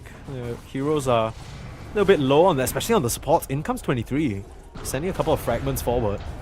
Divine Llama with the setup, but again, it's such risky business fighting into the anti-mage when he's feeling so confident. But there's the rat, like you mentioned. K1 so quick, TPing out, and he will be fine. So again, it's the Wind Ranger rat coming into play and taking advantage of the fact that the Pango doesn't have a basher yet. So I'm going to wager that he has 0 kills until the game ends. Since he's going to be doing this. Yeah, dude, he's not involved at all. 33k net worth, not a single shred of fieriness in him. K1 just wants to hit some buildings and some creeps. Has no business Dude, trying to kill any he's hero. using Focus Fire on Ancients. Yeah, Windrun cannot be dispelled. That's the talent he went for. He didn't even go for the Focus Fire level 25 talent to advance the cooldowns because he just wants to make sure he can Windrun and escape and just be this annoying little bugger on the map. I mean, Aurora, they have to try and punish this somehow. I mean, just kind of wait around. Setup is there, lift up into the sky. Scorpio in some trouble. They see 23 on the high ground, get the stun off. They should be able to join the fight with relative comfort. Here comes the Vi Llama, has to pop the BKB and just blink out. Troublesome now for Aurora as they aren't really decisive on whether they want to fight or not. They'll mana void analog, but that's about all she wrote for this engagement. Just a low cooldown one. He has the talent. So not the worst thing. 20 seconds Too cooldown. fast. It's a ridiculously low cooldown, you're right. You can just toss that out for fun, almost. Do you not remember the Sunder with no mana cost? what Oh, was it? dude, don't remind me. Those days 10 second cooldown or something? 15? I just puked in my mouth. Analog. Sending those edicts and putting it to work now. Divine Llama just on the front line, trying to buy space again. The mana void, it's huge onto the Lash. Rolling Thunder coming through. There is still that second life for the Lash to play with. They just need to hold on to Lornoff. They aren't able to get their hands on that Rolling Thunder though. As Analog still staying alive on this first life. With the lift back, maybe it'll be enough. The Swashbuckle finds him. The question is if Aurora are going to commit on this second Lash life. Doctro? Just back up. Nice Yeah, rock stun. throw, holding Jabs in place. Oh, the setup! Onslaught, Jabs! He's low on HP, but narrowly survives with that last little boost of HP. Not sure where that came from, whether there was a Lotus or a Cheese, or maybe even a Greaves, but keeps him up and running. Now onto the Rex, though. Again, Analog. And looking for an opportunity. They spot out 23 on the sidelines. This is troublesome. Punch up. The anti-mage, he needs some help. He's being pulverized, but interrupted. Divine Llama couldn't get his hands on him. Again. They're so good at cancelling out this Primal Beast and his pulverizers, but that's not going to stop their tier 3s from going down, and Heroic, happy with what they came for, will retreat. I mean, Davai Lama has no mana. They have to go back. I mean, Yeah. they were also waiting for the top creeps, you know, the Flag Bearer creeps. Not the Flag Bearer, I mean the Roshan Banner. Roshan creeps. Banner. Yeah. Yeah. Now, how did no one actually die? That's crazy. Yeah, this game is so... Unless- Dude, how are we only at 24 kills, dude? It's 47 minutes, and both these teams are... And like I said, it's peace treaty mode. It's crazy. Nope. Last game. That's not the reason. It is because of the anti-mage. It's an anti-mage game. Their backs against the wall. This gotta be the most uncomfortable backs against the wall. Like, you're still praying for that light at this point, right? It's like, it hasn't gotten any brighter. There were a couple of nice fights from 23 to hold the base, and he showed up, but now it's still feeling precarious. You want to take Hope, this the right? distance, but it's His just team- hope, right? His team still sees the hope. They That have there might to. be a They game don't tree. really have an option. Yeah, it feels like they need one. The opponents don't get easier as you move on in these Swiss stage rounds. aren't really any good ones to match up Wait, against. Meteor Hammer? Nature's Prophet has Meteor Hammer. Are you What serious? No, what the hell? This is a dead item. What the? Anything to just get the push going, huh? I mean, this was the... If you can't do it yourself, you just Meteor Hammer from a safe distance, and he has the Timeless Relic. Amplifies it by a little bit, I guess. This is crazy. This has become such a clown fiesta of a game. Heroic just don't want to commit for this game, and they're not comfortable without the last second life, which is understandable, but they're doing it so slowly. As a 23... zapped by that Stormcrafter, he kind of gave away his position there, but able to blink to safety.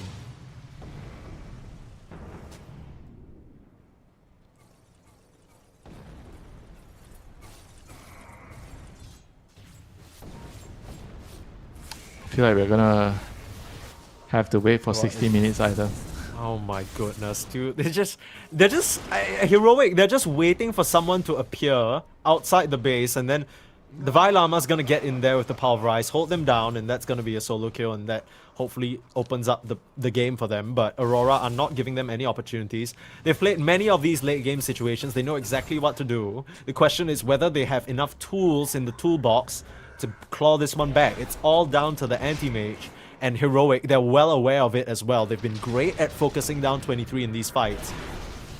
Even with the Earth Splitters and the Storms and all these lifts trying to back him up, it's just not enough. And now they'll smoke up, looking for an opportunity, looking for a lifeline. In what feels like a bit of a hopeless game, you still have your anti-mage. Oh, K1. I'd love to find that Wind Ranger. That would be a big ticket. So they just need to move with so much caution. Shurun, Clash. Guess Yikes. this is it. Time to go. Yeah, about it. Sounds about right. Let's get it going. Heroic.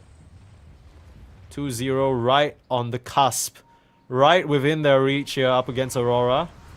Two teams with very fierce styles of Dota, but this time around they're playing Scared Cat. Gets the catch out. Hold up, he needs to run away from Jabs, who's just whipping him into shape. Finally pops the BKB, but does he have the HP to get out? They turn around the Hex, the BKB runs out, and they kill off Jabs. The Vailama hides away under the cover of invisibility, and now 23 Savage in some trouble. On the front lines, K1 chasing back Lorinov, and what looked like a pickup for Aurora turns bad fast. As the rest of Heroic just respond quickly.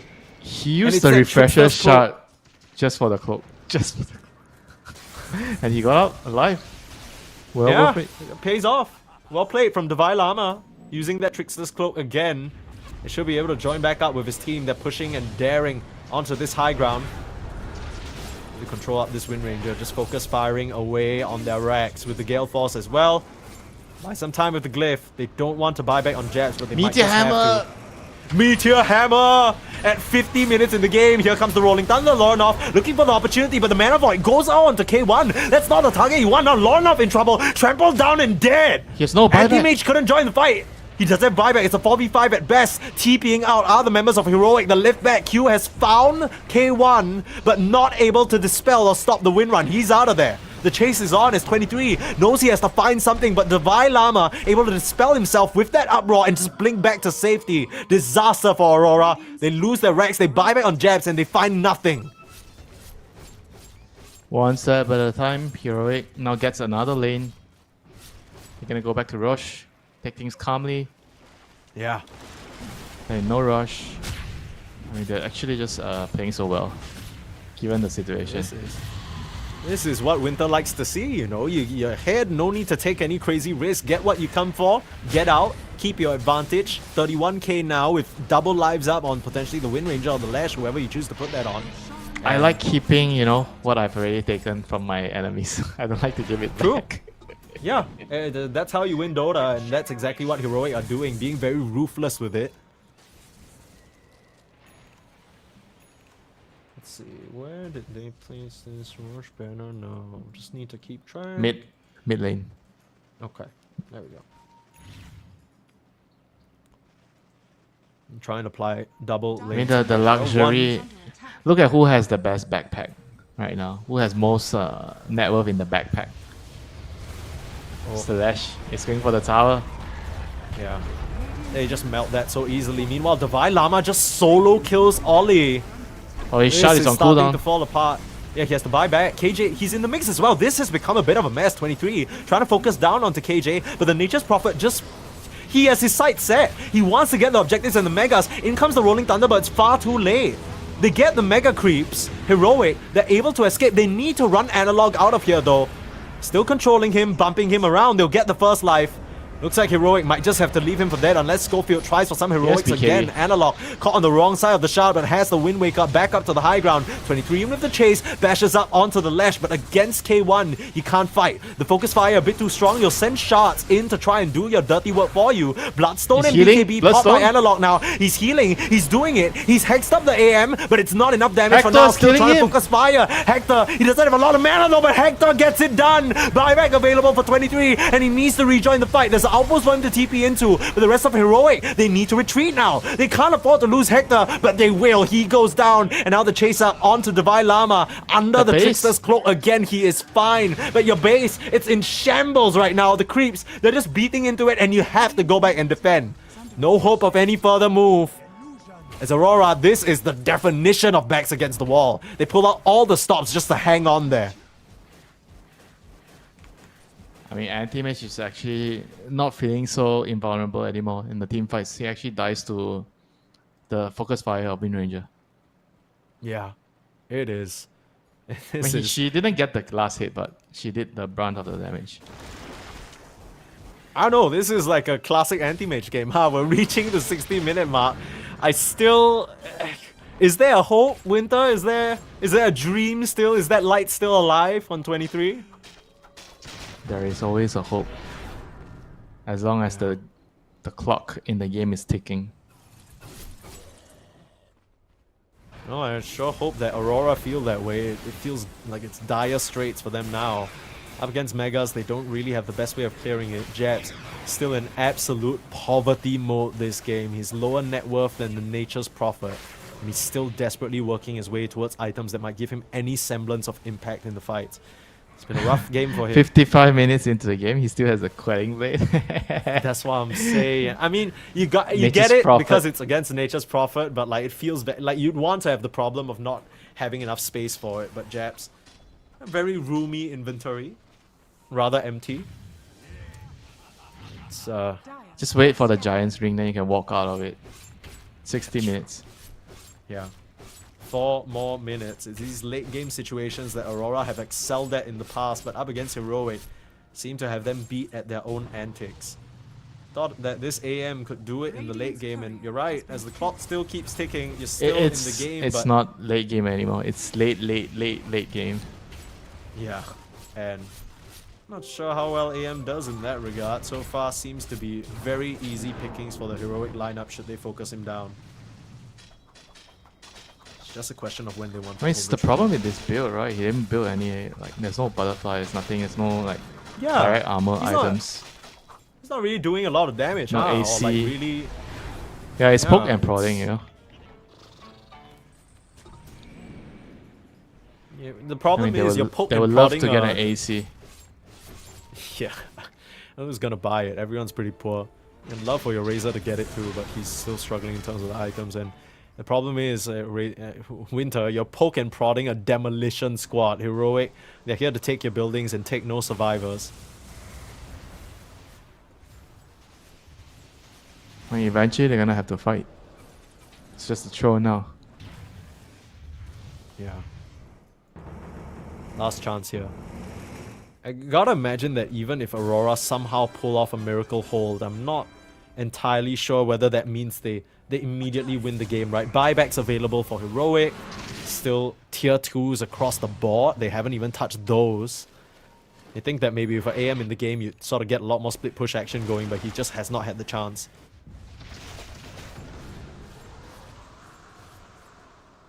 I feel like at this point you just leave your treants on the runes.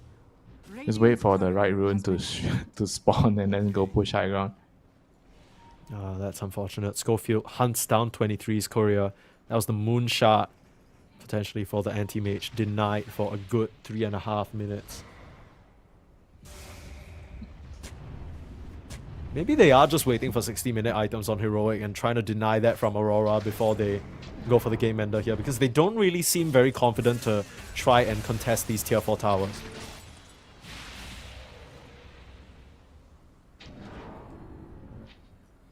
Wait for neutral items plus Roshan. Roshan is also gonna spawn in. It may spawn in 2 minutes. Yeah. And dude, the Wind Ranger's just sending in Manta illusions. Every single time the Wind Ranger illusion hits a tower, it's like a good, like, what, 20 damage? Slowly but surely.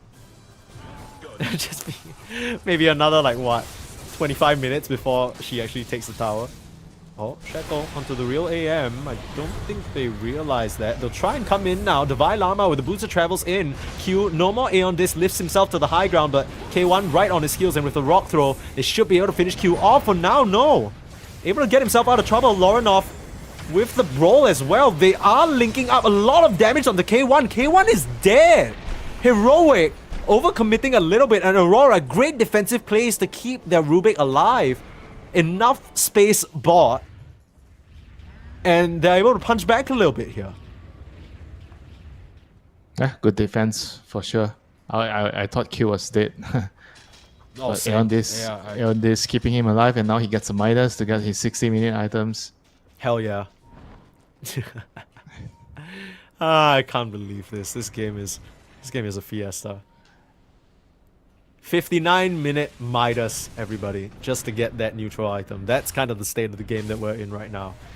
And you know Heroic aren't gonna buy back on Wind Ranger, so it's just a matter of Aurora. Do they feel comfortable trying to make some sort of... Oh, Anti-Mage is caught. Now, it's Anti-Mage getting caught out, pops the BKB ahead of the curve, still turns around to try for some action. The counter spell, no! Snowball. It's gonna waste so much time! The snowball! That's not where he wants to be! And he's not able to blink up, finds himself in the stun! Oh, 23! That is not what you wanted! Disaster! It looked like for a moment Heroic might have let it slip, but the Anti-Mage just gets caught out. The counter spell working against him. And now Jabs, no allies. This has got to be it. I mean, you have a buyback on the Razor, but at the very best, it's going to be a 4v5 situation with Hector respawning in 15. Oh my goodness. Oh, 23's got to be kicking himself, man. We thought that 60 minutes is going to be the time to farm neutral items, but in fact, 60 minutes is the time where Anti-Mage is going to die and the game is going to end. Jeez, I mean, that's not stopping them. They still get some nice items to work with. Mirror Shield for Jabs, but you gotta imagine that if there's any opportunity Heroic can take, it's gonna be this one. Probably have that buyback time down to a T, so they know it's 1 minute at the very least without this Anti-Mage. Even then, he doesn't have the gold available for it. Team's gonna have to do mad work to try and preserve this one. Q. Stolen Shackle, KJ into the Deso already. The Lash just ripping their towers apart. Aurora, they want to try and hang on. They've already hung on for so long, but what hope is left? The Stomp Up, setting up onto the Tusk, but again, Divine Llama in, just melts out the Rubik. You need to instantly buy back, but your throne, it's dropping low. They have a Glyph. It's gonna buy them some time. Breathe, reset. What can you do? You've already lost the Razor the second time. Lorinov, there's nothing else he can give with this Pango. The throne is gonna fall, and Heroic, they take it the distance in terms of duration, but they're not gonna let Aurora come back despite the late game advantage that they tended to have. 2-0. What a game. Yeah, both games you felt like Aurora kind of, maybe they have the better scaling, but Heroic, in no rush, they understand their timings, they understand their heroes. The first game, it was the Enigma against the Faces Void, and this game, it was, I don't know, just the Nature's Prophet becoming another carry, so they had 4 cores against the Anti-Mage. So they have a lot of ways of dealing with him, a lot of physical damage. They have the Lash taking a tower. And clearly, because the Lash only died one time, the Anti-Mage might not be the solution to the Lash. Yeah, it's... I mean, it looked good at some points in time. You gotta respect it. 23 was putting in some mad work, but clearly not enough. And this game, it really just felt like...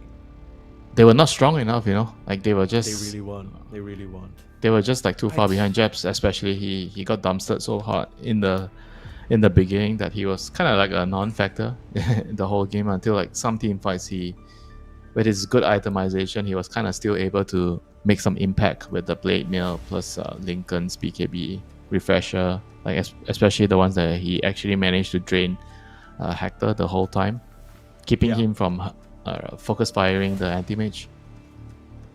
I mean, it was what a game. What a game. Yeah, that was That was crazy. One and kill. heroic. Hector has one kill.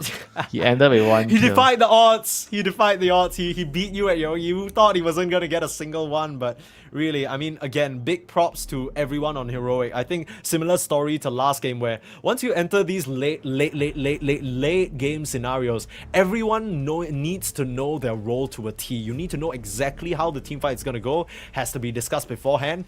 And on one side, Heroic, we see that all the plans were very clear cut. They knew exactly when to jump in, who was going to disable who, how the sequencing of the spells was going to go. And on the flip side, Aurora felt a bit messier, right? They were kind of scattered, a bit all over the place, trying desperately, fumbling over each other to save themselves. And that's going to put them in a bit of a tricky situation now. 1-2, not really the score that you want to be at. They were able to defeat, I think, one of their opponents earlier on, but now with 2 losses, not looking nearly as comfortable. One more loss and they might just not make it to the group stage, as we just see some highlights here of how that all unfolded.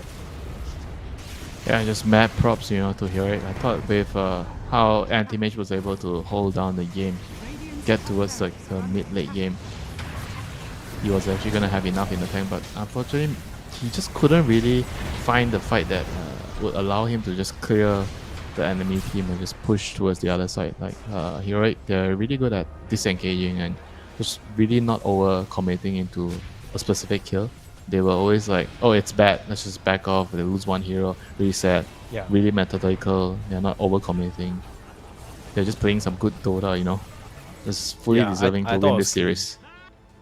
They definitely showed that they are cut above their opponents in this particular series at least. And I think one of the traps you can fall into with a Tusk is you always want to come in for the snowball save, make this crazy play, but I think Schofield, a lot of discipline this series, I think especially from KJ as well. You're always incentivized to try and TP, get in the mix, use your body as nature's prophet, but I think in the later stage of the game when his net worth really started to matter, you could tell some of his items were playing such a big part in the fights.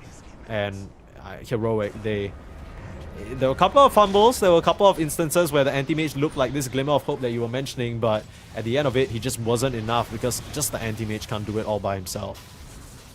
Yeah, after that one fight top, I think Heroic became really, really cautious. They sort of realized that, okay, this AM is actually still relevant.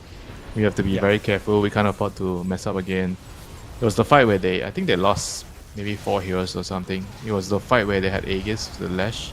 He died twice, his team all went down, and that's the moment I felt like it was a wake-up call for Heroic. The game is not over. They have to still work for it.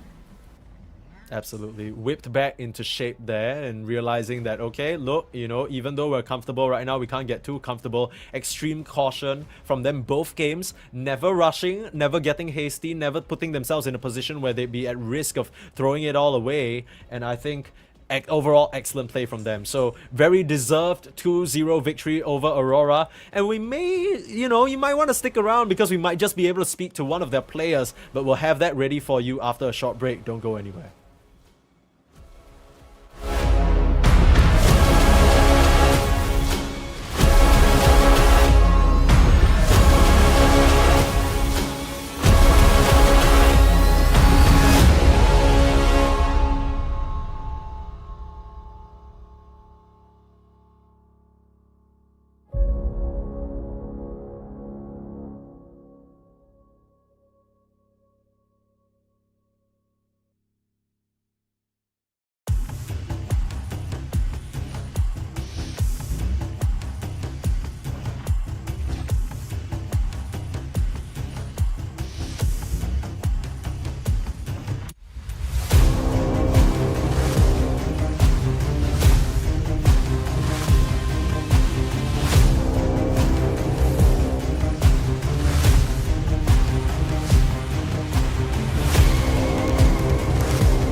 Look, I promised you guys a player from Heroic, and we absolutely have one here. It was a stunning 2-0 victory from them. A lot of discipline, patience, and just honestly, clean play from everyone on the roster to bring them 2 up ahead against Aurora and put them in a more comfortable position, right? Started today 1-1, now going up 2-1. Suddenly top 8 looks a lot more feasible. We have none other than KJ, the position 5 from Heroic, joining us for this interview now. Hello. Hello, KJ. KJ Can you here. hear us? Hello. Hell Yeah, yeah. I can. I mean, you gotta be feeling good after that win. It was pretty clean, but it took quite a while. Both games went really, really late. I think one thing I want to ask is that game number 1, you guys picked Divine Llama, the Enigma, but you're against 23 Savage, Faceless Void. Were you scared of the late game at all, or were you guys just confident the whole way? We in theory their late game is a little bit better, right? Because they have very good heroes, the DK and Void. But by how the game went, the DK will not get strong, so we don't care. We knew we were gonna win.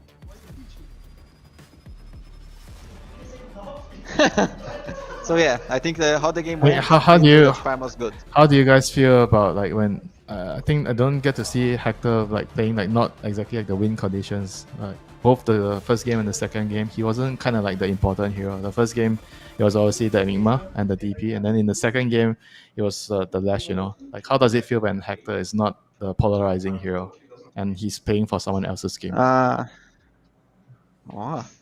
Pogger's question. This question was good. This question was nice. Good job. No, we are getting used to it because we are practicing a lot of their styles. Like sometimes it's hard for the carry to 1v9, like back in the day, right? And you see, like this anti-mage, it's like he did some mistakes, but like he can't 1v9 like before, right? So if we have the opportunity to do it, we want to give Hector the opportunity because he's very good and he can carry those games. But it's just that the meta right now, it's hard for it. So we are adapting. But I like when he can carry 1v9 because he's very good. What does he think about it? Does he feel like it's something that's really hard for him to do, or he just doesn't care nowadays?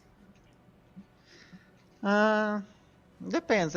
He depends on who we are playing. If we are playing some SA team, he knows he can carry with one hand, so he's like, oh, let me carry, But in Europe, he's like, okay, guys, we're gonna do it together.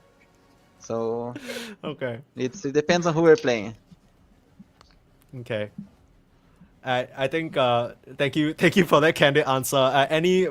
Just a final question. I know this is pretty generic, but you guys are now getting your chance to play on the international stage, start playing against EU teams, Chinese teams, Southeast Asian teams. Is there any particular roster that you're worried about, or are you guys just treating everyone the same? I'm opening it right now, the Wikipedia. Worried? No, not worried. I mean, like I just want to play the more tournaments we go and we play the other teams. We're gonna we're gonna become a tier 1 team for the international scene. The more we play them, so like it doesn't worry me.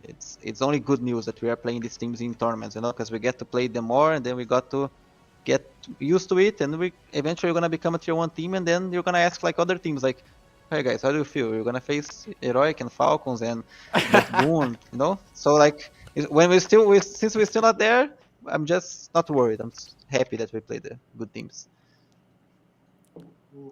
Sounds good.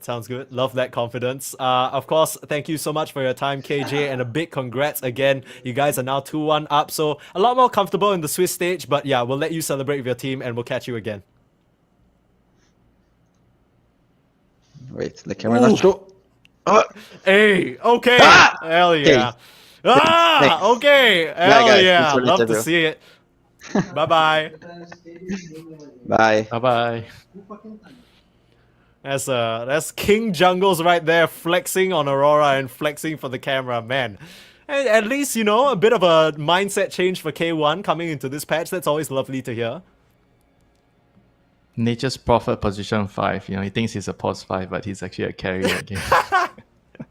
Yeah, I mean, you built that orchid first, you nodding and you just kind of disapproving. You're like, unbelievable. Why doesn't he just build a solar crest? But he's feeling good, man. So I think overall, big props again to them. Congrats. Unfortunately, that does put Aurora not at elimination, but very close to it, right? They're now 1 win, 2 losses.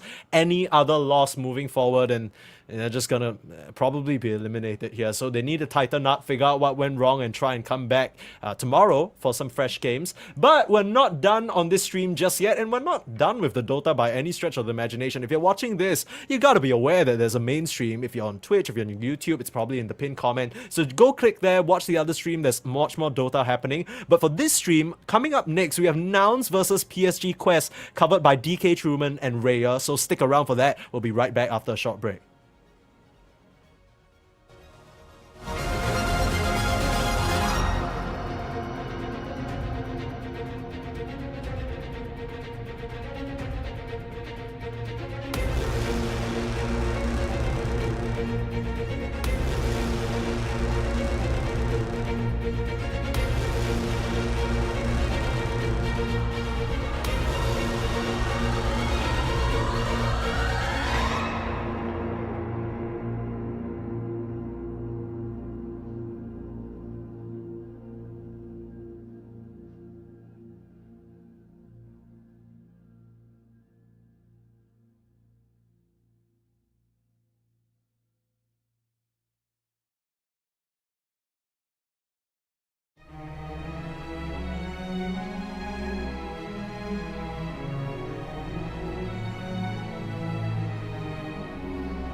Welcome back, ladies and gentlemen, to the closer of the third day. My name is DK Truman, joined by the wonderful Ryer, and we're going over to the tie situation in the Swiss stage. PSG Quest versus Nouns, the last two teams of the day that still have to play, because every other series, except I think Talon versus Boom Esports is still going on, has been already concluded. But it's going to be a pretty exciting match. Obviously, there is a bit of Brazilian flair, luckily enough for Raya, right? I'm not gonna lie. I'm a friend of Lelis. He lives in the same city as me, so it's not a biased stream, you know. I'm not going to cheer for Nouns, but there's something going on. I'm hyped to see the series today because both teams won 2-0 against Cav, and I really want to see who's the best team because now they are tied in the Swiss stage. So it's pretty exciting, this series for me. Yeah, both these teams, of course, struggled against a at least South American team previously, and Nouns got destroyed by God Tomato, and PSG Quest got taken down 2-1 by Boom Esports. Speaking of which, Boom Esports currently is going to game number 3 against Talon, which is very impressive, because that could be one of the first teams to qualify for the next stage together with Entity, and that is pretty good for South America coming back into the region. But of course, our game that we're covering is going to be NA versus MENA. Paris Saint-Germain Quest, a team, of course, that has had the difficulty of having Falcons in their region these days. The top tier team that is blocking them from other tournaments, possibly, and they're going up against Nouns, who only have, well, they have kind of the same story, right? They have one team in front of them, and that is Shopify Rebellion. Yeah, the cycle is moving on. It's just repeating itself. Besides not being a big fan of the new MENA region, it's they have the Falcons there. It's hard to deal against the team, so I think PSG Quest has something going on. They are absolutely cooking some strategies, but it's like you said, Falcons is like a big wall for them. They're just standing in the way. Yeah, it's not easy to break through. Of course, Quest last year, they had that miracle run where they looked absolutely amazing.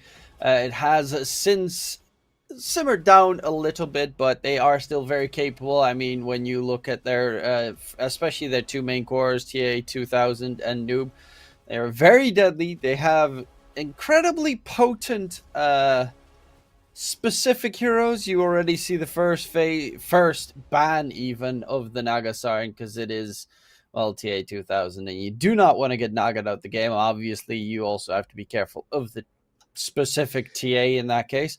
But as a 2 support pickup, already going for the Rubik plus Techies as their opener on the side of Nouns. Yeah, I was going to talk about the Techies because PSG Quest didn't ban on the draft by now, and the last series that Nouns played, the other teams always ban Techies against them. I'm honestly surprised by the fact that I'm seeing a lot of Rubik opening drafts on this tournament. People are valuing Rubik too much on the first pick. Like, we've seen good games that you first pick Rubik, then you get flattered by a lot of good spells on the other side. In other games, people just pick trash heroes against Rubik. So teams are just evaluating this hero so much. I'm a big fan of Rubik. I like to see him in action, most as a core. Like, I'm a Chaos agent. I like to see Rubik mid, Rubik offlane. I know it's not common, but it's what I like to see when you're used to Whisper, but that doesn't happen too often. Yeah, but overall, I feel Rubik can fit most of the games. If the player who's going to play Rubik, it's good. Overall, who chose his heroes needs to know what he's doing, how he's positioning, the rotations. But they respond with Kunkka and Enchantress. I mean, the Enchantress Kunkka pick the Kunkka has like every spell you steal from Kunkka is amazing, but Enchantress is a big problem because there is nothing that you can really maybe heal, but that's also kind of a mess deal. It's super trash. Yeah. Enchantress dumpsters you in the lane as well, so the Ench pick is a heads-up choice here from PSG Quest to at least win the laning stage. Yeah, we can see that Quest has two insane heroes to play the lane phase. That is Gyro and Enchantress. Techies also have a super strong lane phase, but it depends on the hero that he's playing with. Oh, now it's probably going to be Omni offlane with Techies, and it's a strong lane. You have the bomb, the suicide spell that is not suicide anymore. That I don't remember the name. I always call suicide the third spell of Techies. Blast off. Blast off. Thank you. Just always think of Team Rocket in Pokemon. They blast off at the speed of light. Render now or prepare to fight. Some spells for me. Ice Frog tries to change the name, but I always says the old name. It's like the Repel. That was one time that was Heavenly Grace, then come back to Repel. It's always Repel for me. And we have Morphling now. It's a good Morphling game. You have Omni to cover with Repel. You have the disarm from Techies when he got the shard. And overall, Morphling, I don't know. This hero is strange. Ice Frog, in my perspective, tries to nerf this hero a lot. Every patch we're seeing some changes, but this hero never leaves the meta. Of course, there are some metas that Morphling is not that good, but there are some players that's so high skill with the hero, with so many knowledge about the hero, that some teams make work. And the Medusa response. I enjoy Morphling in this game. You have a lot of stuff to turn in. Like, it's good to turn into Gyro. It's not decent to turn into Medusa, but you can do it. And you have so much cover for Omni Knight, who enables your game too much. I think especially being able to just turn into Gyro, turn on the Flak Cannon. Probably this Gyro's not even going to level Flak Cannon for that exact reason, so that you can never give it away, which means that you have a hero on your team which is completely lacking a spell. It's kind of what Shakers tend to do, where they're like, okay, I can't go for my totem level, rip my game. But yeah, it is always solid. I think Yuma Morphling specifically is really scary to deal with. I'm liking the Nouns draft so far. I do think that when it comes to team fight, Stone Gaze plus Water Park plus Call Down seems like a very painful combination. So if you're going to take any team fights on the side of Nouns, you're probably going to need to get a big hero as a last pick, or you're going to have to just play pickoffs, which Kanda Morphling does perfectly. It's weird. They have another, it's not necessarily shotgun, but it has like the one-shot capabilities of the shotgun build. So at least, we get a little bit of a resemblance from Old Morph. I think Nouns is missing a teamfight hero. Something that can help them on team fights, like maybe Lash mid.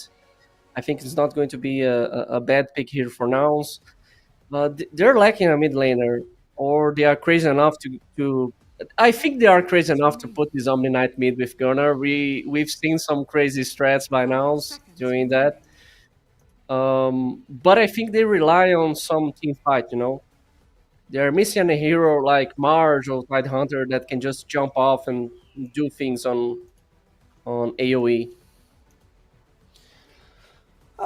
It is Copy. He likes playing like Invoker, that I remember, Storm Spirit a bunch. Those two are still left in the pool. Could possibly, if they go for a Storm Spirit, they're looking to just go for a pick off and get out most of the time. Plus, he can dodge the X mark if you time it correctly, which is, I think, always a nice plus. Same with the puck, of course. You can just dodge X mark and not really care. The control on the side of PSG Quest is very lacking, so okay, it's terribly lacking. It's almost non-existent. So I think the puck gets banned. Yeah, because that would have been probably a little bit of a freebie. Impossible to deal with Puck when you have 0 stuns and people needs to get Vice or A to start dealing with Puck. So it doesn't matter because Puck will have Lincolns by that way. So it's a nice ban. I would not be surprised if they pick Storm and put Conk off lane. Okay, Zeus. Okay, Zeus. makes Okay. Morphling's game really hard because you can never fully swap, which is always hard to play. You can never go full Agi at any point once Zeus hits level 6. And yeah, that really puts a damper on Morphlings in general. It's terrible to play against that. 5 seconds remaining. I like Storm here for Nouns. I really like Storm. It's good against Zeus, plays against Medusa, Void Spirit. Yeah, it's a Spirit. They can't pick Amber because Amber it's trash with the Mage Slayer nerf and the Slag of Fist getting more expensive on mana. Void Spirit kind of plays on the same way as Storm, and he chases Zeus on the map. So Zeus always need to be aware because he dies. Every time Void Spirit shows up and you're not on a good position on Zeus, you're going to die 100%. It's too much damage. He counters the jump, and if you miss the jump, the Remnant catches in the air. It's a nice response against Zeus, but I'm not a big fan of Void Spirit since they nerf Witchblade from him, and I'm not a fan of Echo Saber build. Like, the hero just got really nerfed for me, and I just gave up playing him on pubs. Yeah, I'm not a of fan of course. the hero, not gonna lie.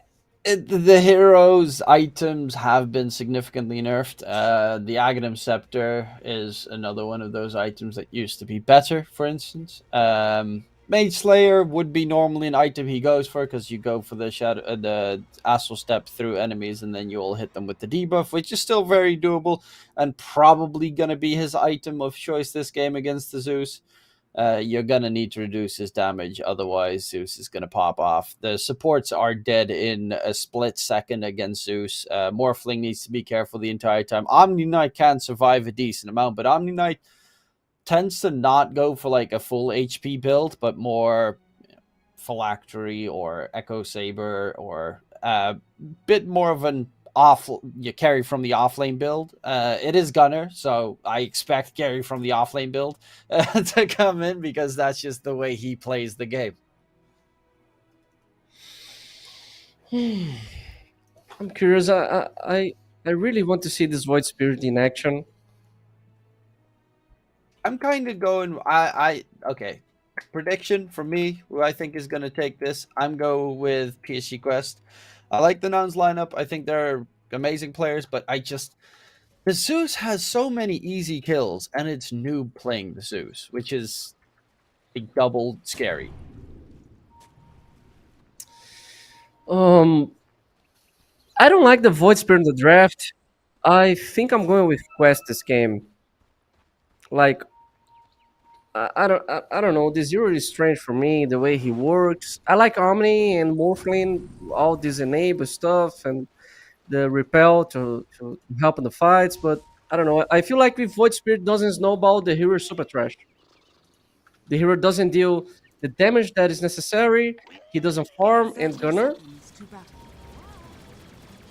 is slowly tickling down Omar to get the first blood. Maybe who's going to get it? It's going to be TA2K. TA2000 with the first blood onto Gunner. Ducala smoke, guys. Just he wants the recognition right there, guys. Hey, that was my smoke. My 50 gold spent got us that kill. Everyone should know. Self-promotion.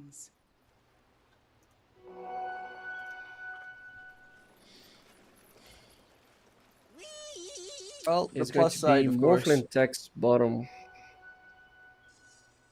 is that it's going to be a 2-for-2 bounty trade, so no big problems. Techies +5 because Lelis is going to be playing the Rubik this game. That means he's laning up against the Enchantress, which will, unless you have to block the camps. Otherwise, you're not going to win that lane. Bottom side, I guess Techies is pretty okay against the gyro, mainly because you have insane attack range, so you should not get the gyro on top of you. Yeah, and the right click from tech is it hurts.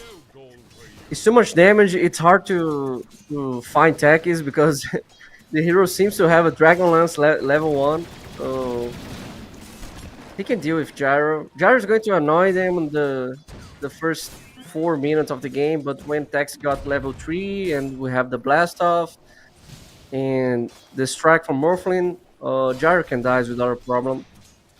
I think Kunkka maybe dies, but since Gyro is going to play more aggressive, he's the easier target because Fly is going to trade hit every time against Omar.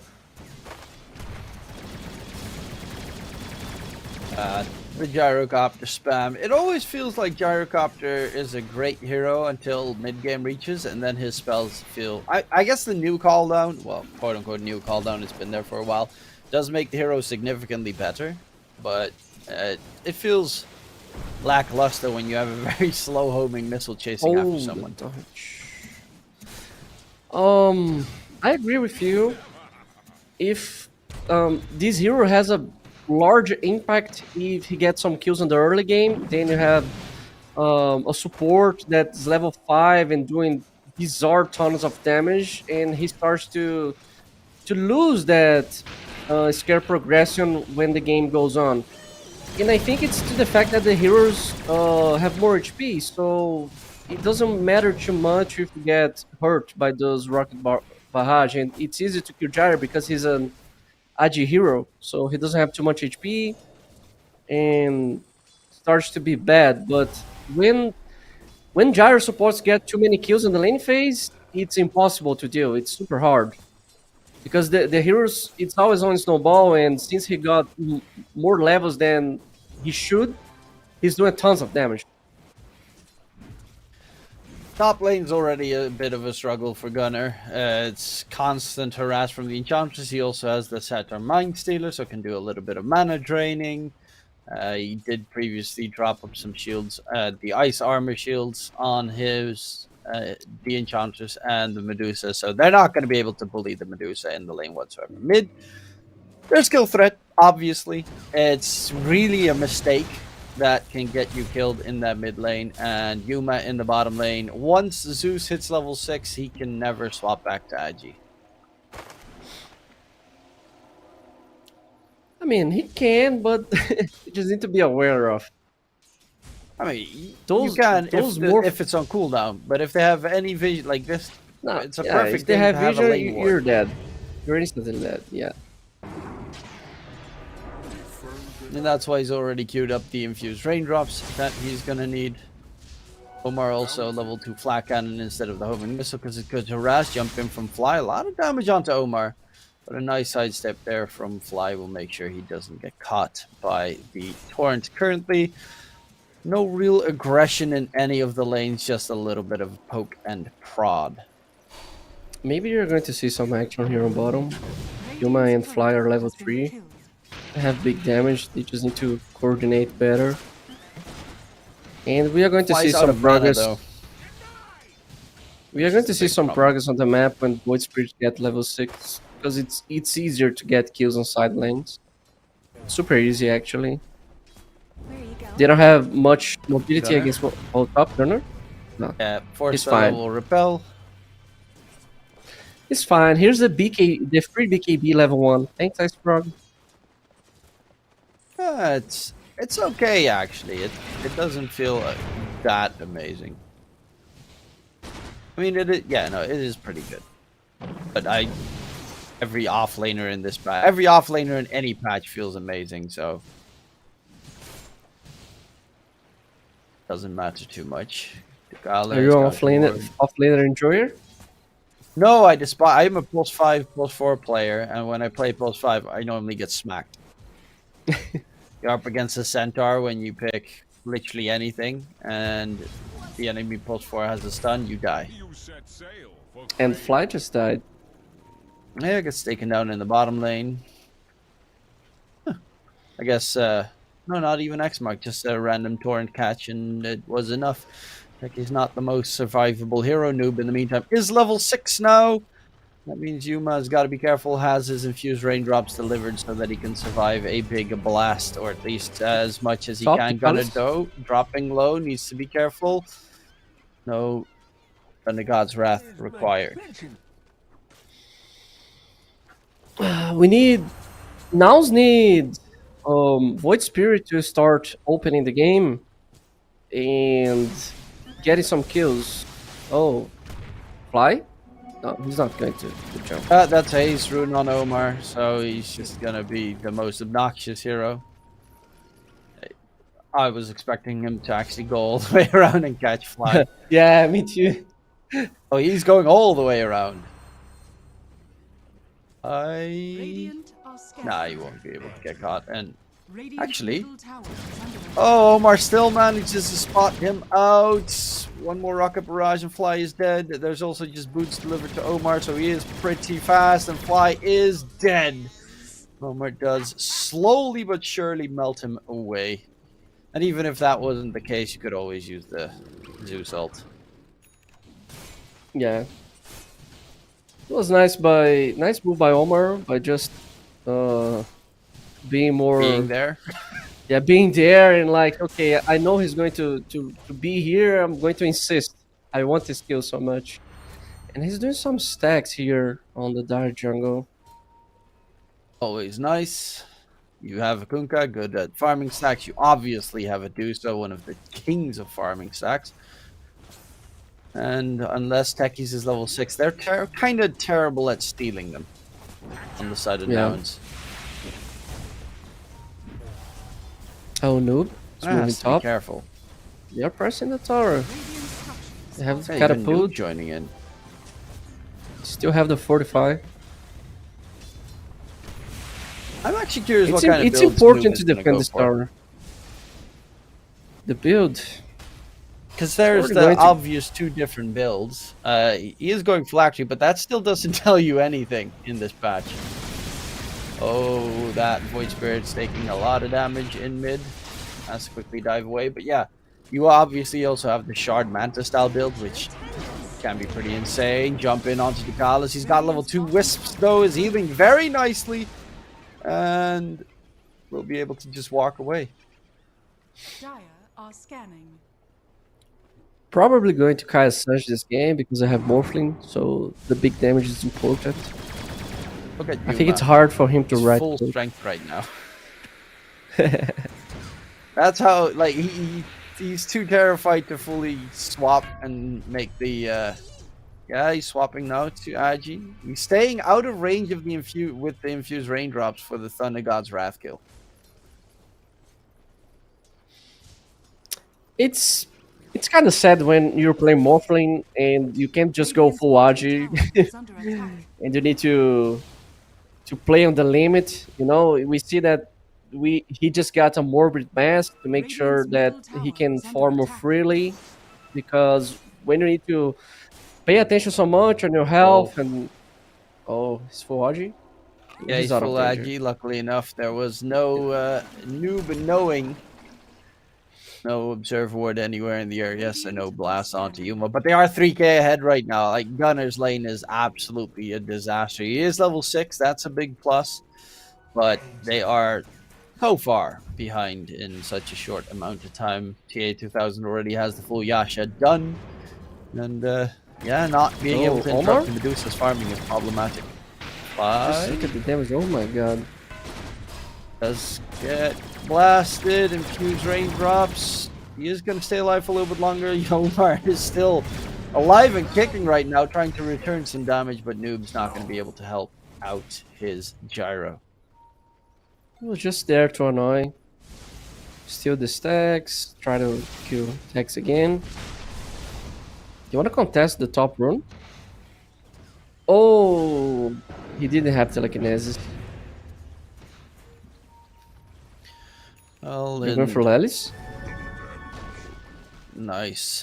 Lift up, throw him away. Noob's really looking for a kill here, but he's getting nothing. Well, I'm saying he's getting nothing, but he's going to get a nice stack here to clean up. Coconut Boy walking about as well. I mean, Radiant's middle extending tower this is under game, attack. who does it favor? Does it favor Nouns or does it favor PSG Quest? PSG Quest, because they have Deuce. They have Deuce. Oh, bottom? Malik? He has the run buff, so he is very fast, and he's out of there. In the meantime, he TP'd away on the Void Spirit. That means he's not going to be able to defend the tier 1 tower mid. Ducalis with the rotation, and also level 3 enchant will be able to push in, and the tier 1 tower mid gets taken down. Yep, that's Radiant's middle the tower price you has pay fallen. for TPing away. There's always a price to pay. But answering your question, Quest, because they have Duza, they have Water Park and Kunkka. On the late game, Enchantress begins to, to become a core, so it deals a tons of damage. And Zeus is pretty decent on the late game as well, because he can just transitionate the build and go for that cringe stuff, in my opinion, that is Manta, etc. Hey, it's amazing. It's Nah, absolute, bro. I don't like Percentage-based damage with the shard going, but not just get a moon shard as well. Why not? A hurricane pike. Go ham. Just live your best life. I'm a hater of this build. I know it works, but I don't know. I just can't enjoy it. I don't like it. Play a bunch of Zeus plus 4, and every time I get a random shard from the first Tormentor, I instantly queue up the Go Manta. Manta. Oh my god. It just feels so nice. Lelis Radiant's does bottom tower get is the under stolen attack. X marks, which makes him dodge the ghost ship. The plus side, of course, if you X mark an already X mark target, the second X mark overtakes the first X mark, so you remove it completely. The way Quest is playing right now, it's super smart, because they're just oops, Lelis, the X marks on the Kalis, fly. He's got 2 healing notices, wisps. It's hard to do anything, especially when Gunner can't join. He's still trying to catch up. Void Spirit's closing in on the Mage Slayer. That's actually a pretty nice pickup if they want to take a fight. Speaking of which, he needs to be very careful because Noob is just blasting away at him. A lot of damage. Omar tries to get a catch coming in, but oh my lord. Oh, that's great. Regen rune. The regen. Regen rune keeps him alive. Wow. The power spike when Zeus finished the Flactary, it's way too much. It's too much damage. He just kicks in to Void Spirit to make sure he forces him back. He always get the kill. Oh, Ducalis. Yeah, I mean, you're not gonna kill him. They have a Paviz on Omar. Omar might die though. Oh, nice. Quickly gets rid of the proximity mine, turns it on to Fly. Fly falls instead. Omar, the ghost ship run boat? buff is even there on the high Oh, ground. the boat Void stolen? Spirit trying to run away. Lella stole it, but the X mark will actually hold him in place. So the stolen ghost ship is not really going to help him out whatsoever. And they find a double kill. Both supports from Nouns get smacked.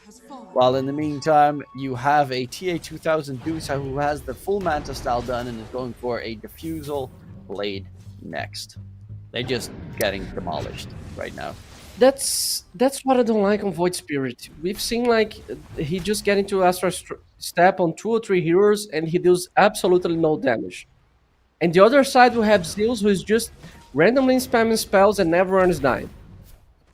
So I think the major problem with Void Spirit is because he got nerfed so much on his damage. And this hero has a problem, because if you buff a little bit the spells, the Kaya Sage build starts to be priority and the hero starts to deal a tons of damage. So it's hard to balance this hero. I don't like the Mage Slayer build because it doesn't help him to kill other heroes. I mean, it helps to farm, gives mana, etc. But I don't know, I'd rather be a Zeus against Void Spirit nowadays. I know Void Spirit counters Zeus, especially because of the jump. He can follow Zeus on the map, but why you're playing Zeus? What do you care with that when you just go 2 or 3 spells on Void Spirit and he is half HP, you know? the way Quest is playing right now, it's super good. They're just grouping as 5 and as 4, and Nouns can't do anything about it because they don't have the damage. They're going to try to do something here. Let's see. No, going in onto Noob. Omar's got the Pavis, lift drag back. Noob in response. A lot of damage. Will get taken down. Has no buyback for his ulti, but there's even a Deuce at TP coming through. They managed to find one kill going for Gunner next. And they take him down. He's doing a lot of damage, but with Omar on the chase, it's Rocket Barrage. Actually, Gunner is faster with the face boots and looks to be able to even disengage. So a 1-for-1 trade, a very good one, especially with all the TPs forced out on the side of PSG Quest. Kanka missed the X bolt on Rubik. They would get one more kill with that. They went too deep to kill Zeus. If Gunnar doesn't show up and make sure those hits from the shard connect, I think this was going to be up. The pure damage is way too OP. And he just rushed the shard, so has more damage. Gunnar? Oh, he's okay. Has repel. Okay. Here's a freebie KB. Yeah, that's one of the more annoying things to deal with. I hate playing Disrupt in this match. Yuma going for the TP. Oh, Malik doesn't see him. Yuma TP'd right in front of him, but Nighttime Fog keeps him alive, and they're even looking for the Void Spirit. They see him. X Mark has the Disseminate. It's a lot of damage, though. Homing Missile. Ooh, but that's going to be a long chase for the Homing Missile. Oh, the my stacks. favorite game. Oh, that's a nice little steal there. Nice. Homing Easy Missile's to still farm chasing, by the way. with the bumps. Gets dodged. Lelis. Pointing Lelis in a bit of trouble. Does have Repel on him to disengage. Does mean Repel's on cooldown if they want to chase, but without the rest of the cores in the vicinity, especially the Kunkka, it gets a bit too dicey. Malik doesn't even want to really take a fight. He's just looking to get the Ags. He's going to throw everything he has, though. Disseminate. Oh, it was still on cooldown for a second longer. Void Spirit, jump. Noob, can he get the catch? Zap, indeed he goes. Void Spirit, why? Okay, Ooh, almost he died. Almost he died to the ancient creep. that was a little bit of an undercut astral step as well. Even gets the tip there from Dugala's fly with the blast off onto Dugala's, but he is very tanky. He has a 20 magic wand charge on the Enchantress. And X Mark Torrent keeps them in place. Lelis, they're going back in, looking for the Rubik. There's the X Mark Gunner trying to get the pure damage in onto Malik. A lot of damage, but Malik is gonna stay alive. Ooh! The Homing Missile actually saving him from the Ancient killing him. Quest is just running on the map. They're just like, they see someone in Nouns, they run in like crazy, and Nouns can't do much about it because they don't have the damage to respond. I mean, they have Omni Knight, of course, they have a Purity with Shard, but I mean, they have Zeus with Enchanters and Gyro. It's too much. And they have a Deuce that is free farming. I think it's a matter of time that they just wait the Russian to respawn bottom and do the Russian bottom and start to press the tier 2 towers with Deuce. Deuce is closing in on the Disperser. He already has the Eagle Song, so that's not going to take long whatsoever, and then it's going to be really hard to catch him. Yeah, he's double Gunner's net worth. More than double Gunner's net worth, who's still trying to build a blink. Not that Gunner doesn't do any damage. We've seen it. We see it. When he gets on top of someone, he does do a lot of damage with the Hammer of Purity. And I like this. Dugalis is going Dragonlance. So they're going to have an extra core this game on Quest, because they don't already have enough. They know that the Void Spirit's here because they caught him last time. He knows they had an Observer Ward there. But I guess they expected him to have TP'd out. 10k advantage, 20 minutes in. Let's see if they are going to go Torment or just go into the Radiant jungle. Yeah, I think the right move here is just go to the Russian Juza is already online. You can just go do a deep ward here in the jungle and force a Russian. Okay, they want to fight. They'll find the free techies. Noob's got the haste rune as well, looking for more, but they're a bit too far away. He's going phylactery Yasha, Kai Yasha. So we're gonna probably see a Manta Style Zeus. He already has the shard as well. That means he's most likely gonna split open those pieces and get ourselves a Manta Zeus, which is obviously superior in every way, no matter what this Rider guy says. What do I know, bro? Get on his Zeus level. Pressing tier 2. They want to take map before going Russian. They are going high ground. They just don't care about the Aegis. They're so overconfident. Ooh, the nice good old toggle of split shot, not give any spells away to the Rubik as well. Every little thing is just on point for PSG Quest. There's not like too much action happening, but that's because Nouns has to dodge every single fight. Dire's middle tower is under attack. And Malik also has the Aghanim Scepter now done, so next item's going to be the Shard. And you're going to have the full-on water park coming in. Taking the gateway, they're going to go for Roche. And they're smoked up trying to get the catch, but they already took the gateway out of there.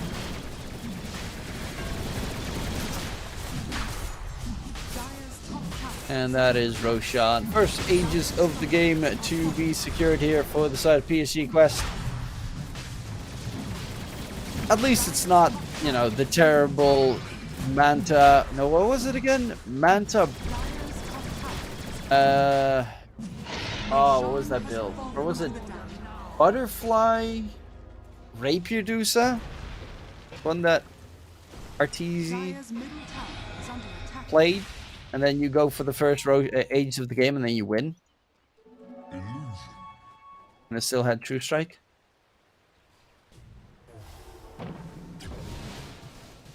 Oh, I do think there are some technical issues.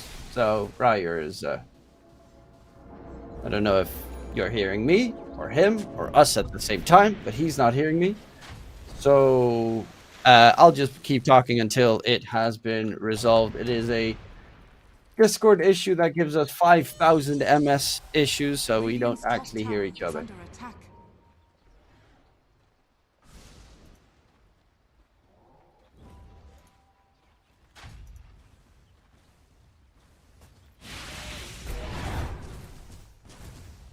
Hello, Ryer?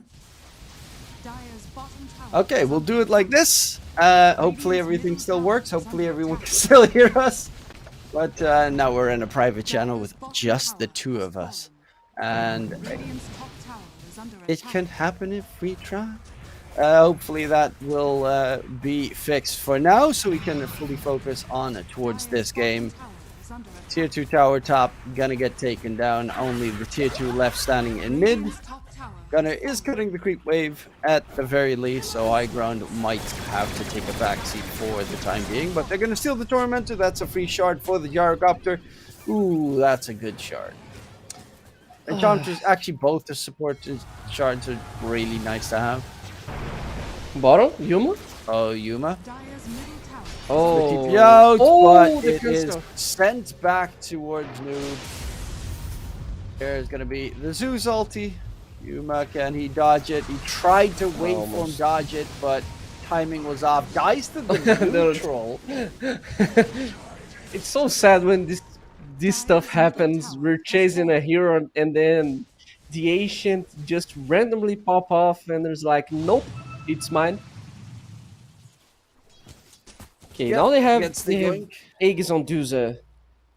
They can just press now. They can just go high ground now. Okay. Yeah, towards the mid lane. Let's see. Taki's building up in towards a pipe. What Lala's got? He's got a Yules. Makes sense. You're playing against Kunkka. Having a Yules is almost always a must-have. And Void Spirit has the Ags done. which could be a little bit of a mix-up in a team fight. The AoE double silence from the Resonant Pulse could be pretty annoying. 2-second silence. And of course, the fact that it just gives you a bunch of stats on a hero that is universal is always a big plus. It's a big plus, it helps, but where's the damage? How are you going to kill Juzan? Oh yeah, you're just gonna hope that this Morphling will have his Kanda and this Omni Knight will have his Kanda in the next 5 minutes. It's a bit problematic. Yep. But they're cutting the creep wave nicely here, both on Gunner and on... I keep forgetting the mid laner's name. Kopira. It's the other... What? Kopira. Copy. Yeah. Copy. Ah, yeah, it's copy. Copy, it's better. It pronounces better. Yeah, Kopira is... I don't really know how to pronounce it exactly, but copy works. But yeah, the new German mid laner. Germany has some very interesting mid laners. A lot of them play weird heroes. Almost all of them play weird heroes, to be fair. Okay, now is smoking. I think they're going to the triangle, but they're not BKB finding on one. Yuma. I guess that's the moment that they want to take a fight here. Yeah, but I don't. They have the damage. They have Omni smoked, but they're split. What is happening? Omni is on triangle. Yuma is forcing bottom. Okay, The they rest have of a the dire team is ward. nowhere nearby.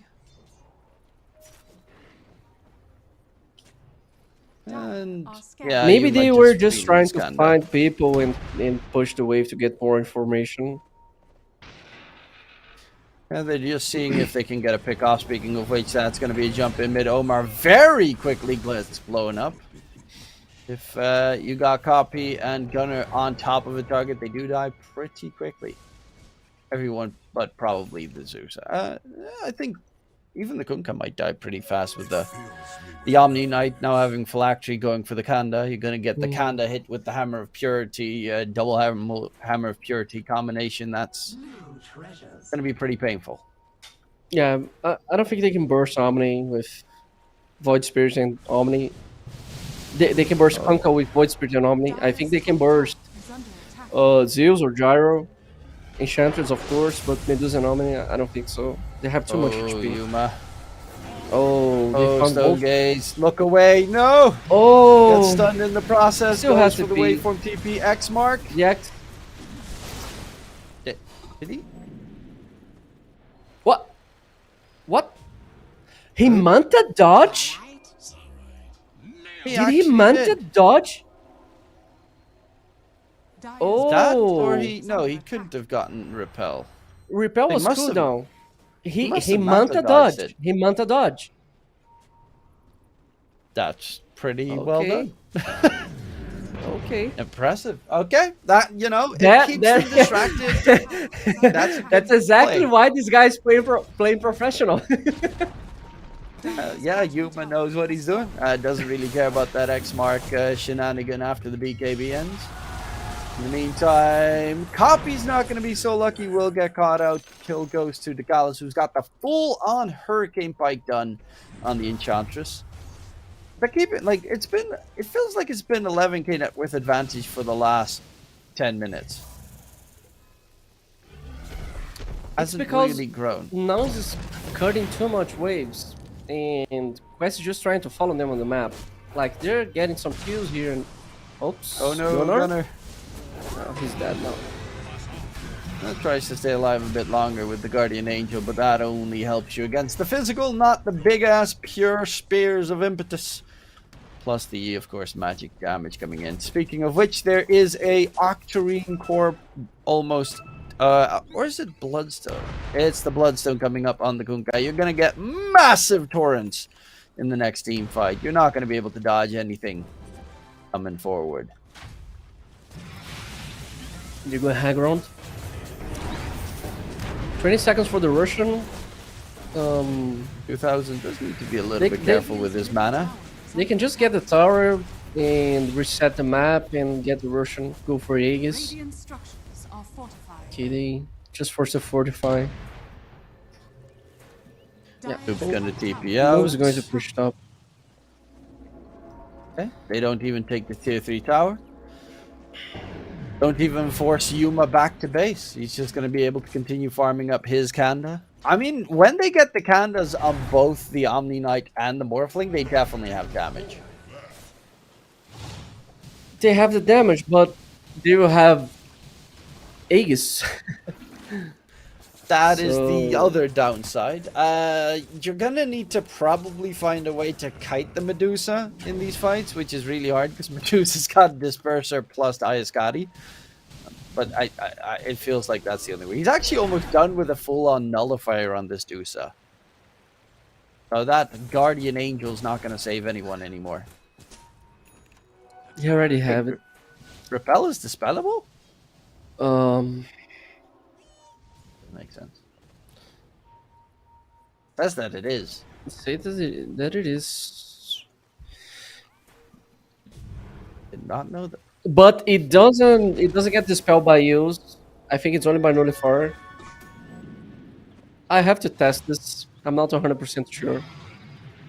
I'm confused as well. Maybe by you- hard dispels like Demonic Purge from Shadow Demon.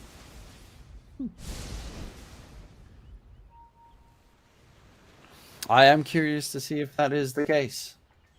Because the idea Nonetheless- the idea of this spell is to work like a BKB, BKB. so it doesn't Spelling need to. BKB would be weird. Yeah. Maybe it's only hard to spell. Dire's top tower is under We gotta see. Oh, they're they doing know that Russian. they're taking Roche. Now And it's we'll- just go high ground. I'm going to be top. All the X. It's Fly's on dead. fly. He is pretty Oh, he tanky, missed and the he is book. very fast with reactive taser as well. He even has a mech. Roshan has So much magic armor and physical armor on this techies right now will be taken down in the end. But they're actually gonna spread it apart. They push out top wave, then bottom lane is gonna be pushed in by the Void Spirit and trying to just keep them away from their base. Lela's now also has a blink dagger, so maybe you can get a good spell to steal, but they're not the easiest spells to take. Also, Noob got Manta plus BKB. So right click Zeus, he's going for the Hurricane Pike. Yes, indeed. Noob knows how to play Zeus. I feel that you're so happy to see this. The Manta into the It's so Hurricane Pike stupid. with the It's casual amazing. Kaya. The fact I that don't you know. give him a shard change and then all of a sudden you have what feels like the clowniest build on a Zeus ever coming in your games, but it works. It's just fantastic. Maybe Zeus is the reason that you don't climb your MMR. I actually win most of my Zeus. I play a lot of Rubik. Those I always lose because I suck at Rubik, but it's so much fun.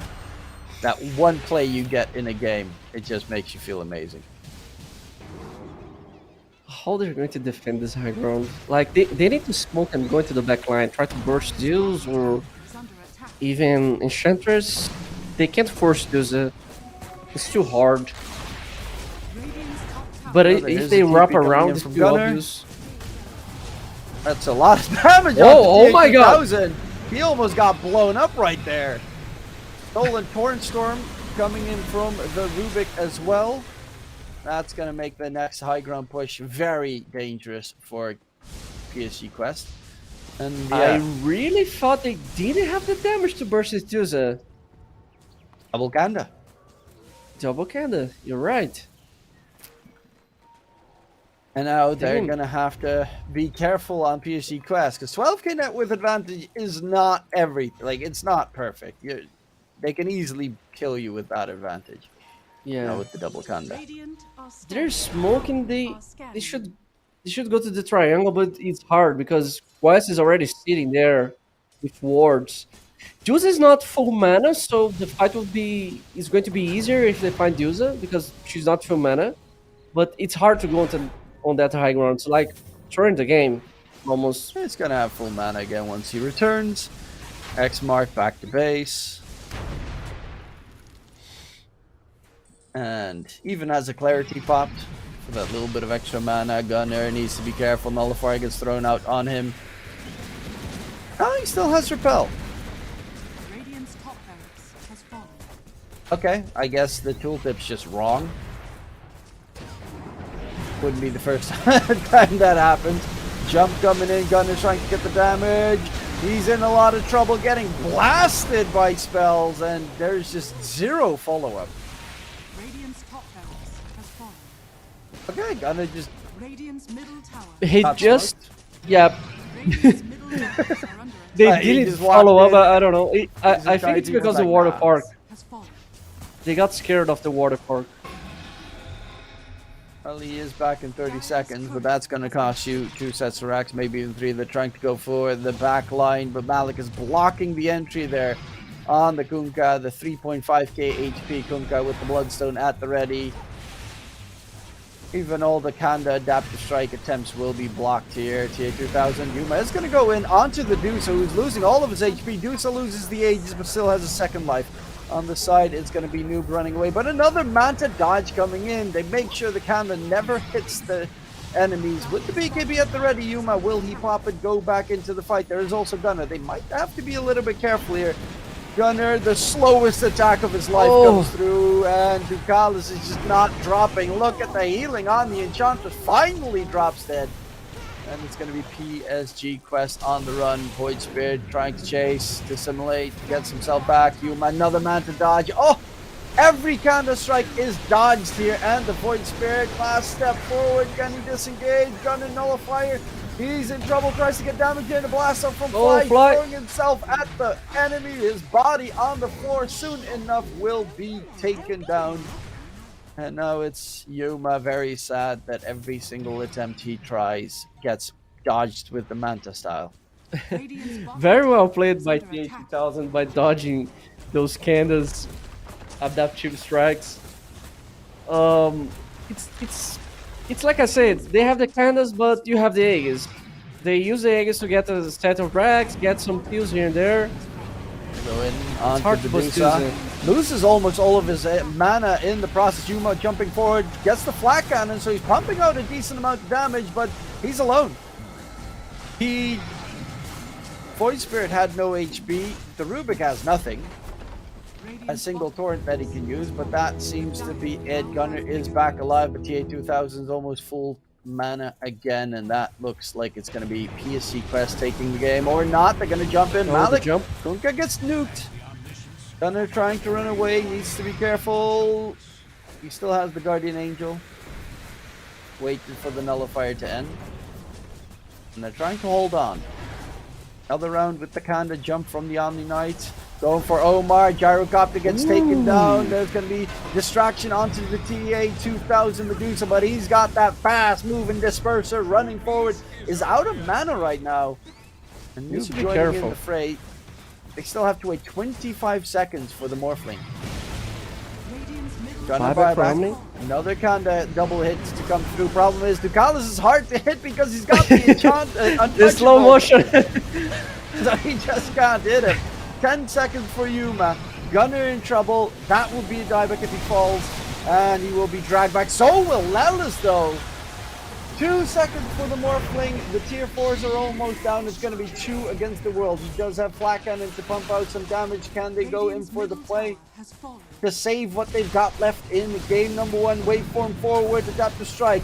Does connect. Almost all the mana of tier 2000 is gone. Yuma is pumping damage, but it is just too lacking. The supports aren't even dying from the flat cannon. And Ducalis stays alive in the end after returning to the fray. That is going to be game number 1 in favor of PSG Quest. And this was, from beginning to the end, all PSG Quest. All PSG Quest. What a dominance by Quest. Like, we've seen these two teams just beating off Hev the yesterday. And we are seeing Quest the dominance for Nouns. Like, Nouns could play the game in any stage. They could not contest the Russian. They could not push towers. They could not take fights. Quest played incisively on the jungle, and they didn't have the response. It's too hard to deal with these heroes on the early game. You have Enchantress with big damage on impetus. You have Gyro, who is hard to try to kill, because if you focus Gyro, he's going to spam so much rocket barraging you that you're probably going to be half HP or maybe dying. And you have Noob participation in all this rotation with the supports, while TA2000 is just free farming into the jungle. And the clean Russian. You get 20 minutes in, use a Russian, force a high ground, lose the eggs, get some advantage, hold the high ground a little bit more, wait the next Russian, then you proceed to finish the game. They just dominate Nouns the whole game. It was a clean execution. Yeah, it was definitely a rough one. I think the Ducalis Enchantress was probably the most annoying factor that they had to deal with this game. Even like the Omni Knight gonna got destroyed in lane, but later down the line, you can quickly dispel the his ulti. And yeah, the supports were just stronger. I think the cores were okay. Void Spirit, of course, had a bit of a problem this game. Copy couldn't really make the Void Spirit work, and obviously Gunnar was just severely underfarmed, even though in the end he did bring a lot of damage with that Kanda and the end, but it was just too little too late for the side of Nouns. But I think the supports looked really good. Omar and Ducalis made that entire early game possible for their team. Yeah, absolutely. You can't deal with those aggressive supports when you play as a Rubik.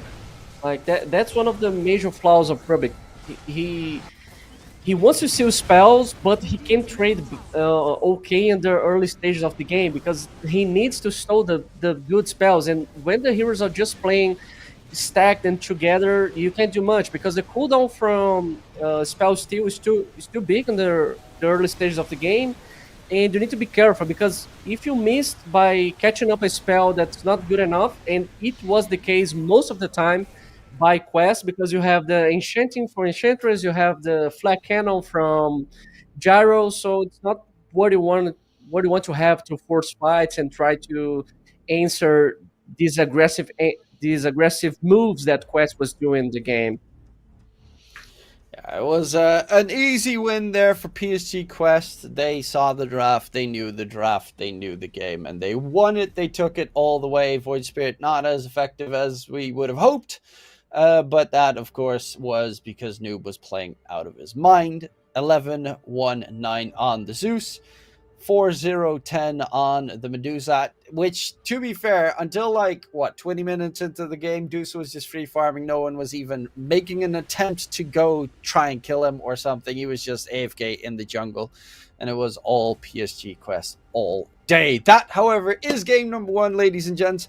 Hopefully game number 2 will have a little bit more action. It was a very nice game to see, but I want to see murder. I want to see blood in the water from both these teams. So hopefully game 2 will give us that action-packed match that we so much desire. We'll be back after the break.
Welcome back, ladies and gentlemen. Game number 2 will be starting momentarily, but that was a very big stomp coming up from PSG Quest up against Nouns. Obviously, in this patch, there are rarely actual stomps where the game ends in 20 minutes, but that's just the way the patch works. You know the game's going to end one way or another in favor of one team. But the patch just is not a fast one, and that's something that we saw in this game number 1, didn't we, Ryer? Yep. It was kind of stumped for PSG Quest. They just dominate the game, the whole game dominate. I really want to see if Nouns is going to respond, how they're going to draft, and we already have the draft in the first pick Rubik again. 5 seconds remaining. People are just valuating the zero so much. Yeah, but this time it is going towards PSG Quest instead, so you're going to get to see the Omar Rubik. And Disruptor was left in the pool for Fly, which was also a hero that we yesterday saw first banned. So I'm curious to see why all of a sudden it is in that first ban material, because I have not seen too much of the amazing like in my pubs. The hero is just garbage all the way through. I think people are picking Disruptor again because BKB just got that big nerfed, and the shard, it's kind of decent. I'm not going to say it's a good shard, but it helps the hero to farm, it helps deals more damage, it secures the lane, it is okay for stealing XP runes if you have vision, or to secure them if someone is there. I think it's comfort zone also. Yesterday, people were banning too much Disruptor and Takis from Nouns. PSG Quest just let the Takis pass and just let the Disruptor. They picked Disruptor this series, so I think they're not afraid of the comfort zone for Nouns, especially for the supports. Okay, I did just quickly check out stats on Dota.pro tracker, and it has a 54% win rate as Pulse 5 and 57% win rate as Pulse 4 on Disruptor. So that's pretty nuts. It actually also has a 56% win rate on mid, but I don't know who in their Thompson played at mid. That explains a lot. I was like, who plays that freaking hero mid? Okay, it's Thompson. Yeah, sure, why not? The psychopath sometimes. But yeah, okay. Looking forward to finally playing the hero again. I haven't touched it in the longest time, but I guess it works again. It works. People are spamming. I didn't play too much with Disruptor on my team the last couple of weeks, but I haven't seen one in like 100 matches plus. I have an idea why they're picking. The hero is not trash. He's better, especially because Mage Slayer is nerfed. The heroes that actually jumps the backline are not 100% in the meta, like Primal Beast, Ember Spirit, who just stays there and poking your hero and killing your hero. So I think there's space for Disruptor, and Crystal Maiden pick for PSG Quest. 10 seconds remaining. The Crystal Maiden nerf on the shard is actually pretty big. Going from 50 mana cost to 150 on a hero that already has a terrible mana pool and spells that cost an absolute fortune to cast is insane. I think she deserved this. Ice Frog is buffing this hero for the last 3 years. Just remove one armor and then everyone's happy. He's trying to nerf this hero. He's trying to buff this hero and force her to stay in the meta for a while, and she's just way too good. And the shard is pretty decent, and it was OP because it was low mana cost. So she deserved this nerf. It doesn't make the hero broken. I think what is more valuable on this hero is because he just press freezing field and he has like 1 billion armor, so it's annoying to try to kill CM. And the Aurora is pretty big in my opinion to it's too much mana, especially when you have heroes on your team that relies on mana like Storm and etc. Glimpse doesn't Guarantees cancel the channels, range right? creep. Hmm? Glimpse doesn't cancel channels, right? Nope. Like when Tokrisa made an ulti continues. Yeah, that was a weird interaction with that. Oh, And then you can Disruptor's just weird. buy eggs sometime, or just drop eggs from the Russian and just walk in on the freezing field. It's OP. It's okay. You're up against the Pango, he gets a basher, you're like, haha, my big all stun. Okay, yep, that was my attempt. It's over. And then you get smacked. You play a life stealer, then CM pops ulti, and you just start crying because you can't kill a CM. Because she has like 1 billion armor. It's sad. It's the power of Crystal Pango. Maiden. We have Pango, Primal Beast ban, Naga ban. Those are two not only protect the Pango, but it's player based. We have TA 2000 Naga, who is a beast. Let's see. Obviously, Pango has a couple of heroes he's not great Puck. against. Puck was still left. Puck It is is Farme. Noob. It's I think probably his best hero out of all heroes. He's got a lot of heroes that are amazing, but Puck is definitely his best. I don't enjoy Puck against Disruptor too much because when you make the small mistake, you just died.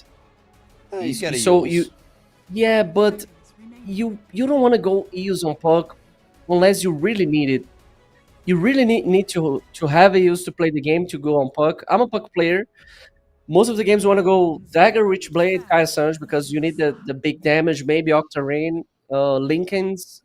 If you need Eos first, you probably need to go Dagger, Witchblade, and Eos. Then you lose the kill potential and the strength and the status resistance that Kaya Sanj provides to you. So I don't like this matchup too much. Of course, you have Pango, who is also decent against Puck in some stages of the game.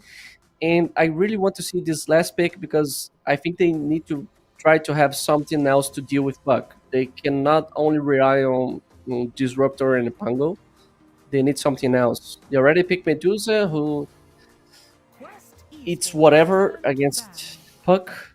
So I really want to see a maybe off laner like Mars or something who just jumps in and helps to deal with Puck. I think that you're probably going to need something with a guaranteed stun. Mars is still a skill shot, even though it's a pretty good one. But it's still a skill shot, and it gets kind of dicey because Puck can just jump in and out of the arena, doesn't really care about it. Omni Knight can just repel and walk out of the arena as well. So the two cores so far don't really care that much about a Mars, which makes it a bit problematic. For me, you are playing with a gunner offlane, so your possibilities in the offlane heroes also extend to possible mid heroes that you can think about. But what I think is the biggest respect here is that Nouns pick the Gyrocopter and the Medusa, which just got played against them. So they're like, okay, if you can't beat them, join them, pick those heroes up. They're up against the Omni Knight themselves, which is an interesting one. Omni Knight Rubik lane up against the Dusa Disruptor. The plus side is Omni Knight in lane against the Disruptor for obvious reasons is amazing because you can just dispel your repel off the glimpse attempt, and I think that's the most important thing in that lane. And for the most part, there is 0 damage coming out from Disruptor. He actually doesn't hurt in the lane. Yeah, we we are seeing that Night Stalker ban from PSG Quest to protect Puck because Night Stalker is insanely good against Puck. It's like an unplayable matchup. You get Lincolns, this guy just jump into you. You get Eels, this guy go Nullifier, this guy just get Sun Dagger and jumps you with AoE Fear. It's super annoying to deal against Night Stalker. And we have the Anti-Mage Terror Blade ban to protect Medusa. I really think Nouns need a hero that has something Lone Druid to deal with Puck. Let's go. Lone Druid? What? Just ignore Puck and push. Tiny offlane. Are you okay, TK? Or is this tiny mid? Pango off. No, sorry. it's tiny off. Pango off, it's trash. If they go Pango off, they won't have a game it's on Gunner. Pango. He can play Pango, so yeah. Hey, yeah, this guy has a large hero pool, but I'm thinking on the game. He just if they put Tiny off lane, he can just escalate on the game. He can just scale.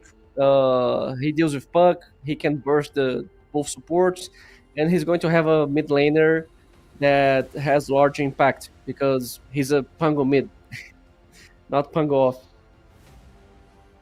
Okay, PSG Quest. What are they going to put up against him? Lifestealer was still left in the pool. Oof. Yeah. It's a Lifestealer. You're not gonna have fun. I honestly think Lifestealer is still the strongest safe laner in this patch. It just right clicks you down. It's also good against Disrupt. You got the rage to get out of there. It's okay against Dusa. Once you get Ags, it's actually better against Dusa because Dusa pops Stone Gaze. You just jump in the Dusa. Once Stone Gaze ends, you jump out and you keep smacking away at Dusa. So I'm actually really digging the PSG Quest lineup here. Yeah.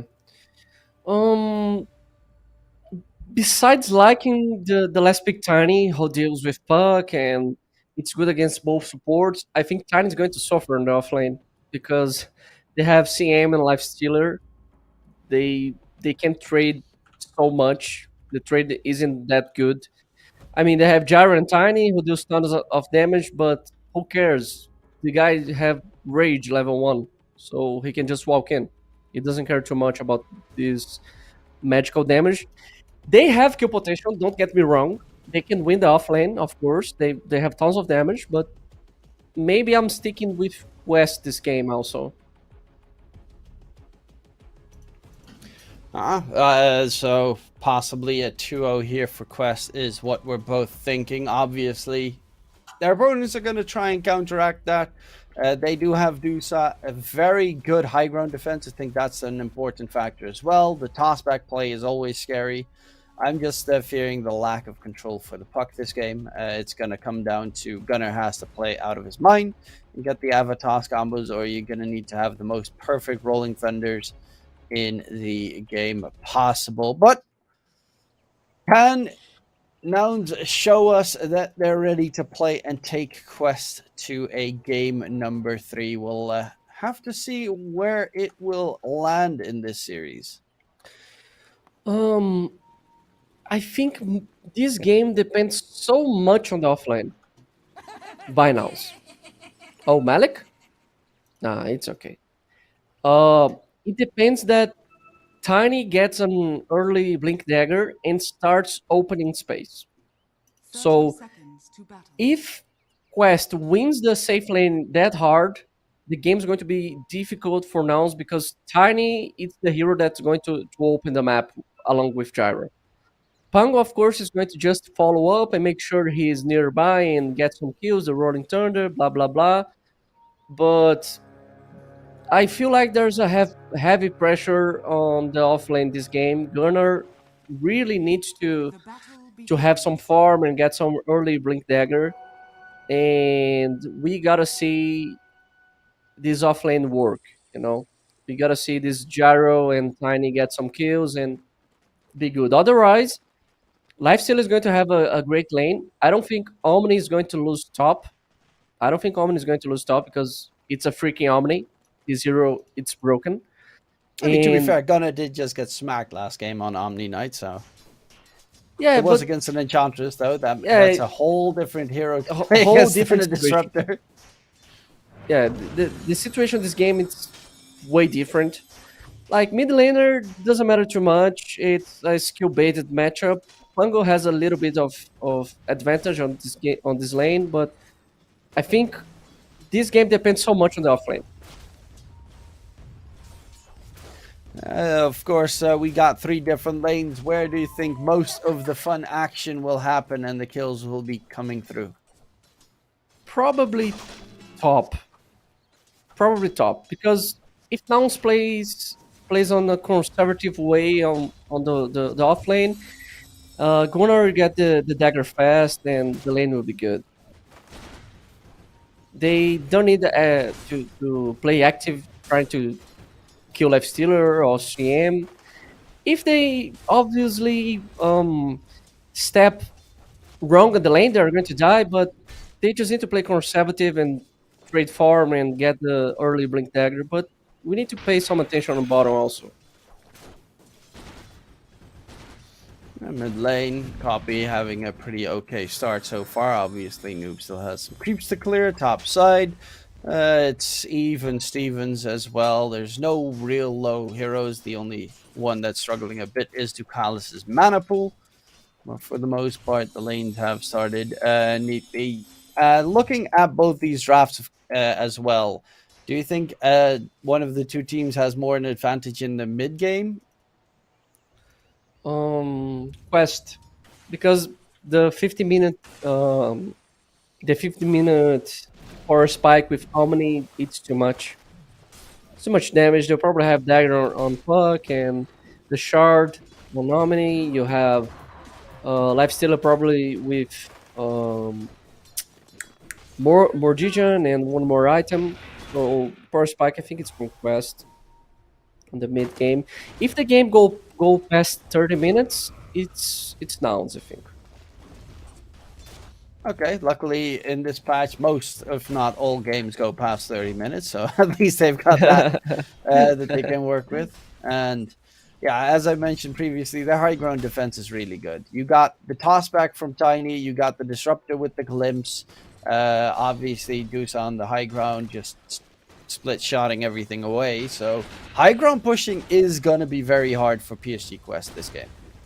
Yeah. They have to think on many things. Like you have the toss back, like you said, the glimpse. Then you need to be careful of the rolling turn on the back line. You have Deuces, so depending on what's happening on the fight, Deuce is going to just hit 4 heroes at once. It's really difficult to just go high ground if Quest doesn't have the Aegis or is strong enough from bottom. There's a little bit of an early fight, but level 3 means rage. Lifestealer walks away. Gunner's lane is going a lot better than in game number 1. Yeah, so far, obviously, in mid, it's really most of the time you shouldn't be able to kill each other until a mistake is being made or a rotation coming through. For instance, you use your phase shift and you get glimpsed, you get killed pretty quickly. Did some damage to armor top. Some Malik's actually hits. having a pretty okay time as well. Started off pretty problematic in the lane, but a lot better. Yuma taking a lot of damage while we were looking at Yuma taking some heavy damage, losing all of his mana, but bottom lane, Lelis gets a double kill on the gyro. That is something I did not expect to happen. The bottom lane get squashed underneath the tower. That heavy pressure that gyro applies. The classic. Barrage, flak cannon spams, dropping their HP lower and lower the entire time. Copy? He's okay. Yeah, no level 6 in the mid lane just yet. Omar taking some damage, but they're going to turn their attention on towards Fly, who's taking a heavy beating. Will be forced all the way back. There's a glimpse available, but no mana to use it. Has to pop the magic stick and also the clarity. But Yuma's got the full on arcane boots, so now Fly can just spam spells in the lane as well. It's one of the best things as a support if your safe laner buys mana boots. You just stays happy. Free mana for you. I wanted to see bottom. Oh, the glimpse. Top, Malik. And they get the kill. He is dropping low. Doesn't have a point in repel, which is interesting. But we'll be able to just walk underneath the tower. Stay alive in the process. Double bracer on the Omni Knight as well. So it's very tanky at this stage. Even has the infused raindrops to soak up all those mystic snakes yeeted at him. And Lelis some stacks doing for the Invis rune. The Invis and the Bounty rune. And he's going to get some XP. Might even go for a bit of a steal here with the flat cannon if Noob is not careful.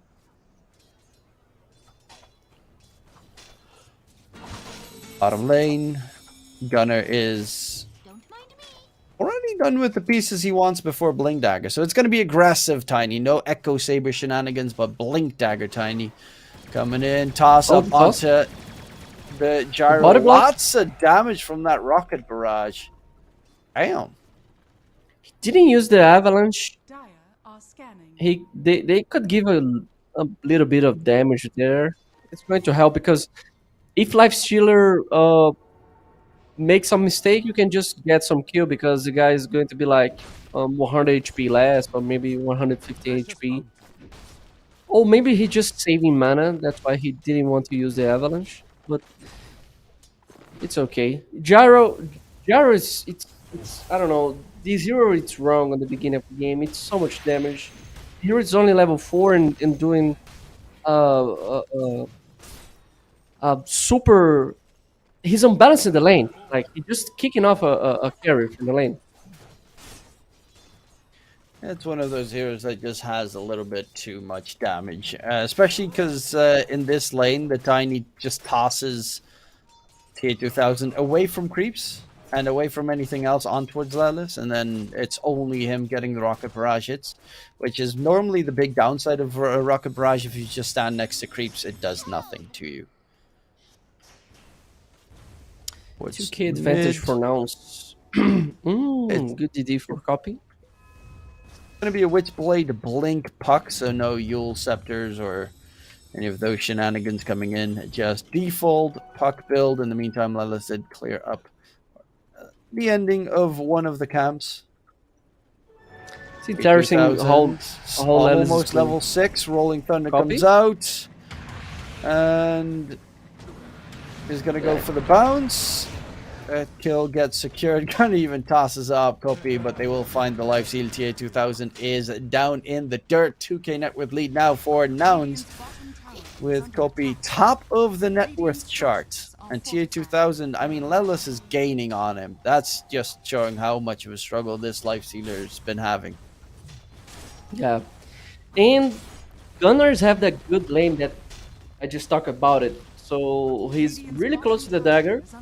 Copy just runs bottom and make sure they kill Lifestealer one more time. Then they kick Lifestealer to the jungle. Probably Gunner is going to... I think the most intelligent way that he should play right now is just stays bottom, get his dagger, then he proceeds to move mid and feed on Puck. Because every time that he's on mid, he's jump this Puck, Puck is going to die.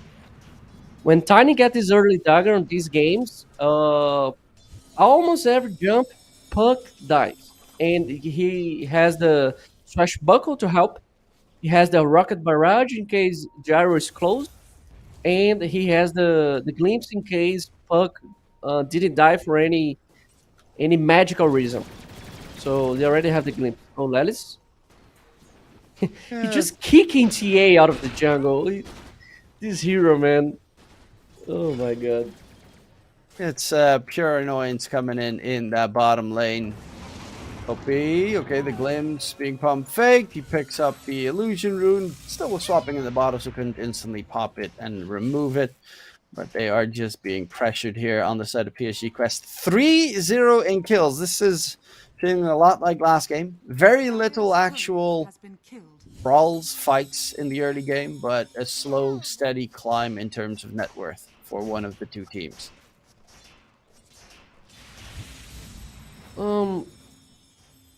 Quest needed to smoke and get some pick off on any hero, including a support. That would help and open some space.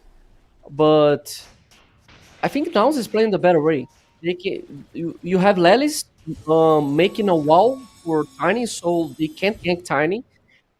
And he's kicking whoever shows up alone in the jungle, so he's forcing TA2000 from the worst camps of the jungle. While Gunner is taking his dagger, he's just farming bottom. You have Fly getting some experience mid, almost level 6. So the game is perfect for Nouns right now. You have Deuce free farming. Okay, we have dagger on Tiny. It's time. Yeah, it's ready to rumble. He does have a lot of damage. Of course, Life Sealer is still not the easiest skill. He doesn't actually have Infest on the Life Sealer, so he can definitely die if he's not careful. Which Noob hasn't even made a single attempt this game to make a play. He's just trying to get that Witchblade. Once he has the Witchblade, maybe a play can come through. Dagalis is in trouble. Cannot run away when Glimpse is a useful tool here. And Copy will get that easy peasy kill secured. TA2000 has an extra point to go for the Infest, but in the Static Storm the kinetic toss. field, toss back play from Gunner, Blink Dagger usage coming in, and that is another kill for Copy. Nice moves coming out from the side of Nouns. Oh, the swashbuckle. So much That's a damage on Diffusal Puck. Blade as well. It's slightly nerfed, of course, with the change to Swashbuckle. Now that Yep. does 3 hits instead of 4, so Diffusal Blade is technically nerfed on him, but it's still really good. Okay, now we have a smoke on CM and Puck. They wanted to kill Duza, but if they engage Duza on the tower, she won't die that fast. They will have time for TP. Nouns can answer this. Yuma. Stone Gaze. Pops it. Still has a magic stick and a healing lotus that he can use as well.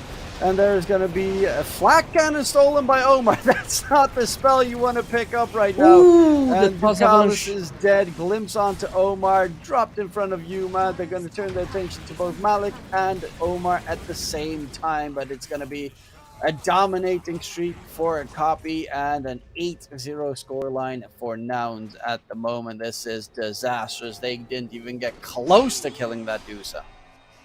Lelis. Oh, just look at the no. damage. We'll get the kill. Gets Glimpse back, has the phase shift to dodge, and is still on the run though. Copy with the continuous chase. Noob jumping slightly further will get the TP away. At least a kill on the board for PSG Quest, but Nouns are looking pretty much reawakened after that first game. Yeah. We've seen that Nouns are just dominating the game, especially because Tiny is having a great time. He's super huge, and they just need to keep pressuring the map. Like, Quest doesn't have the actual power to contest these rotations. They can't fight Nouns. They try to kill Duza top, but they simply don't have the damage. And I think Nouns just need to reset the map and start to walking together, get some kills. Oh, the shield run. Yeah, Noob did get jumped, but nowhere near enough damage to kill him. They needed Fly or someone else in the vicinity to get the last little bit of damage to come right through. And currently, Dagala's hella broke. Omar is going for a 4-staff. Okay, any interesting item choices? TA2000's rushing Radiant's first item on the lifesteal. I mean, that's just trying to come back into the game at this stage.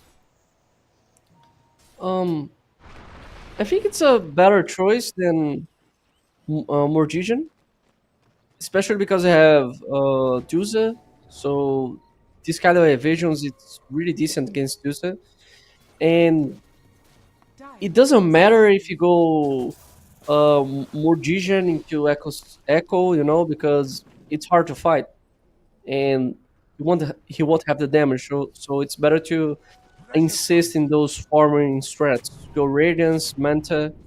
Oh, Tucalis. Yeah, gets jumped, but the plus side is that way TA2000 can actually continue farming a couple of creeps next to him, take the gateway to the other side. But look at this, Fly is already TPing to the other side, trying to catch him out. The downside is TP to the outpost, so that's a very long TP. Won't be able to get the catch onto TA2000 in time. Copy. Up towards mid, there's a Rolling Thunder being used. Control onto Omar, can't get over the cliff. Omar's going to get taken down. They will actually kill off Fly topside. Malik showing his first usage of the shard that he just picked up. Almost has his Blink Dagger as well. So this Omni Knight is at a point where he already does a lot of damage. The classic power spike. Puck almost has dagger. I don't know why Nouns are so passive on the map. They can just get the dudes and force mid lane, try to get the tower and start to open in space. I don't think they should stop the sting roll. They need to just keep going and feed on them because it's easy to kill quest heroes on this early stage of the game. Oh, TA2000. Okay, he just break the ward. Towards mid, Lelis, there's a lot backing him up. They are looking for a kill, jumping quickly on to copy. That's a great catch if they can secure it. He's dropping low stack, some connect field, only catches Malik. Oh, Lelis he's is going to be a the second one barrage. taken down. Ducalis with the Crystal Maiden ulti on top as well. It's more than enough damage. They find themselves the first reveal with the double Blink Dagger move, and it is pretty effective, especially taking down Copy, who had a very nice kill streak. For dominating kill streak secured, a lot of cash gained. Does have his Aghanim Scepter now though, so that's going to be a nice power spike for the Dire side, but this also creates space for TA2000 to continue farming. Excellent move by Quest. It was exactly what I was trying to talk about it. When you just go that passive on Nouns, you just give some room to Quest to use their heroes, and you gotta watch out because Pango is countered by Puck. So every time, oops, Lely, stop. Yeah, it's a casual kill. I mean, these casual kills are starting to get the net worth advantage annihilated. It's almost, I mean, it's only a 4K net worth lead at this stage in the game. That's nothing. That would be a nice one, though, if they can kill off Malik. He pops himself the repel, TP back. Is going to die before the TP even comes through. Didn't use the Guardian Angel. Might have been a slight mistake there. He was overconfident because he thought that he didn't need it. He almost radius on TA2000. That's going to mean that once he gets the Radiance, he'll actually be able to farm. Right now, his farming speed, he's a lifesteal. He has no farming speed. The Radiance does significantly increase it, so if they can extend it, he does become stronger. He's going Armlet afterwards. I mean, toggling is always great. Have bags on Pango. Damn, Pango is huge. He also needs shard. Maybe they are waiting daytime to just run bottom nows and secure the Russian because Juice is already pushing bottom. Well, TA2000's got the Talisman flying in. That's the full Radiance done. Still doesn't want to take any fights just yet, but they have ways of interrupting Blink Daggers. The Blink Dagger Disruptor's even going for a Blink Dagger. So you have the instant silence on the Lifestealer. This is definitely looking to be a BKB kind of game for the Lifestealer. When you need to go BKB on Lifestealer, I think it's super sad. Like, the game is so difficult for a hero that you need to use your rage and you need another BKB. So I don't know. I like the fact that this hero is on the meta again, but when you gotta go mid lane, Yuma has the defusal. Stone Gaze being used. Does get stolen, which is a very nice steal from Omar. Stacks up Connect Field, but Malik gets himself out of there. Glimpse comes out onto the Omni Knight, is going to get controlled, and the Omni is dead. They get out of there with the rest of the heroes. Actually, Gunner. Smoke gets broken. Does he expect Noob to be in the trees?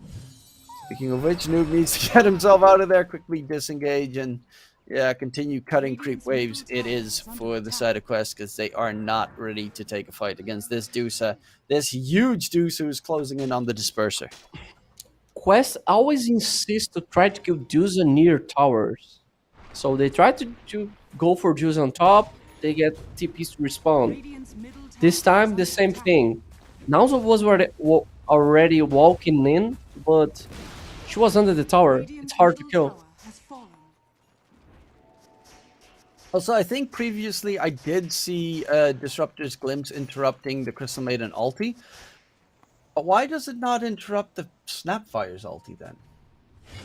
I thought that was also counted as... Is that not a channel? I'm confused. Gotta ask the Papa Ice Frog. I did it. Ooh, Noob gets the TP away. Gunner doesn't go for the random avalanche. Yeah, it's just one of those things where I know that it definitely doesn't interrupt Mortimer's kisses. So I thought it doesn't interrupt the other channels either. Oh no, Dugalis! Oh, he's staying alive for a little bit longer. It's fine.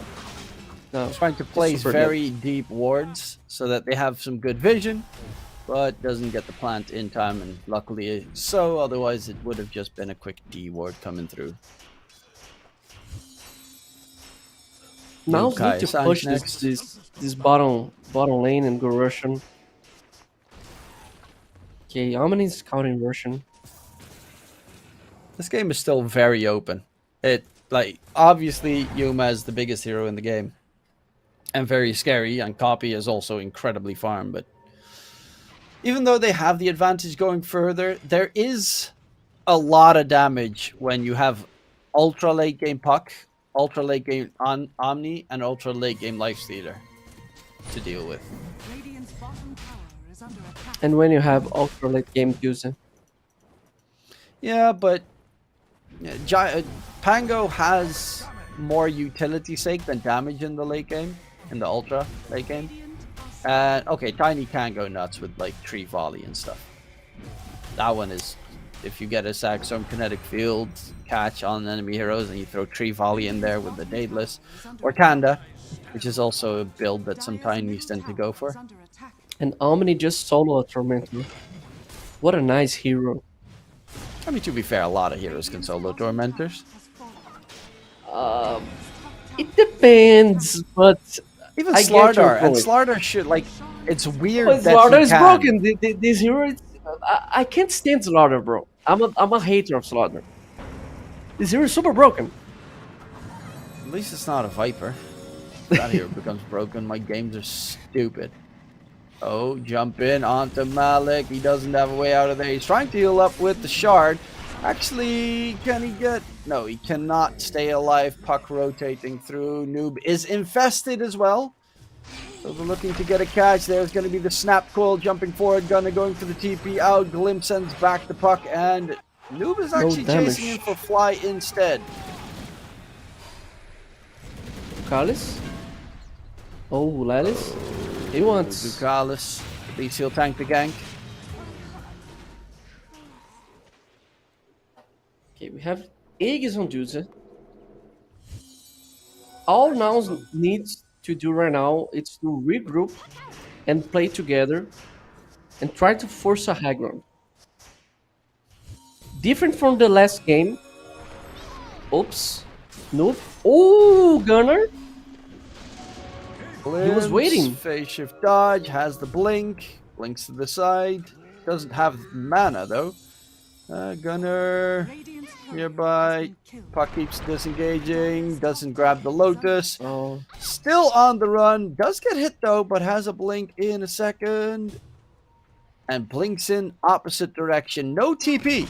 Oh, they scanned. And no courier. They found. He has nothing. He's dead. As elusive as he can be, he does keep 3 heroes distracted while mid lane creep wave gets taken down, so they can't push mid. Dusa went top, so they're pushing out the waves at the moment on the side of Quest, trying to delay the game as much as possible. Rolling Thunder immediately gets cancelled by Copy, which is now on cooldown. Going in for Ducalis, Malik charging forward, the Pangolier staying alive. A Static Storm doesn't get a catch though. And Copy gets zapped by Omar on the side. Oh, K2000 gets those are just stunned kills up. with the TP. K2000 in trouble, has no rage available. 1 second, actually his mana is drained at the moment thanks to the Diffusal Blade. Turns his attention towards Lelis. Oh, the Malik's rage. coming in from the side. Omar does get taken down by Gunner, and TA2000's rage is ended, and so will he. Yuma has very little HP actually with the mana drain. But it is going to be a disengage from Malik. TP out of there. Oh, Will the get glimpse. the TP in time. Nope. Get over here, bro. He wants to go for... Fly was running for his life there. It's the same problem as when you play against Kunkka. Glimpse happens after the repel / BKB. end. That's a painful fight. If they had Puck, that fight might have actually been a lot different, though. But unfortunately, Noob was taken down prior. Yeah, we see some advantage for Nouns, but I don't feel like they are that big, you know? 10k advantage, 21 kills in, but I don't know. I don't feel like they are that stronger. I think that's because they're just chasing heroes on the map. They're not focusing on fights and going as 5 on a lane. It hasn't been fully objective gaming, but then again, they are closing in on some very big items. There's the Kanda build up on the Tiny coming through, has the phylactery done. Yuma is almost done with the Scotty, which puts Lifestealer in a rougher position. A lot rougher position. And see what's Gaia. Copy is going for the Basher. For obvious reasons, really good. They have so many ways to annoy you through BKB. That even if Lifestealer buys a BKB and you have Rage plus BKB, it still doesn't feel amazing. Radiant's top tower has fallen. You have Puck with Nemesis Curse. Okay, that's an intro. He has Shard, so he's got the AoE blast, and he's going for Parasma. It's in, maybe we get to see Ag's Puck later down the line as well. Probably. He's actually cutting very deeply the creep wave down bottom, so they're trying to take the tier 1 tower, but the high ground of theirs stays alive for the time being. Lifestealer and Puck are just trying to get as much farm as possible while the push is delayed. Of course, that Tusa's Aegis is now gone, making a fight a bit more dangerous. You can just force a high ground if anyone steps wrong. Tiny can just toss back. Well, it's difficult to defend. They need to jump the backline. They need to kill Disruptor. Maybe Gyro. The smoke just broke it. Gunner. Tiny has an BKB though. Jump forward, trying to go for Lelis. They don't really know what target they need to go for here. And the 4-staff up the high ground. The dodge comes out. Noob gets caught in the static storm. Oh, the clip. Big mistake coming out. Noob's dead for 60. Doesn't have a way out of this. Tier 2000 needs to pop his rage to try and disengage. Still gets stunned by the Stone Gaze. Rolling Thunder gets stolen in the meantime, but they lose Tier 2000. No buyback available on the Lifestealer. The remaining 3 heroes are trying their best to hold on to the base, but they're dropping like flies. Malik does get a quick kill onto Lelis on the back end, but is now surrounded by enemies. Actually turns his attention on Noob's Gunner. 7 streak removed. Malik will drop dead. He does have enough for a buyback because of those kills. They will let the top center racks just drop. Easy Rex. A big mistake for Puck because they forced Puck to use phase shift. Gyro just put a homing missile on Puck. Then because of that, she had to use a phase shift and she got the glimpse. So nice play by Fly, but just paying attention if Puck had phase shift or not available. So well played for him. It's hard to deal against this Duza. They need to ignore Duza and go for the backline like they did, but Gunner was ready and just break the smoke and force Quest to start a fight in the way that they didn't want to. Like, the best case scenario is that they jump Gyro or Disruptor and burst them, then they can set up the fight again. They can just calm down and re-engage and see if anyone is going to be out. And I think we're going to see some action bottom. Yuma in the area, but so is the entirety of Nouns. All of them grouped up together. Radiant are scanning. I was actually keeping. Okay, I was curious if he was going to keep the healing lotus locked so that you don't have like 17 different versions of it in your inventory, trying to get the block of cheese. But Yuma is going to get hit by the Rolling Thunder, actually, that was still going on. Omar with the bounce didn't have damage. Actually, Omar is dropping very quickly in response. Forced to get another little stun going, but it's just 3 quick kills coming in instead for the side of Nouns. TA2000 is going to get surrounded as well, and it's looking like this might just be it. They can rush this up on towards the high ground, and Yuma didn't even get anywhere close to dying. Yeah, you can't just afford to jump use it. You don't have the damage. Rubik is stealing the rolling turn. The rolling from Pango was good. It helped to control Juza, but you just don't have the damage. Lifestealer can't hurt Juza. You have Omni, of course, that helps, but that's it. You don't have anything else. Omni didn't even get a hit off in that fight. He only did 17. I don't know how you do 17 damage, but he only did 17 damage in that engagement. In the meantime, Kopi gets taken down by Noob in a solo kill. And he's even looking for Fly, who will be a second one down. So Noob is being such a nuisance that he is finding freakishly free solo kills that gives Malik a chance to blow up Lelis, and they don't get much more than the bottom set of racks. Could have been megas. That should have been megas. Yeah, they just ignored the fact that Puck was zoning out Pango and Disruptor, and they're like, okay, I don't care that Puck is killing you guys. I'm going to just take Rex, but they they paid a little bit of attention, and they're like, yo, we gotta stop this Puck because this is unacceptable. So they gotta reset. I think it was a little bit of miscommunication, maybe, because this was not supposed to happen. Puck just going 2v1 and killing both, but it happens. It's a half of free Puck game, so you always need to play with Tiny. Oh, Gunner just cancel. interrupts the T2000 No, there's no TP, follow-up. so he has to walk away and can't TP out of there, which makes defending Roshan really problematic for PSG Quest. So it should be a free one for Nouns. 30 seconds to Russian.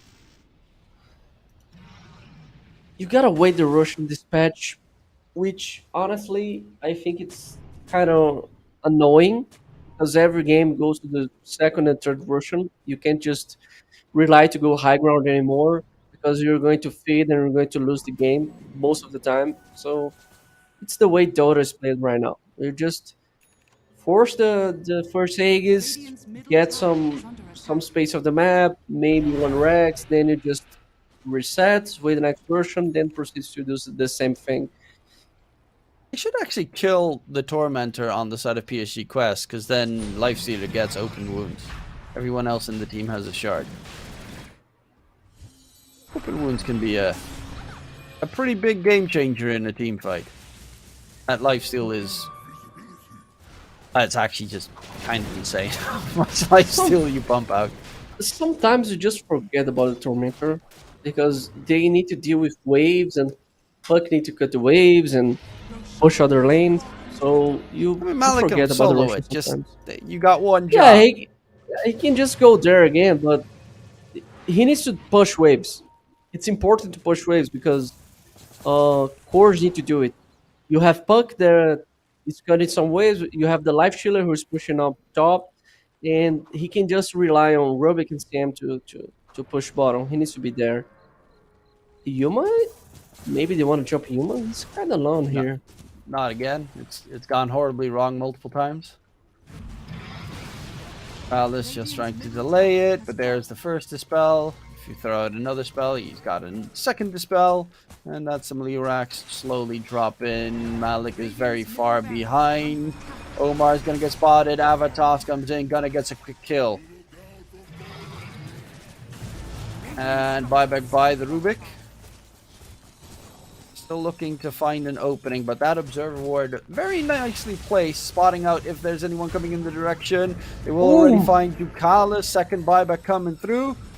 And jumping from Malik, he's trying to go for Gunner, but instantly in a bit of trouble is Malik on the Omni Knight, surrounded right now. Stone Gaze has been used and is going to be on cooldown. In comes TA2000 trying to go for a fight. Backline though, Noob is going to get taken down. He just bought the Parasma, so there's no buyback on the Puck.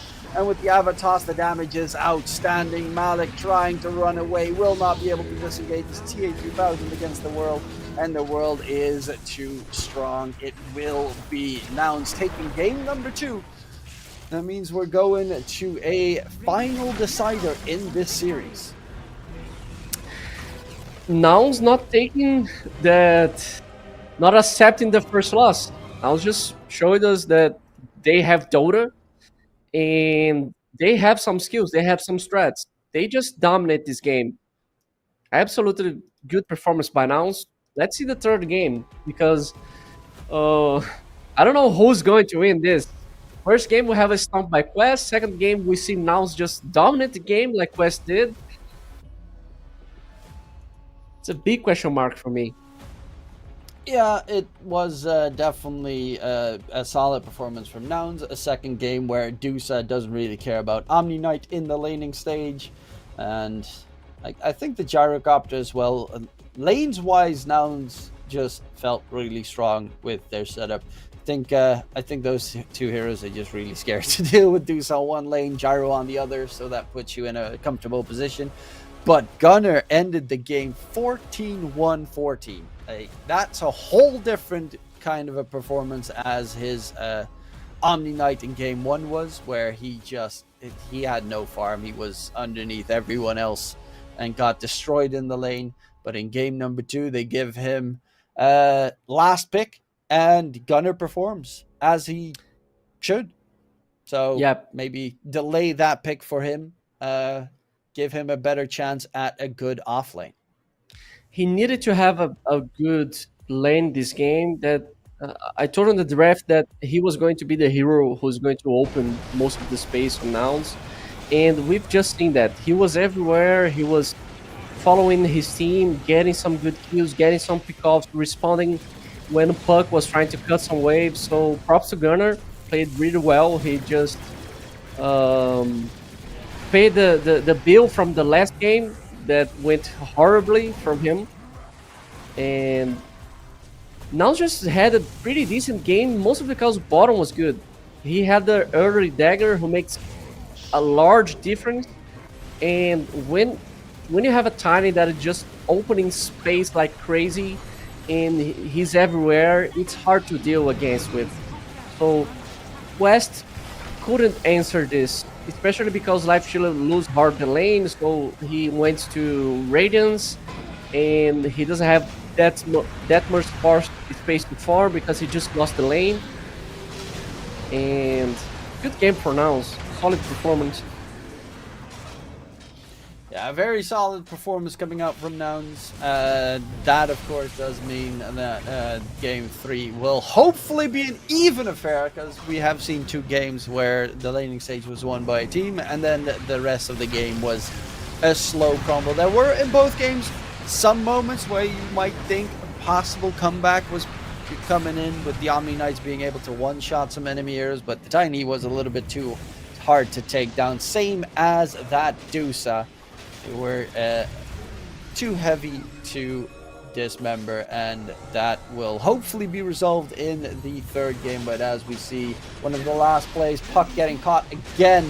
I think Fly has to be MVP for me. And like, even though Gunnar ended 14-1-14, the amount of times Fly managed to catch the Puck, I think he caught him 4 times or something in the Static Storm kinetic field, which I think Noob died 4 times. Yeah, Noob died 4 times. So it was really well done by Fly, every single time managing to spot out and take down Noob with that Static Storm. Great props towards Nouns for the second game, but it's not decided yet. Game number 3, which team will end the day with a 2-1 score and which team will end it with a 1-2. Either you're facing promotion towards the next stage or you're facing elimination tomorrow. We'll have to wait and see, but we'll see it after the break.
Welcome back, ladies and gentlemen. That was a 2 games gone series already, and we're going to the final decider.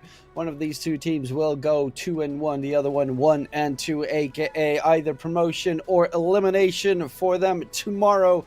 And yeah, there's a lot on the line here for both these teams. Looking forward to what they can bring to the table. Any expectations in the draft here, Ryer? Probably we are going to see a disruptor ban. I am almost sure of that. And maybe I don't think both teams are going to evaluate Omni. I don't know. I feel like Omni is going to get banned by both teams or just ignored.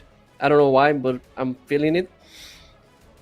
Overall, I'm very curious to watch this last game of this series because we've seen one team dominate the other. So let's see if there's a high difference on skill on those teams or just draft issues or communication issues. Let's see. Yeah, we'll have to wait and see if we're going to get to see some at least even Dota. It has been very one-sided in this series. One game for PSG Quest, the second one for Nouns. Both games that had the Dusa Gyro did manage to win, especially the side lanes, and then afterwards the entire game in the end. But of course, the hero that always needs to be banned, that we already see being banned, is Ducalis Gen and TA2000 Naga. Those are like the most staple. You cannot play against them. Also, that's a very cute duck on your chair. Just want to point that out. It is very cute. But yeah, it's not okay. The Coddle ban makes sense. I think Noob Coddle is very terrifying as well. One of the few people that still runs it as soon as he possibly can in this patch. But there's no ban coming through of that Disruptor. No ban of the Dusa, which I thought maybe would have been an option, and no Gyro ban. First pick DK. Okay. Shadow Demon ban. First time in the series that we see Shadow Demon getting banned. The other bans are just meta stuff and player-based stuff. Like no one wants to play against Timber. The zero is super broken. Oh, here comes the Disruptor. They were thinking, I think they were like, oh, we can ban Shadow Demon or Disruptor. They insist on banning Shadow Demon. Probably because of cover. Maybe they are going to set up a draft that they're going to for burst damage or control, and Shadow Demon helps on those kind of situations. Maybe. I also think that if you pick DK and you give the enemy Shadow Demon, you're constantly going to have to fight against your own illusions, which is not fun. Yeah. Same with sometimes people, I mean, obviously you don't expect it, but Grimstroke is still a pretty scary hero in this patch for exactly that reason and a whole bunch of other reasons if you have the lineup to back it up. Terrorblade being banned out as well. Make sure that there is no Yuma hero on the board, but he also plays quite a significant amount of spread out heroes in that safe lane. I'm sad that we don't get to see more of the Yuma Meepo, but I guess it's back in the dumpster for that hero. Yeah, since this person got nerfed a lot, Meepo is just vanishing again from the meta. No one wants to pick this hero again. He doesn't get picked often in pubs anymore. It's just super trash. I don't know. One of the major issues with Meeple, not only it lacks a hero, it lacks a player who knows how to play the hero and how to act and how to make sure he gets all those timings and know how to micro all the 5 Meeples at once. You also rely on good meta for the hero. You need some item that it's cheaper or it has a good status, like the Disperser. Like if the Dragonlance got 100, maybe 150 gold cheaper, Meep is going to show up in the meta again. And honestly, I'm happy that we don't see Meeple showing up. I mean, I'm for my happy. pro matches, I love Meepo. For my pubs, no. Same Yeah, with me Arc too. Warden. I love Pro Arc Warden. I hate it in my pubs because it's just the most obnoxious hero to deal with, considering how the games tend to go. But we do get to see the Pangolier coming up again. Was a very solid performance in game number 2, coming out from Copy. Did get smoked once by the puck solo, but overall really had a solid lane and was very capable of keeping up in net worth with his Medusa, which is an admirable attempt. Maybe PSG Quest is going to pick puck again, even on Disruptor. I feel like it's a comfort zone for them. I think Noob might have a couple of like scary flashbacks though. That game was rough. He got caught a couple of times too many with his phase shift not available. They're gonna go Hoodwink. Okay, the hero that probably got, I mean, together with Ember, got the heaviest nerf after the Mage Slayer nerf, but it is still very solid. Damage output's insane. Can you actually? Nah, that would be. Could you technically push someone out of a static kinetic field with your coconut sprout tree thing? Because I know you can do it with a. I believe you can do this. Yes, I think it's really possible, hard, but it's hard. Yeah, and I mean normally with the tree that you plant yourself, it's already hard. But if you are relying on your supports to hit the perfect shot, then it probably is a little bit tougher to get done. But there we have it, Ducalis Enchantress going back to the classics. The side lanes are going to be rough, it seems, because they have 2 incredibly aggressive and strong supports. I feel like PSG like those strong supports to just run in like crazy guys on the early game. But last game, Nouns showed us that they have the answer for this, but we have again Ducalis Enchantress. So, Shadow Shaman. Okay. Shaman Disruptor, that is very dangerous. I like this hero. I mean, it's a great hero. It's the Hex amplification, the damage amplification on Hex, it's very good. It's super damage. The basic attack, it's bizarre. It's like 75 attack on level 1 on a support. And you have the Ether Shock who deals a massive tons of damage on the early stage of the game. He also do Russian, and he fixes draft problems into Siege. So I enjoy this hero. Has a lot of control. The shard is good. Have some good talents as also. Okay, Doom. Yeah. The only thing I have a problem with Shadow Shaman is that his attack and cast range are really terrible. So laning stage can be a bit rough, especially if you're up against an Enchantress, but they fix that with the Doom pick, because every single creep that Enchantress sends in the lane just gets eaten up instantly by the Doom and nullifies it. Plus, obviously, the healing reduction. You don't have to ban Morphling, because you don't really care about Morphling when you have Doom. You need to ban Morphling, and you block a lot of heroes. You also block Lifestealer. So it's a great Doom pick. We just need to know what they're going. They need to be careful to not get hard counter in the lane, like they just got Monkey or something else, because Monkey and Enchantress would be impossible to lane. Monkey and Hoodwink seems like very OP. Of course, you have Shadow Shaman who deals the Meeple ban. And the anti-mage, okay. Those teams are cooking, DK. Those teams are cooking. If you pick anti-mage and the enemy has Meepo, you're done for. Like you're like, yeah, Manta, root, root, glimpse, Static Storm dead. So yeah, that's a heads-up choice. Anti-mage loves eats up Shadow Shaman Disruptor in the mid-game, late game. You see them. Even the illusions that you get from the Aghanim Scepter kill the Disruptor Shadow Shaman. Yeah. Obviously, one of the big pluses of Shadow Shaman is, of course, going to be later in the game. You can hex to one-shot illusions. The anti-mage is a little bit sketchy because he has the count spell, but the DK illusions, one-shot one at the very least. But also, that's talking late game. If you get to the point where you get your level 20 talent, hex breaks onto, and you hex anti-mage, no magic resistance anymore. Anti-mage dies very quickly. Same with the Enchantress.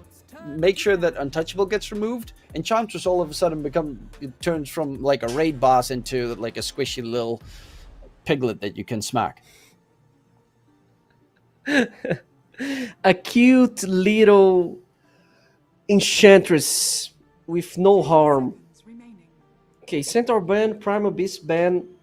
I don't feel like this is a excellent game for anti-mage because they have Glimpse and of course they have Doom. But just Manta dodge it every single time. They did it in game number 1. Why not in game number 2? 3. If they pick, they are confident.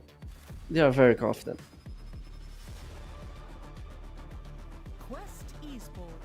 It's a good Lotus game if they can get it though on PSG Quest. Maybe on like Hoodwink or something. Nonetheless, they have their last pick. They've got the damage with the anti-mage. They don't have to deal that much damage either. What other heroes are still left that anti-mage doesn't like? I mean, Troll Warlord's always an okay one that you could possibly pick for your safe lane. On Nouns' side, PSG Quest just need a mid laner that deals with the Pango. And I could technically go Puck, but you're going to be forced to get a Blink Dagger. A Lincoln Sphere this game. They just banned Slark. I mentioned in Slark yesterday that now it's going to pick, and they just banned it. I mean, Slark is nerfed dispatch, but there are some games that this hero is going to shine anyways. I like this ban, and Zeus pick. Okay, they need a carry. Life Stealer. Nouns is gonna struggle in late game. Yeah, I don't know if they want Life Stealer. Life Stealer's been struggling this tournament. Yeah, PA is not that good anymore. TB is banned, Deuce also. And you don't want to Deuce against Anti-Mage. I guess considering the lineup, it's actually not even that bad of a game for the Life Stealer. Yeah, Sven is decent, I think. DK. Sven, yeah. Sven's pretty Sven. okay. I would say just go balls to the wall, win the... no, the problem is the Enchantress. You know, I was like, maybe get some super fast hero like a Lycan and just try and win this game before Anti-Mage becomes obnoxious. You have Sven, maybe Void. I think you're lacking damage if you pick Void.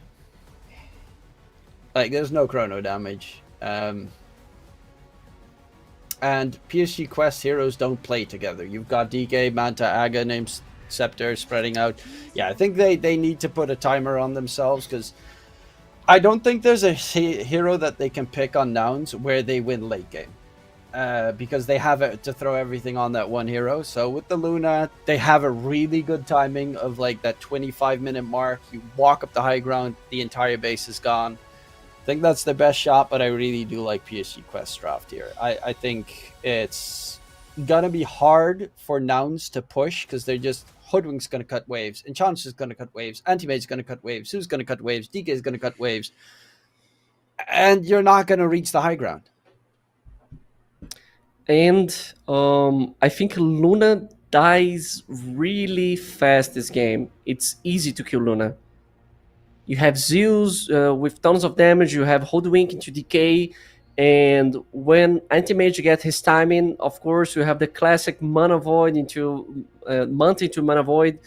So I don't like so much this last pick Luna. You know, I'd rather have a strength carry here like Sven or Life Stealer maybe. But I don't know, maybe it's the comfort zone. Maybe it's a comfort zone. I think I like the Luna. I like the hero that's a little bit more active sooner. Obviously, also has really strong late game potential, but with the consideration that you're up against 3 super strong late game heroes, getting something with the Shadow Shaman on your team, with of course the effectiveness of a Doom and Pangolier in the mid game, you can win this game in 25 minutes. You can have the entire dire base gone if you keep the creeps alive. Mm-hmm. Luna has that big power spike for taking Rex, but it's not that easy, you know. It's not so simple that Luna is going to randomly be there right clicking the base alone with one creep so the backdoor doesn't go up. I mean, it's not going to be easy, but you're going to have to try to push sometime.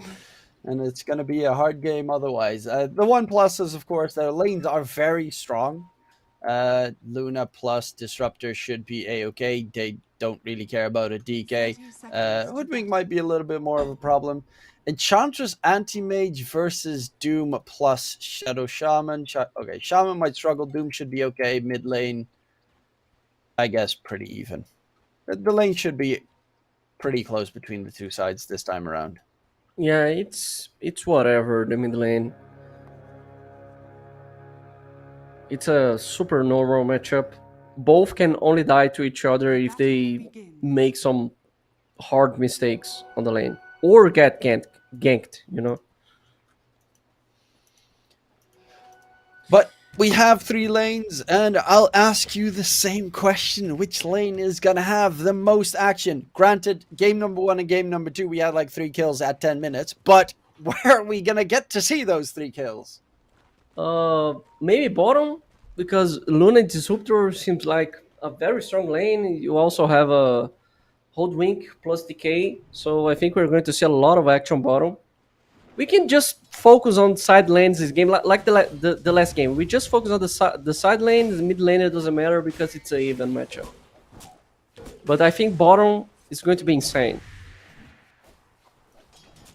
We'll have to wait and see. This time he does go for Thunderstrike level 1 instead of Glimpse on Fly, as he did last game, but he is doing...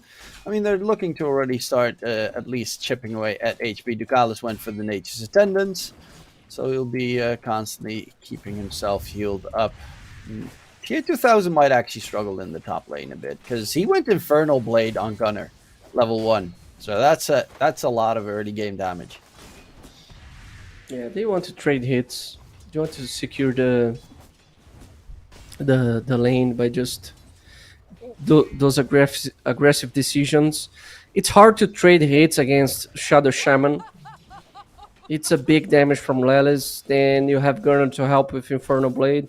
They want to secure the beginning of the lane, because when Enchantress get level 3 and Anti-Mage have 2 points on mana break, it's going to be harder to trade hits. And even trading against Enchantresses is never fun because of the wisps, the good old wisps. And that is blocking both camps. Noob is actually like doing really well in mid, but there's a huge creep wave for Copy coming underneath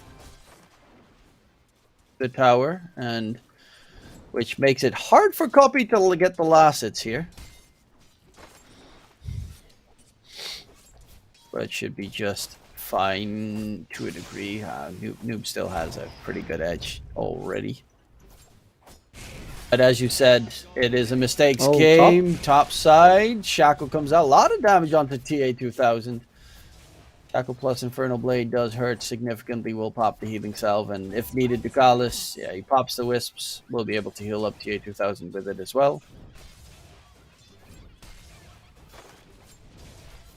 Good sustain wins the game. They had to use so much mana to give this damage, and then Enchantress TA2000 just had a salve, and Enchantress just heals the rest. It's sad. Yeah, and the Anti-Mage can just mana drain as well. Yeah. So you're constantly out of mana in that top lane.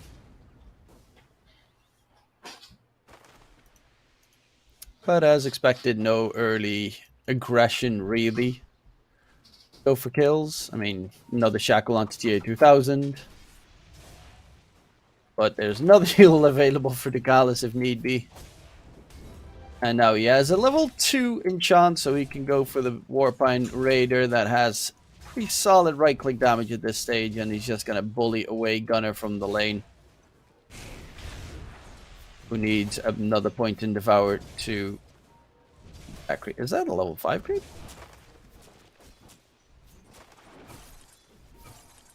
Huh. Oh yeah, that's a little bit of a problem. Now he could technically eat the Warpine Raider, because it is a 5 creep. Yeah, 2000 shackled up. He should be just fine going for Gunner, who will be able to nom the creep. Make it more problematic for Ducalis, who is going to walk back and just use the Nature's Attendance Wisp, most certainly. Nom the creep, love it. Loses the courier. Oh, it's so annoying. He tries to pull, Ducalis get the creep again. We're not seeing some action on bottom, actually.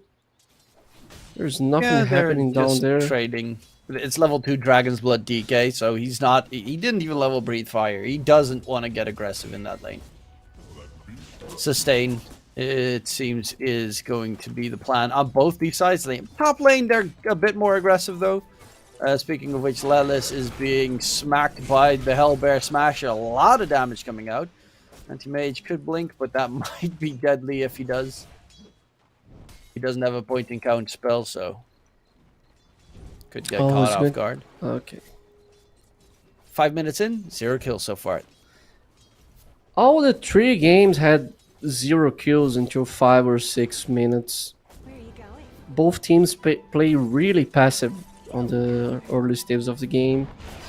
They're generally just wait the mid laner to get 6 and a power run. Oops.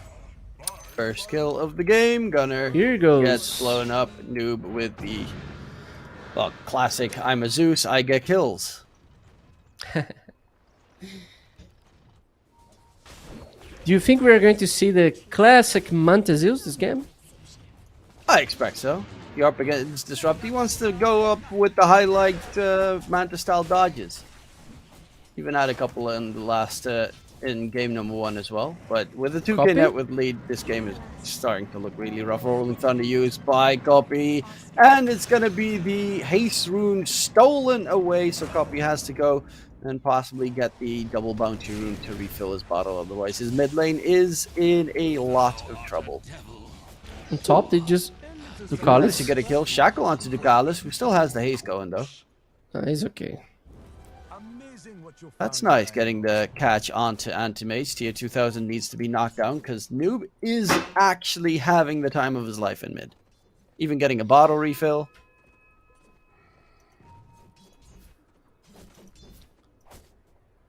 Even DK Malik is having a very solid time bottom. Whereas Yuma is struggling pretty heavily. Yeah, it's hard to lane against DK when you are a hinged hero because DK just denies too much. It's really annoying. 7-minute rune, Omar. Radiant are scanning. Fly A trading some hits. little fight coming out. Fly's got the glimpse. Omar's trying to stand on his point, but should he get sent back? And actually, Omar didn't use the bushwhack yet. Fly will get the TP away. Omar guessed incorrectly, and Fly gets out. Gets himself, unfortunately, not the Wisdom Rune, but will be not feeding away his life just yet. And now Thunder God's Wrath is available again. He's almost done with the Phylactery on Zeus. That's scary. Yeah, it's a we saw Noob in game number 1 go off, so I wouldn't be surprised if he does it again.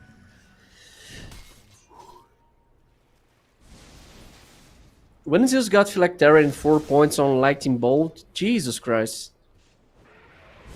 Oh, Lelis gets sent back by Ducalis. Shackles on the Wild Wing Ripper.